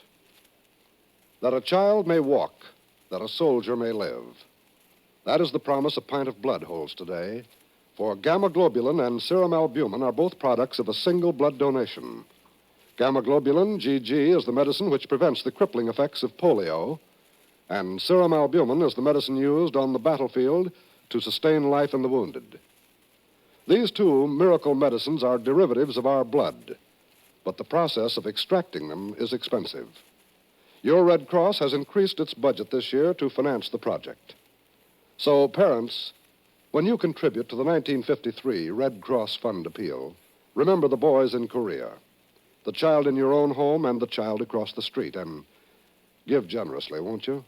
And mothers, perhaps you can encourage others to give, that a child may walk, that a soldier may live. Answer the call. Contribute generously to the 1953 Red Cross Fund appeal.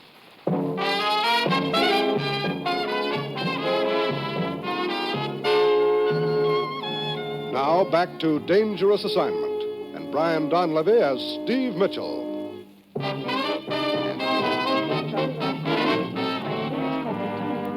Hold it. They're coming back for us. Look, get up the stairs, then out to their car and wait. They'll probably come down the outside stairs. All right, but how about you? I'll think of... Wait, here's an empty wine bottle. Go on, hurry. Be careful, Steve. Be careful. Yeah.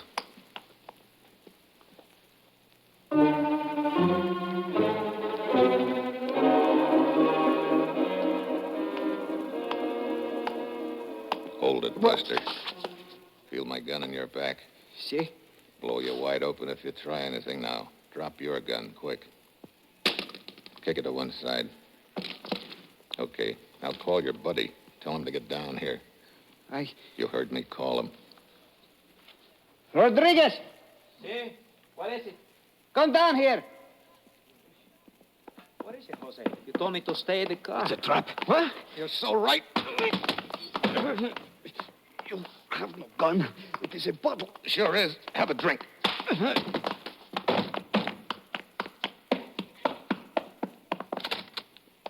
Steve, hurry. Okay, let's go.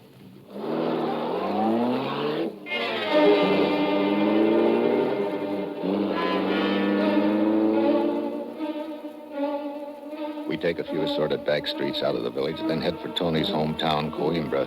It's morning when we arrive. She directs me to the house of her Uncle Sebastian. It's quite a layout. He's apparently the money man of the family, and he's been taking care of her sick father. Ah, Tony, it's so good to see you. Papa's better. Of course, of course. He's gotten the best of care. I do not know how to thank you.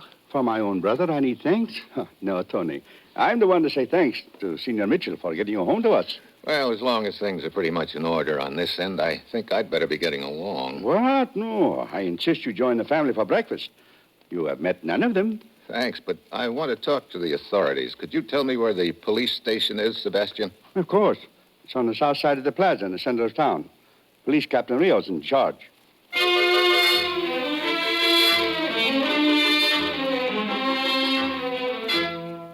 You say that Antonina actually arranged for her own deportation back here to Portugal? That's right, Captain Rios. She figured she might as well.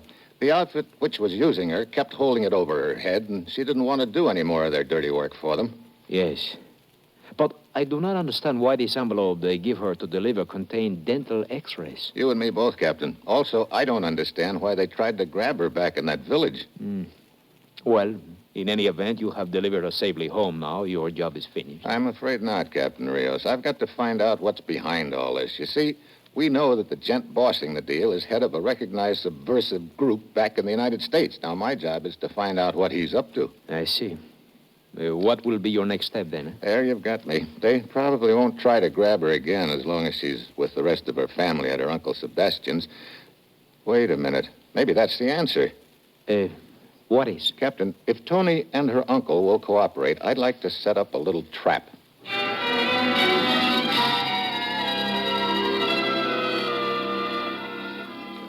What you suggest may endanger Tony's life. I don't think so, Sebastian. Look, Captain Rios has arranged for an empty apartment in town. There's a garage in the basement, and he and a police sergeant are waiting in the apartment. The plan is for you to take me there? Yeah, real conspicuous-like, so anybody can follow us. Once inside, the police sergeant takes you down the back stairs to the basement and drives you back here. I'll leave by the front entrance and then double around the block and in the back. Rios and I'll wait in the apartment and see who turns up. I don't know. Tony is safe here with her family. To help you in your plan, she might not be safe. Look, Sebastian, this is our best chance of luring this outfit into the open so we can grab them, find out what's behind it, and put them out of business. Tony won't really be safe until we do. But, Please, Uncle Sebastian, I am willing. Yeah, very well. You have my permission.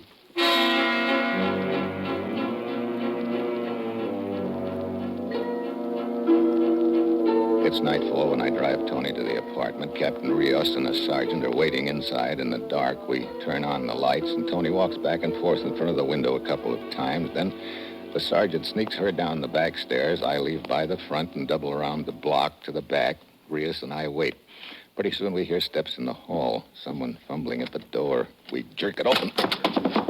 Mitchell, it's my sergeant. Hey, he's been beat up. Our plan's gone cockeyed. And they've got the girl. We head for the police station and throw out a dragnet. Then half an hour later... Hello, Steve. Tony. Are you all right? Yes. What happened? When the sergeant took me to the basement, he was attacked suddenly. A man grabbed him and forced me into the car. He drove me to an alley and questioned me. Then he released me. What? Yes, just like that. What did he ask you? He wanted to know how much I had told the police. I said I had told them it was dental x-rays in the envelope I was to deliver back to the United States. And then he told me to get out of the car and drove off. Oh. Well, Mitchell, what do you make of that? Huh? The only thing I make of it is that I'm more in the dark than ever.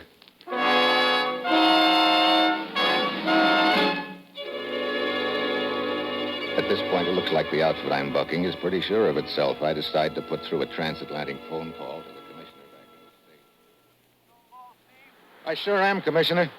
Cortez's outfit's up to something, but I don't know what. It doesn't make sense. They make Tony deliver an envelope of dental x-rays to a guy on a street corner. Dental x-rays? That's right. On her way, a guy tries to grab the envelope. A passerby comes to her rescue. A guy named Podesta, I think. Yeah, Eduardo Podesta. She continues on her way and delivers... Wait a minute. This passerby. Did you say Eduardo Podesta? Yeah. Why? The name ring a bell? A fire alarm. A very important Italian diplomat has spent 3 weeks in this country incognito for some secret talks. He's been traveling under the name Eduardo Podesta. Oh, brother, where is he now? En route back to Europe. As a matter of fact, his plane's due at Lisbon in less than an hour. From there, he'll continue by boat to Italy. Commissioner, this deal just started adding up at last. I'll check with you later. How fast can I get to Lisbon, Captain Rios? The Army can fly you there in about 40 minutes. Good. Sergeant, get me Colonel Menta on the telephone, please. Huh? And now, Mitchell, suppose you tell me what this is all about. Huh? The dental x-rays were just a smokescreen. The whole deal was rigged so they could find out the name an Italian diplomat was traveling under. That way they could find out what plane he was on and grab him on the way home. You mean they had one of their own men arranged to attack her when Podesta was in the vicinity? Sure. He must have had a habit of taking walks at night. Their timing was perfect. He gave his name to the policeman. Tony overheard it. And later, when they questioned her, she told them the name. Now they're probably waiting in Lisbon for his plane to land. But you know something? They're going to have company.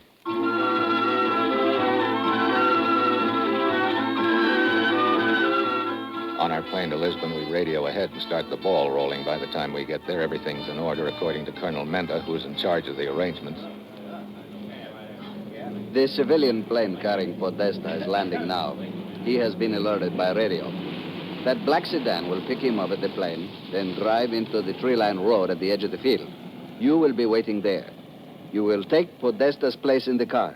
I will pick up Podesta. You and your driver will be armed. The rest is up to you. I go over to the tree-lined road. So far, everything's just dandy. That is, until I feel a gun barrel in my back. Stand still, Mitchell. What? Uncle Sebastian? Yes. So you're the ringleader. Sure, that explains how the outfit knew that Tony was an illegal entry. You tipped them off so they could use her. Exactly. Some uncle. That should be Podesta's car approaching now. Step out and flag it down. I want his briefcase. That will tell us what went on in those secret talks. Move. Sebastian stays in the trees, his gun pointed at me. I step out onto the road. The driver sees me and slows down. Suddenly, I motion him on. Stop it. Keep going. The car roars ahead. I dive across the road in front of it just in time. Sebastian's taken by surprise. After it roars by, he runs out onto the road, and I meet him halfway. Mitchell, you... I'll take the gun. Thanks. Well, Sebastian, looks like you and your buddies just aren't going to get a peek at that little briefcase. You fool. To throw yourself across in front of an automobile that way. That's nothing. Back home, we've got thousands of people who can do that. A nation of madmen. Could be, but we call them pedestrians.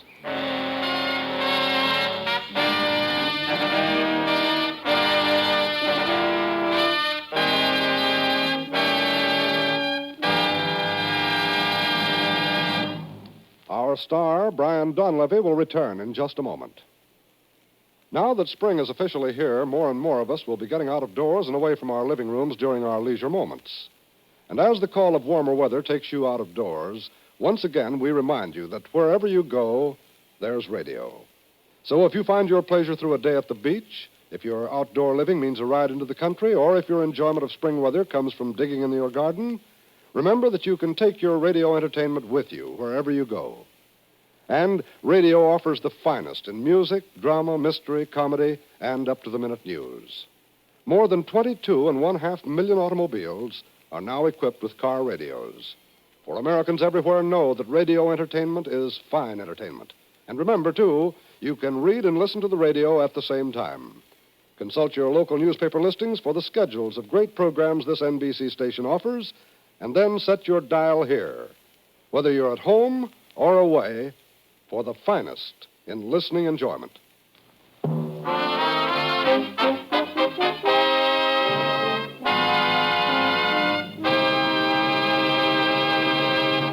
Next week, the Caribbean. A race that turns into a dead heat. And that will be Steve Mitchell's dangerous assignment next week.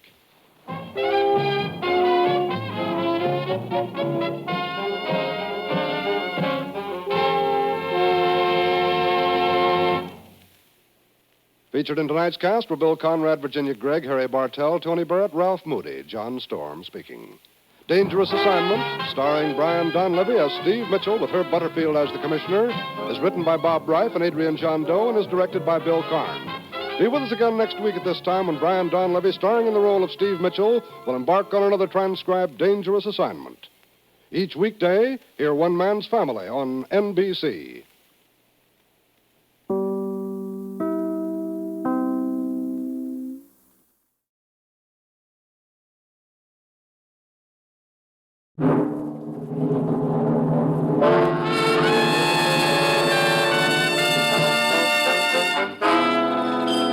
Dangerous Assignment.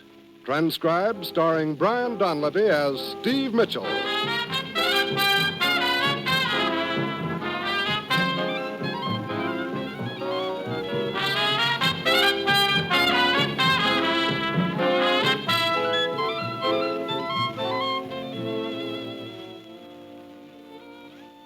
Yeah, danger is my assignment. I get sent to a lot of places I can't even pronounce. They all spell the same thing, though, trouble. But when I walk into the commissioner's office, I don't realize this assignment's going to prove that sometimes the best way to get a pal out of a trap is to get chased into it yourself.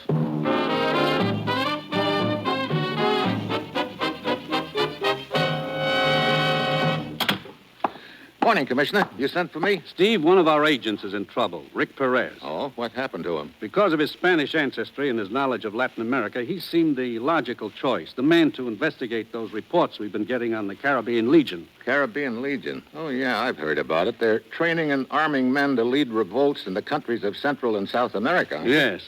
Rick managed to work his way into the organization, has kept in touch with us through a contact he established in Caracas, Venezuela. He kept in touch, that is, until a week ago, then silence. Well, that doesn't necessarily mean he's in a jam, Commissioner. Last night, Perez's contact, a man named Emilio Rojas, received a message supposedly from Perez saying that he was hiding out in a village called Puerto Montego, that he needed help. So the Legion got wise and Perez is holed up, huh? All being held a prisoner. Prisoner? You mean the message could be a trap? Right. Suppose they only suspect Perez is an American agent. Yeah, so we answer his call for help, send someone down to Puerto Montego, and the minute that someone walks into town, they know for sure. End of Rick Perez. Exactly. You've got to get into Puerto Montego without arousing any suspicion to who you are or why you're there. Find Rick Perez and get him safely away. Well, that's it. You've got your assignment. Good luck.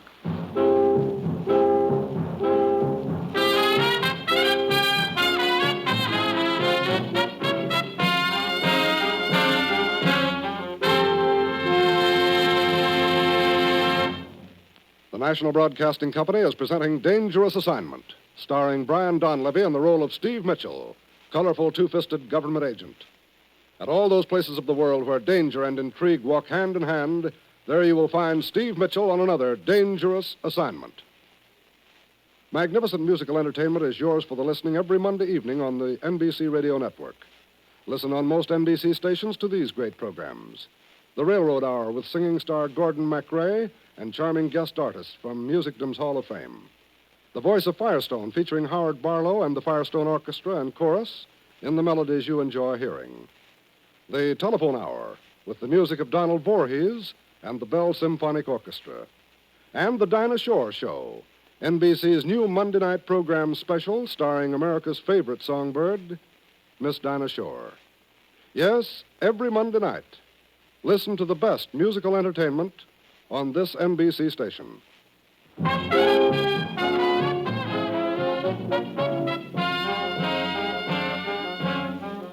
Sure, I've got my assignment. Fly down to Venezuela and get to one of our agents, Rick Perez, who's in a jam.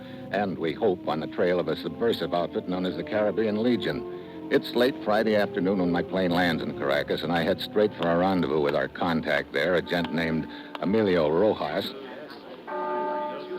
A dozen or more tourists armed with travel folders, guidebooks, and cameras come strolling out of the cathedral. As I hurry up the steps, I move through a huge arched entryway and then inside.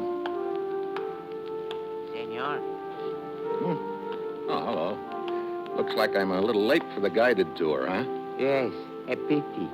Still, there is always tomorrow. No, unfortunately, I won't be in town. I have business in Puerto Montego. A charming village. I know it well. You have friends there? A business associate. This way, Senor Mitchell. Into this corridor. We can talk there. Sure you weren't followed, Rojas? Positive. I don't suppose you've had any word from Perez. No word at all, Senor. Here, this will do. I leave the door open slightly so that we may watch the entryway. You happen to have that note Perez sent you? No, I burned the message immediately I received it. You are wondering about the handwriting, eh? I cannot say. Perez and I never exchanged the written messages. Tell me, Rojas, do you have any idea why he went up to Puerto Montego? Well, 10 days ago, after he had attended a meeting of the Caribbean Legion, he told me there was talk of supplies and a boatload of new men arriving from Guatemala. And that ship might have put in at Puerto Montego, huh? Yes, Perez might have been sent to meet it. Someone aboard might have recognized him or suspected he was with your government. And now he's a prisoner or hiding out. A prisoner, senor? Not one for long, I'm afraid. They would kill him in a moment if there were the slightest reason to suspect him. I don't know, Rojas. If they figured he was valuable to their organization, they might hesitate to do away with him. They'd want to know for certain. It would affect their future plans. Yes, I see your point. How far is Puerto Montego from here? About 20 miles down the coast. Population under 200. Not good. A stranger in town would stick out like a sore thumb. Perez spent most of his time here in Caracas, didn't he? Yes, most of the time. Where'd he hang out? Any place in particular? A nightclub, a gambling house called the Maracaibo. It is run by a French woman, a Mademoiselle Simonette. Sort of headquarters for the Legion, is it? For the Legion and their various enterprises, senor. I see. Well, that's very interesting, Rojas. You know, it sort of fits in with a little idea I've had in the back of my mind. If I could pick up the right information and certain props to work with, yeah, it might work out just fine.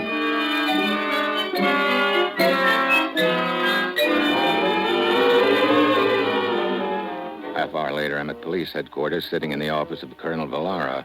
I give him a fast fill-in on what I'm up to and what I'll need, and he listens to what I have to say, and then leans back in his chair and takes a long pull on his cigar. He makes with a series of smoke rings toward the ceiling. Jim Dandy's, all of them. Then he leans forward. This is highly irregular, Senor Mitchell. You understand that. However, if you insist... I'd like your department's cooperation, Colonel Villara. Very well. I will see to it that you get what you ask. And don't forget the souped-up jalopy. Souped up? The car. I'm going to be in a race, and I don't want to lose. Oh, yes, of course. You look a little puzzled, Colonel. I am, Senor. I still fail to see how all this is going to... Look, the chances of my slipping into Puerto Montego unnoticed are pretty slim. The heavies see me snooping around, they add 2 and 2, and they knock off Perez. Yes, go on. So instead of my sneaking into town, I'm going to try to arrange for them to chase me into Puerto Montego. But I've got to sell them a bill of goods first. 1, that I'm not an American agent, and 2, that my arrival in town has nothing to do with Perez. Oh, I see. And that, then, is the purpose of your visit to the Maracaibo Club. Right. Now, I need an entree to the club, a name I can toss around. Someone known to them, and preferably someone out of circulation, eh? Rojas suggested a gent named Brovo. Oh, excellent. A well-known criminal in the Caribbean area, now serving 10 years in prison. A frequent visitor at the club when he was in town, and when he wasn't in Caracas, he'd be in Cuba or Haiti, Puerto Rico, Jamaica, or Trinidad. I could have met him in any of those places. I would suggest Trinidad. He spent a good deal of time there. Do you happen to have a file on Brovo? Oh, yes. A rather complete history of the man. Good. I want to know all there is to know about friend Brovo. They're bound to ask questions at the club, and I want to be sure to have the right answers.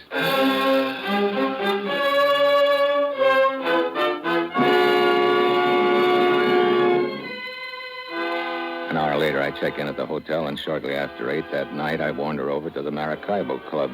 I peel a few bills from a very fat bankroll, spread them around where they'll do the most good. Also drop Brovo's name a couple of times, and pretty soon I'm admitted to the plush gambling layout upstairs. My luck is all bad, and I drop a nice chunk of dough, and meanwhile, I keep my eyes open for the lady known as Mademoiselle Simonette. Finally, she puts in an appearance, high voltage in a black, low-cut evening gown. She tosses a quick glance around the room and then moves from one game to another. Finally, she winds up standing next to me at the roulette table. I step back to make room. No, please, monsieur, do continue. I'm only a spectator. I wish that's all I was.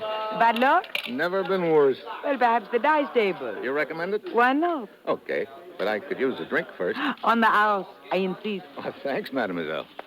You have been here before, monsieur. Mitchell. No, this is my first time. An old friend recommended the place. Brovo? Yeah. I heard you mention his name earlier at the bar. How is he? Unhappy. The penal colony doesn't agree with him. Oh. Unfortunate, wasn't it? Yeah, had a nice little deal going on at the time, too. His wife. How did she take it? Felipa? Oh, not grieving very much. He left her a comfortable income. That fall out of Cuba last year netted him a nice chunk of dough. I see. Does she still run the dress show? Yeah, I dropped in to see her just before I left Trinidad. Well, you must give her my warmest regards on your return. I'm not going back. Oh? That is, if I can make other arrangements. What sort of arrangements? I'd like to get to the States if I could. Why should that be difficult for you? Oh, they're sort of fussy up there about passports and things like that. You're not an American? Canadian. Hey, bar seems to be a little crowded. A table over here, Monsieur Mitchell. I will send you a waiter. Thanks. Why not join me? Why not? I dropped the matter of the passport for the present because I don't want to rush things, and that seems to be all right with Mademoiselle because she finally steers the conversation around to Brovo again. She's playing it cautiously, checking on me, and I fill in with the right answers. Finally, I draw an invitation to continue our little chat in the privacy of her office. She excuses herself to greet some of her guests, and I wander on back alone to the inner sanctum. So far, everything's working out fine. Yeah, until I open the office door. There's a little gent comfortably settled in a chair. He bounces out of it, and the second he sees me, a gun suddenly appears in his mitt. Well, if it ain't Mr. Mitchell. Hello, Deacon. Fancy you strolling in here. Well, we all have our bad days. Come on in, Mr. Mitchell. Come on in. Well.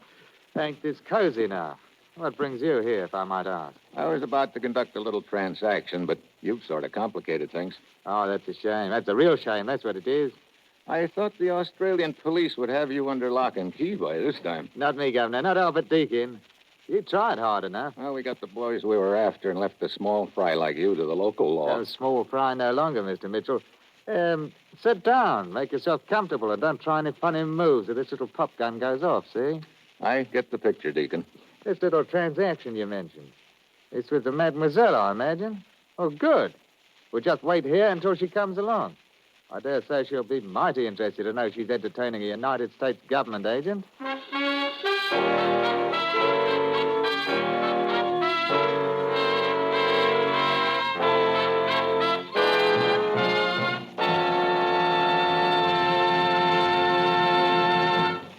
Steve Mitchell will continue his dangerous assignment in just a moment. Today, more than ever before, the great scientific minds of our country are hard at work solving the mysteries of cancer. In over 100 research centers located in all parts of the country, there is being carried on the greatest research program against a single disease ever known to man. Someday soon, the scientists hope to have the answers. But to continue and expand the tremendous research program, money is needed. That money must come from you. Cancer is a major enemy of the American people, and last year alone, it claimed some 215,000 victims. And although more and more lives are being saved from this dread disease each year, the toll is still far too high. We can all strike back against cancer by joining the Cancer Crusade. Support the American Cancer Society and its 3 programs of research, education, and service to the cancer patient. Join the 1953 Cancer Crusade. Mail your generous contribution to Cancer, care of your local post office.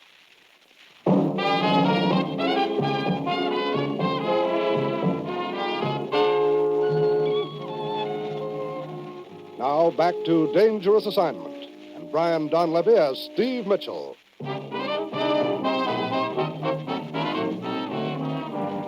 Well, at this point, it looks like I'm cooked.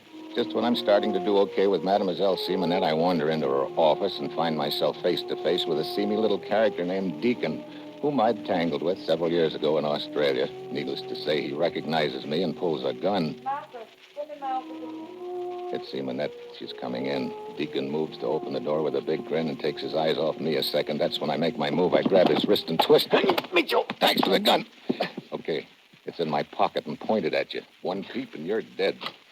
Oh, hello, Deacon. Small world, Simonette. Imagine my running into an old buddy like this. You and Deacon know each other, Steve? Sure. We were together in Australia. We're old buddies, isn't that right, Deacon? Yes, that's right. Good. Oh, this is Marca, Steve. He works for me. Marca? Mitchell?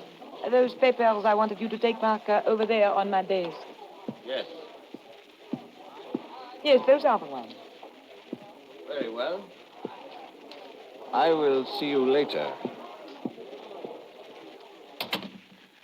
Well, do I pass inspection, Simonette? Inspection? What do you mean? Marca, he's your muscle man, isn't he? Yes, but I just wanted him to pick up some papers. And give me a looking over. You don't miss a trick, do you, Steve? I can't afford to. Well, I'd better be getting along. No, Deacon, stick around. I've hardly had a chance to say hello. I wouldn't think of letting you shove off so soon. Well, What's the matter, Deacon? Is something on your mind? No. Steve, you mentioned earlier something about needing a passport. Yeah. Look, I don't have time to beat around the bush, Simonette. I need it, and I need it bad. I've got the dough to pay for it, and I think the fact that I'm a friend of Brovo and also of Deacon here should entitle me to some consideration. Perhaps. It would cost $1,000. That's pretty steep, but Okay, I'm in no position to bargain. $1,000 it is. All right. We have a small cobbler shop not far from here where such matters are arranged. Marco can take you over there. Oh, wait a minute. I've got a better idea. Does Deacon know where the place is? Why, yes. Why don't you take me, Deacon? We can talk over old times on the way. Okay, Simonette? Of course. Go ahead.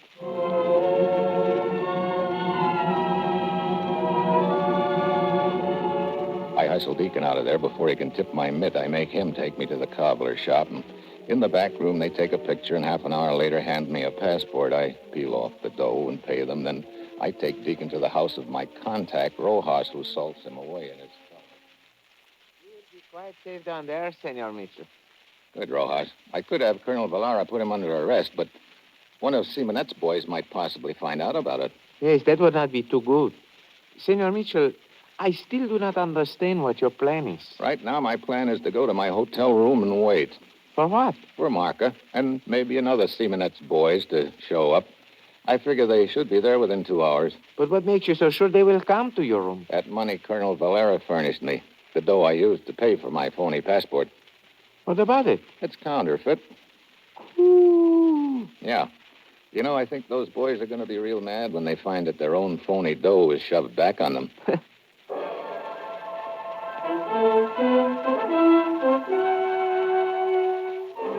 I go back to my hotel room and wait. My souped-up car is parked out back in the alley. Half an hour later, I spot Marca and another muscle man pulling up in front of the hotel. I pick up my suitcase and go out into the hall like I'm leaving. They spot me from the bottom of the stairs. There he is! They start up the stairs at me. I heave my suitcase at them. They go down in a heap. I run back into my room, down the fire escape into my car.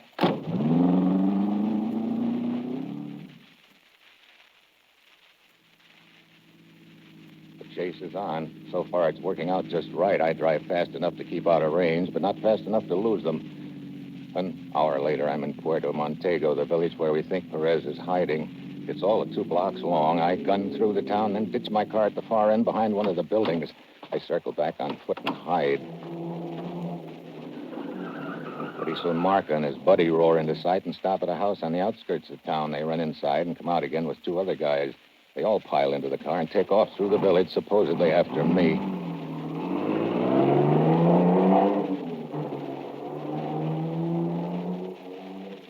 So, now I've located one of their headquarters. I ease up to the house. I can hear a voice from inside. Maybe there's 2 of us. Better look around the village in case this Mitchell doubles back. It's Perez talking, and it's also my cue. I jerk open the door. I've got him, Steve. Brother, you sure have, Perez. Nothing like a beer bottle to lull a guy to sleep.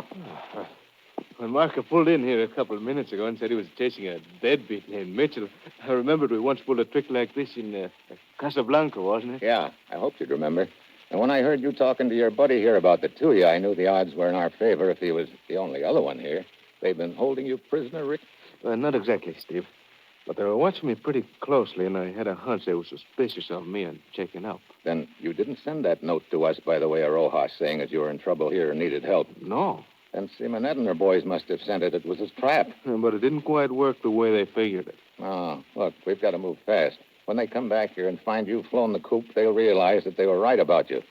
What have you found out so far about them? Simonette is a local ringleader of the Caribbean Legion, Steve. They train and outfit small groups of men, which they send into several South American countries to try to organize revolutions.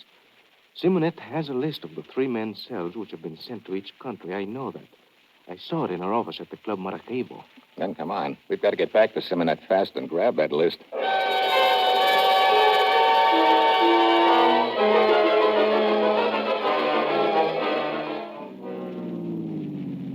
We can see the Club Maracaibo from this alley, Steve. Yeah. Come on, we better... Hey, wait a minute.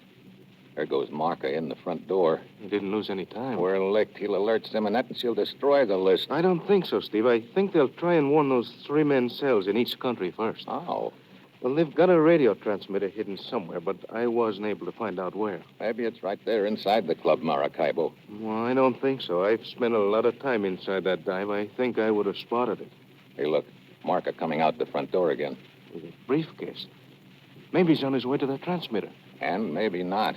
You tell him I'll stick around here just in case they're trying to pull a hidden ball play on us.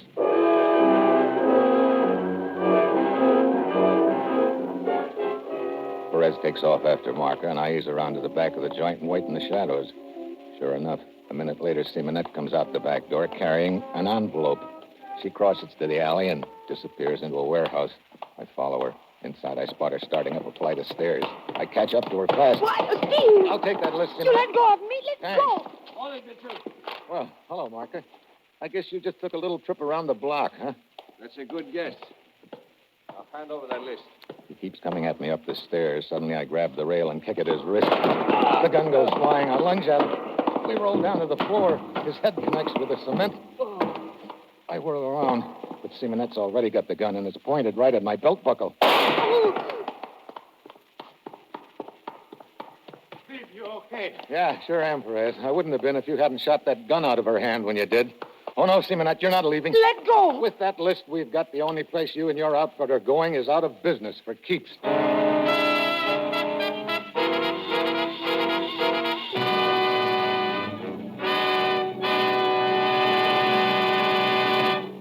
Our star, Brian Donlevy, will return in just a moment. Variety is the spice of life, they say, and variety is what we at NBC attempt to give you each Thursday evening.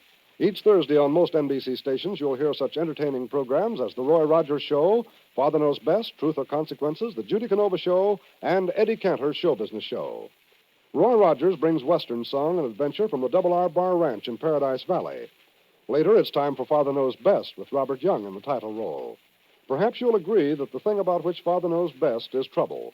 But trouble or not, there's always fun-filled listening when it's time for Robert Young to star on this station. Ralph Edwards brings you Truth or Consequences, and the action really begins when a contestant misses a question and has to pay the consequences. Judy Canova adds to the mirth and merriment with hilarious comedy and some songs in her own delightful style. And then Eddie Cantor brings you his show business show, during which he reminisces about his years in the entertainment world. So every Thursday, listen to all these fine shows on most NBC stations.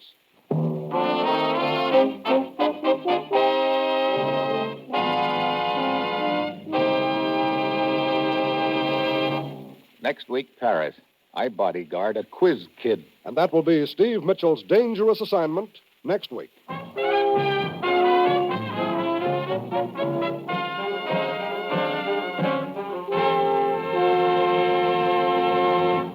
Featured in tonight's cast were Paul Frees, Paul Duboff, Betty Lou Gerson, Ben Wright, and Don Diamond. This is John Storm speaking.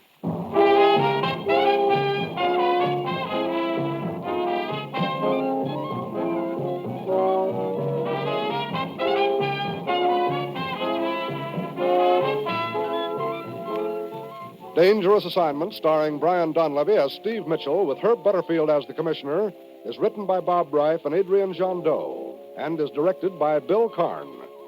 Be with us again next week at this time when Brian Donlevy, starring in the role of Steve Mitchell, will embark on another transcribed Dangerous Assignment.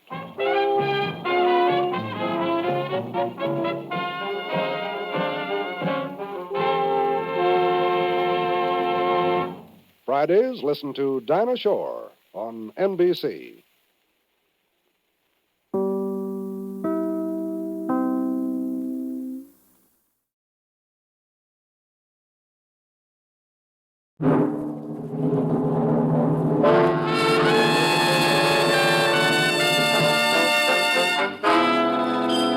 Dangerous Assignment, transcribed starring Brian Donlevy as Steve Mitchell.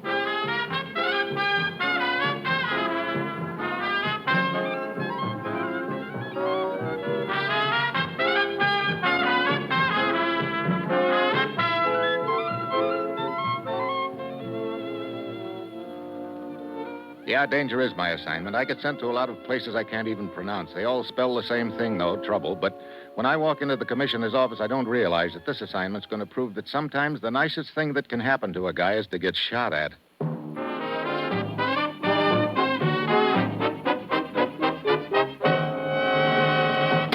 Morning, Commissioner. You sent for me? Steve, an ad will appear in a Paris newspaper tomorrow night. It's a job offered by an internationally famous magician named Paul Ducasse. You're going to answer his ad. Oh, now, wait, Commissioner. If he's looking for someone to saw and have... He's anxious to secure the services of an English-speaking tutor for his 10-year-old boy. You're it. Oh, great. Me a tutor yet. Look, suppose I don't fill the bill. It's all been arranged with Ducasse as a means of getting you into the household without arousing suspicion. Suspicion of anyone in particular? Yes, a Madame Berkoff. As a child's governess, she's accompanied Ducasse on several world tours during the past years. He suspected for some time that she's involved with a spy ring, Steve, that she's passing information to foreign agents here and abroad. I see. Several days ago, just before they sailed from New York, Ducasse overheard part of a conversation she had with someone over the phone. She acknowledged receipt of certain information, said it would be delivered to somebody in Paris by Friday of this week. Any idea what sort of information this is? From what Ducasse could gather, it had to do with the movement of troops. Oh, so I ease into the Ducasse household, but why is a tutor to a 10-year-old? Because you're going to have to keep a close watch on the boy, too. Wait a minute. Don't tell me he's mixed up in this. Unknowingly, yes. Get over to Paris, Steve. Talk with Ducasse. He'll explain. Find out what this information is and see that it isn't passed on. Well, that's it. You've got your assignment. Good luck.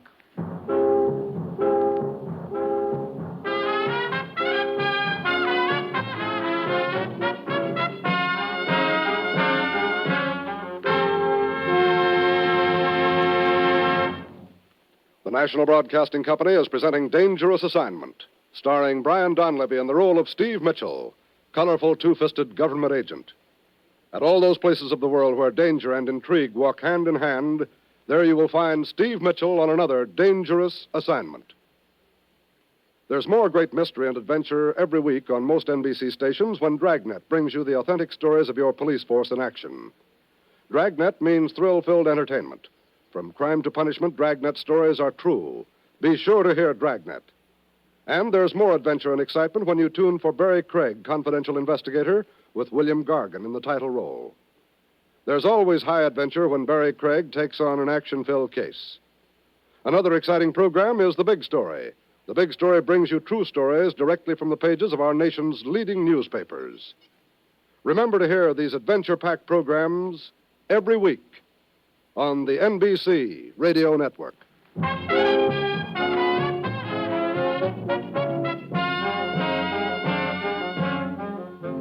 Sure, I've got my assignment. Get over to Paris, take over the job as a tutor to a 10-year-old, and somehow intercept certain military information before it reaches a foreign agent there. How the 10-year-old is involved, I don't know, but it ought to be interesting finding out. It's Wednesday a.m. when my plane lands. I check in at a hotel and consult the ad placed in the newspaper by Paul Ducasse. Then I head for the address, a small villa on the outskirts of Paris.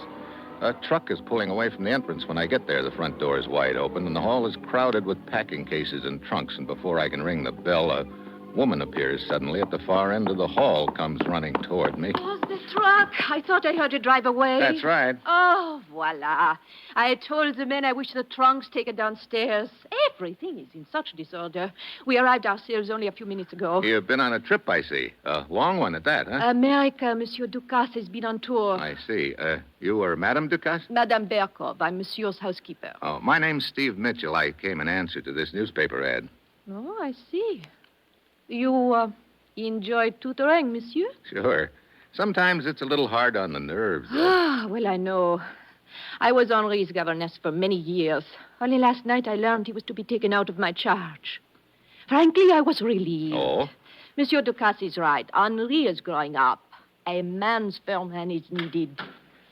Thank you, Monsieur Kenko, for your visit. I shall leave letters of recommendation with you that you may inspect them at your leisure, Monsieur Ducasse. Of course. You may expect to hear from me not later than this evening should I decide in your favor. Very well, Monsieur. Monsieur Ducasse, this gentleman is waiting to see you. Bien, bien. I'll be with you in a moment, Monsieur, as soon as... Oh, no, do not bother. I'll see myself out, Monsieur Ducasse. Good morning. Madame Berkov, what are all these things doing here in the hallway? The men were instructed to take them downstairs, Monsieur, But they did not do so, eh? Hello. We cannot leave them here. Find Aristide. He's somewhere about the garden, I think. He will move them for you. Very well, Monsieur. This way, Monsieur Mitchell. We will talk in my study. So, you have met Madame Berkov, eh? Yeah. I think she was about to paint a rather dismal picture of the situation in an effort to scare me off when you interrupted. That was to be expected. Do sit down, monsieur. Thanks. Who was that man you were just talking to? Monsieur Kenko, an answer to my advertisement. Excellent references. Too excellent. He probably did not expect me to investigate them. Look, Monsieur Ducasse, there are a few things about this case I don't follow. For one thing, how is the boy involved? I believe she is using my son Henri to carry messages for her. What? Yes. Not messages in writing, you understand. Rather, the little one carries the message in his brain. Oh, now, wait a minute. Not so fantastic as it sounds, monsieur. Please, I do not mean to indicate that Henri is a genius of some sort. It is not that at all. He's a normal child. A little above average intelligence, yes, but he does possess a remarkable memory. He's a most retentive mind, almost photographic. And Madame, you think, is using his memory to store away her messages? A little story she reads to him, a list of words he must learn to spell, a poem he must memorize, all carefully arranged in code. And the secret is locked safely away in the child's mind. Do you have any proof of this, Monsieur Ducasse? Perhaps.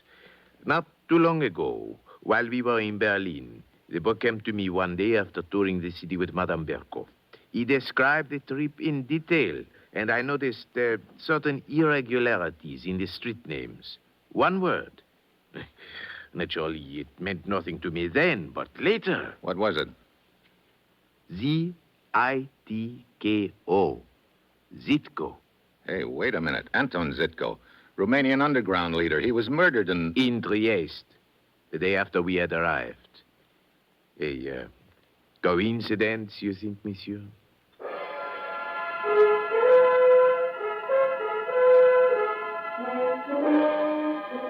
A coincidence, I don't think. It's beginning to look like Ducasse's thinking is along the right lines. Right now, I want to have a chat with the boy Henri, but it seems he's been sent to spend the day with his aunt, a move to keep him out of Madame Berkov's reach. We spend the next quarter hour going over our plans, and then I go back to my hotel. A few minutes after 7 that night, Ducasse phones me. My application has been officially accepted. I check out of the hotel, stop in at a nearby cafe for dinner, and that's when I get the feeling I'm being watched. The feeling is still with me an hour later when the cab I'm in is heading for Ducasse's house.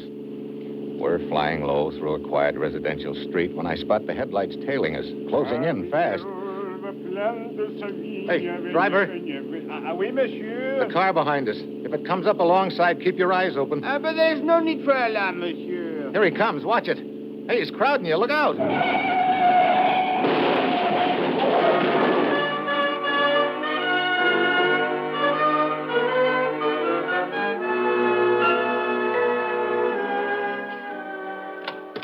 Yes, what? Oh, it is you, Monsieur Mitchell. That's the second time you've been surprised to see me, Madame Berko. Oh, mais no, we were expecting you. Come in. Oh, monsieur, that bruise on your face. Oh, a little auto accident. The other car didn't bother to stop. You were most fortunate. Yeah, wasn't I? Ah, Monsieur Michel. Good evening. Evening, Monsieur Ducasse. I will show our new tutor to his room, Madame Berko. Very well. I will be in the kitchen should you need me. This way, monsieur. Upstairs. I overheard what you told Madame Berkov about the accident. It wasn't an accident. Somebody deliberately crashed into us. Somebody who wasn't happy to learn that I'd gotten the job. I didn't get anything of a look at him. Probably a hired hand. This will be your room, monsieur. And there is the connecting door to Henri's room. Good. If you wish to freshen up... I'd like to see the boy first. This way. Henri? Henri, I want you to meet... Henri! Henri, where are you? Nowhere in sight. But I told him to remain in his room. Perhaps he's out in the hall. Locked. From here on the inside. He did not use this door. Over there, Ducasse. The window is wide open. They have taken him, monsieur. Henri is gone.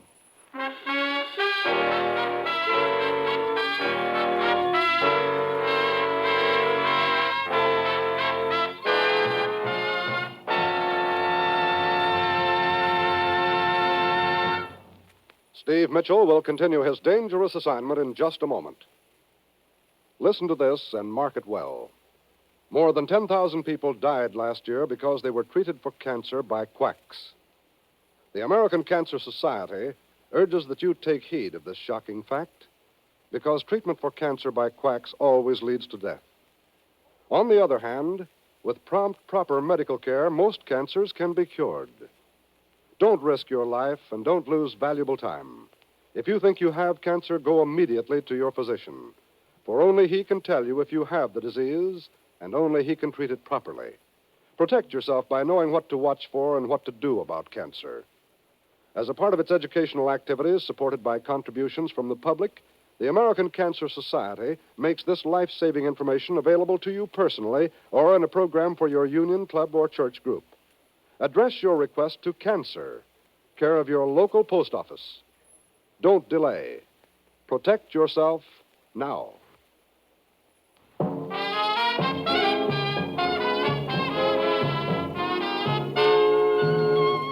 Now back to Dangerous Assignment and Brian Donlevy as Steve Mitchell.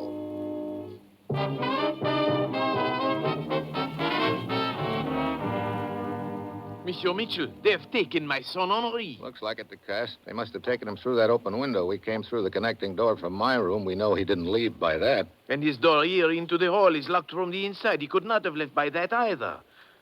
Monsieur, if they have my boy... Take it easy, DeCass. We'd better get in touch with the police. Yes, at once. Wait a minute. What is it? Here, on the hall floor, a bent hairpin. Hairpin? Madame Berkoff. Could be, but this piece of string here, too, It did not work, Papa. What? Henri? It did not work. Henri, are you all right? But of course, Papa. Oh, brother, that's a relief. Yes. But what is this talk of something which did not work? The hairpin and the string, Papa. The hairpin? String? I do not understand. I think I do. It's the old gag where you tie a string to a bent hairpin, hook it to a key, and then run the string under the door. Oui, that is it. I was able to lock the door from the hall, but when I tried to unlock it, the hairpin fell off. Henri, to be trying such a foolish trick at a time like this. But, Papa, you are the one who taught me the trick. I? Oh. Well, perhaps I did, but that was a long time ago, and I...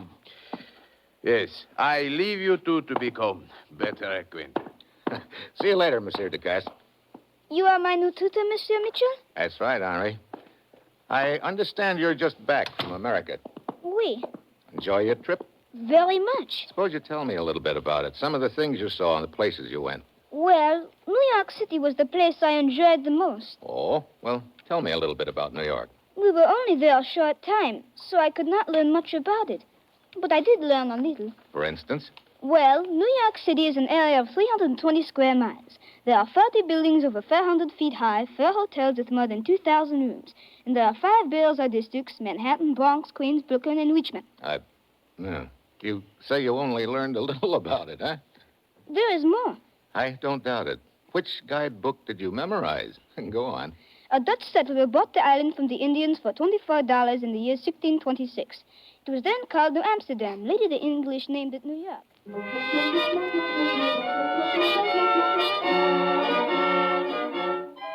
He goes on and on while I stand there with my mouth open. The kid is a walking world almanac. Half an hour later, he runs down, and I stagger to my room, groggy. DeCass is waiting for me. So, you're getting acquainted with my little Henri, Getting acquainted? I'm getting a college course. That kid's got enough facts and figures in his head to fill a 5-foot shelf. What will be your next step, Monsieur Mitchell? Henri told me Madame Berkoff had planned to take him to the park tomorrow morning. Oh? So I'm going to follow through and see if anyone tries to contact him there.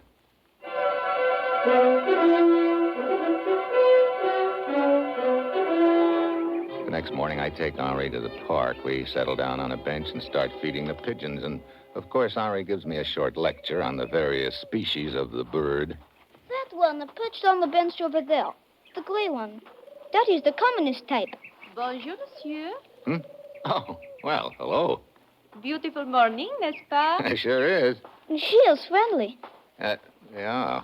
You ever see her before, Henri? Oh, yes. Here in the park. Did she ever speak to you before? No, I guess I am not old enough. Well, you were telling me about the pigeons now. Yes, that one over there. Well, my little friend, Mouse always do calls. Good morning, Monsieur Gillis. This is my new tutor, Monsieur Mitchell. Oh, Delighted, Mitchell. Mr. Gillis? Well, Henri, I've missed you these past weeks. You see, Mr. Mitchell, Henri and I are old friends here in the park.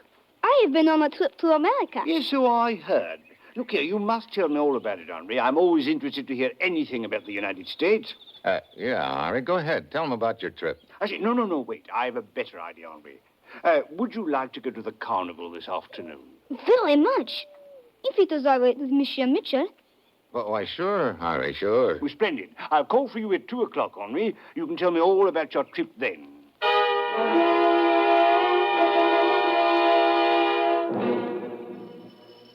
I'll get it. Oh, Mr. Mitchell. Good afternoon, Mr. Gillis. You're right on time. We'll be ready in just a minute. We? Oh, yes, I thought I'd go with you and Henri. That is, if you don't mind. Well, I would have been delighted, but matter of fact, the reason I stopped by was to give my regrets to Henri. Something's come up I have to attend to. Oh, that's too bad. Yes, I'm frightfully sorry. Please tell him I'm sorry. We'll make it another time soon. All right. Yes, good day. Who was it, Monsieur Mitchell? Gillis. Huh? He changed his mind about the carnival? Yeah, maybe he got scared off when he learned I was going to tag along. Perhaps. You know, I just remembered something. What? Gillis was the one who originally recommended Madame Berkoff to me. Oh, that's interesting. The two of them could be working together. One thing sure, I can't let Henri out of my sight from now on. But that poses a problem. If they suspect who you are, nobody will contact the boy while you are around. You mean if they know I'm around? I don't understand. Henri will be disappointed at not going to the carnival, so why not let Madame Berkoff take him? We'll tail along behind and see what happens.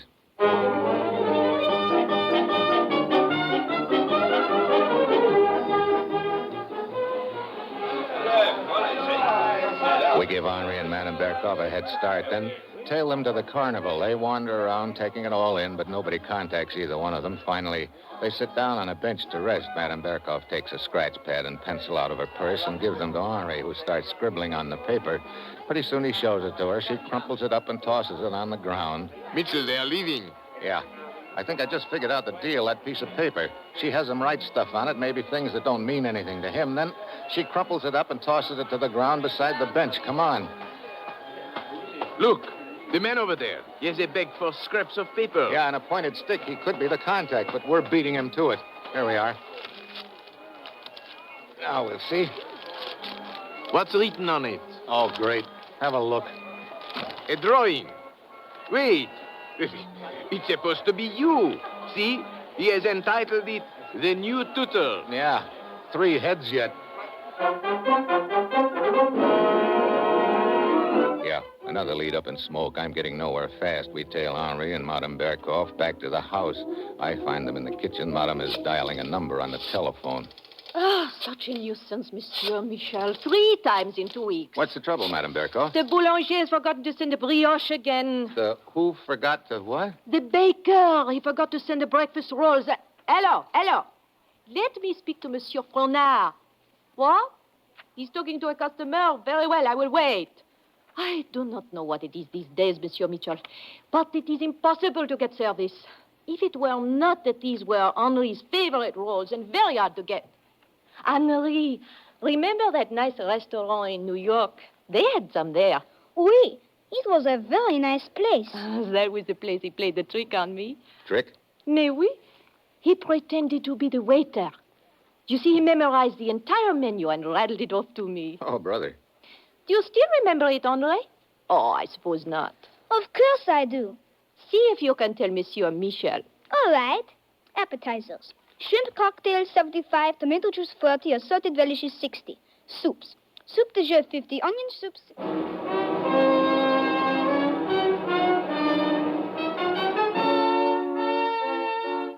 Suddenly it registers. The whole deal slides into place. I ease out of the kitchen and get to another phone fast. I have the police trace Madame Berkoff's call because I've got a strong hunch it isn't to a bakery, and I'm right. It's to an apartment nearby. I get there fast and barge right in. At a table by a telephone sits a guy with a pencil and a paper. It's Kenko, the other gent who applied for a job as tutor. Mitchell. Hello, Kenko. Let go of me. I just want this piece of paper. No. Thanks. Well, deciphering a code, huh? Troop movements to Korea. I don't know what you're talking about. Oh, save it. You and Madame Berkoff have been working this deal together, and you've had a pretty neat setup. She gets the kid to memorize the menu that's really a code message, then she puts in a call to somebody. Supposedly a baker, but it's actually you. No, Mitchell, I do not know So anything. then she gets the kid to repeat whatever it is while she holds the receiver out so you can hear it and take it down. Then you decode it and deliver it. Yeah, very neat, except you just went out of business. Not quite, Monsieur Mitchell. Well, Madame Berkov. Keep your hands in sight, please. I saw you leave the kitchen and realized you must have found out, so I followed you here. Give that message back to Kenko at once. Kenko reaches for it. I start to hand it over, then suddenly grab his wrist and jerk hard. He slips around in front of me just as she pulls the trigger. Kenko! Thanks for the gun, sweetheart. Yeah, you just shot your little playmate. Kenko! Looks like your neat little organization just went out of business. Didn't end up quite the way you'd planned, but I guess it wasn't just in the cards. Or maybe I should say, on the menu.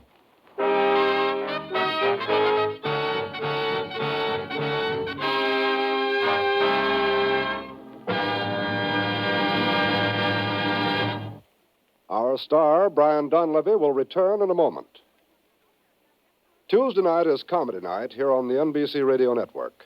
There's fun for all because it's all for fun. Dean Martin and Jerry Lewis add melody and mirth to our program schedule when they caper through 30 minutes of fun-filled comedy entertainment.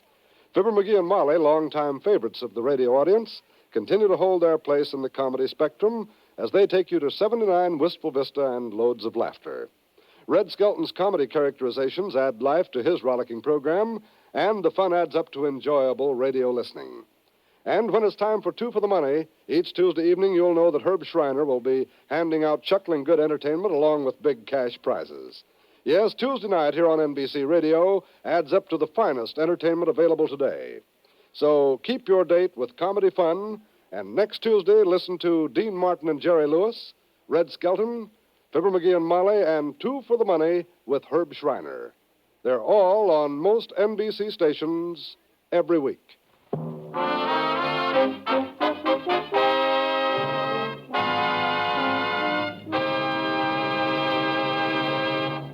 Next week, Tibet. I fly the hump and collect a lump. And that will be Steve Mitchell's dangerous assignment next week.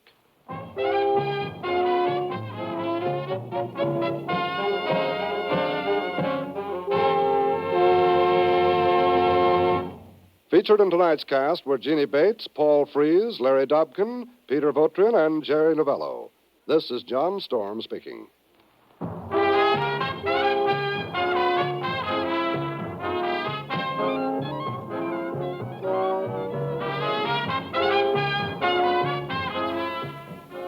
Dangerous Assignment, starring Brian Donlevy as Steve Mitchell with Herb Butterfield as the commissioner, is written by Bob Reif and Adrienne Jandot and is directed by Bill Karn. Be with us next week at this same time when Brian Donlevy, starring in the role of Steve Mitchell, will embark on another transcribed Dangerous Assignment. Tomorrow, it's Adventure with Roy Rogers on NBC.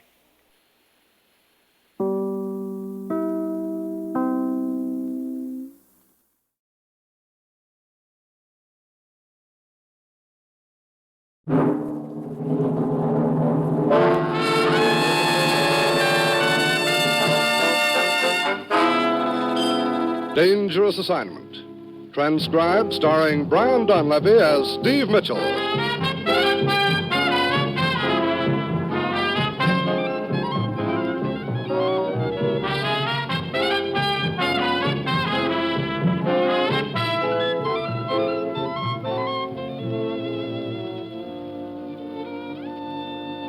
Yeah, danger is my assignment. I get sent to a lot of places I can't even pronounce. They all spell the same thing, though, trouble. But when I walk into the commissioner's office, I don't realize that this assignment's going to wind up with my life getting saved because somebody drops a bomb on me.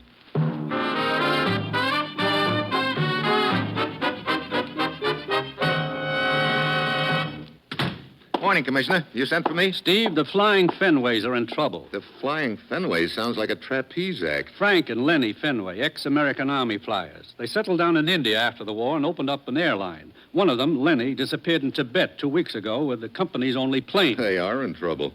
Go on, Commissioner. He was carrying a passenger at the time, a Chinese nationalist agent named Tai Sing. The agent had been sent from Formosa to contact certain tribes in Tibet. Resistance groups still holding out against the new order in China. You know, if somebody could organize them, they'd be a lot of help to Chiang Kai-shek. That why the agent was sent? That's right. The nationalists also planned airdrops there to supply the tribes with arms and ammunition and other equipment. And you say Fenway flew the agent to Tibet and hasn't been heard of since? Any word from Taising? Yes, a caravan from Tibet picked him up 2 days ago and brought him into Kashmir last night, more dead than alive. He's in a coma at the hospital in Srinagar.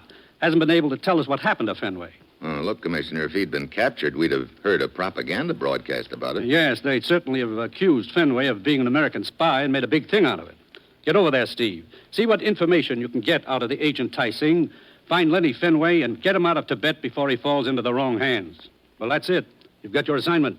Good luck.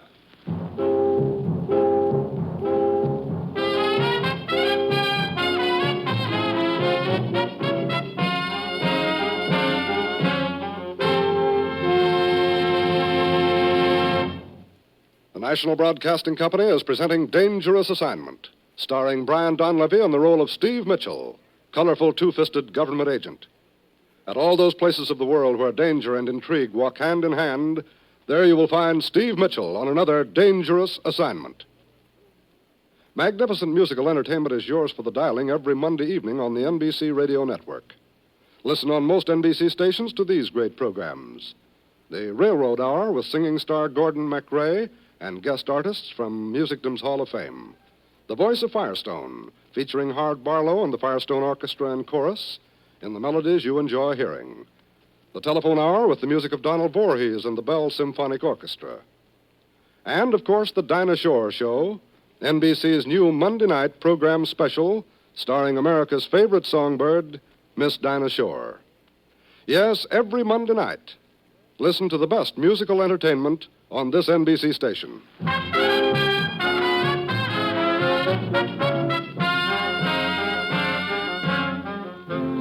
Sure, I've got my assignment. All I have to do is find an ex-U.S. Army flyer named Lenny Fenway who disappeared in Tibet. Sounds like a cinch. Yeah, somewhere in China's backyard. Over 400,000 square miles of it. It's late Monday afternoon when my plane lands in Kashmir. I hustle over to the hospital hoping the nationalist agent, Tai Singh, has recovered consciousness and I can get a lead from him.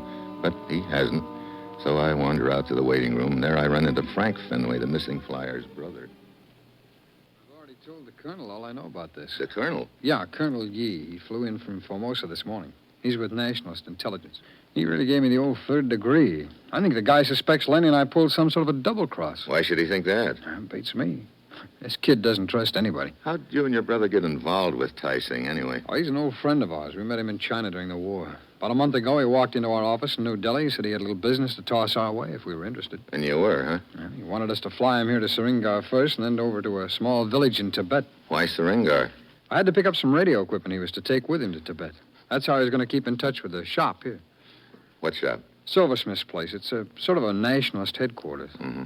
This Colonel Yee you spoke to, where is he now? Oh, he's over at the shop, I guess. Why? I'd like to have a talk with him.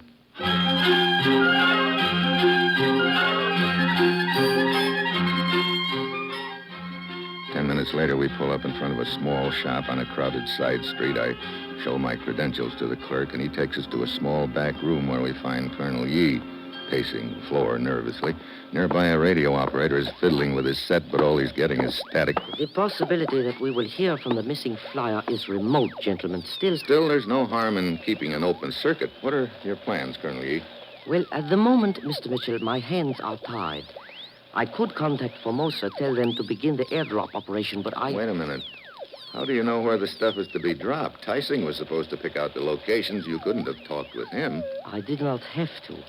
Here, look at this, Mr. Mitchell. Hey, a map. Where'd you get this? It was found in the lining of Taising's coat. Wait a minute.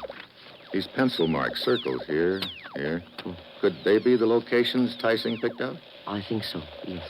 But you can't be sure until Taising regains consciousness and you've verified it with him, huh? And then your troubles are over? Oh, no, not quite. There is still your American flyer, Lenny Fenway, to be found.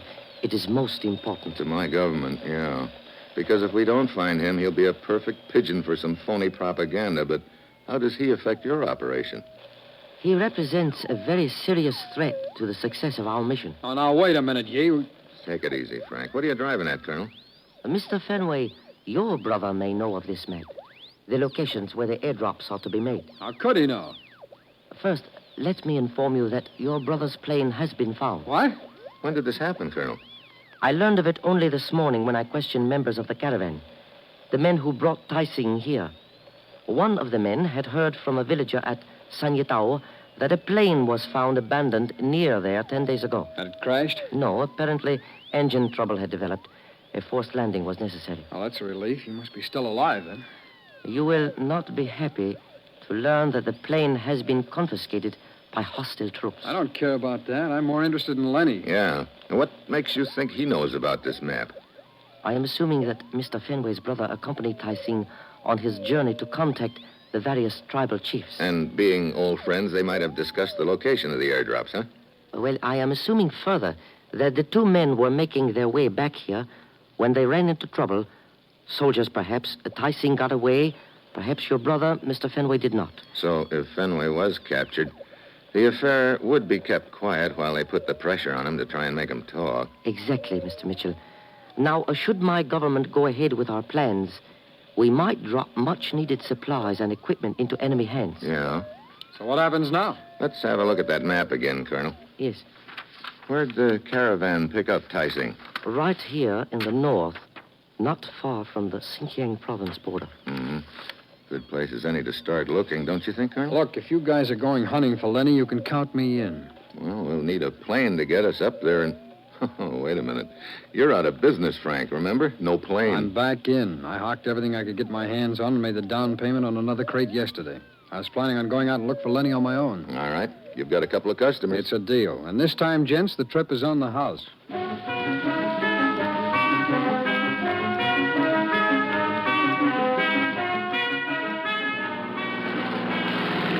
Shortly after nightfall, Colonel Yee and I board the plane. Frank Fenway guns it down the runway, and we're airborne, heading due east over the towering peaks of the Himalaya range. There's a bright moon out, and it's going to make it easy for us to spot a place to land, but hard to do so unnoticed. About 2 hours later, we're approaching our destination, a long, narrow strip of plateau high in the mountains. Fenway makes a low pass over the area, circles, and comes in for a landing.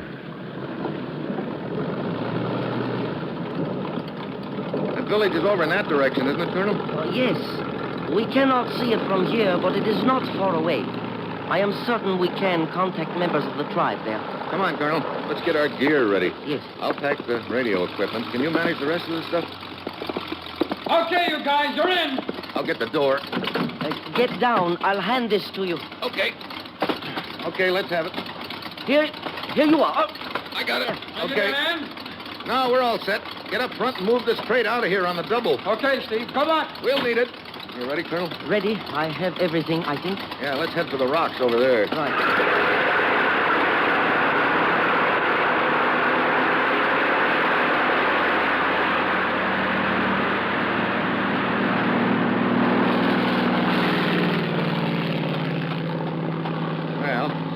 So good, Colonel. Over here, Mr. Mitchell. Yeah, this looks like a good spot. We can keep under cover among these rocks here for a while and see if our landing has stirred up any interest. Oh, in this moonlight, Mr. Mitchell, I do not think our arrival has gone unnoticed. All right, you are, Colonel. Look, over there. What? Men on horseback? Yeah, a dozen of them at least, and they're headed this way. Quickly, let us move back. Yeah. What do you make of them, Colonel?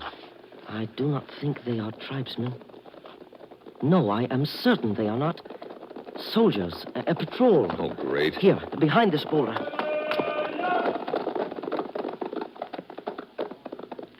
Hey, they're looking around. Probably figure the plane might have dumped something. Yes. I do not think they will come up here.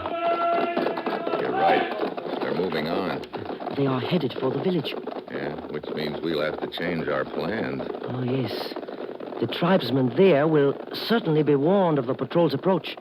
They will move back into the mountains. We could attempt to signal them up there. Why not? Let's give it a whirl, Colonel.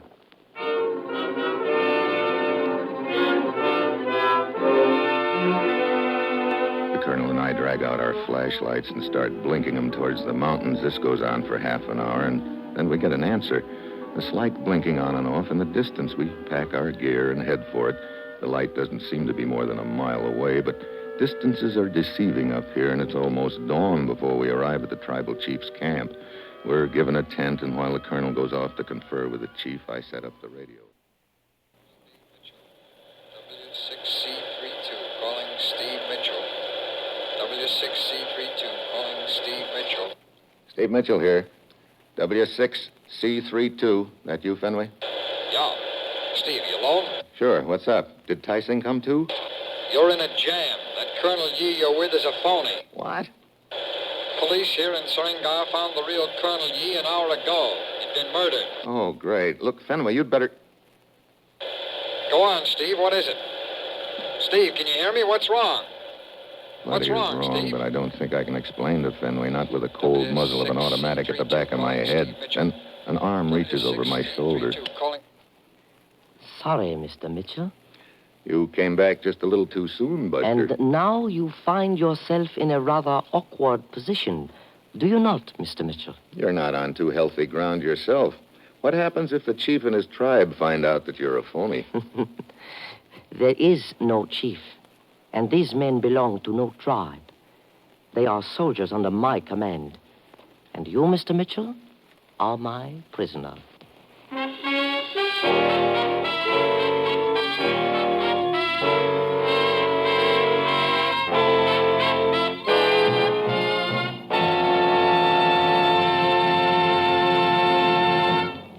Steve Mitchell will continue his dangerous assignment in just a moment. Last year, thousands of Americans who tried to get away with carelessness on the highways were killed or permanently injured in traffic accidents. Unless you're meticulous in your observance of the rules of highway safety, you and your family are vulnerable to the menace of traffic accidents. So heed the advice of America's professional truck drivers, who are taught to drive ahead of themselves. Learn and obey traffic signals and signs. Every motorist should be alert and careful every moment behind the wheel. Don't think for a moment that accidents always happen to the other fellow. They can and may happen to you. And remember, folks, it doesn't take much effort to give hand signals, to dim lights, to look around carefully before driving out of a parking lot, or to slow up at intersections. Such acts of common courtesy can make the difference between accident trouble and safe motoring.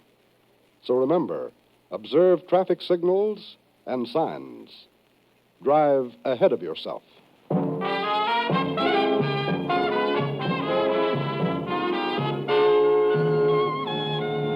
Now back to Dangerous Assignment and Brian Donlevy as Steve Mitchell.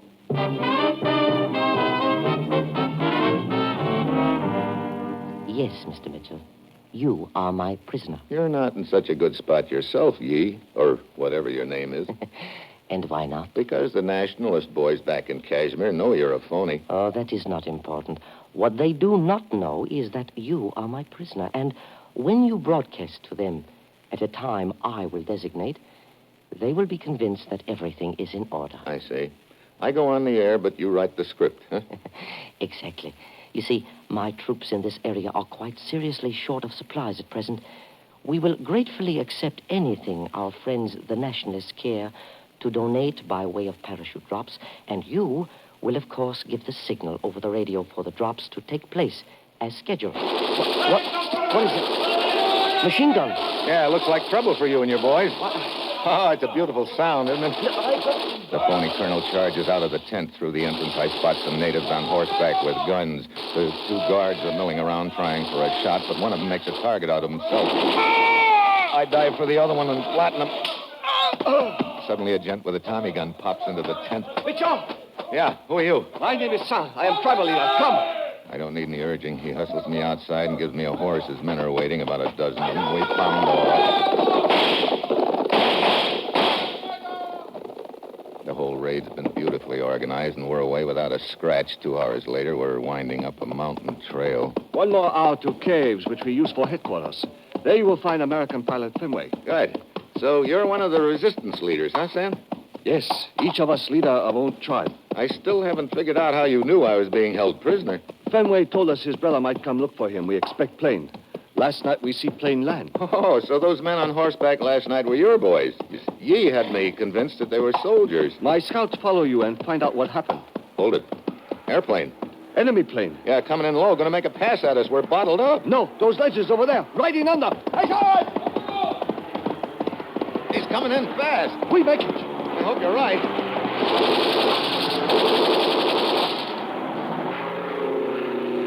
Hey, he'll probably turn and come back, and this ledge won't cover us from the other direction. By that time, we'd be round bend and trail. Come.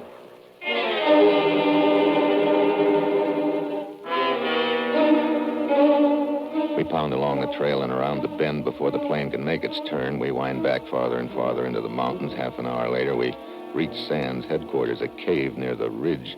There, I find the missing pilot, Lenny Fenway, with a bandage on his left arm. Scratch, Steve. Got it when we were ambushed. What happened, Lenny? Well, as you know, the nationalist agent Tai Sing hired me to fly him in from Kashmir so he could make the rounds of the tribal resistance leaders and line up locations for the parachute drops of supplies and ammo. Yeah? Well, we were on our way back when we had engine trouble. Forced landing. We abandoned the plane and started heading for the border on foot. Real rugged country. You run into a patrol? Oh, we sure did. I got separated from Tai Sing and got a slug in my arm. I wandered around lost a couple of days. Then San and his boys found me and brought me here. Is everything all set in the drops? What do you mean? Well, we were supposed to start Thursday. That's tomorrow. Yeah. Tai Sing told me it was very important to their whole timetable that the drops take place in schedule. Look, they can't. Why not? Because that phony Colonel Yi has Tai Sing's map. He knows the locations of the drops. His boys will be there waiting. He hasn't seen this map, though. Where'd you get that? Tai Sing gave it to me in case we got separated. These are the alternate locations for the drops. Tribal leaders know about them. Hey, if we can get this back across the border, the drops can take place on schedule tomorrow. There's only one hitch. It's a 2-day trip on horseback. We've got no radio. Oh, great. Hey, what was that? Come on, let's get to the mouth of the cave. Hey, San, what's going on? Enemy plane have located us, dropping bombs. Oh, we don't have enough troubles as it is. We got to get bombed, too. Hey, look. Way down the mountain, column of soldiers. Yes, coming to attack. We must leave. Hold it. Let me have your binoculars. Yeah. There's a jeep bringing up in the rear. What do you know? Our old friend Yi and the driver. Come, no time to lose. I'll say there's no time to lose. There's a small radio transmitter in that jeep, looks like. So? So we're going to cook up a little gag. If it works, we get the radio. What if it doesn't? Then we don't need the radio.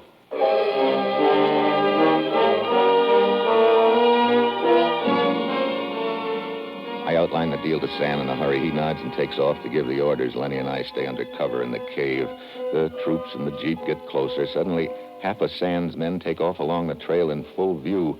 The troops chase them, leaving the jeep unprotected. The rest of San's men come out of hiding and charge it. The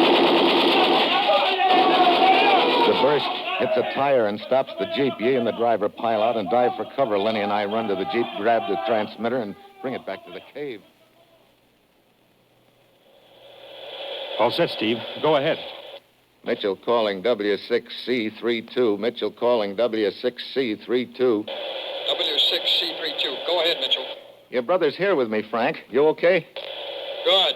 Got your plane standing by? Gassed up and waiting, Steve. Same spot? 1 hour after sunset. You got it? Be seeing you. Over and out. San's boys will try to keep East troops diverted until we get to the rendezvous, right? Right. Let's go.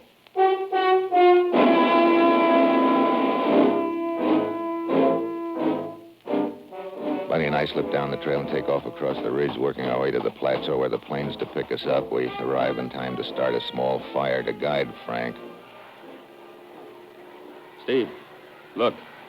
Coming around that mountain peak. Yeah, it's Frank. Right on schedule, too. Yeah, coming in for a landing. Come on. He'll stop just about opposite that clump of boulders. Yeah. Well, so far, so good. What's the matter? Hey, look. Back there on the ridge in the moonlight. Troops? Yeah. Yi and his soldiers must have figured out the decoy. Oh, brother, to get this close to getting out of here and then... Come on. We're going to make a run for it.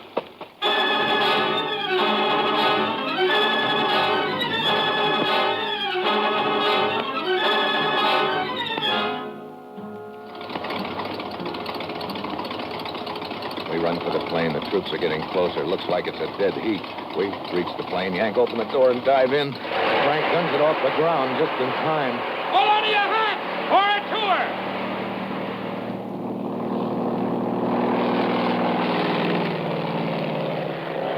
Oh, brother. That's a relief. Looks like we finally made it, Steve. Hey! Frank! I'm hit! Steve! You're closer. Grab the controls. I got him. Come on, baby. Come on. Straighten up and fly right. Oh, that was close. How are you, Frank? I'll be okay. Just keep her pointed toward home. That's right.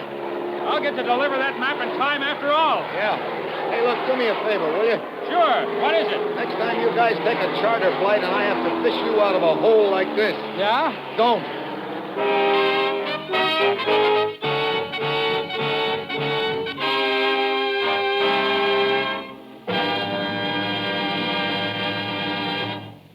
Our star, Brian Donlevy, will return in just a moment.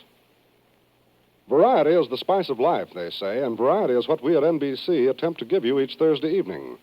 Yes, each Thursday on most NBC stations, you'll hear such entertaining programs as The Roy Rogers Show, Father Knows Best, Truth or Consequences, The Judy Canova Show, and Eddie Cantor's Show Business Show. Roy Rogers brings Western song and adventure from the Double R Bar Ranch in Paradise Valley. Later, it's time for Father Knows Best with Robert Young in the title role. And perhaps you'll agree that the thing about which Father knows best is trouble. But trouble or not, there's always fun-filled listening when it's time for Robert Young to star on this station. Ralph Edwards brings you Truth or Consequences, and the action really begins when a contestant misses a question and has to pay the consequences. Judy Canova adds to the mirth and merriment with hilarious comedy and some songs in her own delightful style. Then Eddie Cantor brings you his show business show, during which he reminisces about his years in the entertainment world. Every Thursday, listen to all these fine shows on most NBC stations.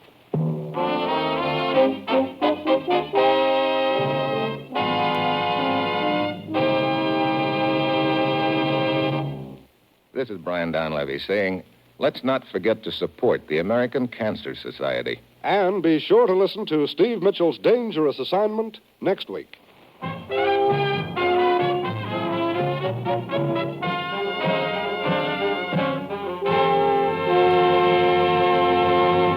Featured in tonight's cast were Stacey Harris, Sidney Miller, Paul Duboff, and Frank Gerstle. This is John Storm speaking.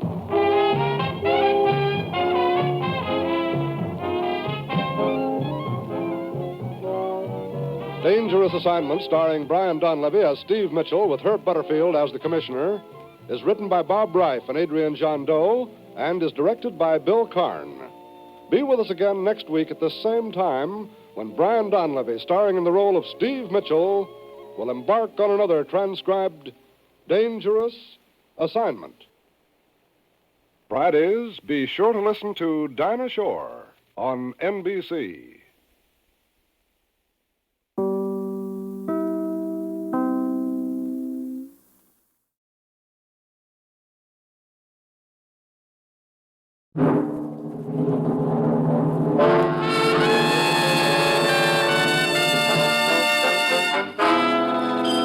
Dangerous Assignment, transcribed, starring Brian Donlevy as Steve Mitchell.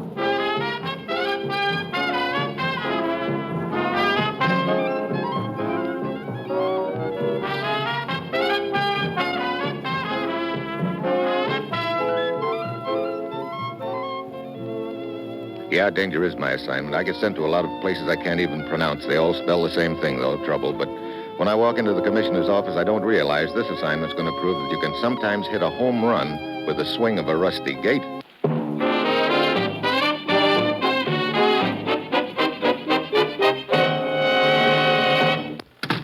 Morning, Commissioner. You sent for me? Steve, I'm sending you to London to check on the arrival of a political refugee named Nikolai Deborov. Act as his bodyguard. I gather this Mr. Deborov is a very important gent. Actually, he's a big nothing. What? He doesn't even exist. Oh, wait a minute. You're sending me to bodyguard a guy who doesn't exist? What's this all about? Steve, you've heard of the Freedom House, haven't you?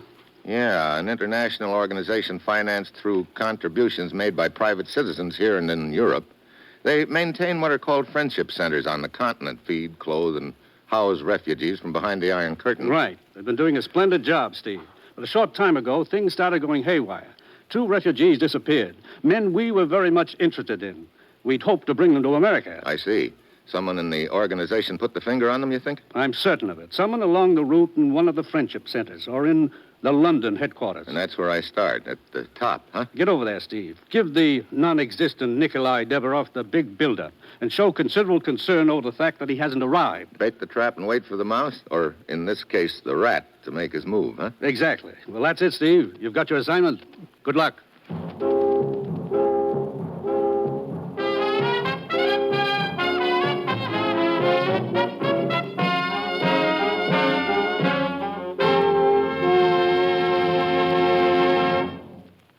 The National Broadcasting Company is presenting Dangerous Assignment, starring Brian Donlevy in the role of Steve Mitchell, colorful two-fisted government agent.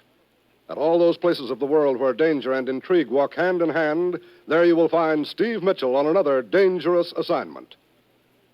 Magnificent musical entertainment is yours for the dialing every Monday evening on the NBC Radio Network.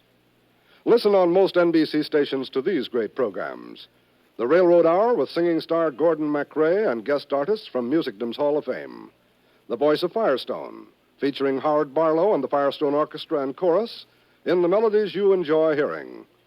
And the Telephone Hour, with the music of Donald Voorhees and the Bell Symphonic Orchestra. And the Dinah Shore Show, NBC's new Monday night program, starring America's favorite songbird, Miss Dinah Shore. Yes, every Monday night, listen to the best musical entertainment on this NBC station.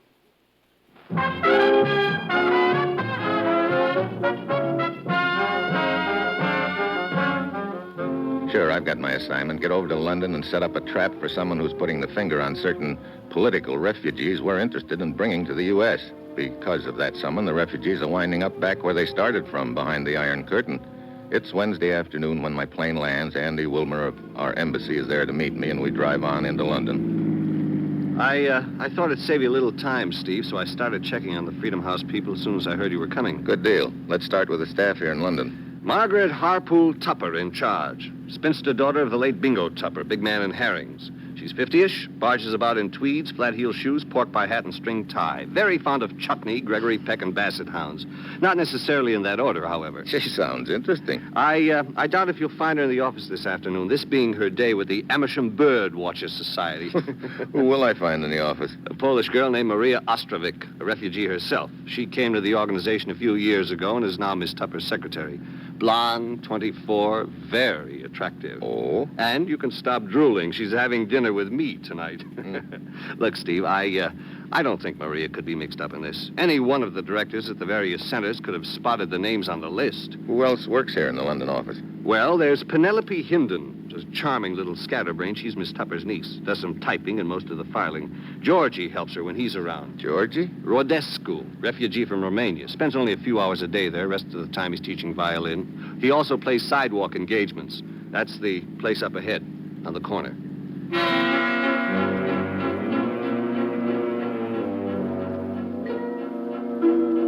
Headquarters for Freedom House is located in a dark and musty old building in the heart of London's produce district. I make my way cautiously up the creaky stairs, and as I reach the second floor, a tall, thin gent in a badly battered corduroy jacket comes down the corridor toward me. A violin case is tucked under his arm. Good afternoon. Hello, I'm looking for the offices of Freedom House. I myself have just come from there. It's around the corridor. To your right. Come, I show you. Oh, don't trouble. I think I can... I myself am associated with the organization. Perhaps I may be of assistance. My name is Rodescu. George Rodescu. Mine's Mitchell. I'd like to see Miss Tupper. She's not in. Today is bird watching day. But Maria, Miss Ostrovic is here. In here, sir. Oh, Maria. Yes, Georgie. Mr. Mitchell, Miss Ostrovic. Mr. Mitchell is seeking information. How do you do? Please, sit down, Mr. Mitchell. Thanks. But first, I think you'd better look at my credentials, Miss Ostrovic. Yeah?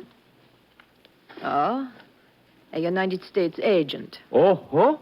I'm looking for a man traveling under the name of Nikolai Deborov. Aha. He's in some trouble, yes? No. My government is anxious to locate him. I'm to see that he gets to the U.S. safely. I see. And you have come to us because? He's staying at one of your friendship centers on the continent. At least, we hope so. In that case, it will be a simple matter to find him. Let me see now. The list for this month should be here. We have not yet consolidated them, but... Miss Penelope was working with it some time ago. Perhaps on her... Never mind, Georgie. I have them. Now, the name again, Mr. Mitchell. Deborov. Nikolai Deborov. The underground got him out of Hungary about 2 weeks ago. Give me a couple of the lists, and I'll give you a hand.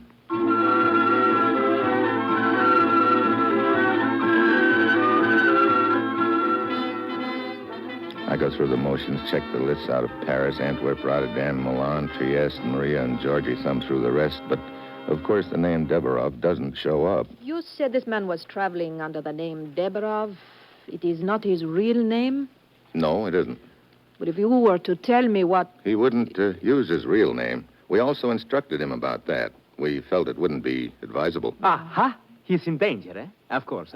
Since your government is so anxious to get him safely to America, it stands to reason that there are those behind the Iron Curtain who would like to prevent it. That's right, Georgie. Look, Miss Ostrovic, would you do me a favor? Of course. Would you contact the various centers and check on this for me? Deborov must be found. Do you have a description of him? There is a possibility he might have been forced to assume another identity. You're right. Well, all I know about him is that he's in his late 50s, has a medium build, gray hair. Very well. I will send the wire immediately.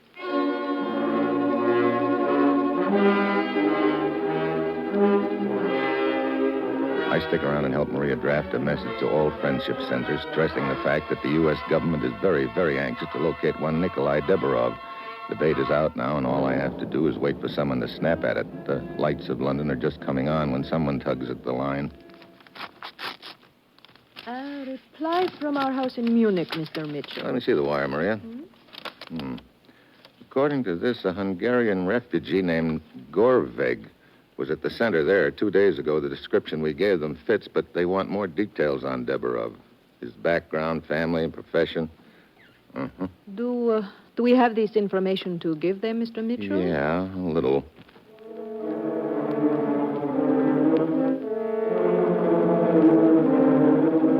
I get to work on the reply to Munich. I don't give out with too much information, just enough to generate a little more excitement and interest. For Deborov's profession, I put politics. Maria sends off the wire, and I go on to my hotel. A couple of hours later, I'm in the dining room putting the finishing touches to one of the specialties of the house when someone pulls up at my table. Hello, Steve. Hi, Andy. Sit down. Hey, I thought you had a date. It's off, thanks to you. Maria decided she'd better stick around the office. Oh, sorry. She tell you about the wire from Munich? Yeah. Sounds interesting, doesn't it? I'm already packed. Then unpack. Huh? That's what I came over to tell you. Maria got another wire from Munich. The added info you sent didn't fit. The man they had in mind wasn't married, came from a different town, and was a bricklayer by profession. Oh, great. Yeah, the fish you thought you had at the end of your line turns out to be an old rubber boot.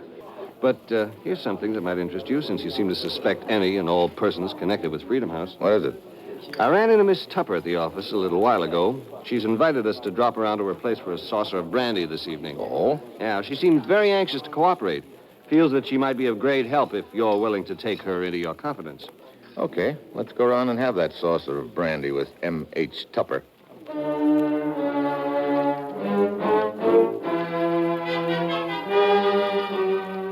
Well, that's the way it goes. Lose one lead and pick up another. It's not that I suspect the esteemed head of Freedom House of pulling any shenanigans, but it won't do any harm in having a chat with her. As we start across the lobby, the desk clerk gives me the high sign, phone call.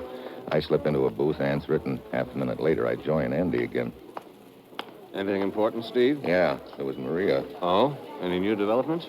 Looks like I won't have to unpack after all. According to your girlfriend, the non-existent Nikolai Deborov has just arrived in Antwerp.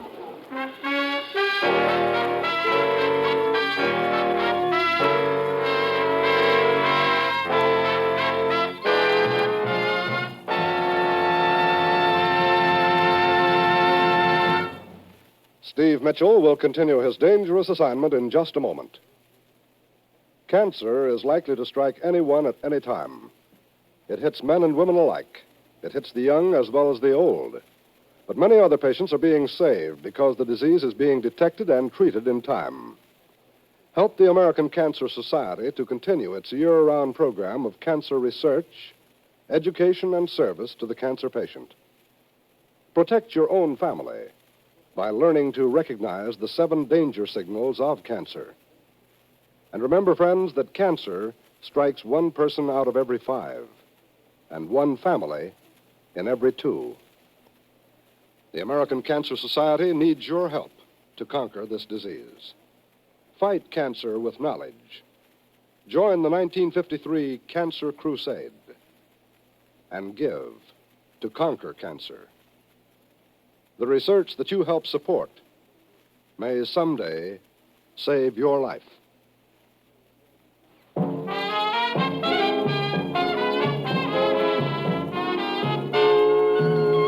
Now back to Dangerous Assignment and Brian Donlevy as Steve Mitchell.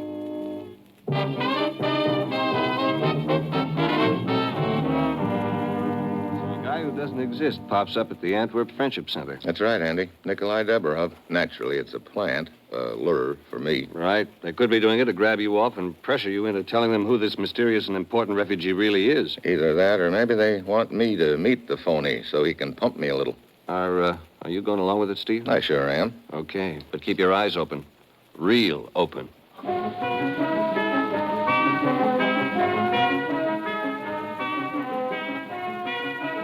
I grabbed the next plane to Antwerp, then a cab to the Friendship Center, a large villa on the outskirts of town. It's about 10 p.m. when I arrive. There's a high wall around the estate and an iron gate. Locked. What do you want? Oh, I didn't see you in the shadows. What is it you want? Mainly to get through the gate. Why do you wish to get in? Look, before I answer any more questions, I want to know who's asking. Of course. I'm Lieutenant de Joux. Lieutenant? Antwerp Police. Oh, I see. Here, better take a look at my credentials, Lieutenant. So, what can I do for you, Mr. Mitchell? How come you're at the Friendship Center? There has been a murder here. What? Yes, only half an hour ago. Who was killed? A man named Nikolai Deborov.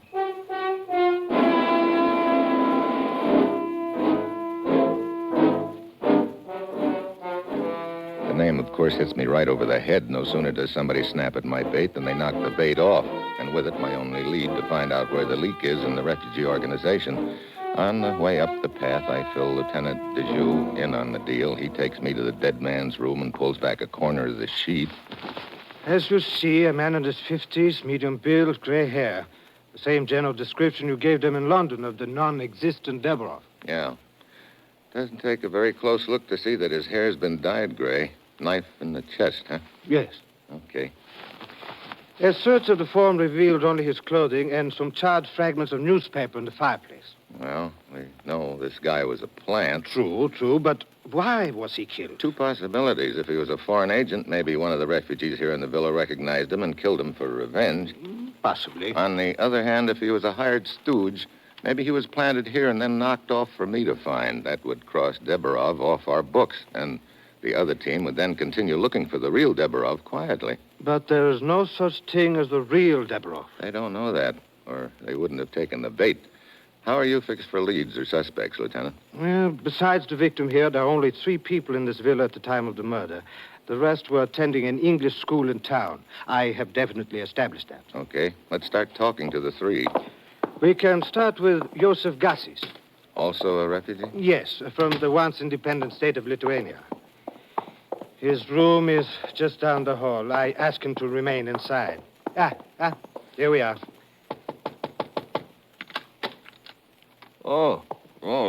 Lieutenant de Joux. This is Mr. Mitchell, a U.S. agent. He has some questions to ask you. Oh, but of course. You're a refugee, Joseph? Yes, from Lithuania. I arrived 2 days ago by boat. I plan to go on to Amsterdam and find employment. I am watch repairman. I see. You were here in the villa all evening, huh? Yes. Reading here in my room. You hear anything from the dead man's room? I hear slight commotion, but do not pay much attention to it. That must be Falberg. Who's he? The director of this place. He went to get the other refugees at the school in town. I will go see. Joseph, getting back to the dead man, did you meet him? Deborov? Oh, yes. I talked with him briefly when he arrived this afternoon. Hungarian, he say. He seemed very nice. Also the girl. Girl? Yes. Johanna Guben is her name. A refugee from Eastern Germany. She and Deborov arrived together this afternoon. I see. Mr. Mitchell, this is Falberg, director of this refugee center. How do you do?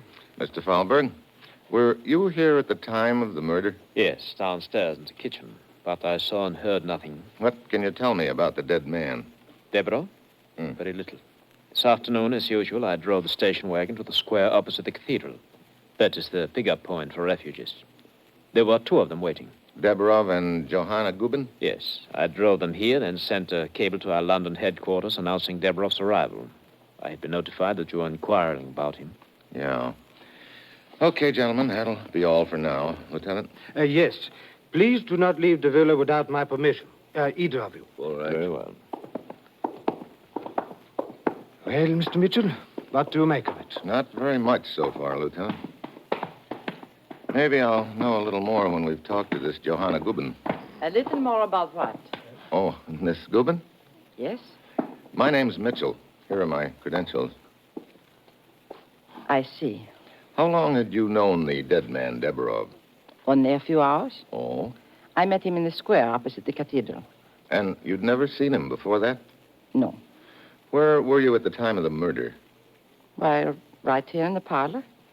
As you see, they provide magazines and newspapers for us. Any idea where the others were at the time? As far as I know, Joseph was in his room. He and I chatted down here a few minutes. Then he went upstairs. Thalberg, I think, was in the kitchen. Okay. That'll be all for now, Miss Gubin. I will be up in my room. Okay. Mr. Mitchell, a question? What is it? Why is an American agent so interested in an ordinary refugee like Deborah? Well, let's just say he wasn't so ordinary. I see. Good night. Very interesting. Yeah. She's the only one who asked that question. A logical question for an innocent person to ask. Yeah, and a good cover for a guilty one.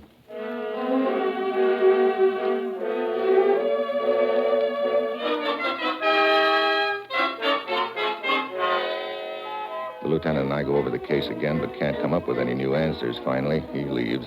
I go up to the room Thalberg has provided me and stretch out on the bed. I'm just dozing off when I hear soft footsteps in the hall. I ease to the door, open it a crack. It's Johanna Gubin, heading downstairs. I follow her. Down in the parlor, she starts thumbing through newspapers. Insomnia, maybe? What? Oh, Mr. Mitchell. I did not get a chance to look through all the newspapers. What's so interesting in them? The Paris editions. I am looking for a message from Papa in the personal columns. Oh, your father's in Paris? Yes. I am to join him there when I find his message in the papers. Why the secrecy? Papa is a refugee from eastern Germany. Franz Gubin. Noted for medical research. If they knew where he was, they would try to force him to go back. I see. But I don't see the advertisement anywhere. Perhaps it is in the paper Joseph took upstairs to read. Oh, funny. What is it? Nothing, Johanna. Wait. Here is the advertisement. Yes. Wanted. Helper for medical research. And the address in Paris. Papa is safe. I'm glad to hear it. Good night.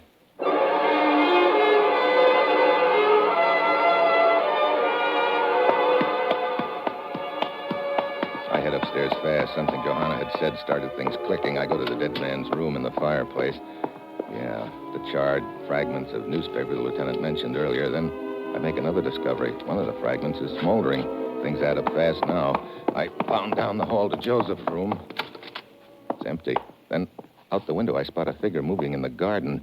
I ease out the back and along the garden path, but I'm in too much of a hurry. Suddenly, he's in behind me with a gun. Far enough, Mitchell.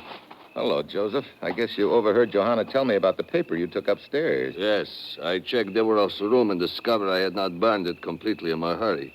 I tried to finish it off just now. I take it the dead man was your stooge. Yes. When we heard you were looking for a man named Deborov, we decided to come up with one of our own. That would give us time to set a trap for the real Deborov, who seems to be so important to you. Why'd you kill him? He became too curious.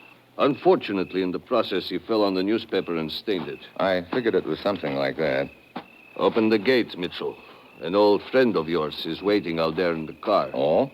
You see, you really did not rush me very much. I was planning to leave anyway. Open the gate. It's now or never. I open the gate and walk through with Joseph behind me. Suddenly, I kick back at the gate hard. It swings into Joseph. The shot goes wild. I launch the gun out of his hand, then run to the parked car. George, get away! Get away! George Radescu, the violin player from London headquarters. Oh, Mitchell. Hello, George. Long way from home, aren't you? Joseph, you fool, to let him get your gun away from you. Well, you sat there stupidly watching. Now, boys. Flattery will get you nowhere with each other. Well, looks like I've got the crop. George in London puts the finger on the refugees, and Joseph does the dirty work. Both of you hooked by the little man who wasn't there. What do you mean? We just used the name Deborov as bait, gents. There's no such person. What? You know, you guys brag that nobody can get the best of you. Well, nobody just did.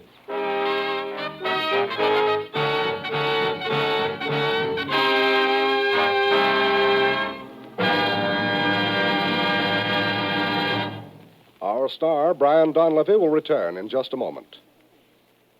Variety is the spice of life, they say, and variety is what we at NBC attempt to give you each Thursday evening. Yes, each Thursday on most NBC stations, you'll hear such entertaining programs as The Roy Rogers Show, Father Knows Best, Truth or Consequences, The Judy Canova Show, and Eddie Cantor Show Business Show. Roy Rogers brings Western song and adventure from the Double R Bar Ranch in Paradise Valley. Later, it's time for Father Knows Best, with Robert Young in the title role. And perhaps you'll agree that the thing about which Father knows best is trouble. But trouble or not, there's always fun-filled listening when it's time for Robert Young to star on this station.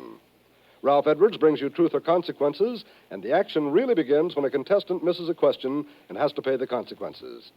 Judy Canova adds to the mirth and merriment with hilarious comedy and some songs in her own delightful style. Then Eddie Cantor brings you his show business show, during which he reminisces about his years in the entertainment world. Yes, every Thursday, listen to all of these fine shows on most NBC stations.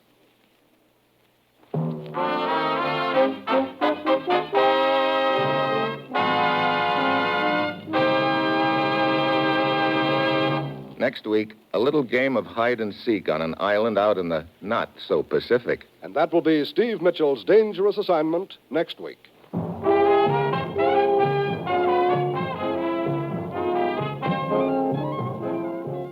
Featured in tonight's cast were Paul DuBoff, Tony Barrett, Jeannie Bates, Jan Arvan, and Jeannie Tatum. This is John Storm speaking. Dangerous Assignment, starring Brian Donlevy as Steve Mitchell with Herb Butterfield as the commissioner, is written by Bob Reif and Adrian Jondeau and directed by Bill Karn. Join us again next week at this same time when Brian Donlevy, starring in the role of Steve Mitchell, will embark on another transcribed Dangerous Assignment. Fridays, listen to Best Plays on NBC.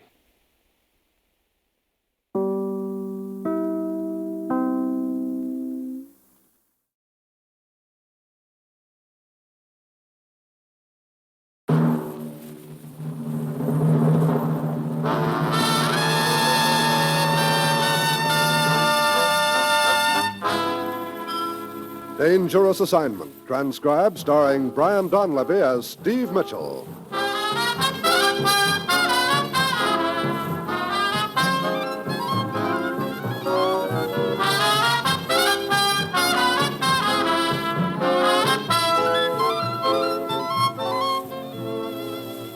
Yeah, danger is my assignment. I get sent to a lot of places I can't even pronounce. They all spell the same thing, though, trouble. But when I walk into the commissioner's office, I don't realize that this assignment's going to find me doing my level best to get blown up.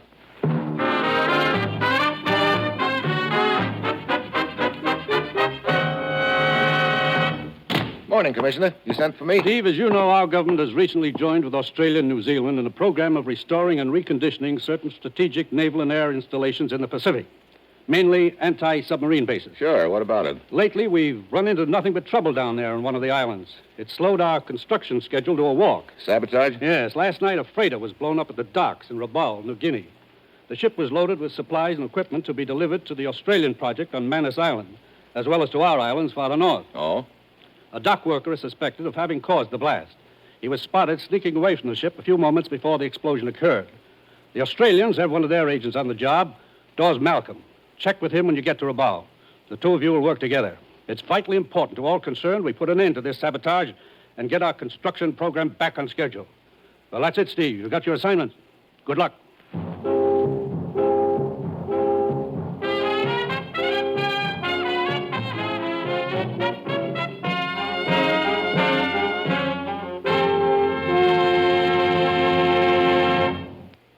National Broadcasting Company is presenting Dangerous Assignment, starring Brian Donlevy in the role of Steve Mitchell, colorful two-fisted government agent. At all those places of the world where danger and intrigue walk hand in hand, there you will find Steve Mitchell on another dangerous assignment. Here's a reminder about Thursday's entertainment schedule on most NBC stations. There's comedy fun with Robert Young starring in Father Knows Best. Roy Rogers brings you Western adventure and songs from the Double R Bar Ranch in Paradise Valley. Ralph Edwards presents another mad and merry session of Truth or Consequences. Eddie Cantor recalls his years in the entertainment world during his show business show. And then Judy Canova invites you to mythical Cactus Junction for 30 minutes of fun. It's an enjoyable evening of great radio entertainment, so be sure to hear it all every Thursday night on the NBC Radio Network.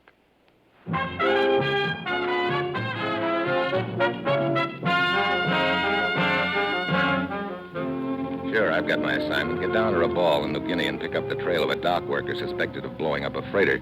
He's our one and only lead to nail those responsible for sabotaging our program of rebuilding strategic bases in the South Pacific. It's noon Thursday when my plane lands at Rabaul, and Australian Special Agent Dawes Malcolm is there to meet me. Before I can catch my breath, he whisks me into another plane. I'm sorry for the rash act, Steve. This concerns our dock friend, Kawi, the Malay who wrecked the freighter. I learned he'd hopped aboard a ship yesterday afternoon, a small copra trader headed north. Do you know exactly where she's headed? Yes, here I have a map. I'll show you.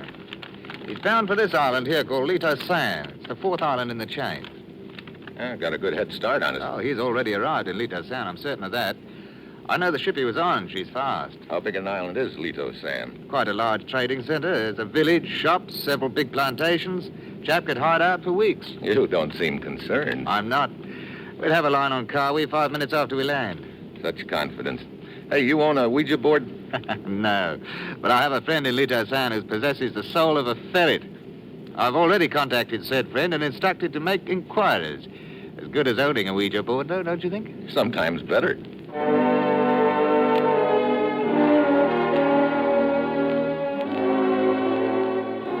It's early afternoon when our plane settles down on the island of Lito San. The place is not exactly a beehive of activity. A hot sun is beating down on the village and the streets are deserted. We hurry over to the trading post where we find Malcolm's rather large friend seated on a veranda. Large friend is comfortably settled in a wicker rocker, swatting flies with one hand and holding a tall, cool drink in the other. Blasted heat.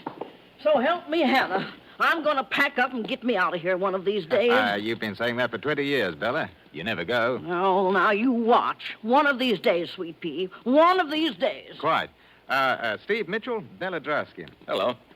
Blasted flies. Oh, sit down, Steve. Fix him a drink, Sweet Pea. How about it, Steve? Yeah, I could use one. You play pinochle, Steve? Sure.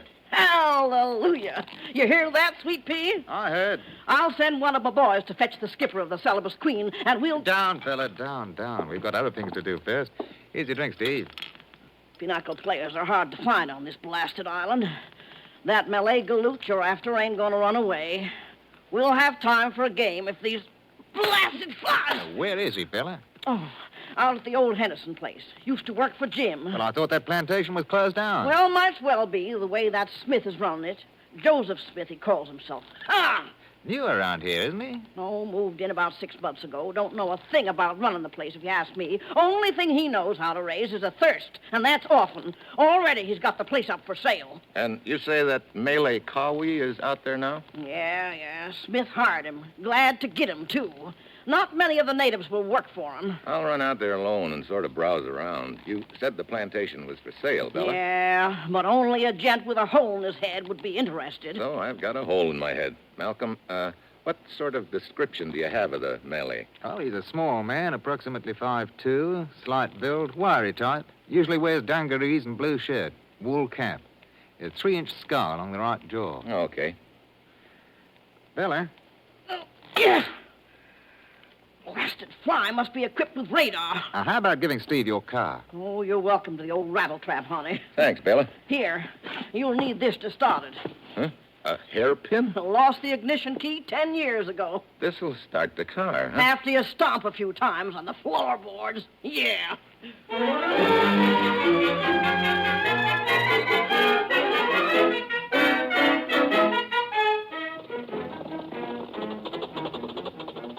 5 minutes later, I'm wheeling Baylor's two-tone Essex along the docks. I follow directions and turn into the jungle, head south.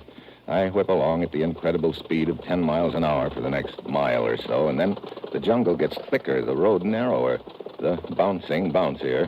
I round a bend and spot 3 people walking along the road ahead.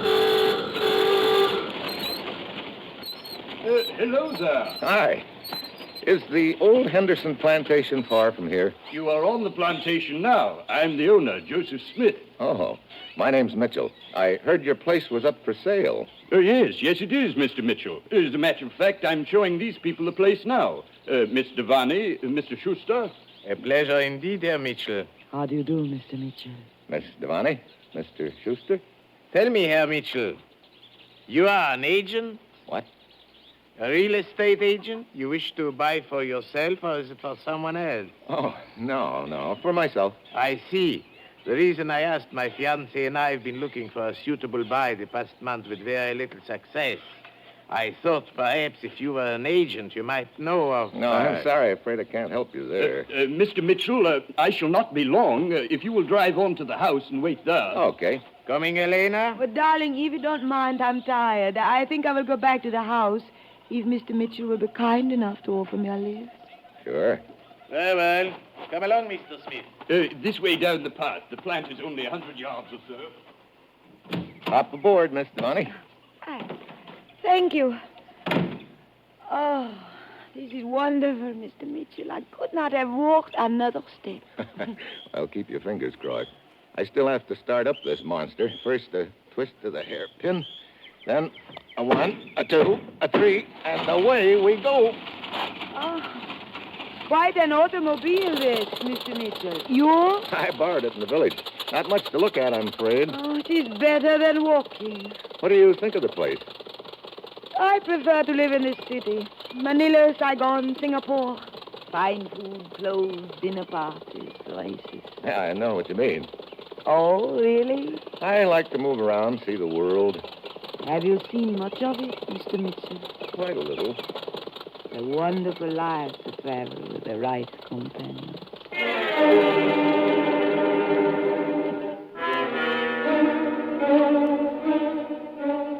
It looks like a forward pass, but I let the ball drop for the present. We finally pull up at the main house and continue our conversation in the shade of the wide veranda.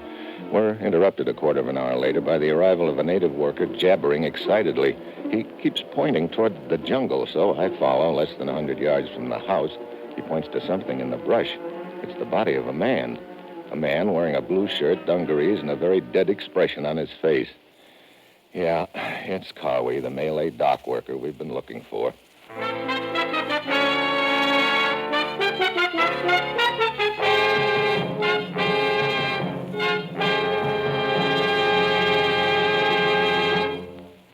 Brian Donlevy will continue his dangerous assignment in just a moment. Everyone dreams of a rosy future when they'll finally be able to retire and really enjoy life. Vacationing in different lands, enjoying the scenery of our own country, or just basking in the sunshine of their own backyard. Well, the dream can become a reality through United States savings bonds. And you don't have to be a rich man to afford United States savings bonds. Yes, you can buy a savings bond with a modest $18.75, or you can buy a savings bond for $7,500. But no matter what savings bond you buy, you'll get back $4 for every $3 you put in. And it's easy to buy United States savings bonds. Look into the payroll savings plan where you work. That's the automatic plan for buying savings bonds, or if you're self-employed, be sure to ask about the bond-a-month plan where you bank. And believe me, you'll feel more secure tomorrow if you'll buy United States savings bonds today.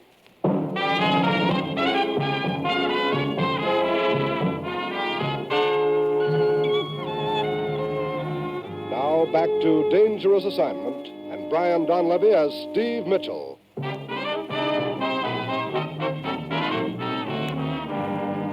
finally locate the Malay dock worker, Cowie, who sabotaged the freighter in New Guinea, but it's too late. Somebody's closed his mouth for keeps on Joseph Smith's plantation on the island of Lidasan, so I'm no closer to finding out who's trying to sabotage the construction of our defense bases in the area.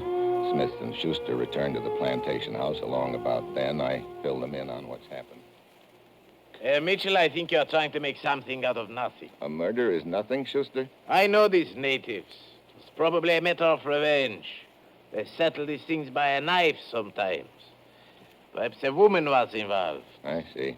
Elena, did you ever see the dead man before? Of course not. Smith, you and Schuster were together showing him the plantation. Well, of course. That is most of the time. Most of the time? Herr Smith left me for a few minutes. Said he wished to inspect the water line. Which I did, then returned to Schuster directly. See here, Mitchell. What's the meaning of all these questions of yours? Nothing, Smith, nothing. I guess I'm just the nosy type.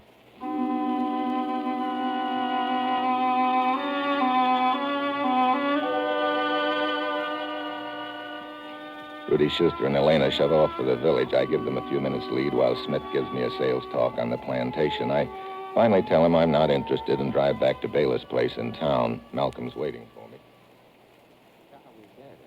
That's bad, Steve. That's our one lead on the person behind all this sabotage. I know, Malcolm, but I've got a hunch if we find Cowie's killer, we've got our boy. This Schuster fella. I've seen him around quite a little for the last month.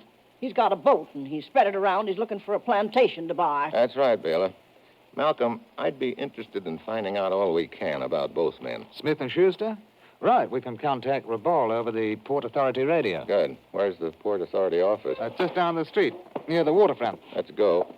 See you later, Baylor. Now, you fellas hurry up and get this over with, and maybe we can have the game of pinochle. Right you are, sweet pea. How long have you known her, Malcolm? Baylor? Oh, several years. She always been on the up and up? Far as I know. Why? Just wondering. She knew where Cowie was hiding out. She knew I was going to talk to him. When I get there, he'd just been killed. I see what you mean, old boy. Just a thought.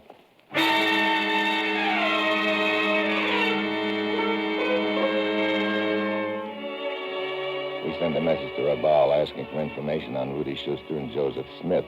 Malcolm sticks around the office to wait for an answer. I wander along the waterfront. Steve! I turn around. Elena is waving to me from the deck of one of the boats tied up at the wharf. Come aboard! Okay, Elena. Hey, nice boat you've got here. It's Rudy's. He around? No, he's in town. I'm so glad to see you, Steve. I'm still shaken over that murder. Here, let me pour you a drink.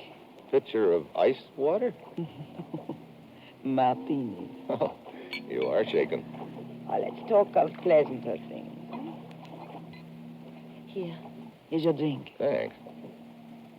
To us, perhaps? Why not? That's a nice perfume you're wearing. Toujours moi. Hmm? Always me. That's a thought. I'm leaving tonight, Steve. Always it seems I leave at the wrong time. Yeah. Unless maybe you don't want me to leave. What about Rudy? Rudy bores me. All he wants to do is poke around from one little island to another. Looking at plantations, huh? Mm. You said you were shoving off tonight. Are you going on to some more islands around here? Yes. Steve, if you don't want me to go. Quite a coincidence, Elena. What is? The reason I came down here to the waterfront was to hire a skipper to take me around to some of the islands so I could look at some plantations. Steve, why don't you come with us? Do you think it'd be all right with Rudy? We'll see that it is. Please, Steve, you come with us. Huh? Oh, okay, Elena. Sounds like a good idea. I'm glad you thought of it.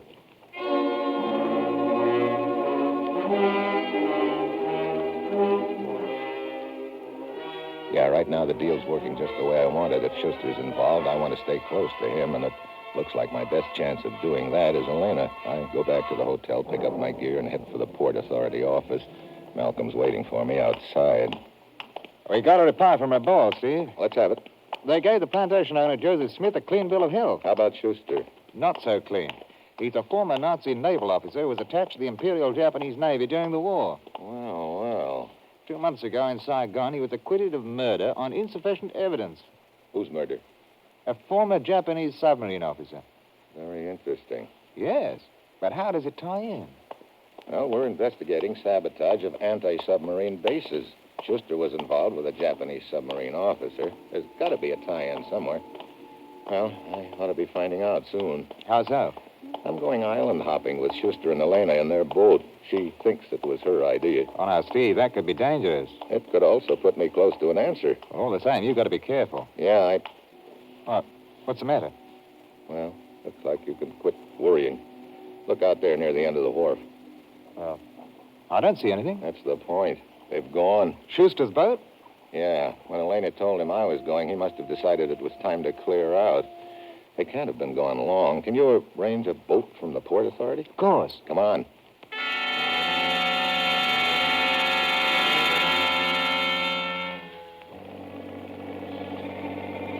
Once outside the breakwater, we spot Schuster's boat on the horizon. It's dark by now. We tail him to the vicinity of a small island, then lose him. We circle the island. This island is one that your government was planning a base on, Steve. They should have been working here by now, but the sabotage has slowed things up. Wonder what Schuster will... Hey, hold it. See that little flare of light near the top of the island? Where? It's gone now. Well, let's go ashore and have a look. We move in closer, cut the engine, drift ashore.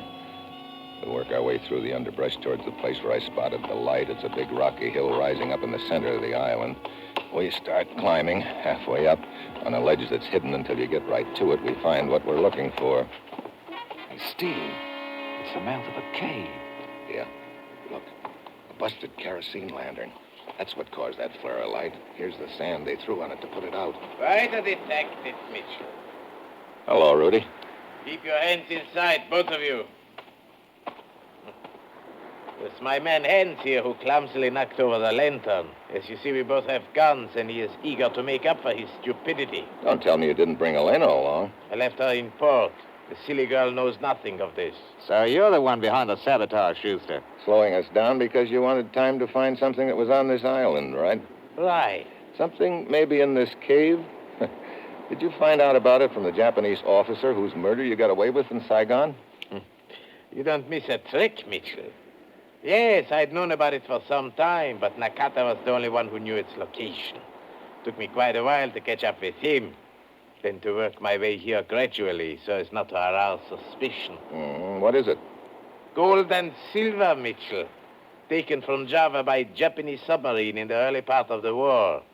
Hidden here in this cave. $500,000 worth. Nice haul. And the two of you will help Hans and myself carry it down to the boat. Then what? Well, let us say that you will become so attached to this cave you will never leave. Hans, guard them while I locate the gold inside the cave. Yeah. Just a minute, Schuster. What is it? You seem to have figured out most of the angles. Could be there's one you've overlooked. What is that? You haven't been inside the cave yet.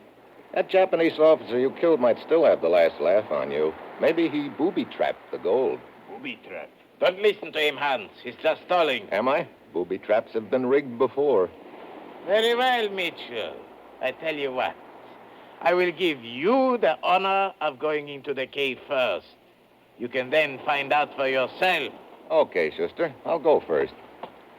Wait! He realizes his mistake too late. I dive into the cave and to one side. The shots go wild. He pounds in after me. I move fast in the dark, start a wide circle to get back to the entrance. I can hear him stumbling along behind me. I keep circling. I'm almost back to the entrance now. Then I realize I'm silhouetted in the moonlight. Mitchell! Stay where you are! I'm cooked. He takes a couple of side steps for a better shot, then... The explosion sends me sprawling out of the cave. Steve, you okay? Yeah. Hey, what about Hans? Hey, he took his eyes off me at the explosion, and I clipped him. What happened inside? Schuster must have tripped the wire that set off the booby trap. Oh, brother. And me charging around there in the dark. Yes. Well, I'm sure the gold wasn't damaged much. We'll contact the authorities in Java about it. But just one little question, old boy. How do you know about the booby trap? Just one little answer, old boy. I didn't. You what? Well, remind me never to play poker with you. Well, I expect you'll want to be getting back to port. Schuster said that Elena was still there. Elena? Are you kidding? I just barely escaped from one booby trap. I'm going to quit while I'm still ahead.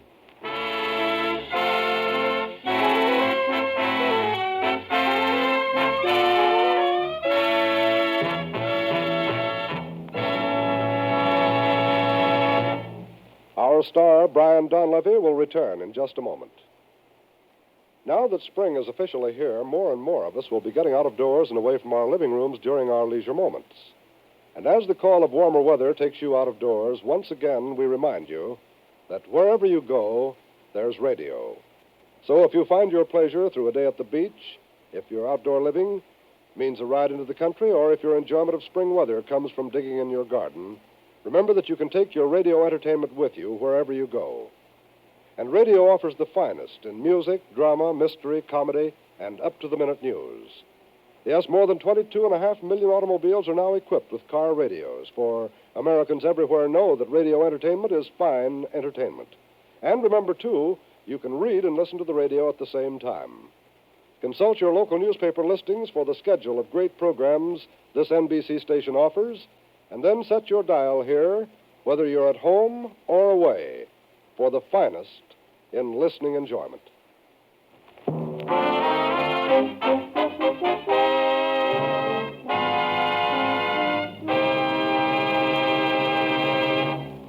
Next week, Trieste in a friendly game of checkers. I get jumped. And that will be Steve Mitchell's dangerous assignment next week.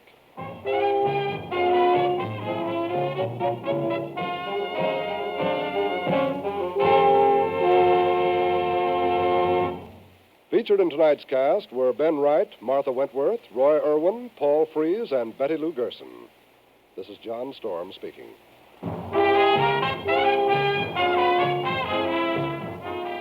Dangerous Assignment, starring Brian Donlevy as Steve Mitchell with Herb Butterfield as the commissioner, is written by Bob Reif and Adrian Jondeau and is directed by Bill Karn.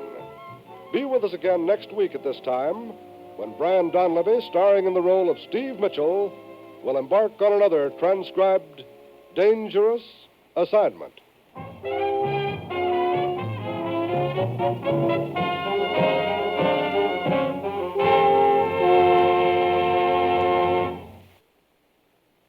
Fridays, be sure to listen to Dinah Shore on NBC.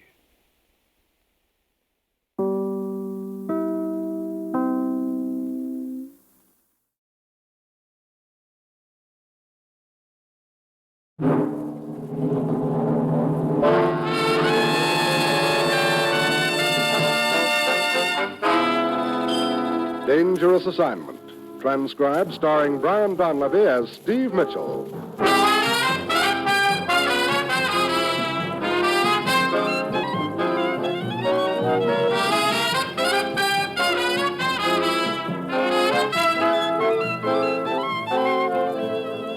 Yeah, danger is my assignment.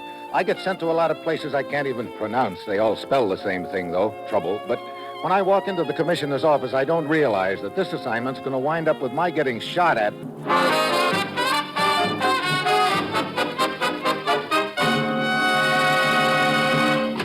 Morning, Commissioner. You sent for me? Lately, we've been concerned over the leak of materials and equipment. Get to the organization behind all this and smash it. Well, that's it. You've got your assignment. Good luck.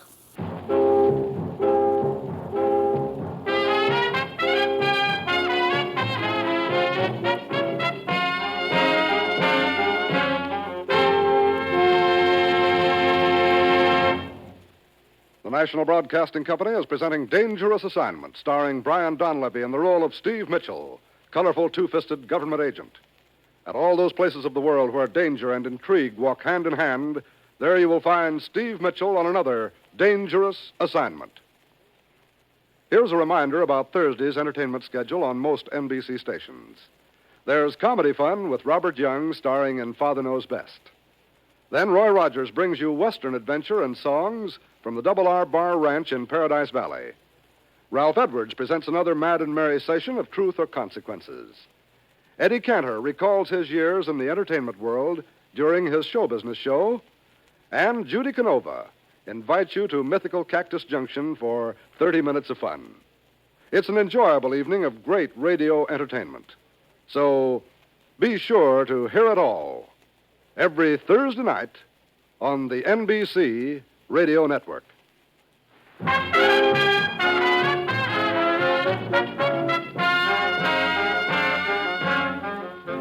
Sure, I've got forget my assignment, get over to Rome and have a talk with the owner of the Giovetti textile mills.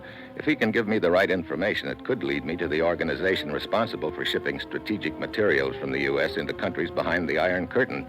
It's early Wednesday afternoon when my plane lands, and half an hour after I arrive, I'm in conference with the head man at the Giovetti mills. Senor Mitchell, you must believe me.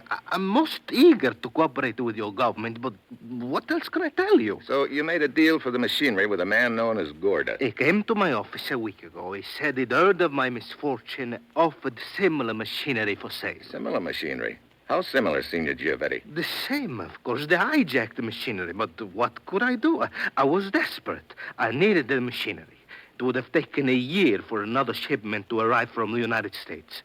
I could not wait. So it was a matter of paying Gorda's price or close down, huh? Oh, there's one thing more. The hijacking took place 2 weeks ago. In Naples, yes. Yeah, yours wasn't the only shipment lost. No, I believe that other companies were involved. The police would know about that. Good day, Senor Mitchell.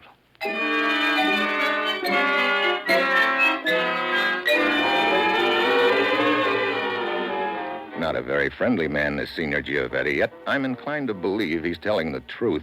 At police headquarters, I get a list of the companies involved in the Naples hijacking. My first call is on the general manager of Schoner Industries, Rome branch. As you see, Senor Mitchell, the machinery is old and worn, and much of it useless. We must do the best we can with what we have. We had new machinery on order. It was hijacked. Any chance of getting replacements in the immediate future? There's a possibility, yes. I was speaking with Signor Schoner himself about it this morning. He was leaving on a business trip to Trieste. You might contact him at the Hotel Druff. Yeah, I might do that. In the meantime, I've got a few other calls to make.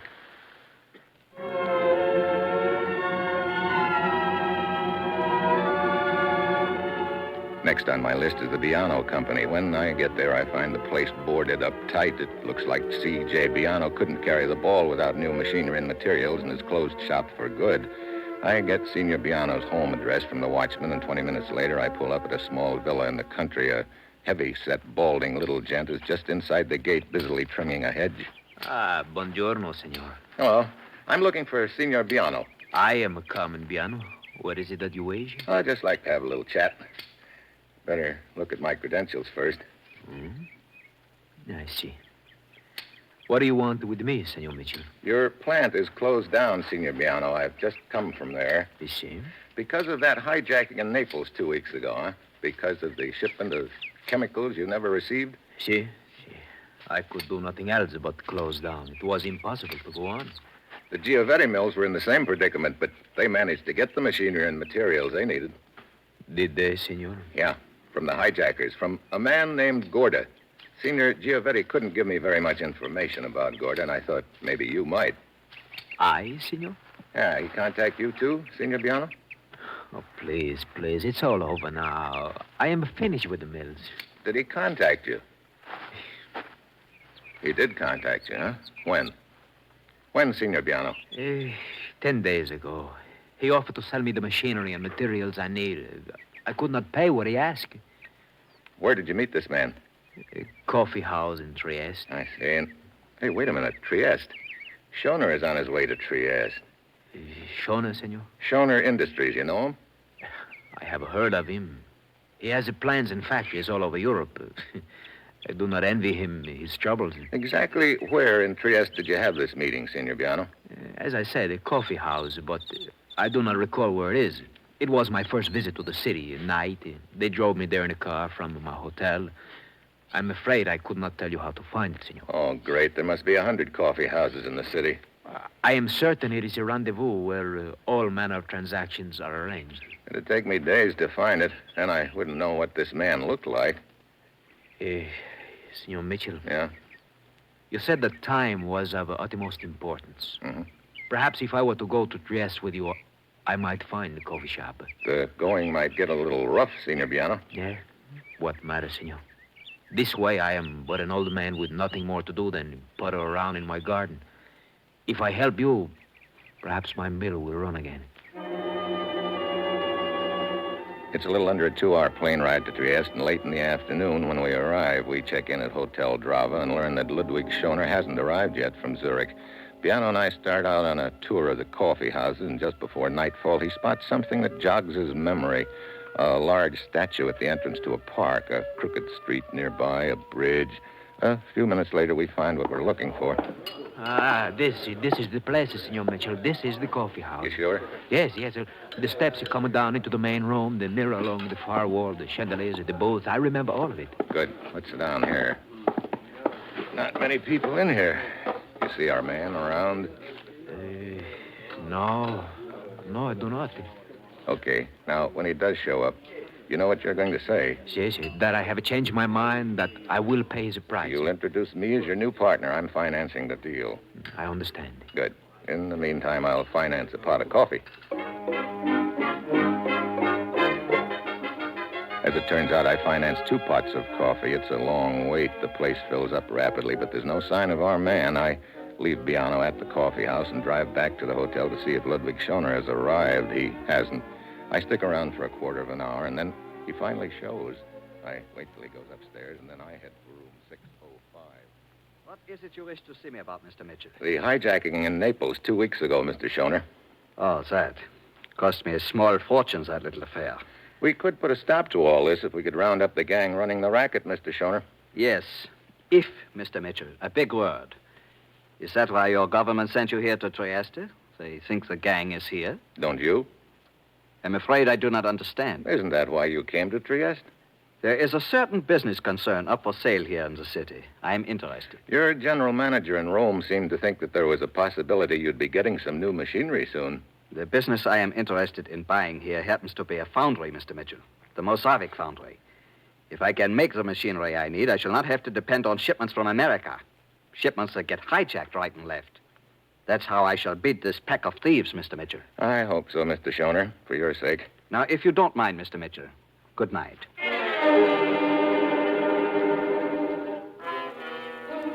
Another brush off, just like I got from Giovetti in Rome. This time, however, I'm inclined to think that friend Schoner is lying.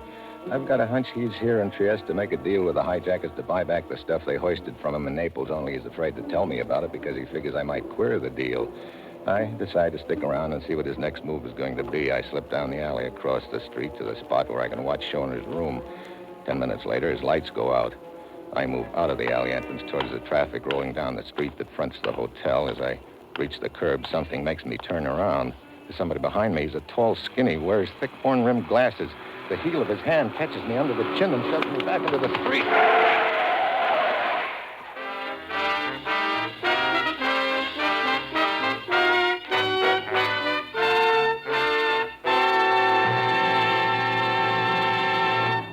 Steve Mitchell will continue his dangerous assignment in just a moment. Today, more than ever before, the great scientific minds of our country are hard at work solving the mysteries of cancer. In over 100 research centers located in all parts of the country, there's being carried on the greatest research program against a single disease ever known to man. Now, someday soon, the scientists hope to have the answers. But the realization of their hopes depends in large part on you. To continue and expand the tremendous research program, money is needed. That money must come from you. Cancer is a major enemy of the American people, and last year alone it claimed some 215,000 victims. And although more and more lives are being saved from this dread disease each year, the toll is still far too high. We can all strike back against cancer by joining the Cancer Crusade. Support the American Cancer Society and its 3 programs of research, education, and service to the cancer patient. Join the 1953 Cancer Crusade. Mail your generous contribution to Cancer, care of your local post office.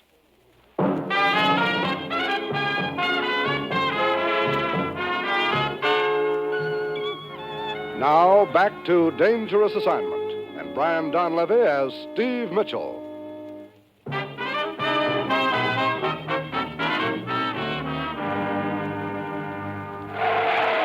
Flat on my back in the street. There's a car almost on top of me. I roll out of the way just in time.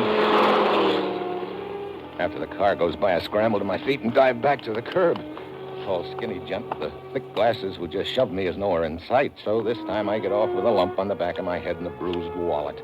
But I've got to get to those boys before there's a next time. Could be Schoner hired me knocked off. I head back to the hotel, but there's Schoner calmly sitting in the lobby reading a newspaper without a care in the world. I figure I'd better check on Biano, whom I left at the coffee house. I telephone and get our waiter. I remember you Such a tape I do not forget. You also remember Senor Biano, the little gent who was with me at your coffee house? Si, senor. He's still there waiting for me? No, he left right after you did, senor. Oh? Any idea where he went? No. Perhaps your friend would know. My friend? Si. The man who come over to your table after you leave and talked to Senor Biano. He was a tall, thin man.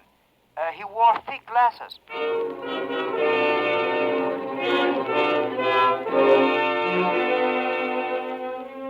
A tall, thin man with thick glasses. The same gent who just tried to shove me in front of a car. Does that mean that Biano put the finger on me? Is Biano the boss of the hijack racket? And if so, does that mean that Schoner is on the up and up after all? I start to leave the phone booth, then stop. Schoner has just put down his newspaper and is glancing at his watch. He gets up and slips out of the lobby, just a hint, but I follow. He heads for a bar. He joins a smooth-looking girl at a corner table. They talk a couple of minutes. Then he slips her a piece of paper and leaves. It doesn't look like a social visit. Maybe my hunch is right. Could be some sort of a payoff. I decide to put on a little act and smoke her out. Hi. Hello. Buy a drink? Who are you? Could be a colleague of yours. What are you talking about? That guy you were just talking to, Schoner. What about him? I've got a hunch he's in a buying mood. Oh? For what? Machinery. Maybe you should mind your own business. Maybe this is my business. Oh? If Schoner feels like buying, could be I feel like selling. Machinery? Couple of warehouses full. Why tell me? Why not tell Schoner? Because I want to stay healthy. I don't follow you. No, then I'll make it real simple. I'm new here in Trieste, and I know what happens to strangers who try to muscle in on somebody else's territory. So? So why not work together? I could sell my stuff to the local outfit at a low enough price so they could still make a profit on it to Schoner. I still want to know why you're telling me. Oh, I just figured you might possibly know how to contact those boys. No. Okay. I figured on selling at only 20% over U.S. prices. That could still give anybody who was interested a 50% markup. I'll bet anything that Schoner would pay, too. But like you say, you wouldn't know anything about it. Sorry. Looks like I got the wrong party. Be seeing you. Wait. Yeah? I didn't get your name. I know. I didn't give it. Much healthier that way.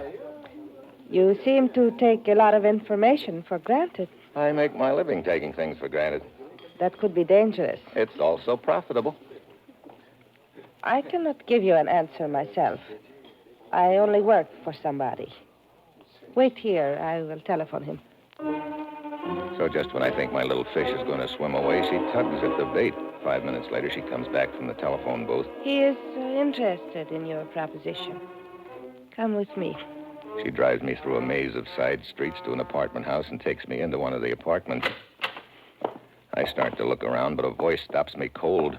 Well, Mitchell. We meet again. I whirl around. Standing in a side doorway is Schoner, and beside him a rugged-looking guy with a gun. I'll handle things from here on, Leonora. Very well. Well, so you're my boy, Schoner. Hardly. I set a trap and caught the wrong fish, Mitchell. And all because I was trying to help you. What do you mean? First, let me tell you that Leonora here is the secretary to a local lawyer who is handling my purchases at Mosaic Foundry. Why? You remember my telling you I wanted the Mosaic Foundry so I could make my own machinery and not be at the mercy of the hijackers. I wanted the purchase to be handled secretly so my competitors would not get the same idea. That is why I met Leonora in the bar. Keep talking. When you posed as a dealer in hijacked machinery, Leonora thought I should know about it. I thought possibly I could help you find the man you seek. That is why I set up this trap. But I hardly expected to see you walk in. Well, all of this makes an interesting story, Schoner. It's more than a story, Senor Mitchell. That's why I'm here. My credentials. Sir James. Police Lieutenant Florio? At your service. Well, looks like I owe an apology all around. Not at all. I only regret that my little trap did not produce the man you seek. Have you any other leads, Senor Mitchell? One. A little gent named Biano, Lieutenant. I see. If you'll give me a description of him, I'll put out a bulletin. Okay. Well, I'd better get back to my hotel. I'll be glad to drive you back, Senor Mitchell. After all, when you thought I was a hijacker, you offered to buy me a drink. I intend to hold you to it.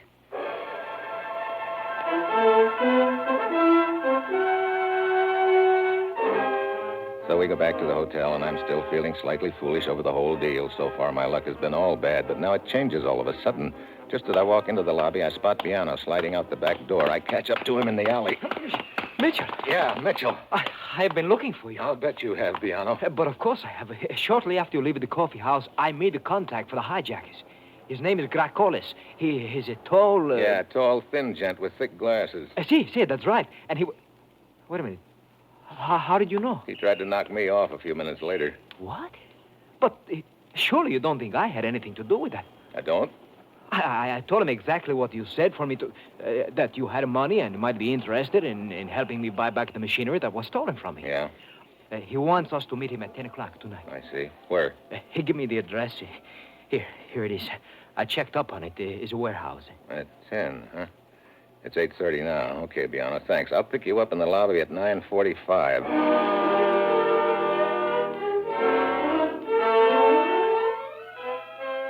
I go back inside, wondering if Biano's telling the truth. If he isn't, then the meeting at 10 in the warehouse is a trap. Either way, I've got to find out. I grab Leonora and hustle her into her car. We head for the industrial district.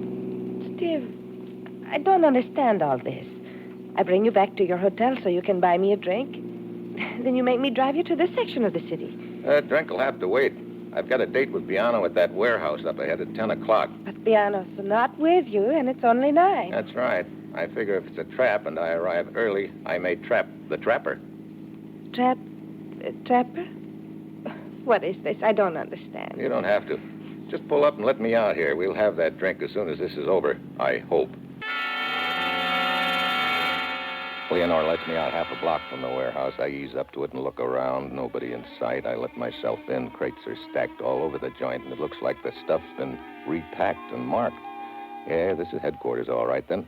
I spot a light up a flight of stairs. I work my way up quietly. It's a small office. The door is half open, and inside, sitting behind the desk in a swivel chair, is Gracolis, the tall gent with the thick glasses. I wait until he swings around to look out the window with his back to me. I ease up behind him, slide my arm around his neck, and squeeze. And my eyes flick out the window. Rivet on a sign plastered on the side of a building across the alley, and that sign slides the whole deal into place.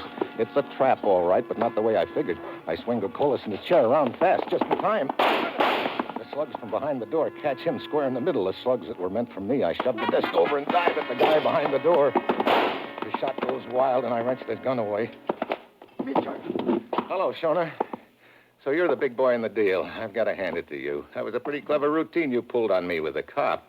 Yeah. If I hadn't spotted that sign across the alley, I'd be a dead pigeon right now. What sign? Mosarvik Foundry. I remembered you telling me you were buying it. That was too much of a coincidence. Right across the alley from hijack headquarters here. It's a foundry. You were probably figuring on using it to alter the hijacked machinery. Yeah.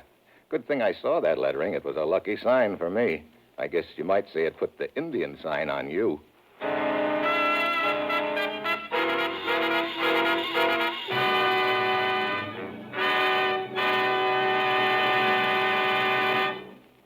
Our star, Brian Donlevy, will return in a moment.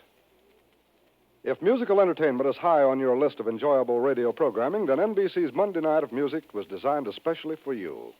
When you set your radio dial to most NBC stations on Monday evening, you'll hear such stellar programs as The Railroad Hour, The Voice of Firestone, The Telephone Hour, and The Dinah Shore Show. The Railroad Hour presents Gordon MacRae and guest stars in memorable operettas. Howard Barlow conducts the orchestra and chorus on The Voice of Firestone, and the program always features the finest musical artists. The Telephone Hour brings you the music of Donald Voorhees and the Bell Symphonic Orchestra, as well as famous guests from the realm of music. Also on Monday evening, you'll enjoy hearing the new Dinah Shore Show. Dinah now brings her singing talent to the NBC radio microphone twice each week, every Monday and Friday. Remember to join us for the new Dinah Shore Show. Make it a date to be one of the millions of people who each Monday evening enjoy NBC's musical program schedule.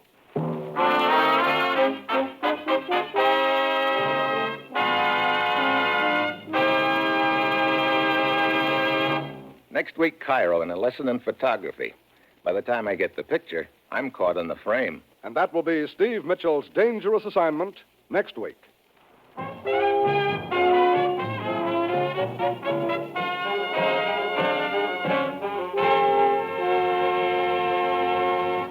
Featured in tonight's cast were Don Diamond, Hal Gerard, Tony Barrett, Harry Bartell, and Virginia Gregg. This is John Storm speaking.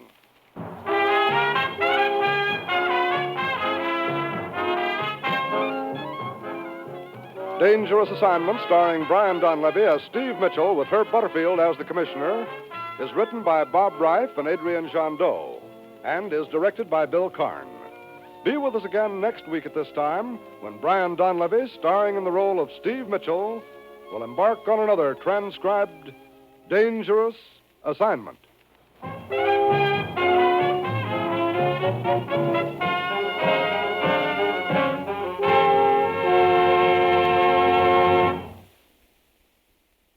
Fridays, be sure to listen to Dinah Shore on NBC.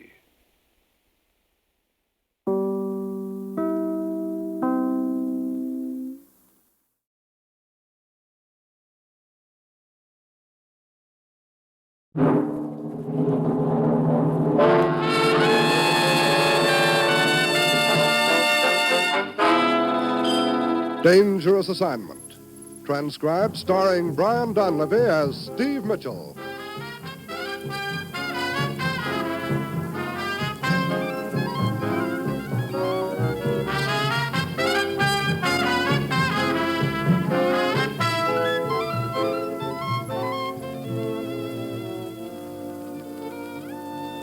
Yeah, danger is my assignment. I get sent to a lot of places I can't even pronounce. They all spell the same thing, though, trouble. But when I walk into the commissioner's office, I don't realize that this assignment's going to teach me never to ask to see a knife in a shop window. You may get it in the back.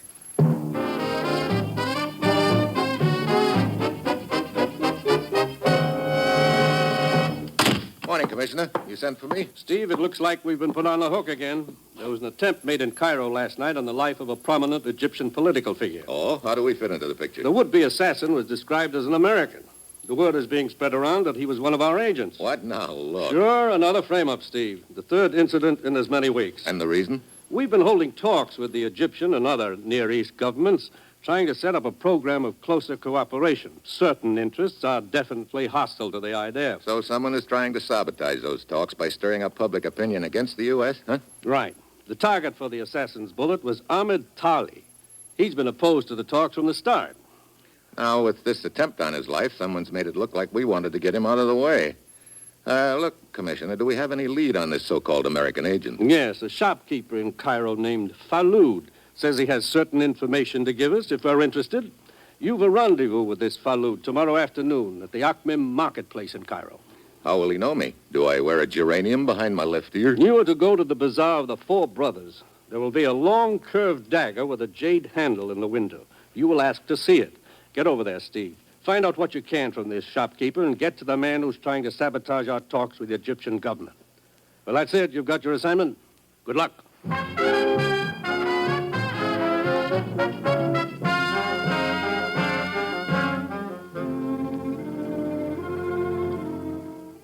The National Broadcasting Company is presenting Dangerous Assignment, starring Brian Donlevy in the role of Steve Mitchell, colorful, two-fisted government agent.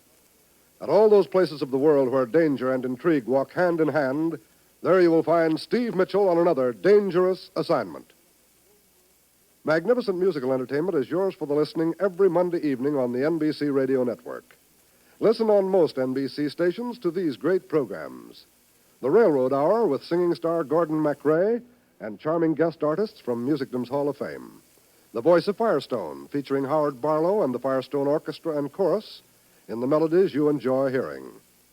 Then the Telephone Hour, with the music of Donald Voorhees and the Bell Symphonic Orchestra.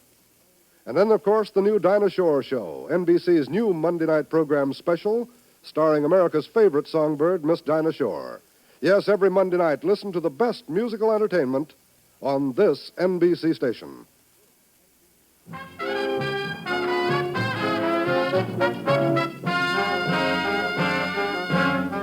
Sure, I've got my assignment. Get over to Cairo and have a chat with a shopkeeper known as Falud and see what information he can give us that'll help us nail a gent who's been busy stirring up anti-U.S. sentiment in Egypt and the Near East. It's late Friday afternoon when my plane lands. I check in at a hotel and then hurry over to the Akhmim marketplace. I finally spot the Bazaar of the Four Brothers and stroll inside. May I assist you, Effendi? Yeah. I'd like to see that dagger in the window, the one with the jade handle. Ah, an excellent piece. A work of art, Effendi. Do you collect jade? Among other things. The finest pieces of jade in all Cairo are to be found in this shop. Someone recommend you, perhaps? Yeah, a friend asked me to drop in and have a look at the dagger. His name is Falud. Do you know him? Ah, yes. And your name, Effendi? Steve Mitchell. You're Falud?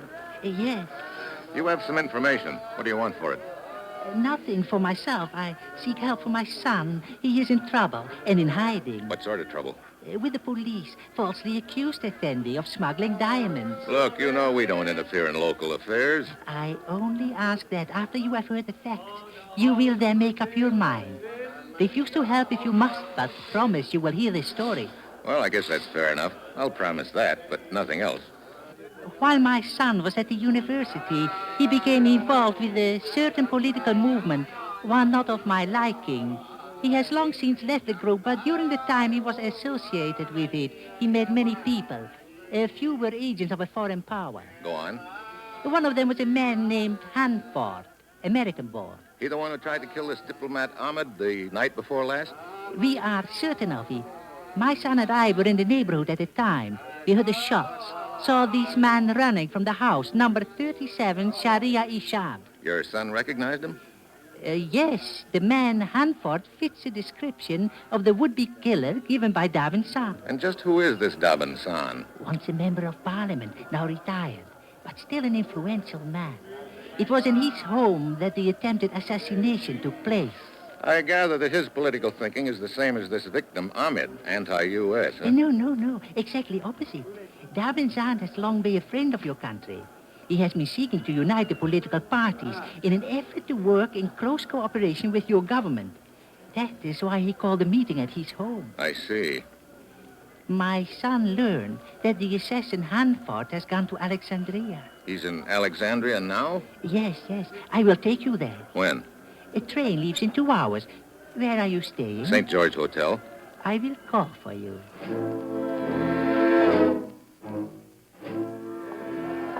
I saunter out of the bazaar and move on through the marketplace. As long as I have some time on my hands, I figure it won't do any harm to have a chat with this Davin San. I grab a cab, and 10 minutes later I arrive at 37 Sharia Ishab. I show my credentials, and the servant ushers me into the private study where I cool my heels for another 10 minutes or so. Then Davin San shows up. So sorry to keep you waiting, Mr. Mitchell. 1,000 pardons. No harm done, Mr. San. Do sit down, please. I was in conference with Dr. Marubian. He had many instructions regarding the patient. You mean Ahmed Tali is here in your house? Yes. You did not know? Though his condition is not grave, the doctor thought it would be wise if he remained here. An unfortunate affair, the incident of the other night. Yeah. Most unfortunate. You mind telling me about it? I had invited some friends for the evening. Including Ahmed Tali? Still a friend, Mr. Mitchell. Although we do not see eye to eye politically, I thought perhaps if we could all get together and talk, an understanding might be reached. Go on. It was around midnight. We were all assembled in the study here. The front doorbell rang. The servants had gone to bed, and so I answered it. What did the caller look like? Tall and slender. His manner of speech was American. He said he had an important message for Ahmed Tali. Asked if I would call him. And you did, huh? I left the two in the hall and went back to the others. A moment later, we heard a shot and rushed out. We found the front door open, Ahmed lying on the steps. There's a rumor going around that the caller was an American agent. Yes, I have heard that, but he showed no credentials, nor gave his name. I see. All right, Mr. San. Thanks a lot. I go on to my hotel and wait for my contact Falud from the bazaar to show. He doesn't. It's a quarter of an hour before train time now, and I decided to do something about it. I hustle back to the Akmim marketplace. It's quiet now, dark, deserted. The bazaar is closed. I lean in, peer through the glass door, and suddenly it opens. Quickly, Effendi, inside. Hey, we were supposed to meet at my hotel. I know, but I was followed. 2 men. I lost them not far from your hotel. Wait. There they are, Effendi. Coming this way, the 2 men.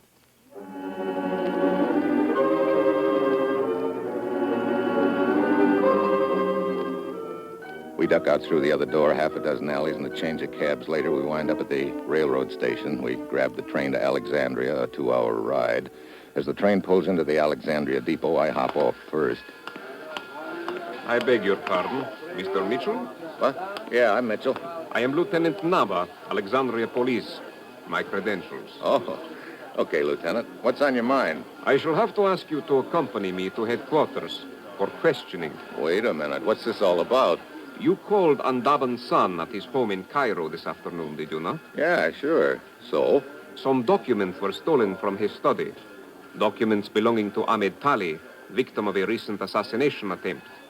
We have received information that you have these documents in your possession. What? That's crazy. Is it, Mitchell? Then why did you run from the police in Cairo less than 2 hours ago? The police? Oh, look, I can explain that. I thought they were... Hey, wait a minute. Falud, over here. That old man, a friend of yours, Mr. Mitchell? Yeah, we came up on the train. He can explain about those 2 men we ran from. So, you there, come here. Yes? What is it? Tell me, old man, do you know this American? No. I never saw this man before in my life.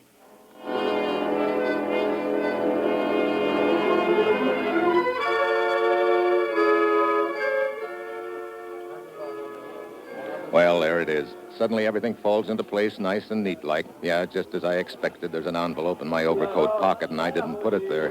Another first-class frame, and I'm in the middle of it. Waiting in the street outside the depot are half a dozen newspaper men. Keen. This is going to get quite a spread when we start for the police car parked close by. Just then, another car whips around the corner, and I spot a gun in the window just in time. I drop. I don't stick around to find out what happened. I sprint down a side street, make a few fast turns, and wind up in somebody's cellar. I sweat out the next 10 minutes and then ease out onto the street again. I recognize one of the reporters who was waiting outside the depot. He steps into a parked car. I'm right behind him. You? Yeah, me. Slide over, Buster. I'll drive. What do you want? The lieutenant. I saw him fall. Did he hurt bad? Yes, badly wounded. Thanks to your friends. My friends? Oh, yeah. Sure. We won't get far, Mitchell. The neighborhood is surrounded. Sure. Look up ahead. A barricade across the street. So we go through it. What? My new car. I'll pay for the bullet holes. I imagine there'll be a few, so you'd better get down, Buster. My beautiful new car. You can't do this. Want to bet? Down, Buster. Down.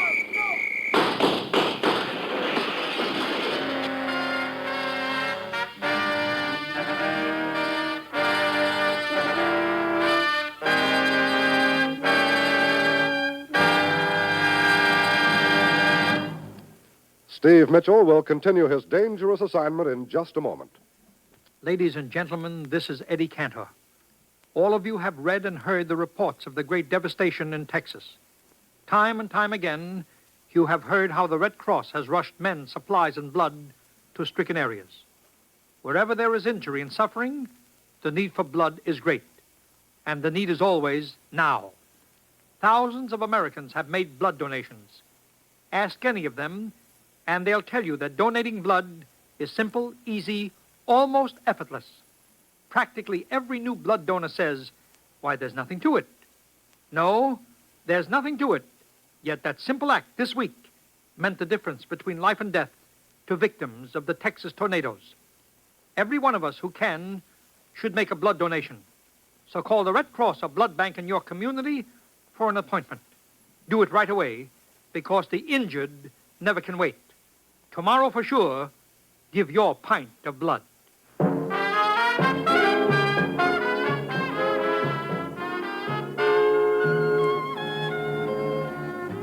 Now back to Dangerous Assignment and Brian Donlevy as Steve Mitchell.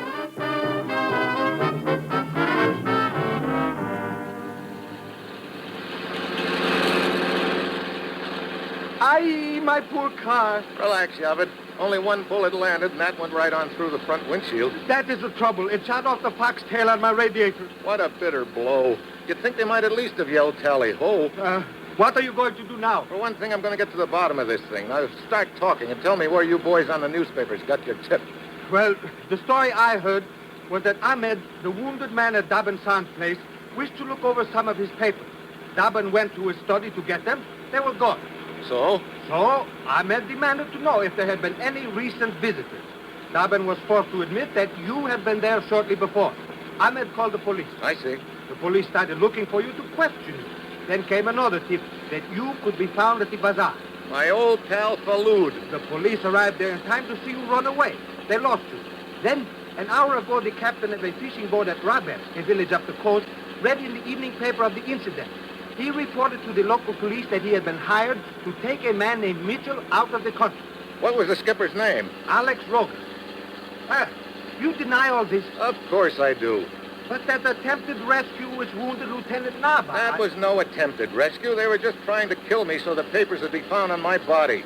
But they missed. That means they'll try to get on my trail again. If I could only get my hands on that skinny neck of Falud's, I could find out from him who's behind it. Oh, I do not think you will get the chance.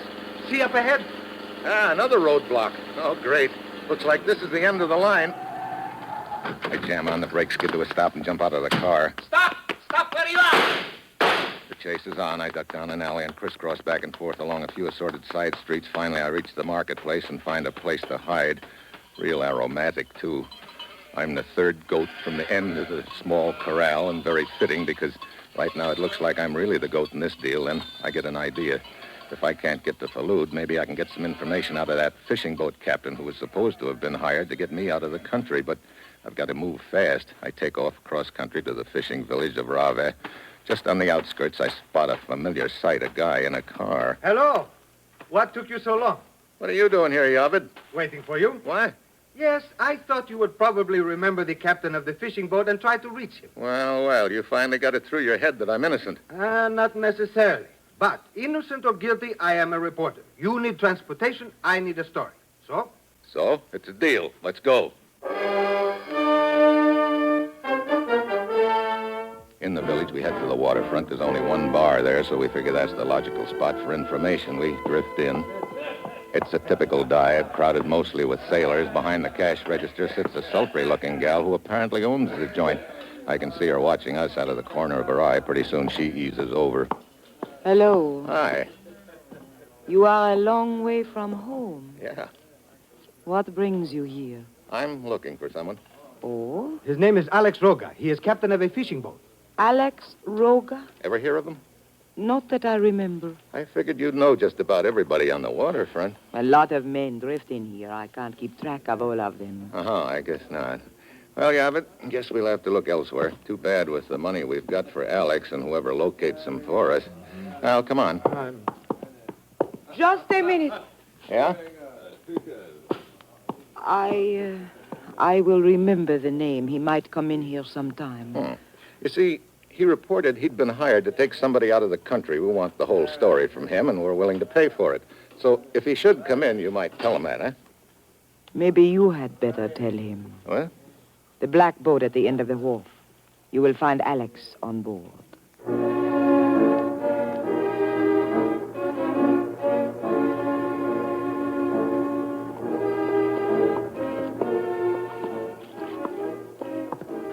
Here's the boat.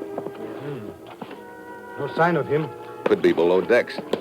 Keep it quiet. This hatch must lead down to the cabin. Yeah, come on.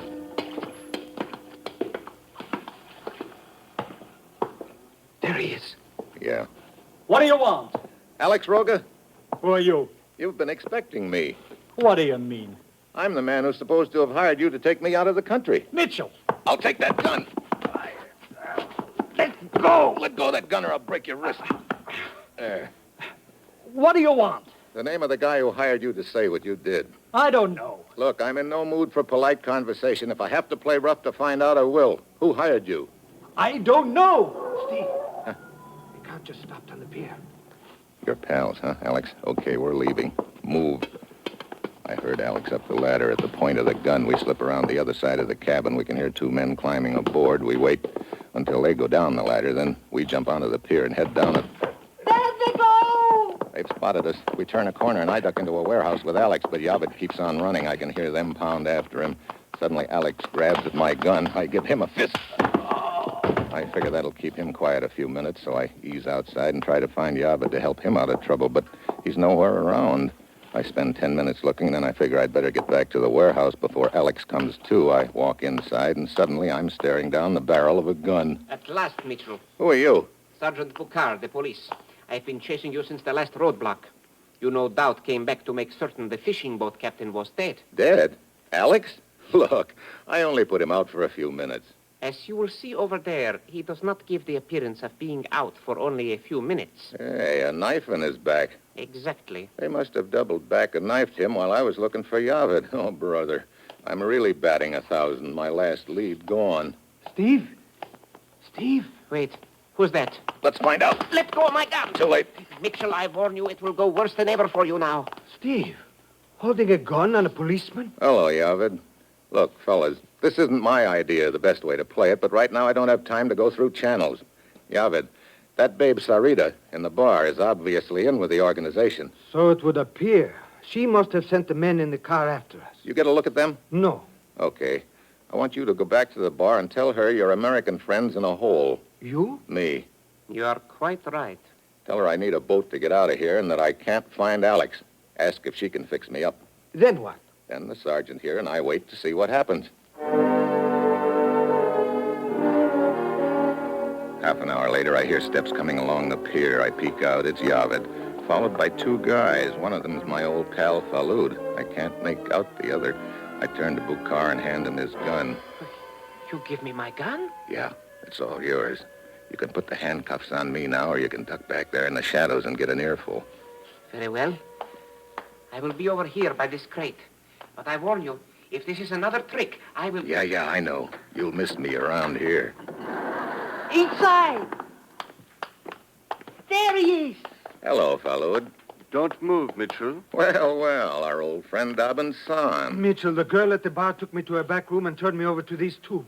So you're the one behind this whole deal, Dobbin's son. Quite so. Pretty neat cover. You pose as a friend of my government. You schedule talks at your house to try and convert Ahmed, who's opposed to us. You rig an attempt on his life, so we'll be blamed for it, and then you get Falud to lure me over here so he can hang this frame on me. And now to finish it off perfectly, I can deliver you to the authorities. Sorry, but I think it's going to be the other way around, Dobbin-san. A bluffer to the last, eh, Mitchell? Dobbin, watch out. What? Over there near the crate, a policeman. Dobbin's shot goes wild. Falud dives for the cop and collects a slug. Dobbin whirls and heads for the door, but I latch on with a flying tackle. His head hits the concrete and he's out cold. Are you all right, Mitchell? Yeah. You hear enough, Sergeant Boucard? Quite enough. And I've got my headline, Steve. Good. But the next time anybody tells me they've got red-hot information for me, Yes? they can stuff it in an envelope and mail it to me.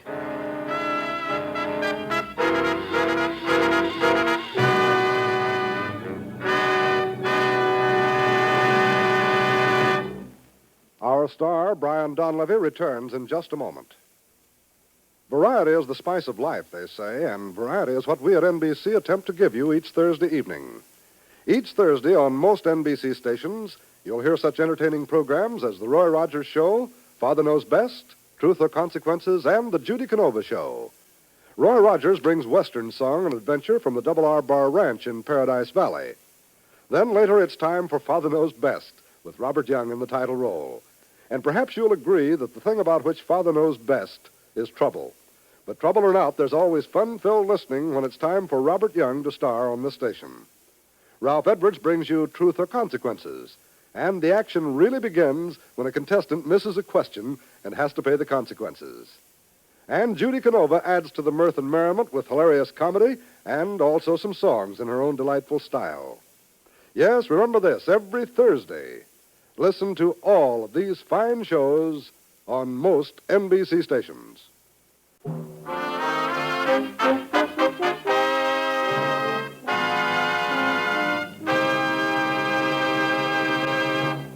Next week, Germany. A chase.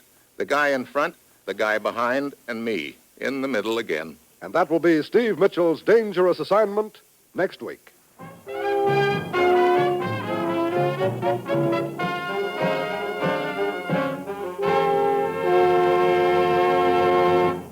Included in tonight's cast were Robert Boone, Paul Duboff, Byron Kane, Jan Arvan, and Betty Lou Gerson.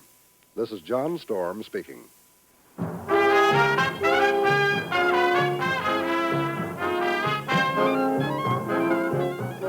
Dangerous Assignment, starring Brian Donlevy as Steve Mitchell with Herb Butterfield as the commissioner, is written by Bob Reif and Adrian Jandot and is directed by Bill Karn.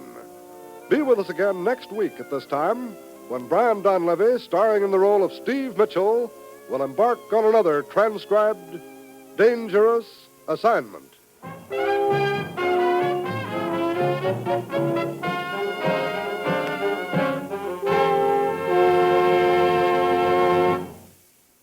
Fridays, listen to Dinah Shore and Eddie Fisher on NBC.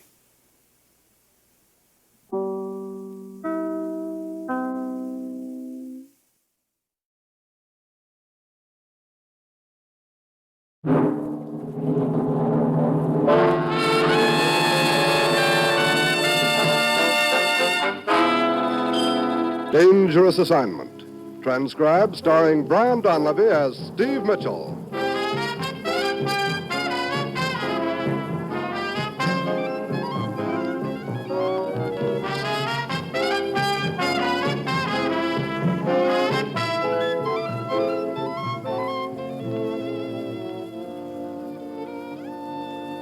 Yeah, danger is my assignment. I get sent to a lot of places I can't even pronounce. They all spell the same thing, though, trouble. But when I walk into the commissioner's office, I don't realize that this assignment's going to prove that trying to break up an information pipeline is no pipe.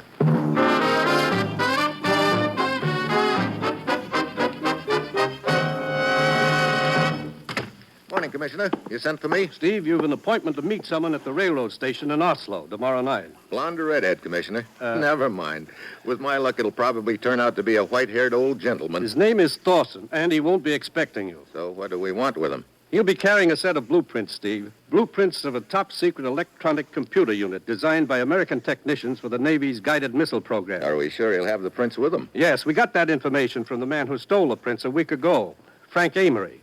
After what happened to him last night, he's been more than willing to talk. Oh? Oslo police found Amory in an alley, 3 bullet holes in him.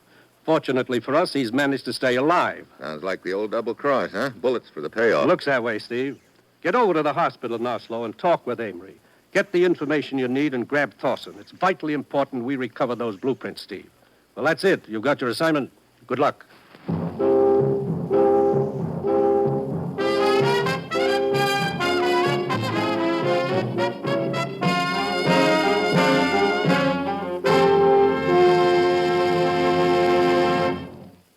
The National Broadcasting Company is presenting Dangerous Assignment, starring Brian Donlevy in the role of Steve Mitchell, colorful two-fisted government agent.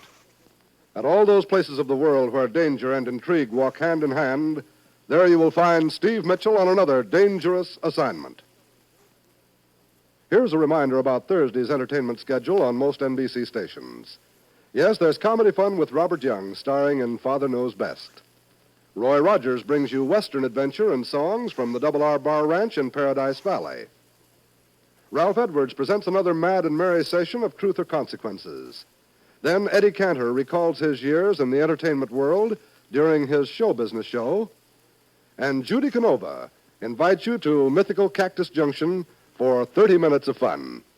Yes, it's an enjoyable evening of great radio entertainment, so be sure to hear it all Thursday night on the NBC Radio Network.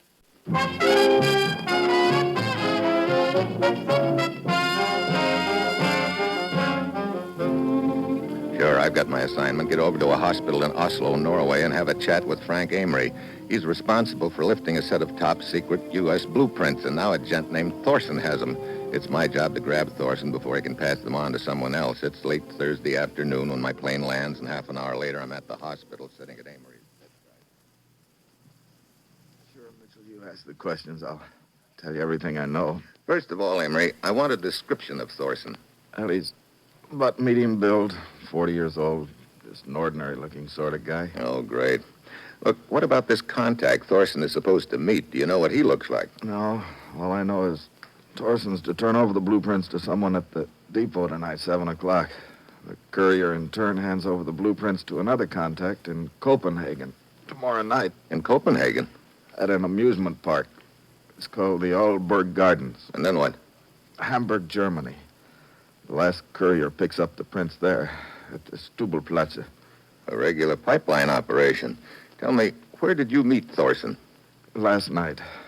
10 o'clock at a cafe called Hervig's. It's not far from my hotel. You think a waiter would remember you?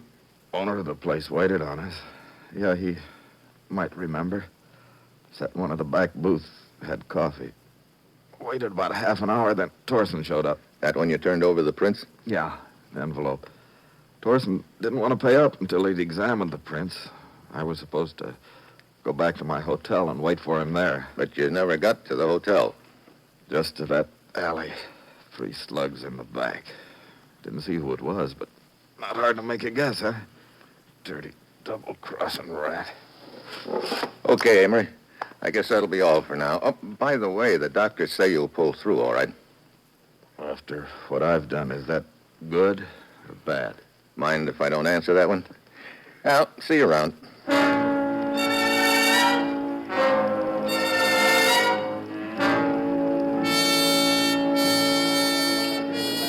Good evening, sir. Alone? Yeah. This way. I have a table. Skip it for now. I want to make a little conversation with the owner of this restaurant. I am the owner, sir. Carl Hervig at your service. I'm Steve Mitchell. My credentials. Oh, I see. How may I help you? How's your memory? Excellent. A most valuable asset in my work. Yeah. You had a customer last night, an American. Tall, blonde hair, wore rimless glasses. Yes. Yes, I seem to remember. I waited on him myself. Coffee. Do you remember the man who joined him at the table? Medium build, around 40? But of course. He comes in quite often. His name's Thorson. That I did not know. But you could point him out to me. Yes. However, I cannot say when he will be in again. I'm going to ask a favor of you, Mr. Hervig. Will you come down to the railroad depot and point Thorson out for me? Depot? Me? Now? An hour from now. But how can I leave the cafe? We are at our busiest at 7 o'clock. Really, Mr. Mitchell? I won't keep you long. Maybe 15 minutes. This man Thorson has something in his possession that belongs to my government. It's vitally important we recover it. I see. What do you say, Mr. Hervig? It won't take long. Oh, very well, Mr. Mitchell. I will go with you.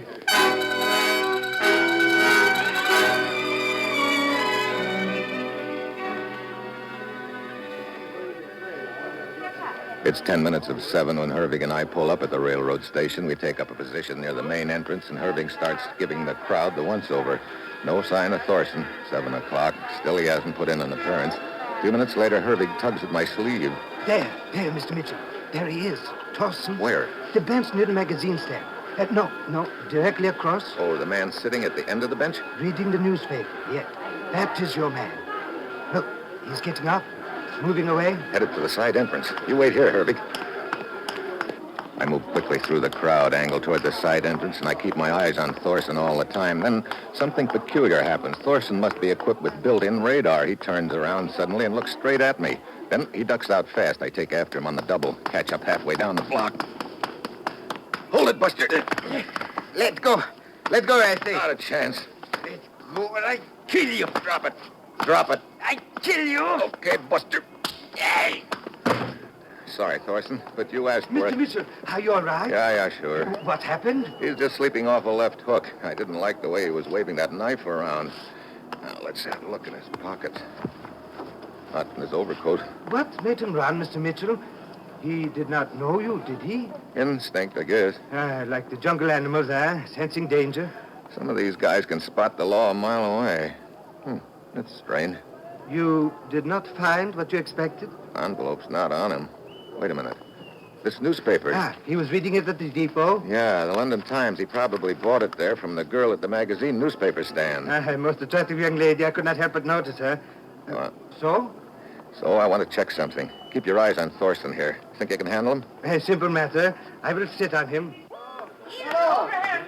I get back to the newspaper stand at the depot, but the blonde isn't there. I step to the other side of the counter. A cigarette is still burning in an ashtray, and on the wall nearby, dangling on a nail, is a coat hanger. It's rocking back and forth. Looks like the blonde has made a hasty departure. I hurry out into the street, catch sight of her just as she steps into a car. Before I can flag down a cab, she's disappeared into the traffic. I go on back to Hervig. He's still sitting on Thorson's chest. A good crowd is gathered by now, including the law. I fill the police lieutenant in on what happened. And what do you propose to do now, Mr. Mitchell? My best bet is to push on to Copenhagen and grab her when she shows up to turn over the envelope to the next courier. We can notify the authorities in Copenhagen if you wish. Yeah, do that. Send a description of the girl and have them put a couple of men at the amusement park, the Alborg Gardens, until I get there.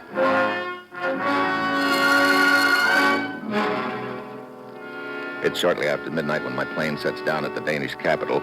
Captain Kolner of the Copenhagen police is there to meet me and hustles me over toward a waiting squad car. There's been no sign of the girl, Mr. Mitchell. My men were at the park until it closed for the night, about an hour ago. I didn't figure she'd beat me down here. Traveling by plane would be too risky for her. And there is a possibility she could be making the journey part of it at least along the Swedish coast by auto or train. In that case, she won't show up here until tomorrow. What time does the amusement park open? 2 o'clock in the afternoon. Okay, Captain. In the meantime, I guess there's nothing much else we can do but wait.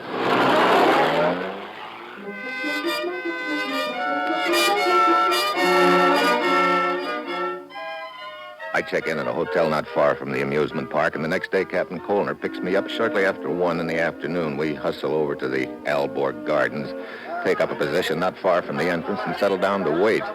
Turns out to be a long wait all afternoon. Finally, just after nightfall, the girl shows up. Kolner and I tag her inside the grounds. Look, Captain, we'd better split up. I don't want to get too close. She's apt to recognize me, but she doesn't know you. Well, why not pick her up right now? I'm afraid of it. After what happened at the railroad station in Oslo, she might be playing it safe. At the railroad station in Oslo, she might be playing it safe. Oh, you mean she might not have the envelope with her? Yeah, sort of just testing the ground. You go on up ahead. Stay close to her. I won't be far behind. Right. Oh, you mean she might not have the envelope with her? Yeah. Sort of just testing the ground. You go on up ahead. Stay close to her. I won't be far behind. Right.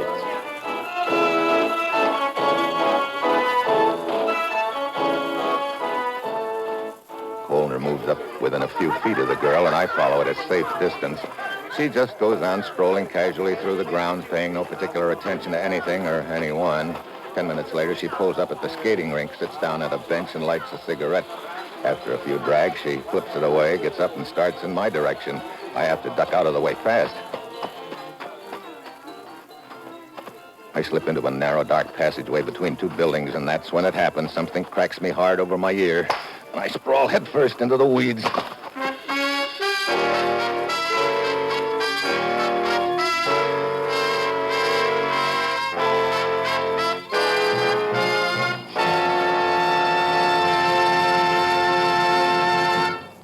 Steve Mitchell will continue his dangerous assignment in just a moment. If you're one of the millions of Americans who daily drive their cars on our streets and highways, this message is for you. Safety is your job, and safe driving means driving within the limits set not only by the speed laws but also by road conditions. In good weather, when streets and highways are dry, it takes 12 car lengths to stop when you're driving 50 miles an hour. But when the road is wet and slippery, it takes a much greater distance to bring your car to a stop. So keep alert when you drive, take your tip from the professional truck driver, and remember that driving is a full-time job. Drive slowly enough to avoid accidents before they can happen. At 50 miles per hour, you're rushing towards an accident at 76 feet per second. So keep alert when you drive, watch for accidents threatening on the road ahead, and then slow down in time to avoid them. Slow down for safety's sake. And remember, only you can prevent accidents, and the life you save may be your own.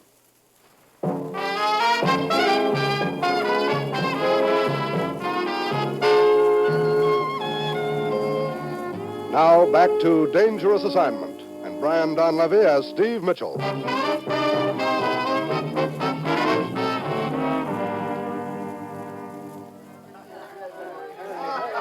Mitchell! Mitchell! Eh? Oh, Captain Kolner. Are you all right? Yeah, just a conk on the noggin. Did you see who hit you? No. He was between these 2 buildings in the dark. Looks like the girl's got a little helper in the deal. Hey, what happened to her? I've been watching her. She's over by the gate. Wait, she's just leaving through the gate. Come on.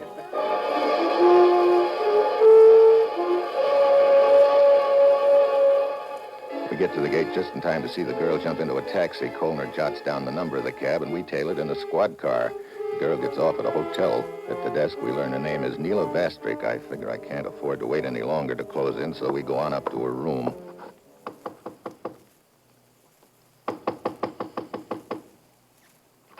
Yes? What? Oh. Hi, baby. Remember me? Get out of here. We wish to question you. Who are you? I have never seen you before. Don't give me that. You saw me chasing a guy named Thorson at the railroad station in Oslo. That's why you took off from the newspaper stand in such a hurry. I do not know what you are talking No, about. then let me refresh your memory. Thorson passed an envelope on to you before I caught up with him. An envelope containing some stolen secret blueprints. Let's have it. I tell you, I do not know. I warn you, Miss Westrick, it will go harder with you if you do not cooperate. I have no such envelope, and I know of no such envelope. We'll search the room, Captain. Can we get a police matron to search Miss Vostrick? At once. Go ahead, gentlemen. Go ahead, search. You know, she's pretty sure of herself, Captain Colner. That could mean she's already passed it on. Yes, but I'm certain she did not contact anyone at the amusement park. Wait a minute. The cab driver who picked her up and brought her here to the hotel.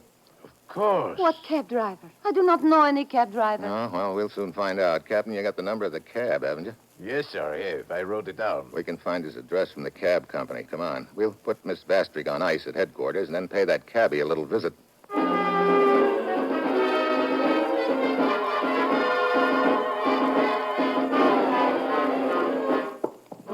This should be the cab driver's room at the end of the hall, Mitchell. Okay.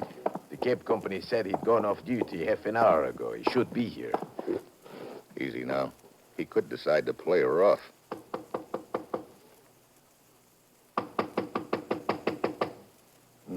Got a passkey? Yes, sir. Better use it.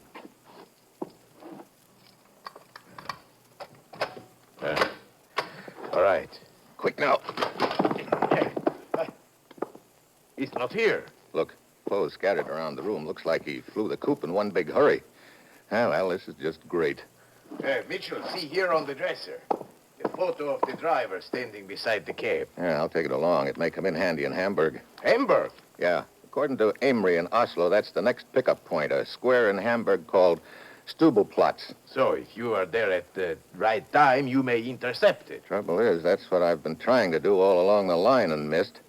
I figured it was going to be a breeze when I got Hervig, the restaurant owner, to identify Thorson, but before I could grab Thorson, he'd passed it to the girl. Yeah, then she passed it to the cab driver, and now you suspect he's on his way to Hamburg to deliver it to the next runner. Yeah, so now I get another chance, my final one.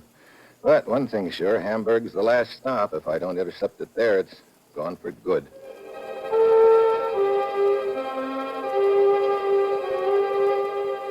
On checking the cab driver's photo at headquarters, we learn he's wanted for questioning in connection with a political killing, so Captain Colner decides to accompany me, which is good news to me because right now I need all the help I can get. It's after midnight when we arrive in Hamburg. We head for the Stubelplatz, a square with benches and a fountain in the middle. At one end of the square is a large cathedral with a clock and a bell tower. 2 a.m. You think the driver could have beaten us here, Mitchell? I don't see how. We moved fast when we found out he'd cleared out of his room in Copenhagen. True. And the military plane got us here to Hamburg faster than a civilian airliner. That's right. We should be in time, all right. And this bench is partially hidden by the trees. From here we can see the whole square, so looks like we might as well get comfortable.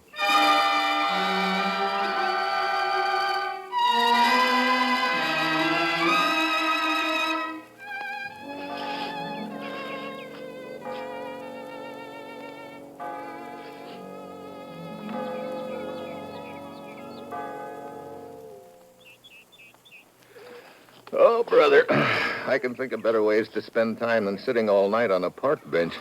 Yeah, that sun feels good. The square is sure empty, except for the pigeons. Mitchell, you suppose you could be mistaken about the transfer being made here? If I am, Captain, then I'm really cooked, because this is my last lead. But we have no idea when this transfer's to be made. We could sit here forever. Yeah, I know. I'm beginning to get that nasty feeling in the pit of my stomach that something's gone wrong. Of course, if the cab driver does not realize you're on his trail, there'll be no reason for him to change the transfer point. Perhaps they've only been waiting for morning, in which case it could happen any time now. Yeah, still, these boys I'm bucking in this deal are plenty cagey. Could be the cab driver is on guard and will want to size up the area pretty thoroughly before he sticks his neck out. But this bench is fairly well concealed by trees and bushes. I wonder. What is it? Captain, suppose you were the cab driver. Where would you go if you wanted to get a good look at the whole square? Wait. The bell tower of the cathedral. Sure, a bird's eye view. Just a hunch, but I'm going to follow it up. Captain Colner stays put while I ease out of the square. I circle the block, come up behind the cathedral, and slip in a side door. And real quick, I find out my hunch was right. I duck and the slug whistles over my head. It's dark and shadowy inside, but I've spotted the flash. I keep low and start circling quietly. Pretty soon I spot the cab driver over against the wall near the narrow stairway which leads to the bell tower. He's looking for me, but in the wrong direction. I come in at him from the side, fast. Too late. Let go. I'll take the gun. Now, just stay put a minute while I see which pocket you've got that envelope in. Yeah, here we are. Well, how did you find me? Well, it's a long story, but let's just say it had a happy ending for me. Oh, hey! Stand still, Mitchell. What? Drop your gun. Herbig. I said drop it. That's better. Well. So the restaurant owner who was so willing to help by identifying Thorson at the Oslo depot turns out to be the big boy in the deal. Exactly. You and Thorson were in it together, but you decided to give him the double cross just like he gave Amory, huh? Not bad. Thorson and I were not working together. I see. Well, it makes more sense that way. You know, that probably means you shot Amory. Yes. Sure. You figured on getting the envelope from him, but he'd already passed it to Thorson, who didn't even know Amory had been shot. That explains why they didn't change the location of their transfer points. Unfortunately, Thorson had left the scene before I could catch up to him. So when I came in your restaurant with the lead on where he might be, you decided to play along with me, hoping I'd lead you the envelope. And now you have. You'll be happy to know I can sell it for quite a lot of money. Hand it over, Mitchell. I know as soon as I do, I'm a dead duck. I extend the envelope to him, and he reaches for it. Suddenly, I flip it in his face. He banks, and his shot goes wild. I hack the gun out of his hand and dive at him, but he gives me a knee in the breadbasket. That jackknife me.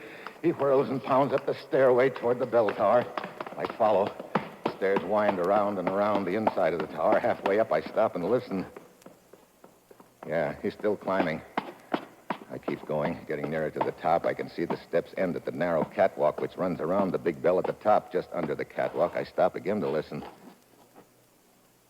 No sound. Somewhere up on that catwalk, he's waiting for me. I ease up the last few steps slowly. Just as I get my head above the catwalk, I spot his foot coming at me. I duck and grab his ankle and twist. It throws him off balance. He dives across at the opposite catwalk, but he doesn't make it.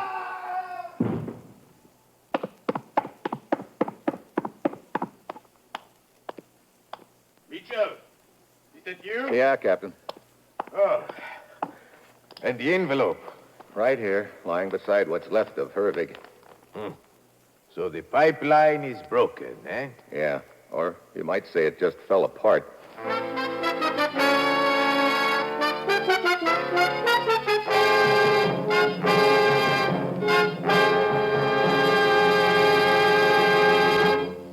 Our star, Brian Donlevy, will return in a moment. If musical entertainment is high on your list of enjoyable radio programming, then NBC's Monday Night of Music was designed especially for you. When you set your radio dial to most NBC stations on Monday evening, you'll hear such stellar programs as The Railroad Hour, The Voice of Firestone, The Telephone Hour, and The Dinah Shore Show. The Railroad Hour presents Gordon MacRae and guest stars in memorable operettas. Howard Barlow conducts the orchestra and chorus on The Voice of Firestone, and the program always features the finest musical artists. The Telephone Hour brings you the music of Donald Voorhees and the Bell Symphonic Orchestra, as well as famous guests from the realm of music. Also on Monday evening, you'll hear the new Dinah Shore Show. Dinah now brings her singing talent to the NBC radio microphone twice each week, every Monday and Friday. Remember to join us for the new Dinah Shore Show. Make it a date to be one of the millions of people who each Monday evening enjoy NBC's musical program schedule.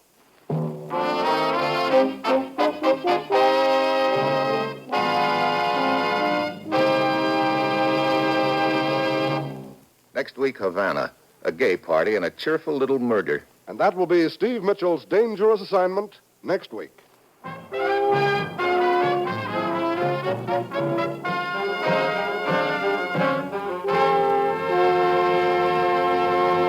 Included in tonight's cast were Dan Riss, Jan Arvan, Paul Frees, Tom Holland, and Gigi Pearson. This is John Storm speaking.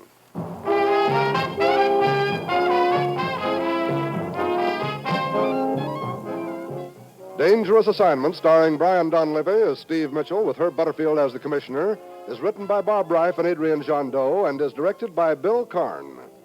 Be with us again next week at this same time when Brian Donlevy, starring in the role of Steve Mitchell, will embark on another transcribed Dangerous Assignment.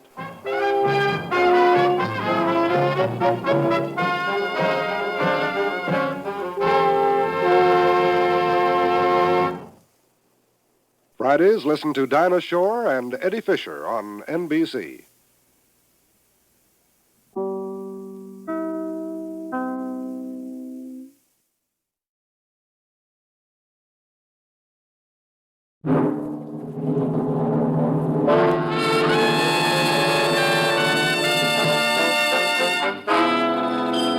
Dangerous Assignment. Transcribed starring Brian Donlevy as Steve Mitchell.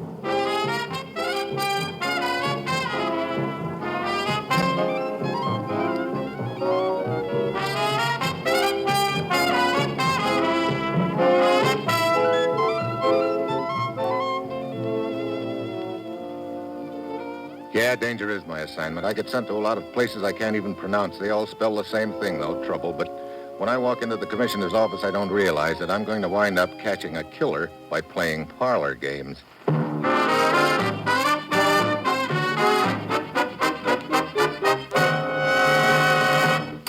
Morning, Commissioner. You sent for me? Steve, we finally got a lead on a cold-blooded killer who's been giving us nothing but trouble. A 20th century Borgia who's been involved in a dozen international murders during the past year. Borgia? The victims, I gather, all go out the same way. Poison, huh? Administered through most ingenious methods, Steve. And we've never been able to find out who this hired assassin is. Now we know. Ken Merrick thinks he does. We got word from him through a contact in Havana. Merrick is certain he spotted our killer, but he's got to move cautiously. The killer suspects Ken is an American agent? Merrick's not sure. Still, I think it's best to have another man take over. Keep Merrick under cover. Right. Get down to Havana, Steve. Merrick will be waiting for you in a bar called Sailor Ted's. Find out what he knows about the killer and go after him. Or her. Well, that's it. You've got your assignment. Good luck.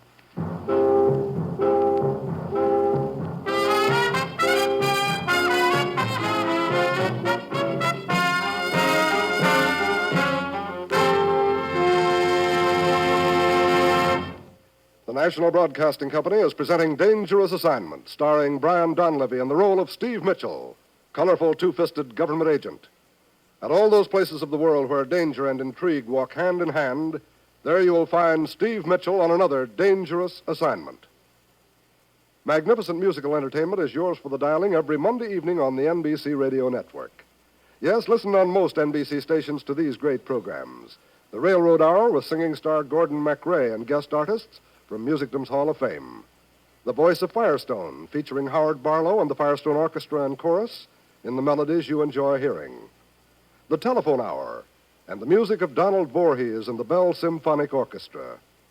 And then it's the Dinah Shore Show, NBC's new Monday night program special, starring America's favorite songbird, Miss Dinah Shore. Yes, every Monday night, listen to the best musical entertainment on this NBC station.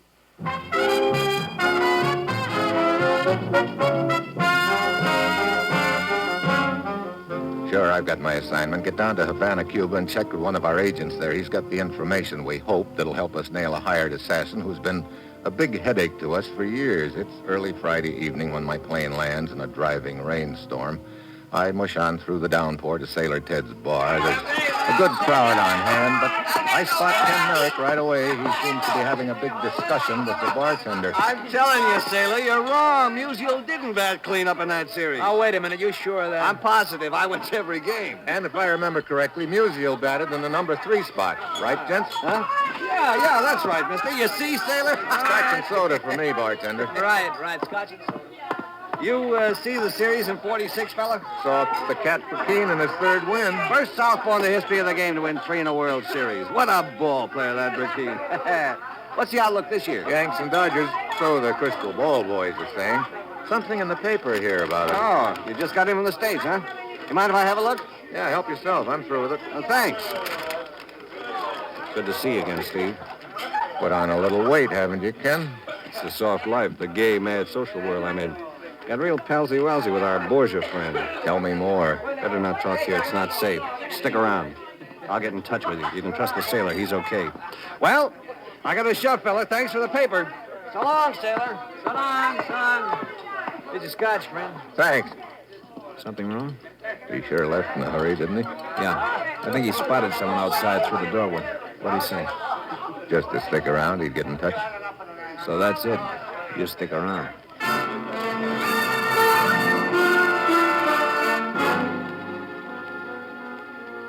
So I stick around and wait. A quarter of an hour later, the sailor comes back with another drink for me, and as he hands me my change... Here. Just got a phone call from Merrick. Where is he?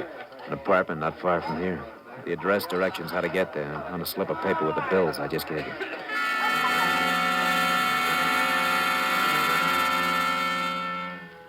It's still raining as I head for the address sailor's given me, 37 Avenida Ruiz. It's a tall, modern apartment building looking a little out of place in one of the not-so-swank neighborhoods of Havana. The front door is propped open. I wander down the ground floor corridor and then lean on the buzzer to apartment 2. No answer. I try the door. It's open. Only light in the room comes from a small lamp on a desk near the open French windows. Merrick is sprawled out on the floor near the desk, a letter opener in his back. Yeah, he's dead. Then I hear a slight noise behind me. I jerk the lamp cord. As the slugs whistle past me in the dark, I dive across the room, roll in behind the sofa, and then the front door slams. I race down the hall, out into the street. Then I duck around the corner. Hey, why don't you watch? Sailor, what are you doing here? Oh, I was wondering maybe you had trouble finding a place. I ran into trouble only when I got here. Somebody planted a letter opener in Merrick's back. Hey, what? Yeah, and that someone just pumped a couple of slugs at me and ducked out. You see anyone come this way? No, not a soul. You sure? Of course I am. Come on. All right. Killer could have gone the other way, you know. Slipped down the alley. Yeah. Where's Josephine? Ain't she around? Should she be? Oh, sure. It's her apartment. Oh, that's right. You wouldn't know. Who is this Josefina? Runs a high-class perfume shop downtown. Real looker. She's been around. Merrick's girlfriend? Well, they were pretty chummy. But then she's pretty chummy with a lot of guys around town. Come on. Let's go inside and call the law.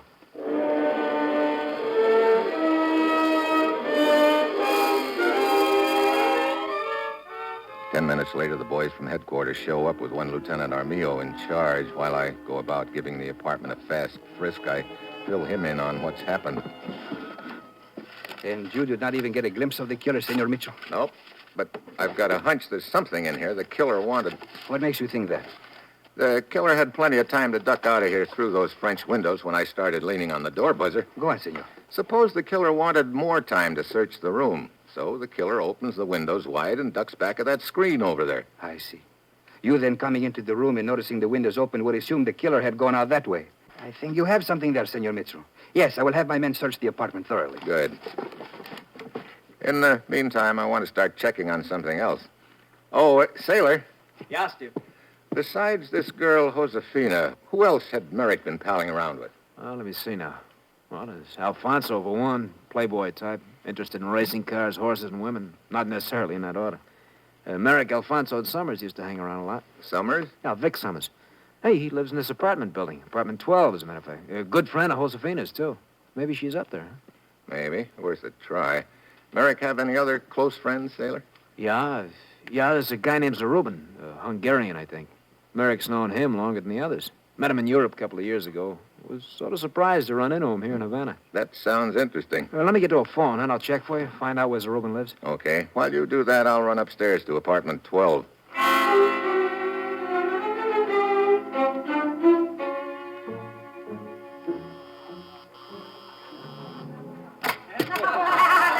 Well, hello. Hey, looks like I'm butting into something. Oh, not at all, my friend, not at all. You come in, huh? Come on. I'm looking for Josefina. Is she here? No, but if you are a friend of hers, you are most welcome. Most welcome, senor. You act like the host, are you? No, that's Vic over there at the piano. I am Alfonso. Here, let me take your things. And please to join our little party. Huh? Little? This place is bulging. Hey, friends of Vic. They arrived by boat less than 2 hours ago from Miami. I see. You said Josefina wasn't here? We are expecting her and Kenny. Merrick? Yes. You know him, too? Yeah.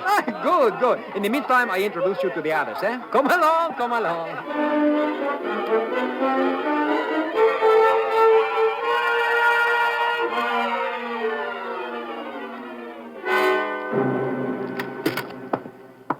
How'd you make out, Steve? Great, sailor. I racked up 3 rumbas with a blonde from Baltimore and got her phone number. She insisted. What do you mean, Senor Mitchell? There's a party going on up in apartment 12, Lieutenant. The joint's jumping with happy tourists from the USA. You see Summers? Yeah. Alfonso was up there, too. Either one of them could have slipped away from the party, killed Merrick, and gotten back to the party without being missed. It could have all been wrapped up in less than a minute. And the girl, Josefina, she was not there? Nope. You get Zarubin's address for me, sailor? Yeah. One of the boys works in my place. Here it is. Thanks. See you later, Lieutenant.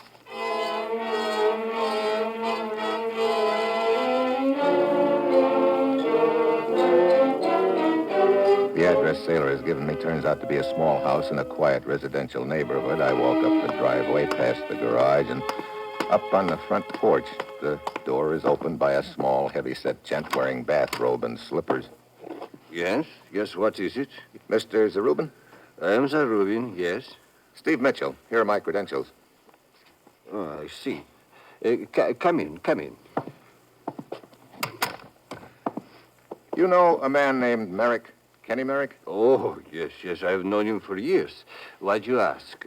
He was murdered less than an hour ago, Mr. Zarubin. Merrick murdered? I cannot believe it. When did you last see him? Not for several days. You didn't see him today or earlier this evening, perhaps? No, I have not been out of the house all day or evening. I'm not feeling well. I thought it best to remain indoors. You live here alone, Mr. Zarubin? Yes, alone. Do sit down, Mr. Mitchell. I think you will find that chair comfortable. Thanks. I won't keep you long, Mr. Zarubin, but I do have to ask certain questions, routine. I understand. Of course, I will do anything I can to help you. Please, ask anything you wish. Anything.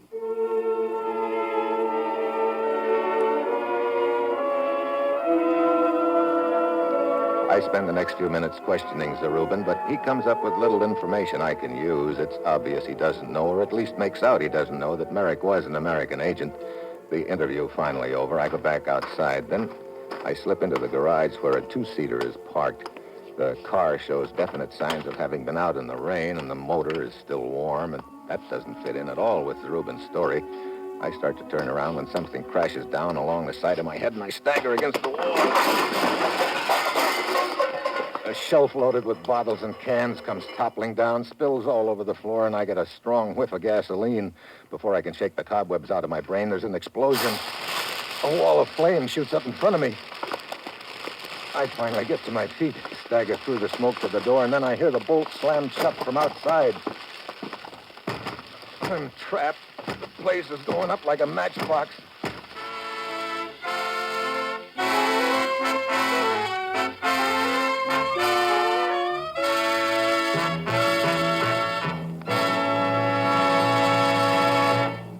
Steve Mitchell will continue his dangerous assignment in just a moment. A child with cerebral palsy has only half a chance. Won't you give him the other half? He needs costly, highly specialized care. He needs to learn to walk and talk. He needs to learn things everyone else takes for granted. But does he get them? He gets less than half, because the care just isn't there. Right now, the tragic truth is that 92 out of every 100 persons with cerebral palsy must struggle along without any care at all. Give them a chance to lead useful, active lives. Give them a chance to become self-sufficient. That's all they ask, just a fair chance. You can help them lead active, useful lives by supporting United Cerebral Palsy. So send your contributions to United Cerebral Palsy in care of your local postmaster. And remember, friends, a child with cerebral palsy has only half a chance. Won't you give him the other half?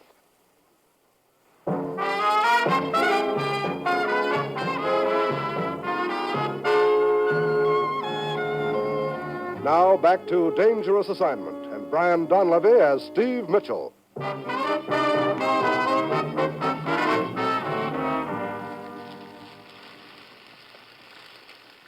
Mitchell? Mitchell! What? Mitchell! What? Oh, Lieutenant Armijo. Hey, I'm out in the driveway. See. You were carried out of the garage just in time. Oh, brother, that was too close. What were you doing in the garage? I was checking up on Zarubin's story that he hadn't left the house all evening.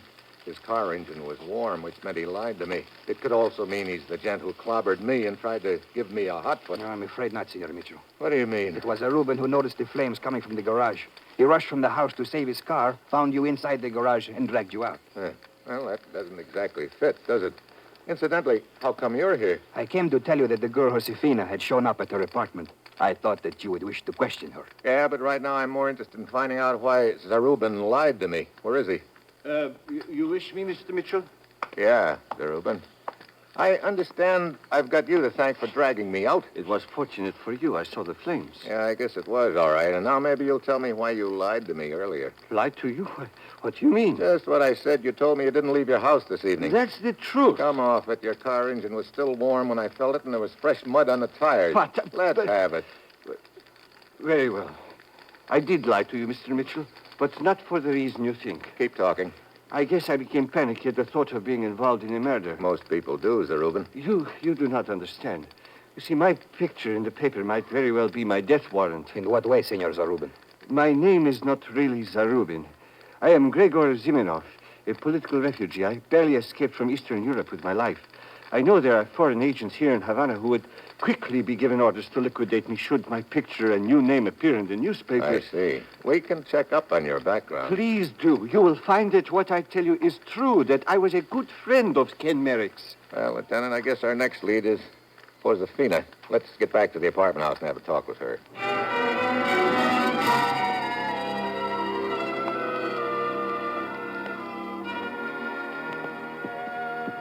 Well, Senor Mitchell, we appear to be no further along than before. No, but you might expect an international killer like the person I'm after would be pretty good at covering up his or her tracks. See. Wait a minute, Lieutenant. What is it? Something I said just gave me an idea. Oh? Maybe the reason the killer was still inside the apartment when I arrived was because he had to leave by the same way he came in, the front door. And I was blocking the way. But why would he have to leave by the front door if the French door was open? Because... Lou! Well... Here I am, Honey Blossom, behind the drapes. Yeah, so I see. A friend of yours, no doubt. I told you I met a blonde from Baltimore at that party upstairs, Lieutenant. Well, this is it.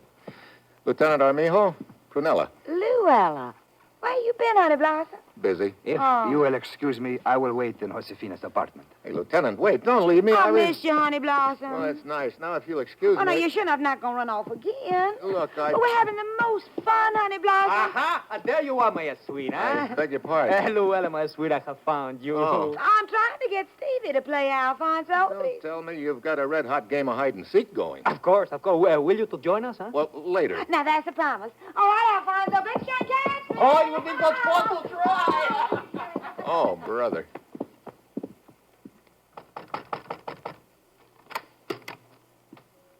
Ah, Senor Mitchell, you have given your admirer the shake. Temporarily. This is Senorita Josefina and Senor Steve Mitchell. Senor Mitchell, Senorita? I wish you to know how shocked I was to hear that Ken Merrick had been murdered. Yeah. And right here in my own apartment, I told him to make himself at home as I worked late. Do you have any idea who could have done it? I'm coming to that. Lieutenant, I started to tell you my new idea. Here it is. Suppose the killer has just finished stabbing Merrick when I ring the doorbell. He opens the French windows but can't leave through them. Why not? Take a look through them. The ground's all muddy. He'd leave footprints and he'd get mud on his shoes. He could destroy the shoes. And walk around barefoot. Oh, of course not. He could go home and get another pair. What if he couldn't go home? Why not? Because his home was swarming with cops. Wait. You mean this apartment? Yeah. Suppose this apartment was where the killer lived. Just a minute. This is crazy talk. I did not kill Ken Merrick. I was at the shop all evening. You've got to admit that my theory makes a lot of sense, Josefina. I don't care what your theory is. It does not apply to me. Why not? If I had gotten my feet muddy, I could have gone to my shop and changed shoes. I keep several pair there. Oh, great. Another lead up in smoke. So right now I'm fresh out of suspects. Then Lieutenant Armijo reports a discovery. A gun has been found outside, Senor Mitchell. Perhaps the one the killer fired at you. Come. We go outside to take a look. The gun's in the mud beside the building, right under the window at the end of the corridor. I go back in to the window, but it's locked. I raise it. Armijo looks in at me. Well? I don't think it was tossed from here. The killer was in a hurry. He wouldn't have stopped to close and lock the window afterwards. Senor Mitchell, wait. Up above. The window at the end of the second floor corridor. Looks to be partly open. I run upstairs for a look, and a pair of arms shoot around me from a doorway. Boo! Well, now look, Luella. Oh, come on, Stevie, you gotta play. Alfonso's no good at finding me, and I can't even find him. Come on. For the last time, What's the matter, Honey Blossom? Nothing. Okay, Luella. I'll play. Well, goody. You hide first. I'll give you 10. 1, 2. Well, here I go. It's the quickest way I can think of to get rid of her because I've just spotted something through the window, a car easing away from the apartment house. I run outside, grab a police car, and start chasing. The roads are wet and slippery, and when we reach a bend just outside the city, the car I'm chasing doesn't make it.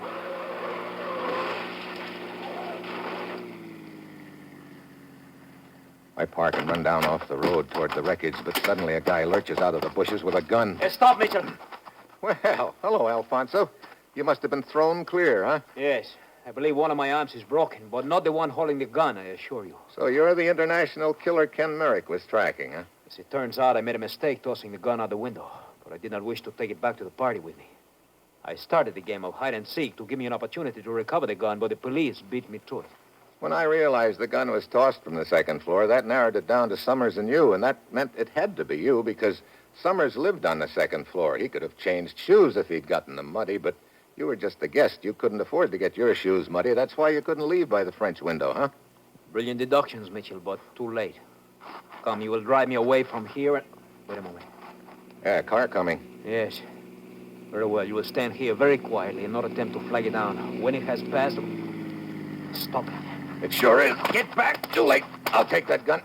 Thanks. Those headlights, they blinded me. Yeah, looked like I got a big assist from somebody. Honey Blossom. Well, what do you know, Luella? You are sure hard enough to find. Lucky I saw you drive away. Well, Alfonso, looks like your own game beat you. Luella, you sure are persistent.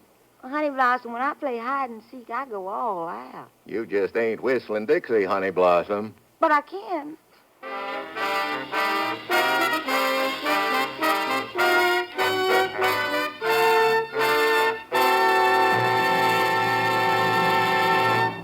Our star, Brian Donlevy, will return in just a moment. Next Tuesday, June 2nd, NBC will broadcast directly from London, England, the coronation of Elizabeth II. During the day, you'll hear a description of the Queen's procession from Buckingham Palace to Westminster Abbey. An on-the-spot word picture by 3 top NBC commentators, George Hicks, Merrill Muller, and Morgan Beatty. Following the procession comes the coronation ceremony in the Abbey. And this portion of the overseas coverage will be described by radio reporters of the British Broadcasting Corporation, the only radio coverage allowed within the Abbey. Then, following the coronation ceremonies, Britain's new queen will return to Buckingham Palace, where she will address millions of spectators who will jam the London streets and more millions of radio listeners throughout the world. Yes, on Coronation Day, Tuesday, June 2nd, NBC will broadcast all of this important pomp and pageantry. So be sure to hear it all by keeping your radio dial set to this station on the NBC Radio Network.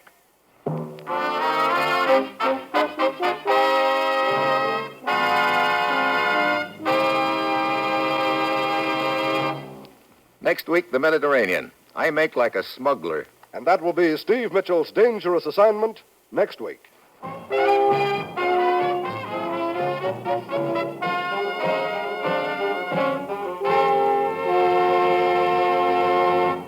Featured in tonight's cast were Paul Duboff, Tony Barrett, Herb Ellis, Betty Lou Gerson, and Julie Bennett. This is John Storm speaking.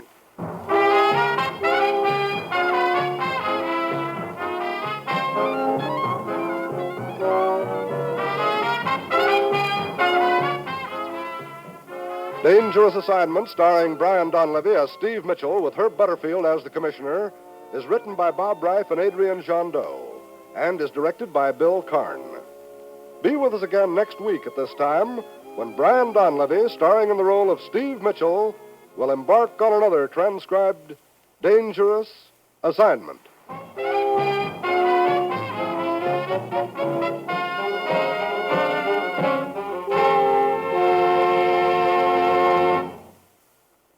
Fridays, listen to Dinah Shore on NBC.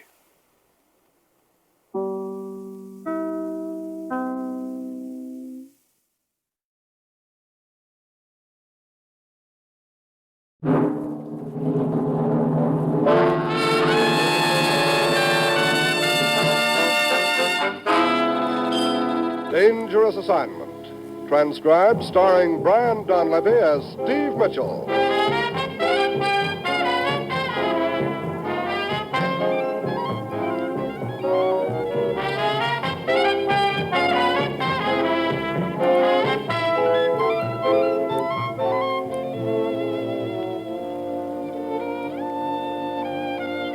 Yeah, danger is my assignment. I get sent to a lot of places I can't even pronounce. They all spell the same thing, though, trouble. But when I walk into the commissioner's office, I don't realize that this assignment's going to wind up with me doing my best to pull a building down on my head.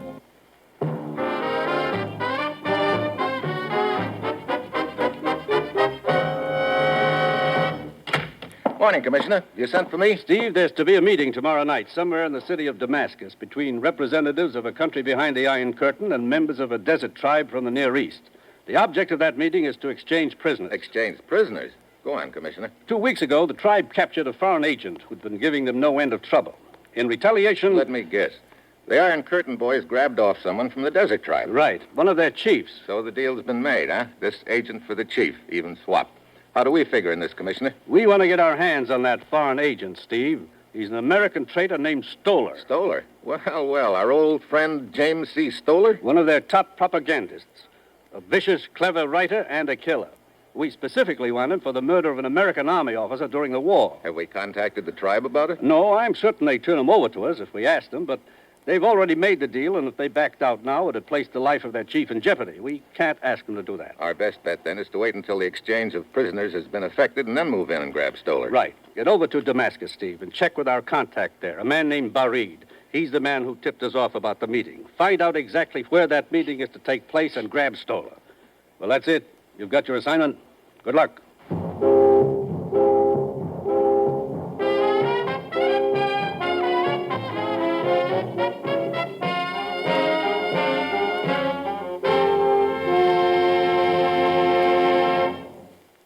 The National Broadcasting Company is presenting Dangerous Assignment, starring Brian Donlevy in the role of Steve Mitchell, colorful two-fisted government agent.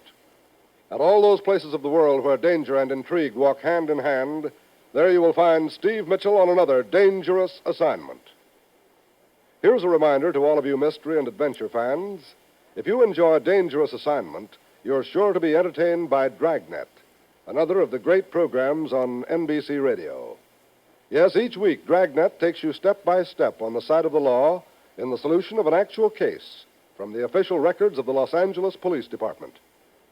From crime to punishment, Dragnet is true. Listen each week over most NBC radio stations for Dragnet, starring Jack Webb as Sergeant Joe Friday with Ben Alexander as his partner, Frank Smith. And remember, for the reenactment of an actual police case, listen each week for Dragnet, the true stories of your police force in action.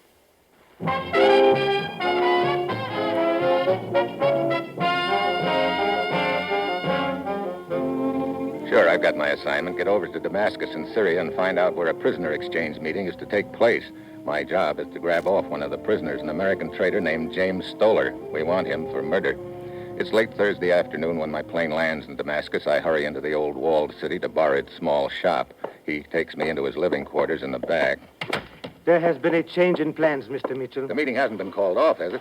No, but instead of everyone meeting here in Damascus, the exchange will take place at two separate points. The tribal chief will be delivered to his friends at a place near the Turkish border. And what about Stoller? He will be turned over to his associates at El Musabi. It is a deserted village to the east of here. When? Sometime after midnight tonight. Once the tribal leader has been safely delivered in the north, a signal will be flashed, a fire lighted on Mount Kadir. The signal for the tribe to turn Stoller over to his buddies, huh? Yes. Okay. How far is this village from here? Many hours' ride into the desert.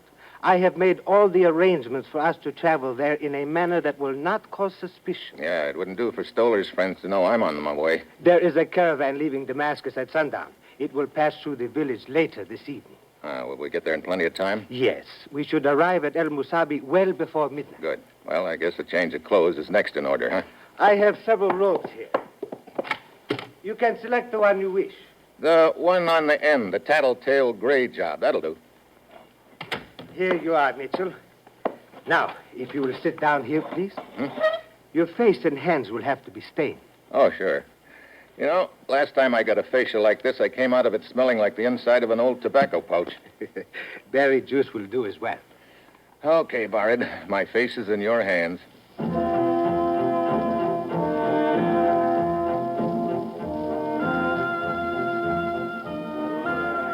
An hour later, Barid and I ease out of the shop. I'm dressed in a snappy desert outfit, a creation of Hark Schaffner and Hassan Bey with a wraparound beanie to match. We hop aboard a couple of Arabian nags and trot on over to the marketplace where the caravan is forming. We finally get underway and start out across the desert. There's a hot wind blowing in from the east and it's whipping the sand around us, but it serves as an excuse to keep my head down and my face covered up. It's a long haul, and the scenery is pretty much the same until we reach the mountains. We find our way through a narrow pass and drop down into the desert again, into a small village. Hey, Barid, are we pulling in here? Yes, only for a short time, however. It is a regular stop along the caravan route. Well, we'll get down, stretch our legs. I'd sure like to wash this sand out of my teeth with a tall schooner of beer. Down the street, there's a coffee house. Good. Let's go. This way. I follow Barid as we make our way through the caravan and the crowd of villagers who have come to bargain with the drivers. Then, as we reach the door of the coffee house... Look out! I duck down as the knife whips past and buries itself into the door over my head. Across the way, Mr. Mitchell. There's the man. Come on. It is no use. He has disappeared into the crowd. Did you get a good look at him? No, only a glimpse. His face was covered. I saw his hand raised, the knife. That is when I cried out. Good thing you did. Otherwise, that knife had been planted right between my shoulder blades right now. Look, Barid, who did you make arrangements with for our trip? The caravan chief himself, a cousin. I simply told him we wished to travel east with a caravan. That is all. You didn't by any chance happen to mention that I'm an American agent? But of course not. I told him you were a distant relative.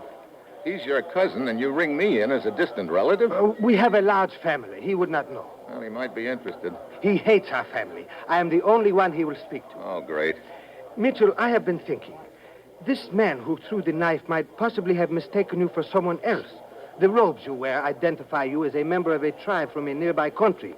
And as you know, there are many feuds. Yeah, so it could have been a mistake, but I think the gent who tossed that knife spotted this disguise, and he doesn't want me to take this trip to El Musabi.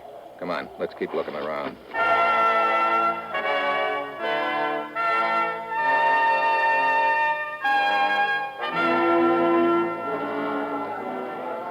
We mingle with the crowd, but there's no sign of the man we're looking for. Finally, the caravan is ready to roll on. Barid and I keep to the rear of the column as it moves out into the desert, and we keep our eyes open.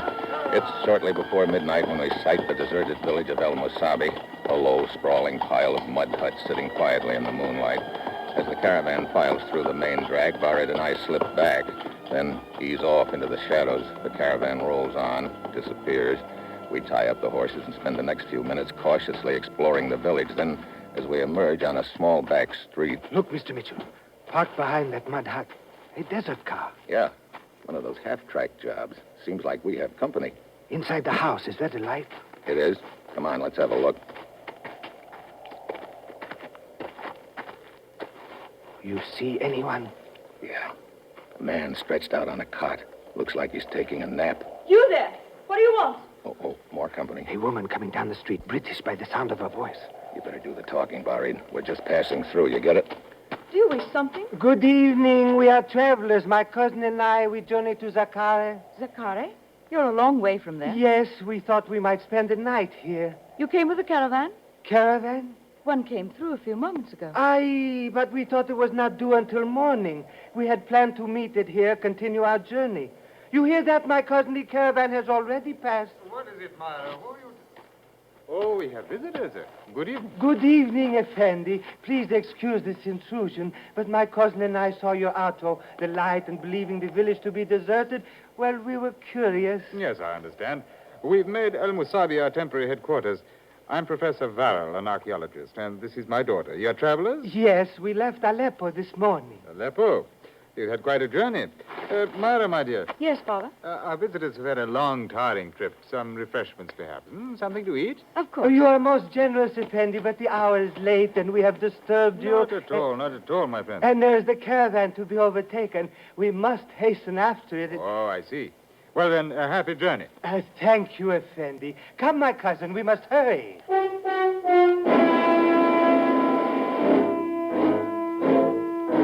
A few minutes later, Barrett and I ride out of the village, and when we're certain we're out of sight, we circle around.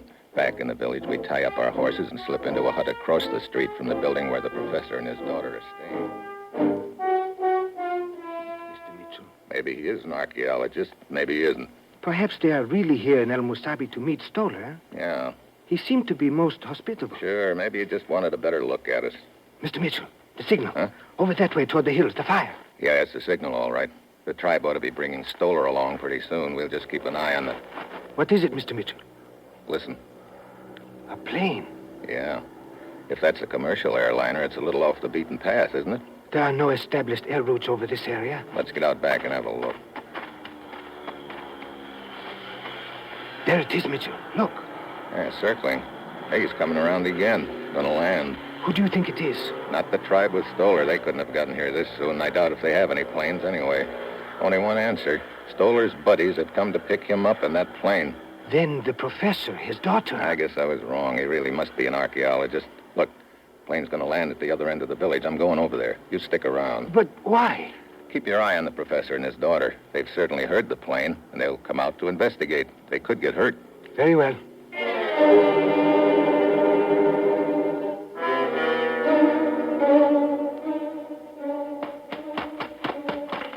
I sprint down the back street on the double, reach the edge of the village, and start crawling on my hands and knees through a mass of boulders. Finally, the plane sets down, pulls up less than 30 yards away. There are two men inside. They sit back, light up cigarettes, and wait. 5 minutes, 10 minutes go by. Then I spot Barry's yellow robe moving through the boulders toward me. I motion him to crouch down low. He does, keeps coming. I look back at the plane. They haven't spotted him. Then I turn around as Barrett comes up. Yeah, he comes up fast with the butt of his rifle, and I catch it full on the jaw.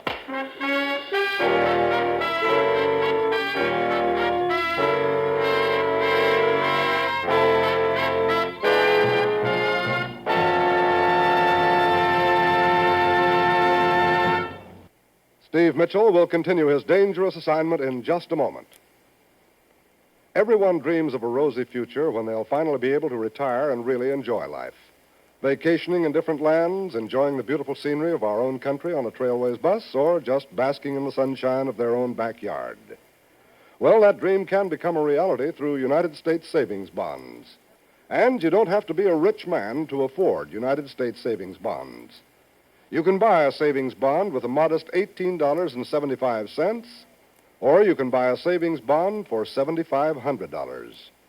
But no matter what savings bond you buy, you'll get back $4 for every $3 you put in. And it's easy to buy United States savings bonds. Look into the payroll savings plan where you work. That's the automatic plan for buying savings bonds. Or if you're self-employed, ask about the bond-a-month plan where you bank. And believe me, you'll feel more secure tomorrow if you'll buy United States savings bonds today.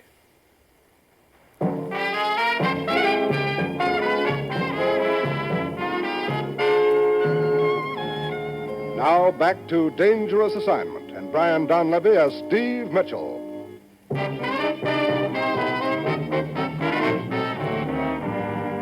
Get up, Mitchell. Oh, up. On your feet, Mitchell. Get up. Yeah. Okay. Hey, brother, getting tagged with a rifle butt on the chin is... Hey, wait a minute. You're not Barid. Of course not. I am Hasha. But you've got Barid's robes on. That's what fooled me when I saw you crawl up. Let us say that Barid was kind enough to lend me his robes. What'd you do, kill him? No, he is safely tied up. It occurred to me that for the present, he would be more valuable to us alive. Us? Yes, us, Mr. Mitchell. What? Oh, I didn't see you, Buster. Please, it is Gregor. Flight closed? Yes, I am the pilot of the plane. You came to pick up your old buddy Stoller, huh? Quite right. He served our cause well. That is until he was stupid enough to get captured. According to your credentials, Mr. Mitchell, you are a United States agent. Stoller is a fellow countryman of yours. Is that by any chance why you are here? You guess, Gregor. In any case, it does not matter. The point is you are our guest. Oh? Gregor, see the tribesmen approach. Quite right, Asher. And our friend Stoller is with them. They are delivering him right on time. Bully for you. These superstitious fools. They pulled their horses to a stop at a safe distance. Still afraid of airplanes. Friend Stolar dismounts. Gregor! Welcome, Stolar. Who's that with you? Well, if it isn't my old friend Steve Mitchell. You remember me, Steve. Sure. James C. Stoller. Rat, first class.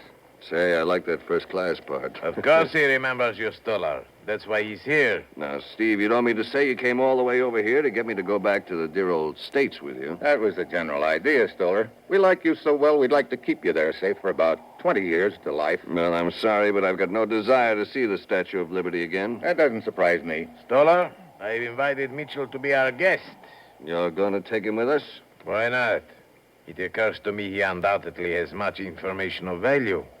Information he might be persuaded to reveal to our superiors. Good idea. And you'll love the trip, Mitchell. So much that you may never come back.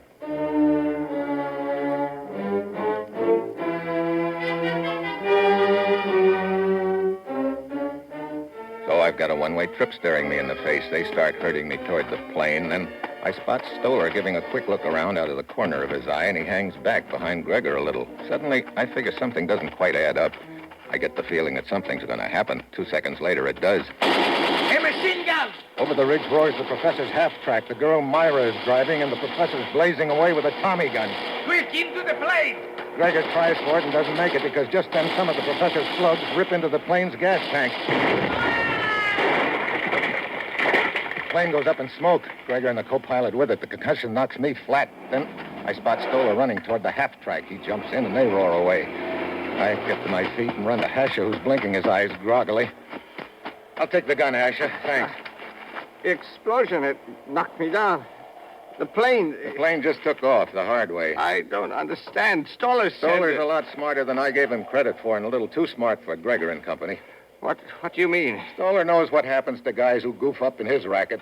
He knew he wasn't getting rescued just because he was such a nice guy. They were probably going to deal out a little punishment when they got him back. So he got his friends, the professor and Myra, to rescue him from the rescue party. Oh, dog? Yeah, looks like a case of an old dog teaching a few new tricks. At least you will not get him either. Maybe not, but I'm still going to give it the old school try, which means the first thing is for you to show me where you've got Barid tied up. Now, come on, move.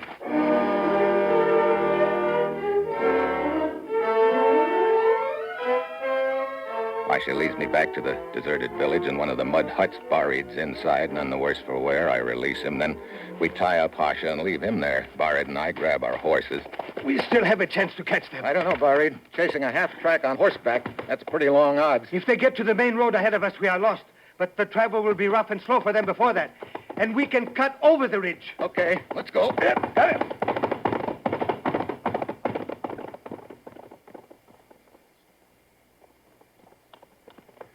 Hey, brother, you weren't kidding when you said this country was rough going, Barid. It is our only chance, Steve. You see, even in the half-track, they must circle around this ridge. But we are going over it. What are those ruins down there on the flat? That is the ancient city of Abad. Not much left. No, a ruined temple. A few piles of stone here and there, that is all. Wait a minute. What is it? Come on, we're going down there. But why? Surely they would not stop there. No? Take a look behind one of those piles of stone. A glint of metal. Yeah, could be part of that half-track sticking out. But why would they... Yes, it is the half-track. Oh. Oh, there. Whoa. Come on.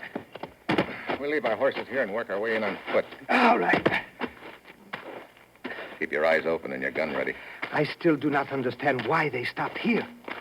There's your answer. See the half-track? Bullet holes in the gas tank. They ran out of gas.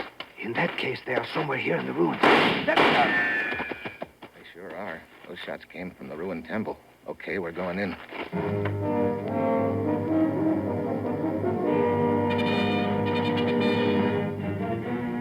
We hug the ground and ease our way into the ruined temple. It goes back a long way. We can't see very far in the gloom. Most of the columns are still standing, but they don't look very steady. Watch out! Oh, brother. That column missed us by 6 inches. I barely brushed against it, and it started to topple. They're shooting blind. Hey, wait a minute. That falling column gave me an idea. Stoller, get smart. Come on out. Come and get me. I don't have to. We'll just bury you and leave you here. Yes, again. Okay, Barrett. Let's both take a few shots at that column over there.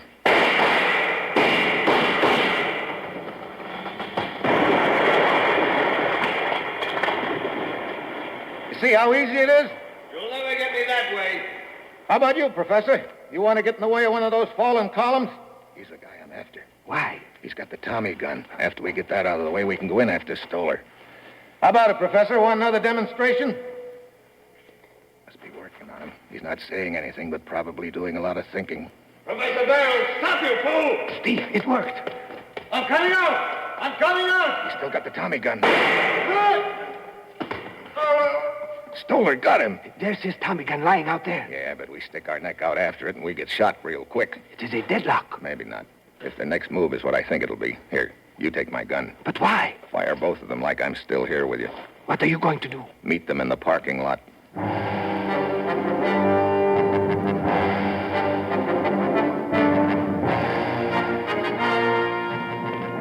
I inch back out of the temple. Barry keeps firing both guns to make it sound like we're together. If my hunch is right, Stoller and Myra will slip out the back and try for our horses. But if they get there before I do, I'll be staring down a gun barrel and nothing to shoot back with. As it turns out, it's a dead heat. Just as I get to the horses, Myra comes around the rocks. Mitchell! Hi, Myra. Stoller, watch out! Mitchell! Yeah, Mitchell. Let go! Do it. Thanks for the gun. Sorry, Myra, you're not leaving. Let go! Just take it easy, both of you. Oh, your trick, Steve. Your trick. It worked. Yeah, sure did, Barreed. Well, Stoller, looks like you're going to see the Statue of Liberty again after all, but don't be surprised when you sail by if she turns thumbs down on you.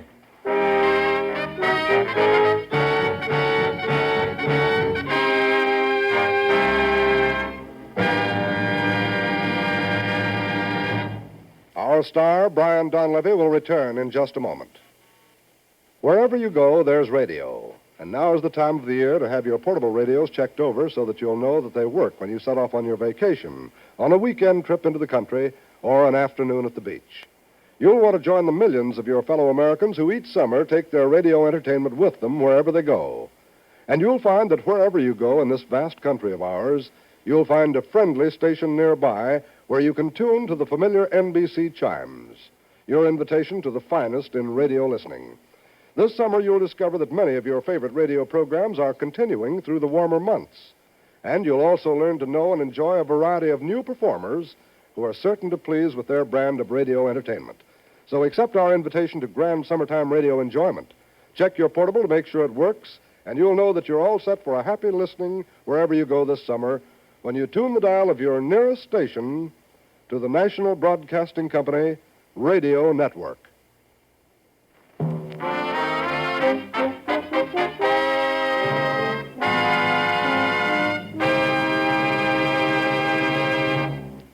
Next week, Canada, and a killer who wouldn't stay dead. And that will be Steve Mitchell's dangerous assignment next week.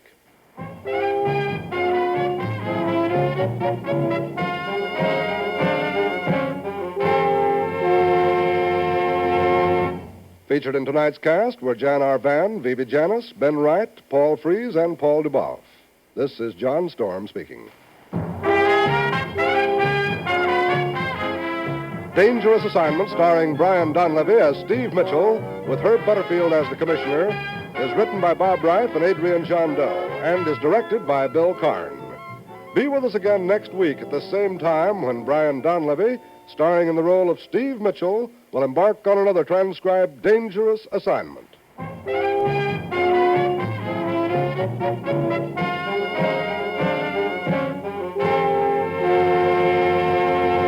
This is NBC, the National Broadcasting Company.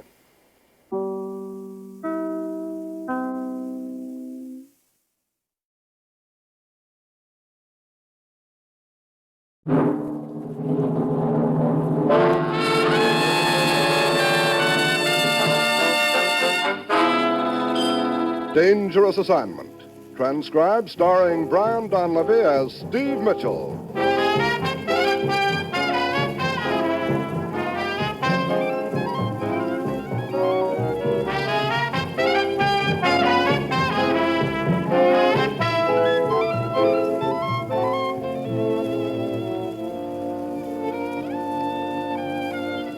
danger is my assignment. I get sent to a lot of places I can't even pronounce. They all spell the same thing, though, trouble. But when I walk into the commissioner's office, I don't realize that this assignment's going to wind up with my life dangling by a cobweb.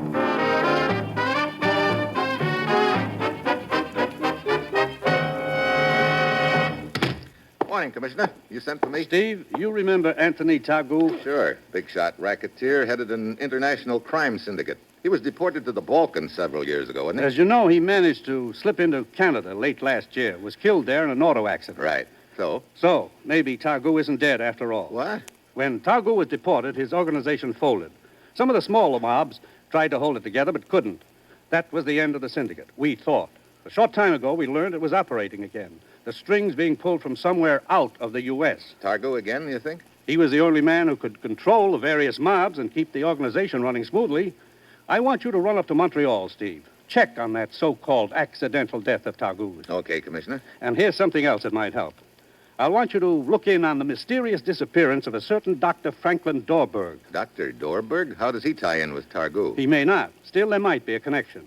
Dr. Dorberg is a well-known plastic surgeon from New York. He was on vacation in Montreal.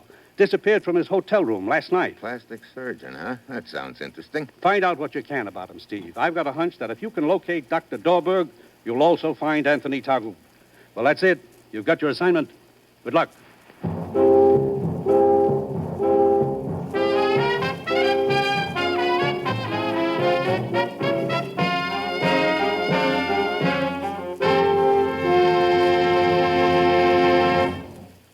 The National Broadcasting Company is presenting Dangerous Assignment, starring Brian Donlevy in the role of Steve Mitchell, colorful two-fisted government agent. At all those places of the world where danger and intrigue walk hand in hand, there you will find Steve Mitchell on another dangerous assignment. Here is a reminder about Thursday's entertainment schedule on most NBC stations. There's comedy fun with Robert Young, starring in Father Knows Best. The Roy Rogers Show brings you Western adventure and songs from the Double R Bar Ranch in Paradise Valley, featuring the King of the Cowboys, Roy Rogers, and the Queen of the West, Dale Evans. Eddie Cantor recalls his years in the entertainment world during his show business show. And Judy Canova invites you to mythical Cactus Junction for 30 minutes of fun. Yes, it's an enjoyable evening of great radio entertainment, so be sure to hear it all every Thursday night on the NBC Radio Network.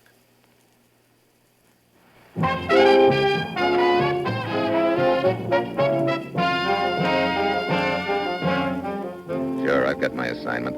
Get up to Montreal and check on a couple of items. Item 1, the accidental death of the notorious racketeer Anthony Targu. Item 2, the mysterious disappearance of a well-known plastic surgeon named Dr. Dorberg. If there's a tie-up between the two, it could mean that Targu is still alive, still masterminding an international crime syndicate. It's Wednesday afternoon when my plane lands, and I hustle over to the office of Inspector Bizak at police headquarters. A tall, distinguished-looking gent is in the office with him. Ah, Steve, it's nice to see you again. May I present Monsieur Nichols? Mr. Nichols? Pleasure indeed, Mr. Mitchell. Do sit down, monsieur. Do sit down. Thanks. I did not mean for Monsieur Nichols. The disappearance of Dr. Dorberg might not have been made known to us for several days, perhaps. I see. You're a friend of the doctor's, Mr. Nichols? I met him a short time ago at a dinner given by a mutual acquaintance here in Montreal. Doctor and I had planned to attend a concert last night. Your government, Monsieur Mitchell, thinks there is some connection between the doctor's disappearance and Anthony Targu? There could be, Inspector. Targu? Who is he? An international gangster, Mr. Nichols. He is supposed to have died in an auto accident 6 months ago. We're not sure he did. Inspector, did your department identify Targu after the accident? The crash was most severe. The car caught fire. Positive identification was not possible. We have only Anna Melnick's testimony. Anna Melnick? Who's she? Targu's girlfriend. She was with him at the time of the accident. Fortunately, she was thrown clear. I see. Does she live here in Montreal? No. In a town called Drummond, across the river some 50 miles east of here. Targu is buried in the cemetery there. Forgive me, but I don't seem to understand. You seem more concerned about a dead gangster and a woman named Melnick. Because it might lead us to Dr. Dorberg. But how? I fail to see. Let's assume that Targu is alive, that he wants to get back into the States. He can't because he'd be too easily recognized, so he arranges to have his face remodeled. I see. Dr. Dorberg being a well-known plastic surgeon. I say that could be it, couldn't it? Yeah, could be, Mr. Nichols, could be.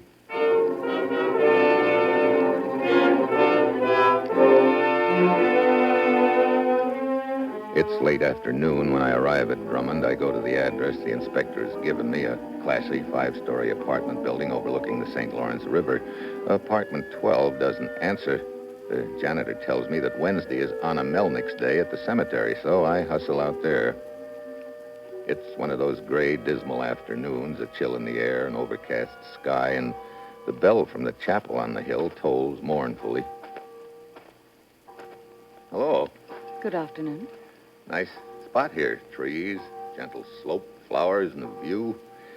Tony would have liked it. Tony? You're Anna, aren't you? Anna Melnick? Yes. My name is Steve. I'm an old friend of Tony's. I happen to be in the area, so I thought I'd pay my respects. Oh. I used to work with Tony years ago.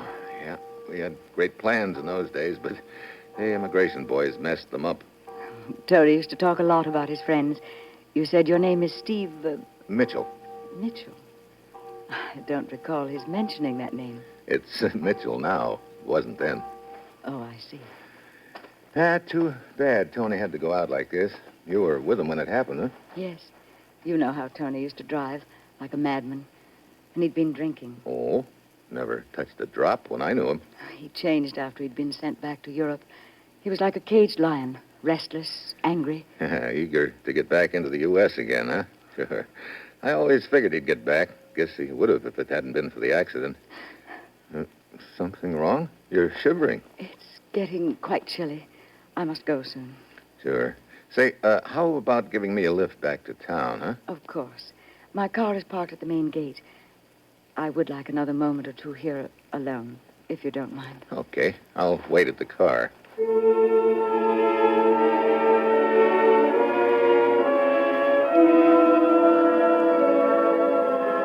I stroll on down to the gate and look back up the hillside. Yeah, it's a touching scene, all right. Anna standing at the foot of Tony's grave, and she's dabbing her cheek with a handkerchief. Somehow, the picture looks as phony as a $3 bill. Finally, she walks down to the gate, and we hop into her car. She not only drives me back to town, but invites me upstairs to her apartment for a drink. We make some pleasant conversation, and then she takes something out of a desk drawer. I thought you might be interested in this, Steve. Oh, photograph album, huh? Mm-hmm. Yeah, he sure liked photographs, as long as they weren't of him. Mm-hmm. Smart he was. Here, let me sit by you. Sure. You will recognize many of his friends. Your friends, too. Oh, here. Look at this one. A photograph of Tony's car. The Mercedes he bought in 37. Look, isn't that Guido behind the wheel? I can't make it out. Sort of blurred. Oh, there's another photo of Guido in here. Let me see if I can find it. We spend the next few minutes thumbing through the old photo album. I recognize a few of Tony's henchmen, but not as many as I should, and I'm not so sure I'm coming up with all the right answers. She's testing me out, I know, and finally she gets up, slams the album closed. From the look on her face, I know I haven't made a passing grade. You're wasting your time, Mr. Mitchell, or whatever your name is. Hey, what's the matter, baby? Lies. Lies, that's all you've been telling me. You're no friend of Tony's. Who are you? Now, look. Shall I guess? A reporter, perhaps? Or a policeman? Oh, yes, you've heard those stupid rumors that Tony's still alive. Of course. That's why you're here. So a guy hears rumors. So, being an old friend of Tony's, I got a little curious, maybe. He's dead. Don't you understand? He's dead. Okay, if you say so, Anna. Why get all steamed up about it? Oh, leave me alone, why don't you? Get out. Please, get out. Sure. Oh, Anna. What is it? Thanks for the drink. Get out! The bass whistles past my ear and crashes against the wall as I duck into the alcove. On the way out, I flip the catch on the lock and then close the door. I wait outside in the hall for a moment, then ease the door open. I can hear Anna dialing the telephone. I slip into the alcove again. Yes, only a moment ago. I think it was a reporter, probably. What? Well, never mind. I'll see to it myself. Pick me up there in 20 minutes. Yes. Very well. I ease out of the apartment fast, hurry downstairs, and wait in the shadows across the street. When Anna comes out, I trail her half a dozen blocks to a small brick front building. The brass plate on the door reads, C.J. Morrison and Sons, Morticians. I duck out of sight and wait. Anna doesn't come out. No one goes in. When I think I've waited long enough, I move inside the building and down the long, dimly lit corridor. The door at the far end of the corridor is open slightly. Papers are scattered all over the office, and in the middle of it all, a gent sprawled out on the floor. Here, take it easy, Buster. What happened? Oh, someone struck me from behind. What is all this? My papers scattered? Look, did you handle the funeral arrangements for a man named Anthony Targu? He died in an auto accident 6 months ago. Targu? Yes, Targu. You have a file on him? Of course. You sure of that? Oh, yes. We keep a file on all here. In this cabinet here. Well, it's been opened. Wait a moment. I don't understand. Don't tell me I know. The file on Anthony Targu is missing. Yes, it's gone.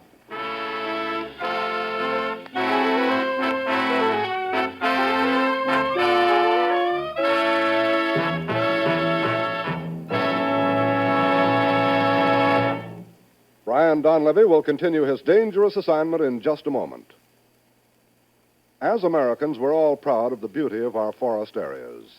We know, too, that from these areas we get raw materials which help to keep our nation strong. And that's why authorities who are seeking to combat forest fires feel sure of public cooperation once the public stops to realize the simple facts of forest fire prevention. Most forest fires are due to plain carelessness which can be avoided by following these 4 rules. When in forest areas, crush out cigarette, cigar, and pipe ashes. Break matches in 2 after using, drown all campfires, then stir and drown them again. Find out the law before using fire. By remembering and practicing these rules, we can all play a part in reducing the number of forest fires, thus saving lives and property. So if you visit a forest area during your vacation, do your part for fire prevention. If you live or work in a forest area, be mindful of the 4 rules we mentioned. If we all work together, we can stop this shameful waste.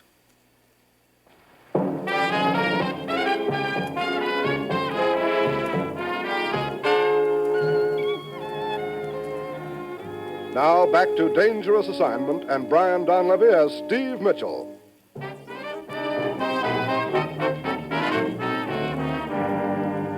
I head back to Anna's apartment. The door is unlocked. I slip inside and give the place a fast frisk, but I don't find anything to give me a lead. I pick up the phone to check with Inspector Bezak, but just then I hear footsteps out in the hall. And in the mirror, I see the door in the alcove. It opens slowly. I get behind it, ready to jump. Inspector! What? Oh, Steve. I was just going to phone you. Where is the young lady, Anna Melnik? I don't know, but it looks like Targu is alive, all right. Oh, yes. Oh? Did you dig up something, too? Come. There are 2 men outside in my car. I'm sure you'll be interested in talking to them. Oh? Mm-hmm. One is a man named Gus Jessup who drives a grocery delivery truck. The other one is Dr. Dorberg. Dorberg? Hey, he walked into my office 10 minutes ago. Had he been kidnapped? Indeed he had. Here we are. Dr. Dorberg, Monsieur Jessup, Monsieur Mitchell. Gentlemen. Hello. Mr. Mitchell? Dr. Dorberg, suppose you tell Monsieur Mitchell what happened. Yes, of course. First, I should say it was Mr. Jessup here who helped me escape. I was just delivering some groceries to the villa when I met the doctor in the cellar. Dr. Dorberg, maybe you'd better start at the beginning, huh? Yes, all right. Well, I was seized by 2 men and I was taken to a large villa. I was locked in a room for the rest of the night. Did you see anybody? Only a guard who warned me that this time I had better do a good job or I would get what the last doctor did. I see. He didn't say what kind of a job. No, but he seemed to know I am a plastic surgeon. Go on. This morning I got a glimpse of a man in the grounds. His face was all covered with bandages. How did you escape? Well, the guard brought me food on a tray, and as he went out, the door latch did not engage, and he did not notice it. I slipped out into the hall, but I could see the grounds were guarded, so I went down to the basement to wait a better chance. That's when Mr. Jessup here came along. I take it we're heading for that villa now, Inspector. We are.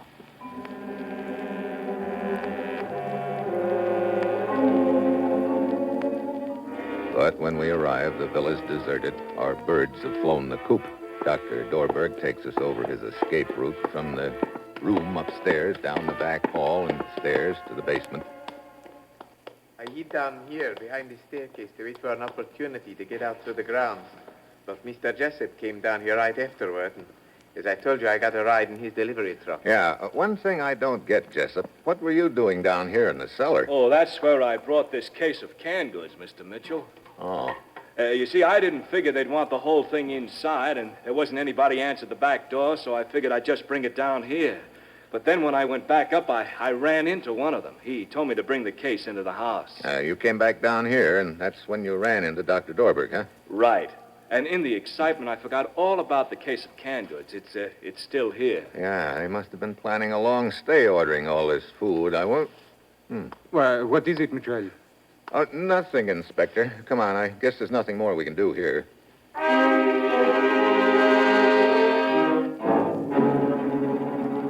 We drive back into the city and drop Gus Jessup off at his store. Then, as the inspector pulls away from the curb, I motion him to turn at the first corner.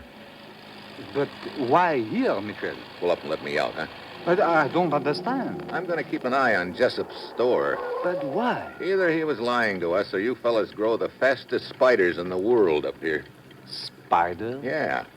Back in the cellar of the villa, he told us he'd just delivered that case of canned goods a couple of hours before. And there were cobwebs on it? Yeah, over at one corner. A cobweb between the case and the wall. Ah, I see. Very well. I will be at police headquarters if you need me. Good. If my hunch about this deal is right, I may need you in a big hurry.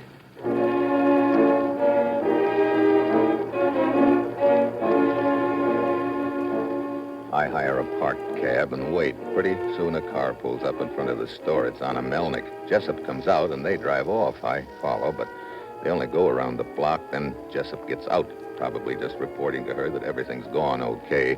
I tail Anna out of the city to another large villa. Then I find a nearby phone box and call Inspector Bizak. Anna Melnick, you say? Yeah. Seeing her started this deal sliding into place. It also explains something that's been pecking away at the back of my brain for quite a while. That mirror back at her apartment. What do you mean? I'll explain when there's more time. Right now, I'm just calling to invite you to the party. Eh bien. I've written down the directions. I'll be there in 10 minutes. But I figure I can't wait that long. I don't want them to fly the coop again. I go back to the villa and circle it. I find an open window and slip inside. I hear voices in the next room.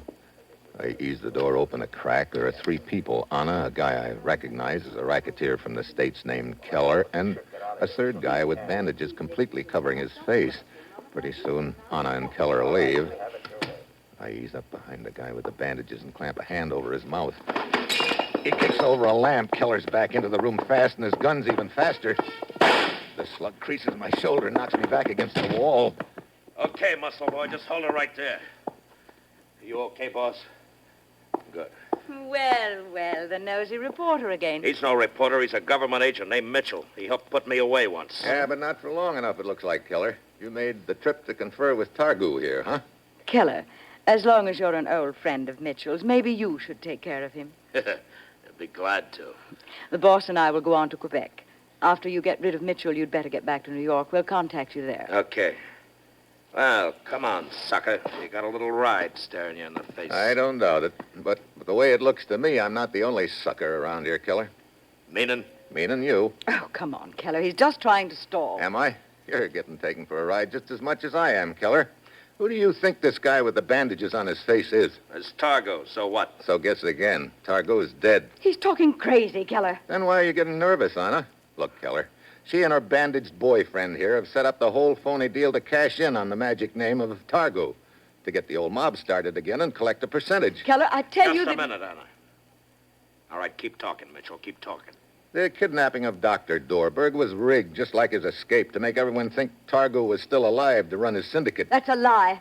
That telephone conversation of yours, Anna, the one that sent me to the morgue where you copped the file, that was also rigged.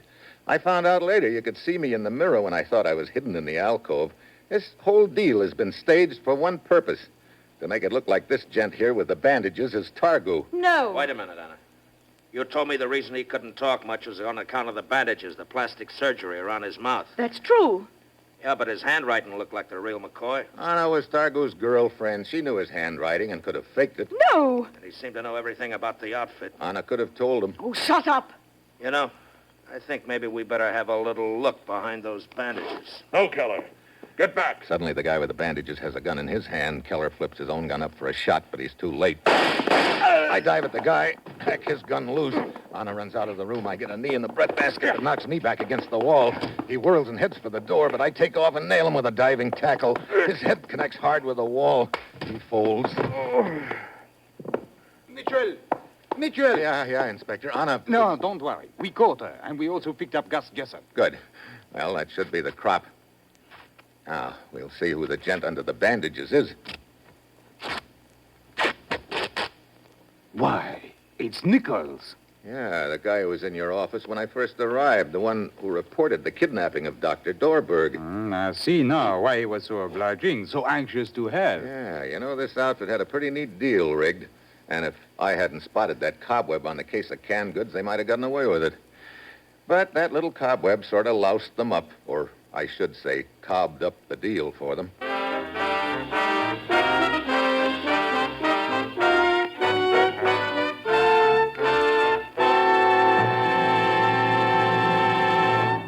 Our star, Brian Donlevy, will return in just a moment. If musical entertainment is high on your list of enjoyable radio programming, then NBC's Monday Night of Music was designed especially for you. When you set your radio dial to most NBC stations on Monday evening, you'll hear such stellar programs as The Railroad Hour, The Voice of Firestone, and The Telephone Hour. The Railroad Hour presents Gordon MacRae and Dorothy Warnjold in a summertime show train special. Howard Barlow conducts the orchestra and chorus on The Voice of Firestone, and the program always features the finest musical artists. The Telephone Hour brings you the music of Donald Voorhees and the Bell Symphonic Orchestra, as well as famous guests from the realm of music. So, Monday evening, sit back in your favorite easy chair, relax with a magazine or the evening paper, and enjoy a restful evening of music designed especially for your summertime enjoyment. Make it a date to be one of the millions of people who each Monday evening tune to NBC's musical program schedule.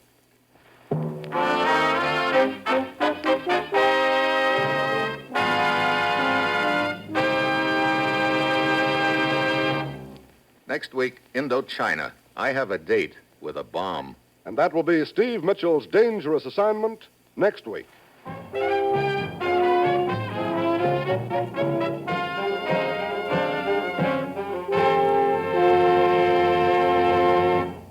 Featured in tonight's cast were Ben Wright, Paul Frees, Vivi Janis, Peter Leeds, and Bill Conrad.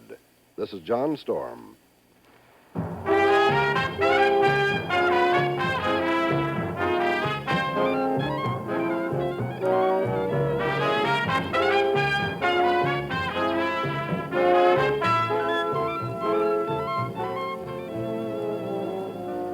Dangerous Assignment, starring Brian Donlevy as Steve Mitchell with Herb Butterfield as the commissioner, is an NBC Radio Network production written by Bob Reif and Adrian Jondeau and directed by Bill Karn.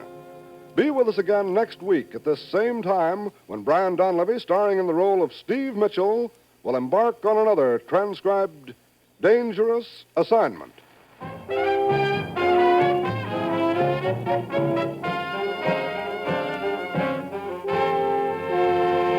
This is NBC, the national broadcasting company.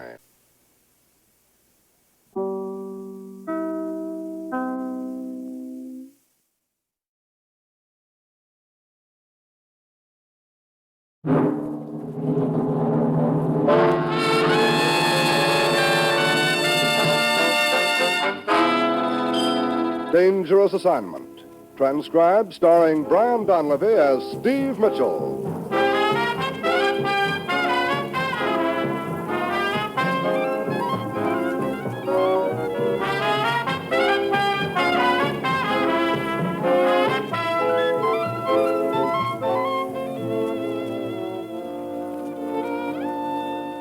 Yeah, danger is my assignment. I get sent to a lot of places I can't even pronounce. They all spell the same thing, though, trouble. But when I walk into the commissioner's office, I don't realize that all I have to do on this assignment is sit tight, right on top of a powder keg.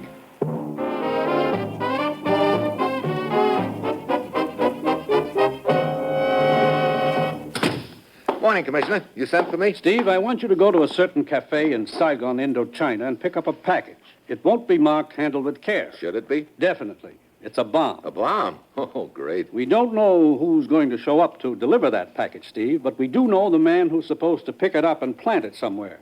He's an American newspaper man named Richard Melton. How'd we find that out, Commissioner? Melton told us the whole story. You see, someone in Saigon tried to put the pressure on him, threatened the lives of Melton's wife and his children here in the States if he didn't do as he was told. And still Melton didn't knuckle under, huh? No, he played along with them to see what he could find out. Meanwhile, of course, we've seen to it that his family is safe. What has he found out? Very little, actually. They've been very cagey about giving him too much information. Does he have any idea why he was singled out for the job? No idea at all. Being a reporter, and an American at that, he'd have access to a lot of places others wouldn't. That's the key, Steve. I'm sure of it. Get over to Saigon and talk with him. If possible, I want you to take his place at the cafe. Find out what this is all about. Well, that's it, Steve. You've got your assignment. Good luck.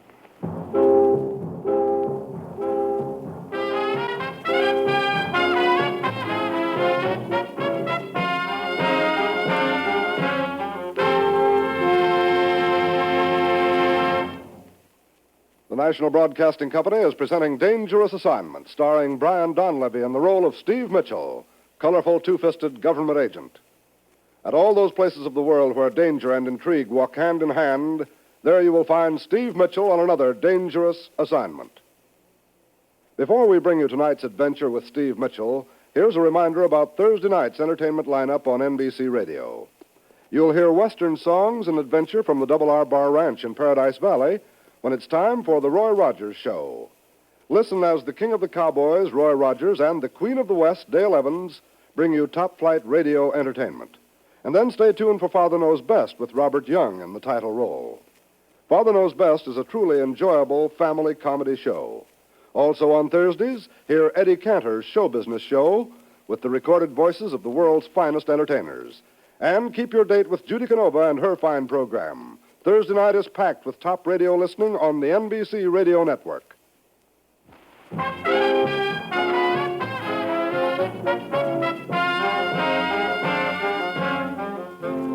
Sure, I've got my assignment. Get over to Saigon in Indochina to a certain cafe there and pick up a package. It's a bomb. And we're interested in finding out why an American correspondent was tabbed to deliver it and where. It's late Wednesday afternoon when my plane lands, and I hurry over to the Hotel Royale to Richard Melton's room. Hey, you just missed him, Mr. Mitchell. Who'd I miss? The man with the package. What? You mean he's already... No, he didn't bring it with him. Just dropped in to make certain I'd be at the cafe tonight. I see. I think he just wanted to get a good look at me, that's all. You never saw him before? Never. He's a little guy, just barely 5 feet, gray-haired, close to 60. European. From his accent, I'd say he was from the Balkans. He was only here a moment or two. Any change in plans? None. The Cafe Saint Jacques, 8 o'clock tonight. That sort of complicates things, Melton. Oh, how? I'd sort of planned on going to the cafe as Richard Melton. It's out of the question now, isn't it? Little guy knows what I look like. Yeah. So I guess you'll have to go there after all, but I'll be close by.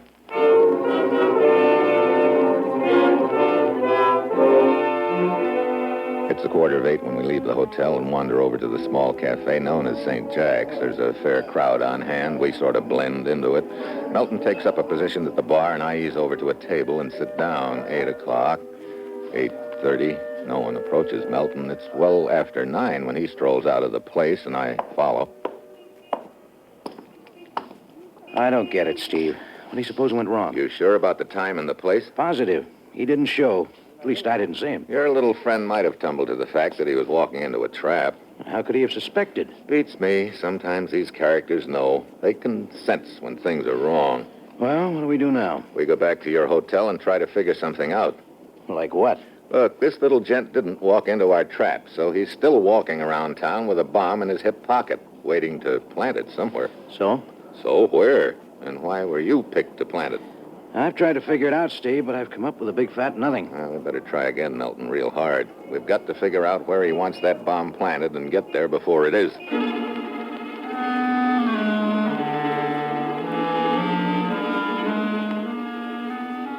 We go back to Melton's hotel and spend the next couple of hours trying to second-guess the little man with high explosive ideas.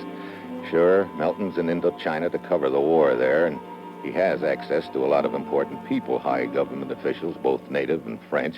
Also, diplomats and military advisors from the U.S. and England. So we go through a list of contacts that he's established in Saigon, people he's met, places he's been to, people he expects to meet, and places he expects to go. So we still wind up with, as Melton says, a big, fat nothing.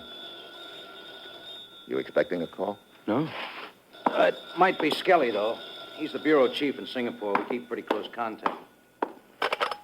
Hello. Melton here. Yeah. Yes. Steve, it's him. The little guy? Yeah. Yes, I see. I was wondering what had happened. I waited at the cafe. Oh. Oh, yes, of course. What? All right. Yes, I understand. Yes, I'll be there. Right. What's up, Melton? Looks like we were wrong, Steve. He doesn't suspect a thing. Doesn't he? Why didn't he show? He explained there'd been a delay. Couldn't get to the cafe. Called me at the hotel here, but I'd already left. So? Well, the deal's still on. Wants me to meet him in half an hour. Same place? Yep, same place. The Café Saint-Jacques. Okay, so we'll oblige.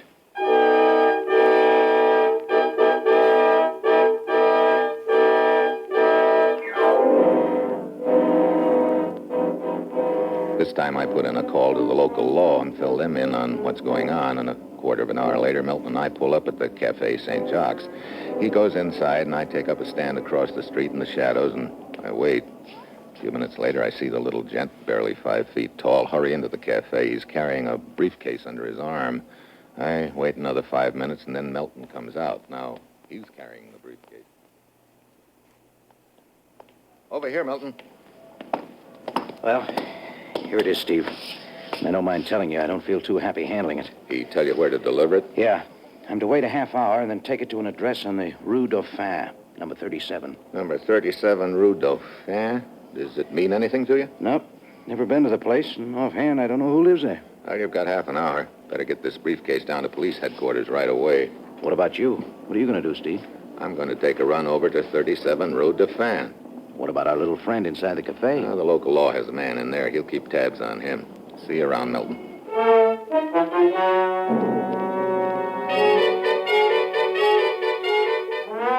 I grab a cab and hustle over to 37 Rue Dauphin. A few minutes later, I step up to a phone box and put in a call to police headquarters. I finally get through to Milton. Oh, Steve, I'm glad you called. Our little friend's turned out to be a practical joker, Milton. You're telling me? Huh? Yeah, the briefcase he handed me. What about it? No bomb. It was stuffed with newspapers. Newspapers? Yeah. You get to 37 Rue Dauphin? It's an empty lot. What? Hey, what's going on? That's what I'd like to know. Hey, any word from the man the police have at the cafe watching our little friend? No, he hasn't called in yet. Probably still over there. I think I'll go on over. That will not be necessary, my friend. Huh? You will hang up the phone, please. Hey, Steve, what's the matter? Steve? Hang up. Okay. Satisfied? Quite. You sure get around, little man. I do, don't I? If you are looking for the policeman who was following me, I lost him some time ago. Oh, bully for you. Shall we go? If you insist. I do. That briefcase you're carrying... Not filled with newspapers, my friend. I didn't think it would be. I have but to release the handle and poof, it is all over. You mean we are? Exactly, my friend. Exactly. Do you mind showing me your papers? Help yourself. My inside coat pocket. I would rather you handed them to me. Okay. And do be careful. Remember the briefcase. Yeah, poof. Okay, here you are. Thank you. Good. Good, as I expected. You sort of planned it this way, didn't you, Buster? Planned it what way, Mr. Mitchell? That crude attempt to pressure Melton. You must have checked up on him pretty thoroughly before you decided to put him on the hook. But of course. However, he is no longer important to us now. Oh? But you are. Yes, as you say, we planned it this way. You see, this briefcase must be delivered in a matter of a few hours. And you, Mr. Mitchell, with these very excellent credentials, you are going to help me deliver it. Shall we go, Mr. Mitchell?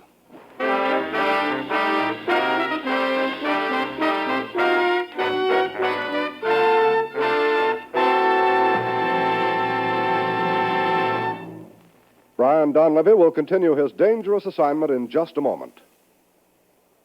As Americans, we're all proud of the beauty of our forest areas. We know, too, that from these areas we get raw materials which help to keep our nation strong. That's why authorities who are seeking to combat forest fires feel sure of public cooperation once the public stops to realize the simple facts of forest fire prevention. Most forest fires are due to plain carelessness which can be avoided by following these 4 rules. When in forest areas, crush out cigarette, cigar, and pipe ashes. Break matches in 2 after using. Drown all campfires, then stir and drown them again. Find out the law before using fire. By remembering and practicing these rules, we can all play a part in reducing the number of forest fires, thus saving lives and property. So if you visit a forest area during your vacation, do your part for fire prevention. If you live or work in a forest area, be mindful of the 4 rules we mentioned. If we all work together, we can stop this shameful waste.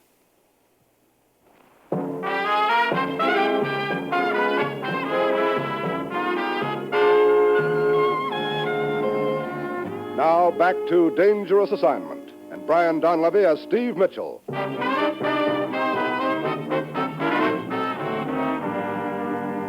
I said, shall we go, Mr. Mitchell? That bomb under your arm says you're calling the shots for the time being. But Please. My name is Pilat. But you are right. I am, as you say, calling the shots. And let me remind you again that if you try anything, I have only to release my hold on the handle of this briefcase and... Yeah, I know. Poof again. Quite right. Now, please, let us go. In a hurry? Only to get away from the vicinity of this telephone booth. I am certain your friend at the other end of the line will have notified the police of the interrupted call, which can be traced. You don't overlook much, do you? I don't overlook anything, Mr. Mitchell. Come outside. As you see, on such a nice evening as this, the sidewalks and streets of Saigon are quite crowded. So even if you were foolhardy enough to wish to sacrifice your own life by trying to grab this briefcase, I am certain you would not wish to kill all these innocent passers-by. Look, Pilat, you mind telling me what goes? What do you mean? You rigged this whole phony pressure gag on Melton, the correspondent, just to get to me. It has something to do with my credentials, huh? True. You got a grudge against someone? Is it a deal like that, revenge? Hardly. You in this alone? You would be most reassured, I know, if I were to answer yes. But I am not in it alone. Just to put your mind at rest, it is a most carefully thought out and timed plan involving, let us say, a large organization of which I am only a small part. A necessary part, however. One might say, the trigger. I see. 3 guesses which organization you're talking about. Mr. Mitchell, I admire your ingenuity, but it has its limits. What do you mean? Your purpose in asking me all these questions has been twofold. First, to learn my objective, if possible, so as to anticipate my moves. Oh, and what's the second? To divert my attention so that I would not notice that the same policeman who was assigned to watch me earlier is now following us, a half a block back. Well, aren't you the little eagle eye? Thank you. Now, please turn around and wave him to go away. Mr. Mitchell, I mean it. Yeah, I'm sure you do. Okay. Thank you. Now, shall we resume our stroll? Where are we going? For the present, to the railroad station.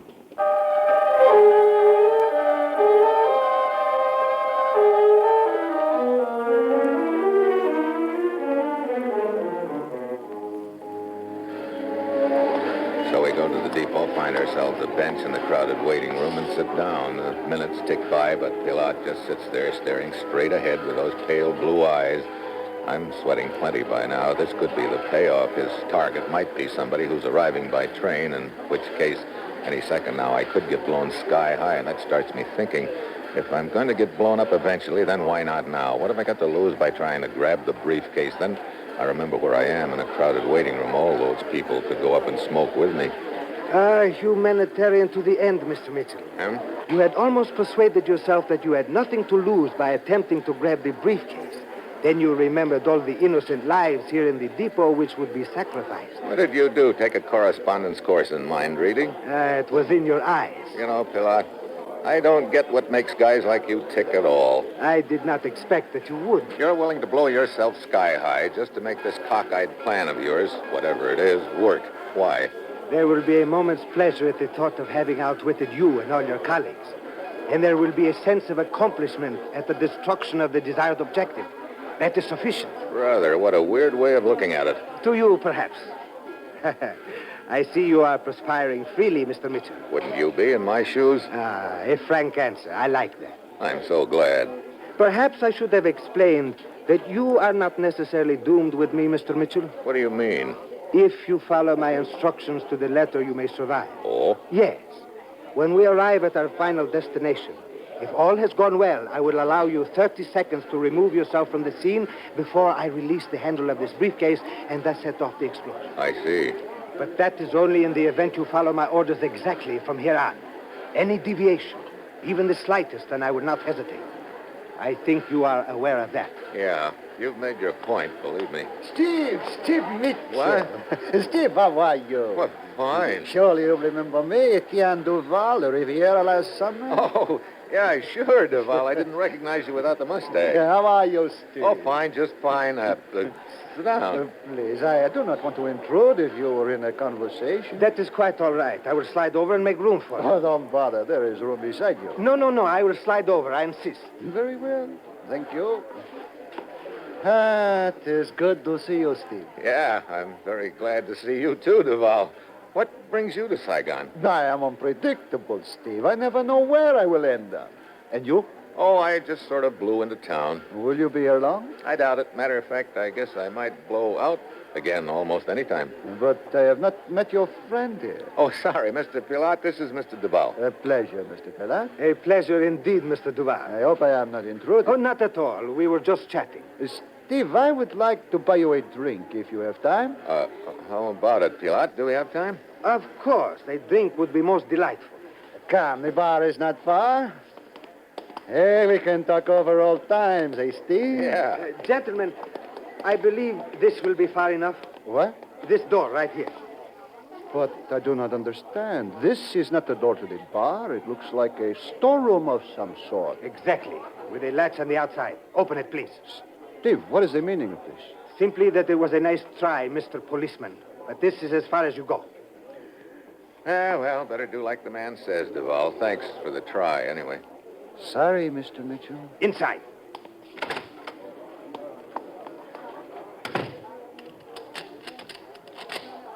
Well, what now, mastermind? What time is it? 9:25. Good. It is time to go. I have a car outside.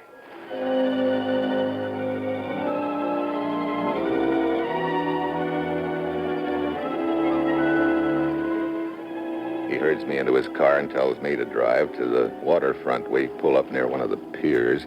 And now, Mr. Mitchell, my car keys, please. I hand them over. We get out. The pier is fenced off, and there are guards. Show your credentials to the guard at the gate. I do, and he lets us through. There are several ships tied up along the pier. Pilat motions to start toward one of them, and then suddenly something pops into my mind, something Pilat just said, something that tips his hand. I realize I've still got a chance of stopping him if I act fast. I hope I'm right, because if I'm wrong, I'm dead, but quick. I whirl and lunge at him. Get back! He swings the briefcase at me. It clips me in the side of the face and knocks me to my knees. By the time I get to my feet, he's halfway up the gangplank to the freighter. I pound after him. On deck, a stocky gent runs up in front of me. Hold it. Let go. Nobody comes aboard. Stop that little guy who just dove into the hatch there. He's got a bomb in that briefcase. Bomb? This is an ammunition ship. Ammunition? So's the one next to us. Come on, we gotta get him. So that's his pitch, huh? Plant his bomb on this ship and the whole harbor goes up. Hey, there he is. Just come up out of that other hatch up ahead. What? He doesn't have the briefcase with him. Oh, great. That means he's planted it below deck. He's heading for the bow. We'll get him later. Come on, let's find where he planted that bomb. Well, he only went down one deck, and he was there just a few seconds. There's only one compartment unlocked on that deck. He'd have to plant the bomb there. Come on. We head down the nearest hatch to the deck below and then pound along the passageway to the compartment that's unlocked. Inside, the sailor takes one side and I take the other, looking for the briefcase. We could get blown sky high any minute, Mitchell. You're telling me. You got any better ideas than finding the bomb before it goes off? How much time is it set for? How do I know? I didn't tumble that it was a time bomb at all until we got onto the pier. What put you wise? He asked me for his car keys. If he'd been going to blow himself up like he claimed, he wouldn't have bothered about them. I figured he tripped the trigger on the bomb that allowed him just enough time to get clear. Well, that means any second now. You're telling me. It's not on this side of the compartment at all. If I've guessed wrong... If you've guessed wrong, it's too late. Wait a minute. What? I thought I heard something. No, I guess... Yeah. Yeah, listen. Checking. Yeah, over here. This locker, maybe. Hold it. I got it. How do we disarm it? We better not try. If I open the briefcase, it could go off. Over the side with it, then. Yeah. Hey, no portholes here. We got to get up on deck. Which is the fastest? The back way we came? No. There's another ladder closer this way. Good. Yeah, right around the corner of the passageway. Now, don't drop it. Are you kidding? Okay, up the ladder. Heck, the hatch is closed. Oh, no. That's door down. Well, get it open. Come on. Two more. One. There. Quick. Over the side with it. Here it goes.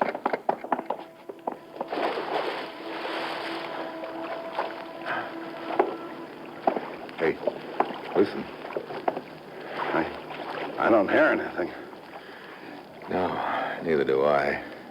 It's the most beautiful sound I never heard in my life.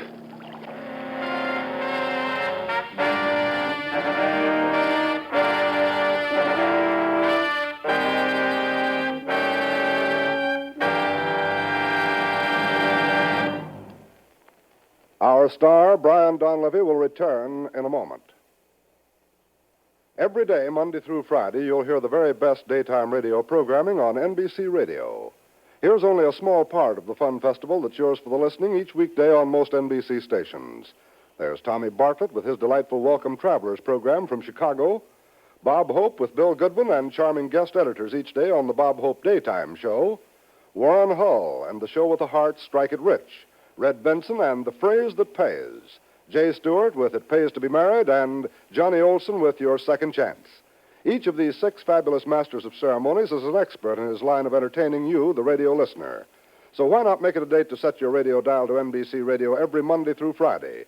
Let these grand entertainers brighten your day and make your housework easier as they glide you effortlessly through the daytime hours. And remember, for the finest daytime radio entertainment, you'll dial it best and dial it all if you keep your radio set to this station of the NBC Radio Network.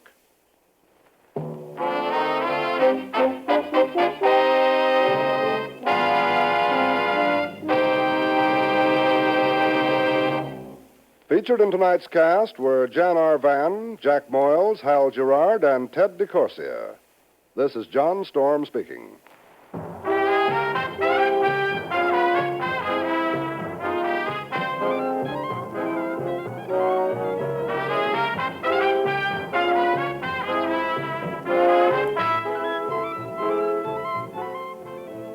Dangerous Assignment, transcribed, starring Brian Donlevy as Steve Mitchell, with Herb Butterfield as the Commissioner, is written by Bob Reif and Adrian Jondeau. This has been an NBC radio production directed by Bill Karn.